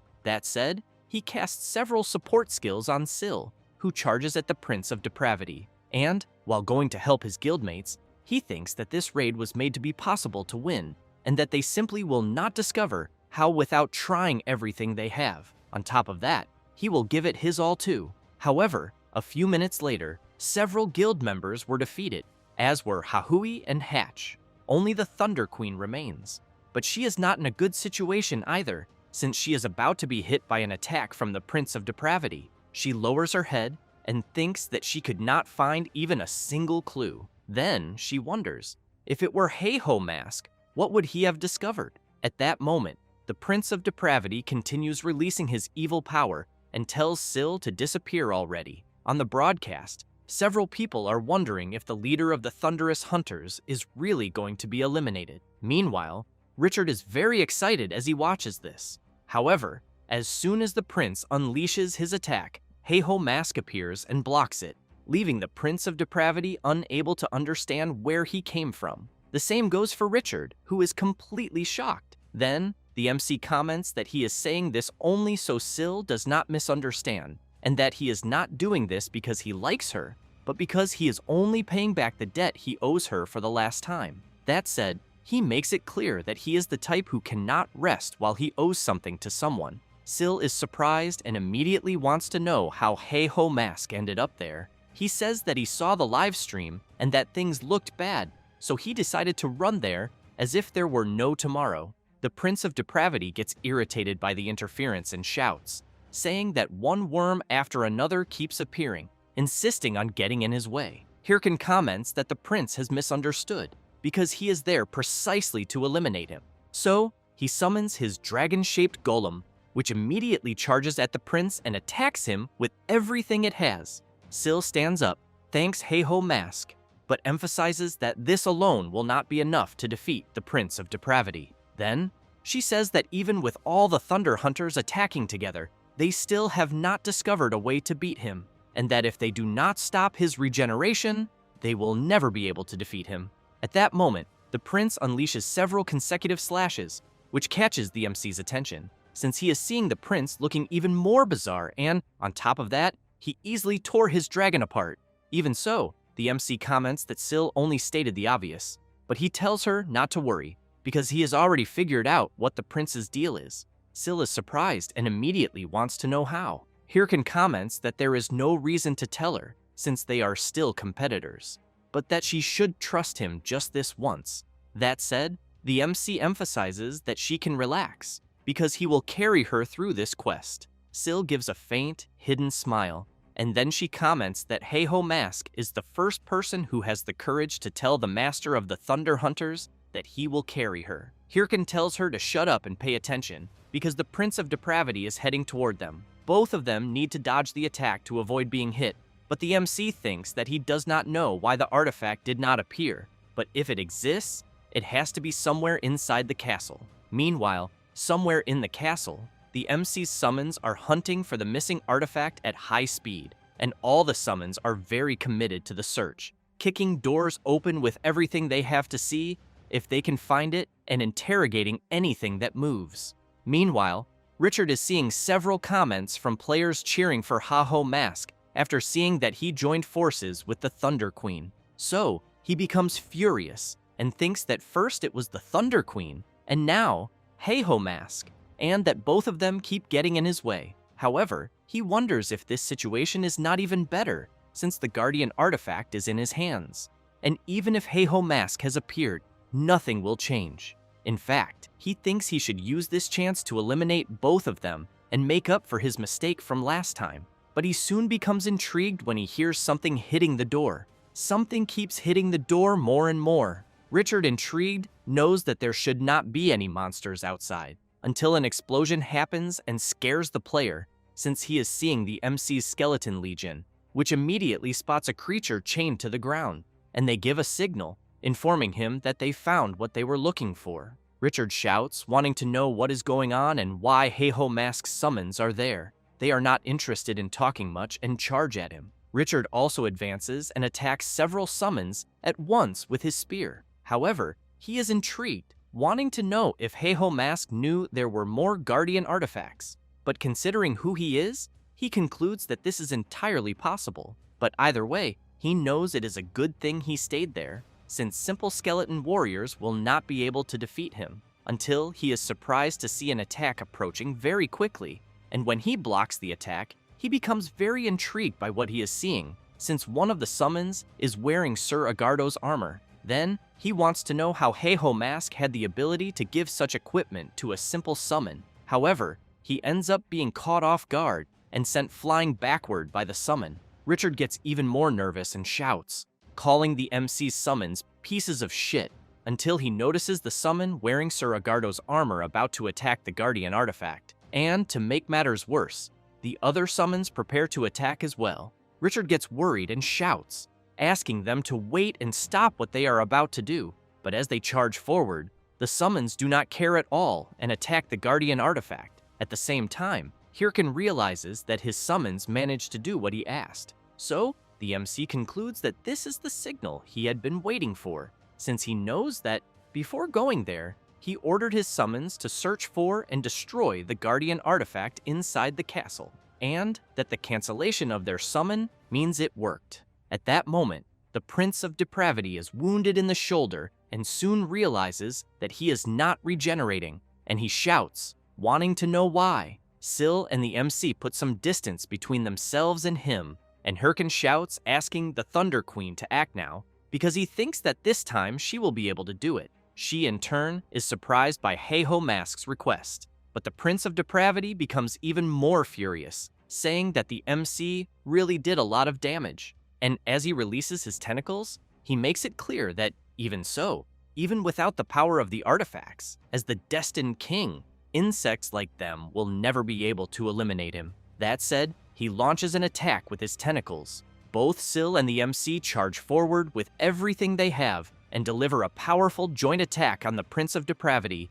who cannot understand what just happened, but he soon starts to disintegrate, and the system announces that they managed to subdue the Prince of Depravity. With that, the main mission of Chapter 2, the Prince of Depravity, was completed. The Thunder Queen calls out to Heiho Mask, but he simply waves his hand and comments that he already said he only went there to repay his debt, but that the Prince of Depravity is hers. So he thinks the two of them are even, but he emphasizes that in Chapter 3, in the Kingdom of Ruin, they will be enemies again, and that they will meet again soon. The Thunder Queen gives a faint smile, then breathes a sigh of relief and comments that she will be waiting for that day. After that, and shortly after the conclusion of Chapter 2 of the main quest, a press conference was being held at Tobit Software's base at Warlord Developers.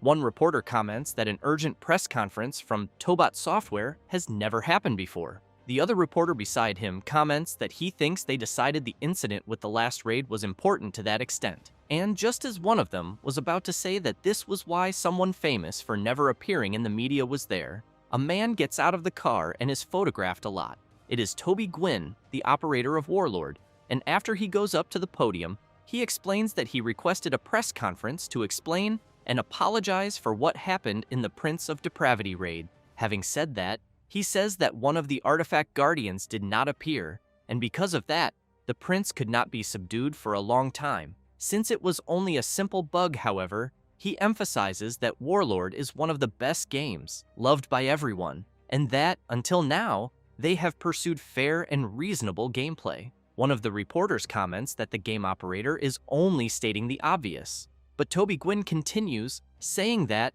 as Warlord's developer, he feels a deep responsibility for failing to uphold the principles he mentioned. So, he promises to ensure that this does not happen again through the implementation of stricter checks. Then, the game operator reinforces that, because everyone was able to subdue the Prince of Depravity even with that setback, the Thunder Hunters and Heiho Mask have his deep respect. Meanwhile, someone is watching the press conference and listening to everything Toby Gwyn is saying. It is Syl, the leader of the Thunder Hunters, who reflects that, apparently, in the end, it was just a simple bug. However, she knows that because of this incident, Tobit Software's stock has been plummeting for several days. But despite losing an astronomical amount of money, they gave such an absurdly ridiculous excuse. However, Syl does not like this at all, especially because she thinks this must mean there is a possibility that the mentioned bug was their doing. And if Toby Gwyn is trying so hard to cover it up,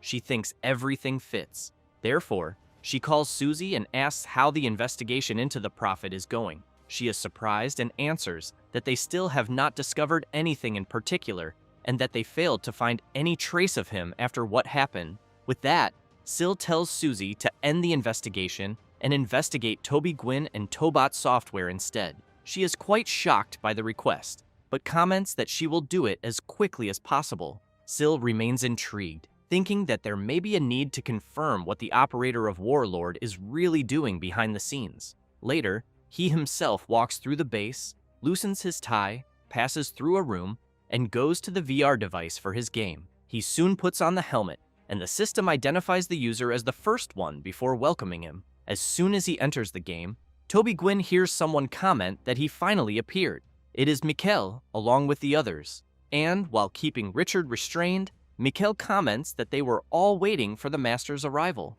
Richard asks for some time so he can explain himself, but Toby Gwynn walks toward him and says that what he did was very disappointing. Then, he wants to know if what happened is the result of him becoming full of himself and going there in Singlet's place.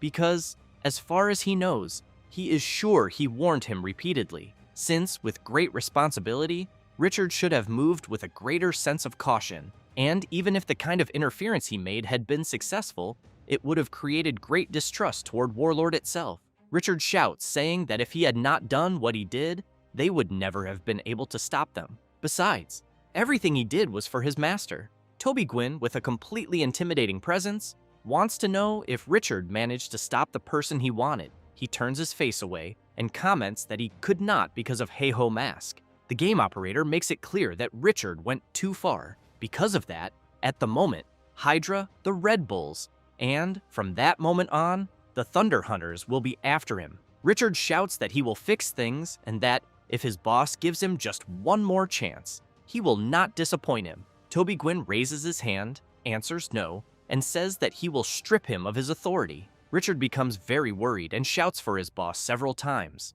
The operator comments that, using the power Richard gained in Warlord, he is sure he was able to gain great fame and fortune in real life, and that, starting the next day, he will return to reality. Having said that, he activates his erase skill and hits Richard's neck. With that, the player's data is completely obliterated, and after he disappears from the game, it is announced that he is out of signal. At that moment, Momo calls out to her master and asks if he can simply erase Heiho Mask too, just like he did with Richard. However, Singlet wants to know if she was even using her ears, because if a prominent account like Heiho Masks is deleted, it would cause an even greater disturbance. Momo sulks and soon wants to know what they should do then, since they cannot even stop him that way. Then she hears the master saying that Richard was not wrong, but that he simply did not act prudently, so they cannot stop Heiho Mask using the methods they have used until now. Having said that, he makes it clear that from that moment onward,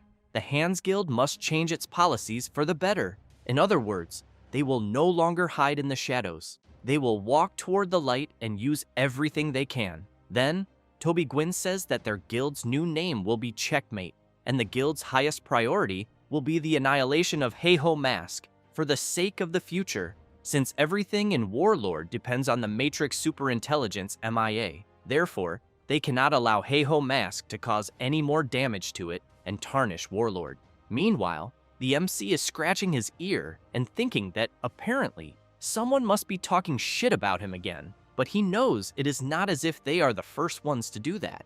Then, he reflects that he may have gone there to repay his debt to Syl, but as a result, he ended up clearing the battle with Suragardo and the Prince of Depravity. Because of that, he almost monopolized Chapter 2. Therefore, the MC gets excited and thinks that superstars always go beyond and make everyone jealous. Besides, he needs to keep riding this wave. After that, as soon as he hears about the elimination of the Prince of Depravity, the hunter Ma Wung comments that the MC did a good job, and that, when he first saw him, he thought he was worthless. But in the end, he delayed the fall of the world. However, what they are witnessing is still not the end, since Prince Dean was not always evil, because there is an instigator who corrupted him. So now, the MC must investigate the Kingdom of Ruin that the prince mentioned before his elimination, and as soon as the NPC finishes asking, the Kingdom of Ruin clue quest reaches the MC, in which he needs to discover the locations of the Kingdom of Ruin clues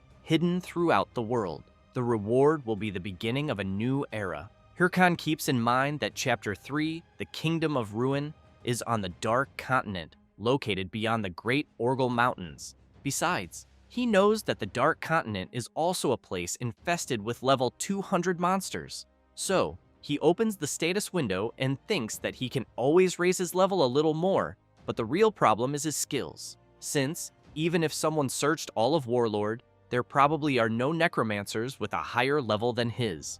With that, excluding skills obtained from NPC quests, there is no information on how to obtain necromancer skills. So, he concludes that this means it is time to spend a lot of money and that he will get 5 unique nameless skill books. He knows it may be random, but even without working himself to death to get them, he will definitely be able to obtain unique skills. And, without further ado, he decides to see what he will get. The system informs him that he used a nameless skill book, and Hirkan is very surprised by what he is seeing, since it is the Black Heart skill, which consumes mana to strengthen the user's entire body. The MC reflects that this skill is completely superior to muscle modification, which can only strengthen his legs. So, he celebrates, and thinks that something really useful appeared and that he had a great start, but he still wants to check all the other skill books immediately. Next is the Cursed Doll skill, which allows the MC to summon a doll that will automatically approach and attach itself to the target to curse it.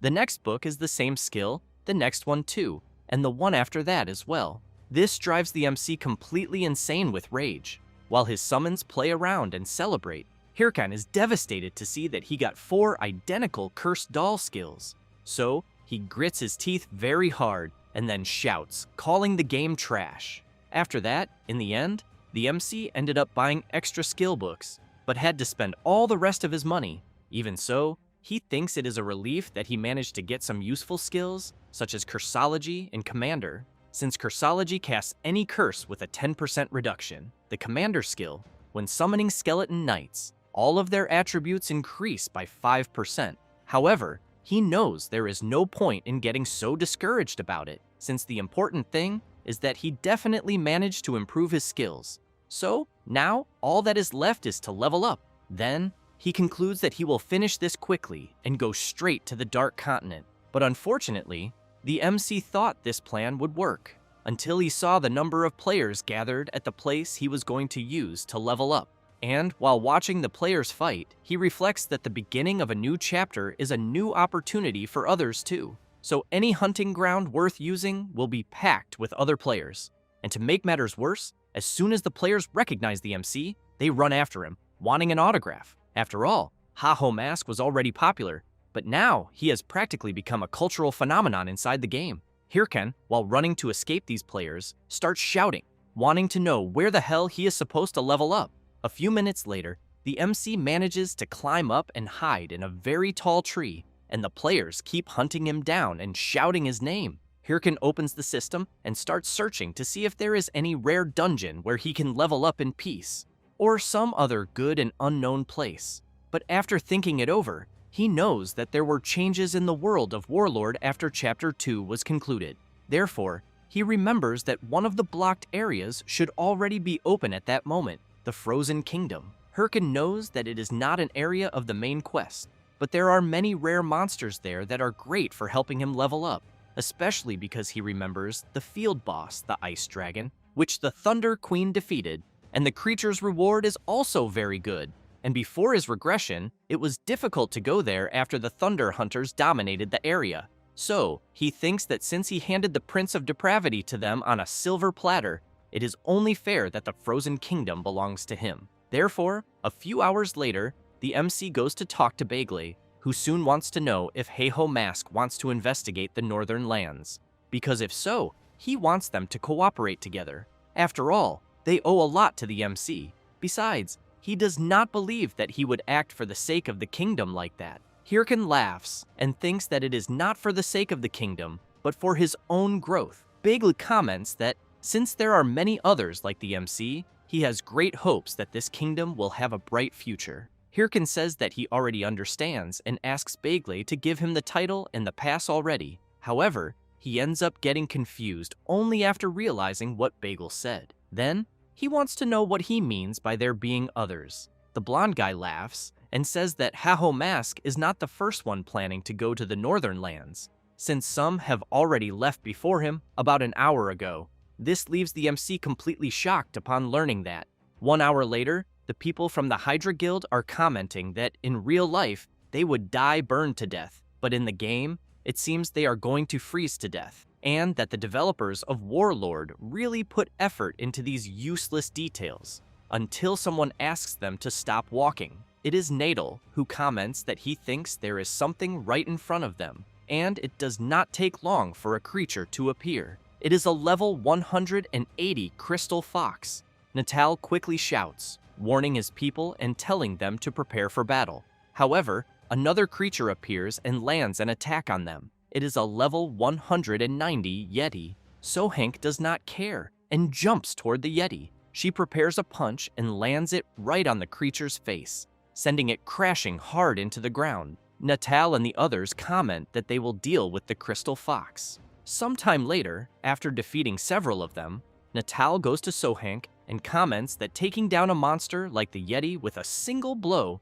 shows that Sohank really is the greatest attacker in Warlord. However, he realizes that she is not paying any attention to his question, since she is trying to hide it and saying that, in the end, she could not do anything against Sirigardo. Natal thinks that, apparently, it seems she still has not recovered since her confidence was shaken back then. Then, he notices the other guild members acting normally and thinks that it is not as if Sohank is the only one, since the others are all acting normally. However, he knows that the Hydra Guild is in serious trouble at the moment, since Hydra was at the top in Chapter 1, but because of that profit, the guild is not even in the competition for the main quest now. So, he thinks that what they need to do to turn the game around is find a clue about the 3rd chapter. And that is exactly why they went to the place where they are, since they need to search all the areas that were previously blocked and find a clue. Therefore, Natal goes to Sohank, calls her to keep moving, and tells her to leave the past behind, because they could not have imagined that Sir Agardo would have such an insane adjustment. Having said that, he comments that Chapter 3 will be the perfect stage for her to shine, and that she should forget Heiho Mask and the rest, since what matters is that they come out on top. Out of nowhere, Sohank makes a full recovery and calls Natal to give it their best this time, until both of them hear someone calling them. One of the guild members says that something very big is coming in their direction. While Natal is trying to understand what is approaching, Sohank gets excited and says that the timing is perfect to prove that she is the greatest attacker in the game. Having said that, she gets ready to throw her punch, but she ends up seeing Heiho Mask on top of a creature, being pulled with full force. She gets nervous and lands a punch directly on the monster, obliterating it into 1,000 pieces. The MC is thrown into the air, and while he falls hard to the ground,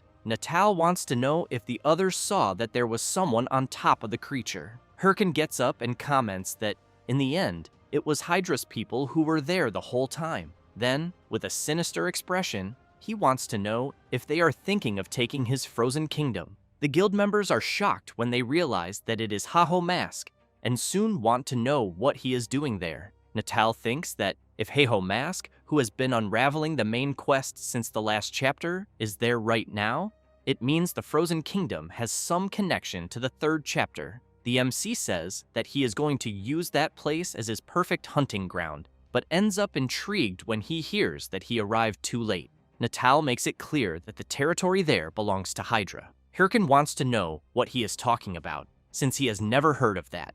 Natal says it is because he just decided it. As an ordinary player, he thinks Heiho Mask had better get lost. Having said that, he makes it clear that if he does not want to, he will have to join their guild. However, Natal keeps in mind that this is a low blow, but if he does this, Heiho Mask will not be able to do whatever he wants. Hirkan wants to know why they do not duel with the territory at stake. This leaves Natal in disbelief, wanting to know what Heiho Mask is talking about. Meanwhile, another member shouts, saying that duels with territory at stake can only be done through guild wars, and since the MC does not have a guild, that cannot be done. Hirkan calls out to his summons and says he does not need to have one. Then, he comments that he will not complain about being outnumbered against an entire guild. Because of that, he wants them to come at him with everything they have. Then, the winner will take absolutely everything. Natal becomes worried about the proposal, but Sohank strikes her fist hard and comments that it looks like it will be fun. Then, while laughing, she wants them to start the battle already. Natal does not like this at all and thinks that he had already realized the MC was out of the ordinary, but he did not think he would take it this seriously, since claiming the place as their territory just to drive him out ended up being a fatal mistake. He knows they will gain territory if they win, but negative rumors will spread about how they declared a guild war against a single player. Then, if they lose, the humiliation will be complete. So, he looks at Sohank and concludes that the ideal thing would be to negotiate an agreement, but by chance, they have someone who would not miss the chance to fight for anything in the world. So-hank comments that they agreed to settle the fight properly the next time they met. Having said that, she emphasizes that apparently they did not need to wait until Chapter 3, since they will see who is stronger between them right there. Nadal shouts at her and warns that starting a guild war without the leader's approval is wrong. She answers that it is fine and that she will take responsibility. This leaves Natal unable to believe her answer and thinking that it is not a matter of responsibility. Meanwhile, the MC simply keeps watching everything without saying anything. Then, he reflects that he went there all excited because he did not want his hunting areas to be stolen, but since they already declared ownership as soon as they met, he wonders if they are not being too obvious. Since, as long as he continues aiming for the top, he will clash with level 30 guilds even more from now on, and he has no reason to back down. Therefore, both So-hank and the MC activate their war watches, and both release a lot of energy and put on their battle suits. Hirken gets ready, waiting for his opponent's first move. She, on the other hand, does not waste time and goes all out toward him. Hirken becomes worried while she laughs and says she will attack first. The MC steps back to avoid being caught by the blow and then asks So-hank to show what she is capable of. She continues advancing and asks Haho Mask the same thing. A few minutes later, So-hank continues going after and pressuring the MC. Then, she laughs and comments that he is keeping up quite well, and that apparently defeating Sir Agardo and the Prince of Depravity was not just a matter of knowing the trick. Hirken, very excited by the battle, answers that of course it was not and emphasizes that she is weaker than he expected. Then, he wants to know if she became a Hydra executive through pure nepotism. So-hank comments that his tongue is as sharp as ever and that, because of that, she will have to go all out. Having said that, at high speed, she moves behind Haho Mask and asks if he happens to remember that she is a striker. Hirken turns around immediately to try not to be caught by surprise, but So-hank increases her speed even more and appears behind him again, saying that she can be even faster. And as soon as the MC turns around, she lands a direct hit on him and comments that she can also be even stronger. Hirken is sent flying far away, and So-hank laughs and makes it clear that if victory is a matter of strength and speed, the MC will never beat her. And as she charges toward him, she shouts that she will end everything with the next blow. However, So-hank ends up very surprised, since the MC used one of his summons to block the attack, and he wants to know if she happened to forget one thing, which is that he is a necromancer. So-hank quickly creates distance and thinks that this will be somewhat troublesome, since she is seeing that Sir Agardo has become one of Haho Mask's summons. However, she changes her mind and charges forward again, saying that she just needs to crush everyone who appears. Hirken orders his summon to block the attack and thinks that he already had this in mind, that even with a skeleton knight by his side, facing a rancor would not be that easy, but he knows that if he can buy just a little more time, he will be able to win the battle. A few minutes later, Hydra's members are defeating the MC's summons.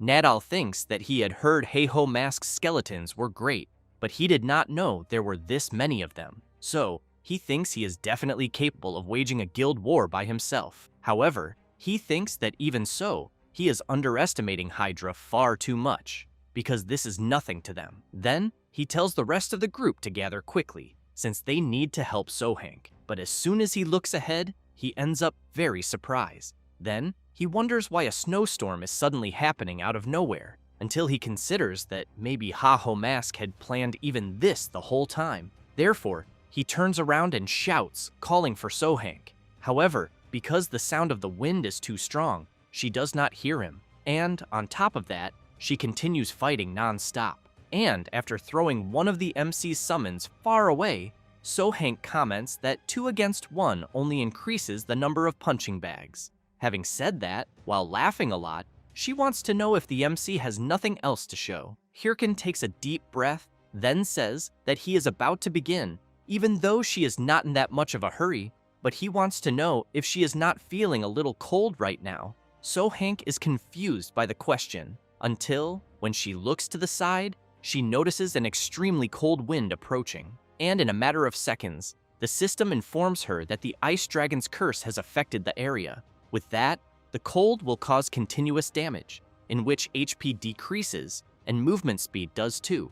So Hank becomes worried after learning this, but Heiho Mask walks up to her and says that in the Frozen Kingdom where they are, the Ice Dragon's curse activates a field effect every 6 hours. Stamina and movement speed decrease, and vision is also limited by the snowstorm. So, even if her attributes and level are high, he wants to know if she really thinks she could face all of them without thinking first. Therefore, he moves to try to attack her, but she blocks the attack. Then, she comments that he will also be affected by the debuff, so if they are under the same conditions, nothing will change. Hirkin laughs and says she is wrong, because as he said, he is a necromancer. Having said that, the MC activates his skin stitching skill and selects the Blue Giant's skin. With that, he acquires the Blue Giant's characteristics, and his resistance to cold increases. And while one of his summons moves in to attack her from behind and the others surround Hydra's members, the MC says that his summons do not feel cold. So Hank gets nervous because of Heiho Mask's dirty plan and moves to try to land a direct punch.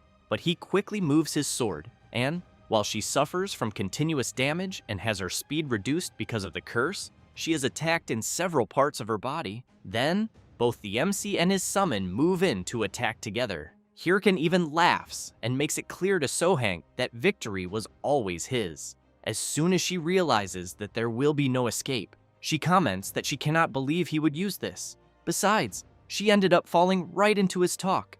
Therefore, Heiho Mask, together with his Sir Agardo summon, mercilessly attacks the vice leader of the Hydra Guild. A few minutes later, while the MC points his sword directly at Sohank, she laughs and says that, honestly, she did not think she would lose, and that his versatility in using anything as a weapon is what makes him so strong. Having said that, she emphasizes that they, Hydra, should have been the first ones to enter the Frozen Realm, and that she does not know how the Heiho Mask found out about the field effect. But she wants to know if he is sure about what he is going to do, because even if she lost there, a guild war continues until one side admits defeat, and the entire Hydra Guild will be coming after him now. Hirkin says that he does not care about that, because his goal is the top. Then, he turns around and leaves, saying that, in the end, it will not just be the Hydra Guild, but all the guilds that will have to come after him. So Hank laughs and says that he really is one hell of a guy after all. After that, Natal is worried and shouting for his partner, until, after walking a little farther ahead, he ends up finding her. While trying to heal her, Natal wants to know if she is okay. So Hank says that she ended up taking one hell of a beating. Natal asks her to forgive him, and says that he and the others should have been by her side, but they were busy. Then Natal wants to know where the Heiho Mask is. She says that he already left a while ago. Natal says that he will put together a tracking team, and that maybe, if he requests large-scale reinforcements, he can find the Heiho Mask in no time. But So Hank asks him to let it go and simply retreat. This drives Natal crazy, and he wants to know why, because if they leave things like this, the guild's morale will go down the drain. So Hank laughs and says that the Heiho Mask has already defeated Hydra's executives, so she thinks that if they drag a bunch of people into the fight against him, they will only make themselves even more of a joke. Having said that, she emphasizes that she knows they lost there, but she asks Natal not to worry so much, because she will take full responsibility. While continuing to heal her, Natal says that sometimes she really gets on his nerves. So Hank wants to know if he has a problem or if, by any chance, he wants to buy the rank. Until, out of nowhere, two people appear, and one of them, after seeing who is up ahead, wants to know what happened, because he swears he felt the Heiho Mask's presence there and thought he had finally caught up to him. Both Sohank and Natal are very surprised by the people they are seeing. One of the people who just appeared comments to his partner that apparently it looks like the Heiho Mask disappeared and the weaklings up ahead are there in his place. Natal immediately stands up and says that the person had better watch what he says, because they are from the Hydra Guild. The person laughs and asks since when that makes them any less weak. Natal gets nervous at the question and says that, apparently, even the stray dog on the corner is underestimating Hydra right now. Having said that, he grabs his weapon and charges forward. So Hank shouts for her friend to wait. However, it is already too late. One of the people who appeared with her enormous scythe, mercilessly attacks the Hydra member. He cannot believe that he cannot do absolutely anything and then collapses to the ground, while the person with the scythe asks Sohank if she clearly saw what she just did. This is Momo from the new guild Checkmate, who also laughs and says that, as she said, they are very weak. Then Weaver quickly appears behind Sohank, and she turns around in concern. But Weaver activates his skill and completely paralyzes Hydra's vice leader. As soon as she falls to her knees on the ground, Momo calls for her partner. Then they both walk away, and Momo says that she hopes the Ha-Ho mask is a stronger toy than Hydra's weaklings. Meanwhile, in another part of the Frozen Realm, the MC is happy and thinking that he ended up wasting time shooing away some flies. But he has finally reached his destination, the ancient ice castle. Then he reflects that this is where the field boss of the Frozen Realm, the Ice Dragon, is waiting. Next, he thinks that, aside from the Flame Dragon in the Great Urgel Mountains, out of all the raids currently being attempted, the Ice Dragon must be the highest level field boss right now. Thus, he concludes that this makes that place the best method to level up alone, without any interruptions, and while walking through the castle, he laughs and wonders why he would hand this over to someone else on a silver platter. Hirkin kicks the boss room door with all his strength and shouts that it is dragon fruit harvesting season. In turn, as soon as it sees the MC, it lets out a loud, piercing roar and immediately prepares to attack. This is the Ice Dragon, a level 200 boss monster. With just the creature's roar, the blue giant's skin armor is completely destroyed. Because of that, he is affected by the cold, with his HP constantly decreasing, as well as his movement speed. Hirkin runs out of the boss room and closes the door. While very scared and feeling cold, he wonders what the hell just happened, and how strong that body of his is for the blue giant skin not to work against the Ice Dragon. Then he wonders how Syl from the Thunder Hunters defeated this thing, because he is sure that she had increased cold resistance, just like him, until he considers whether, by any chance, she used the essence of Ifrit, which grants cold resistance for 5 minutes. So Hirkan opens the marketplace shop and thinks that the drop chance after defeating the Spirit King Ifrit is unbelievably low, but it is basically the best cold resistance item that exists. If it has one flaw, it is how absurdly expensive it is due to the low drop rate, but he knows that, with how filthy rich Syl is, she could fill an entire pool with that essence and still have some left over. So, seeing no alternative, he decides that he will have to buy the item. However, the MC is notified that he has insufficient balance to make the purchase. And, to make matters worse, the boss completely destroys the entrance to the room and sends the MC flying. While being thrown away, he thinks that he had forgotten he was out of money. Hirkin crashes into the ground, and as he gets up, he thinks that he knew he should have taken more time to prepare before going to face the Ice Dragon, but he ended up rushing because of those damn Hydra guys. However, before the enormous creature, he concludes that it is all or nothing at that moment. Then, he calls for his summons and tells them to make sure they dodge all of the dragon's breaths. But in a matter of seconds, they are all violently thrown out of the frozen castle. Hirkan thinks that everyone has a foolproof plan until they take a beating like that. When he tries to get up, he realizes that his whole body is already aching. And while thinking that he will run away for now and plan a rematch, a creature approaches from behind him, saying that this was quite a trial. The Ha-Ho mask immediately turns around in shock and wants to know who the creature is. The old man comments that it seems he is finally being rewarded for enduring the curse of the evil Ice Dragon. Having said that, he says his name is Nur, and that he is the last successor of the kingdom that has now become a nightmare. Hirkin is surprised to learn who the old man is. Then he thinks that he has absolutely no idea who he is, even after he introduced himself, so he wonders what is going on, since he has never heard of an NPC in the Frozen Realm, until something comes to his mind, and while looking carefully at the NPC, he concludes that he was never discovered even in his past life. Then, he realizes that, apparently, the Ice Dragon does not attack where they are, but he soon goes back to thinking that when the Thunder Hunters conquered the Frozen Realm, they fought the Ice Dragon using items with high cold resistance right from the start. Then, since the plan worked perfectly, they never needed a second attempt. Because of that, They also never had the chance to be thrown by an attack into a hidden area around the castle. So, he keeps in mind that since Warlord does not impose limits on how someone approaches a raid, there is immense flexibility in how a player plans and executes a strategy. Even so, there is usually a standard path planned for the players.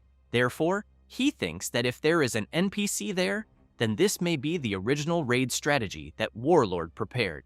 With that in mind, Hirkin laughs and then introduces himself to the old man, saying that he is an adventurer fighting to bring peace to the world, and that, if possible, he wants Noor to tell him his story. In turn, he emphasizes that what he is about to tell is a story from a very, very long time ago. It is about how a kingdom built by a great civilization met its brutal end, a story tied to a tragic past. If Noor's long story were to be summarized, it would be something like this. In it, a kingdom that was once very different from its current frozen state was a prosperous place with a warm climate.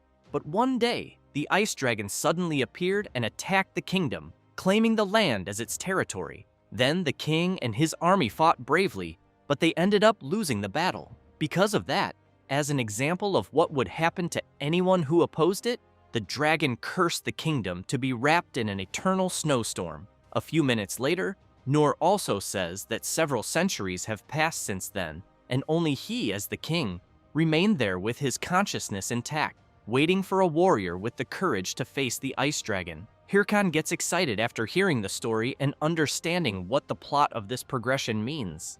So, he tells the NPC that he wants to help him. However, he emphasizes that he cannot withstand the cold emanating from the ice dragon. Then he wants to know if he happens to know a way to overcome it. Noor says that it is a relief that even this late, an adventurer like the MC ended up there. Having said that, he makes it clear that he did not stay there waiting while doing nothing, because he read the ancient books that remained in the kingdom and deciphered the dragon's curse inscribed on his body.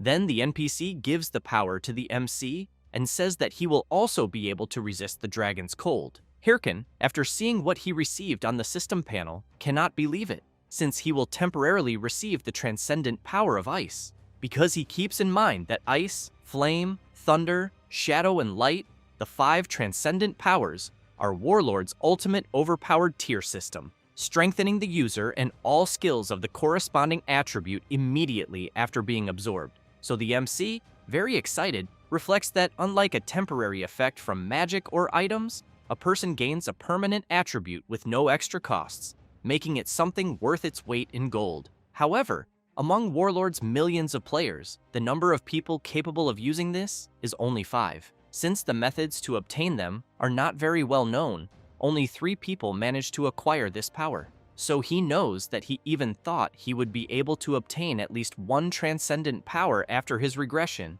but he never imagined he would find an undiscovered element right there. However, he thinks that this cannot be the only condition to obtain it. The NPC asks the Haho mask to keep in mind that the power he gave him is only temporary, since it is a power derived only from what he deciphered and from the ice dragon itself. However, he emphasizes that if the MC subdues the dragon, the power he gave him can become entirely his. Then, he wants to know what the MC will do, and if he will avenge the frozen kingdom in their place. With that, the Avengers' mission arrives, in which Hirkan must accept the request of the last ruler of the frozen kingdom and subdue the ice dragon. The reward is permanent access to the transcendent power of ice. A few minutes later, most of the Haho Mask's summons have already been defeated by the boss, until he arrives at the location, wanting to know what he will do, because he knows that he will be able to gain a power that he will use for the rest of his life. But taking down an ice dragon, whether it is ancient or whatever, is a small price to pay. Then he concludes that he will settle this quickly and make the ice completely his. At that moment, the dragon fires its freezing breath and hits the MC and his summons head-on. However, the creature ends up surprised, since it sees that its attack had no effect at all. The MC laughs and makes it clear that things are different now, since he is fully prepared, because, at that moment, all ice attacks are nullified through the effects of the transcendent power of ice. Having said that, Hirkan calls for his summons and orders them to go on the attack. Quickly, the skeleton warriors and mages charge toward the overwhelming beast. While the creature is hit by long-range attacks, the knight Suragardo and the others leap onto the dragon and unleash several combined attacks. The dragon becomes furious, immediately turns around, and lands a direct hit on the summons. However, the knight Suragardo withstands it and grabs the dragon's tail. In turn, the creature prepares to release another icy breath, but the Haho mask tells the creature not to look away because he is very close to landing a decisive attack. A few minutes later, the battle continues intensely. The dragon takes flight and, extremely furious, lets out a loud, piercing roar. Meanwhile, the MC, while holding his sword that is embedded in the dragon's skin, starts shouting, saying that he will not let the creature do whatever it wants. But he ends up being violently thrown away. And then, he is very surprised, since he sees the dragon about to release an icy breath from very close range.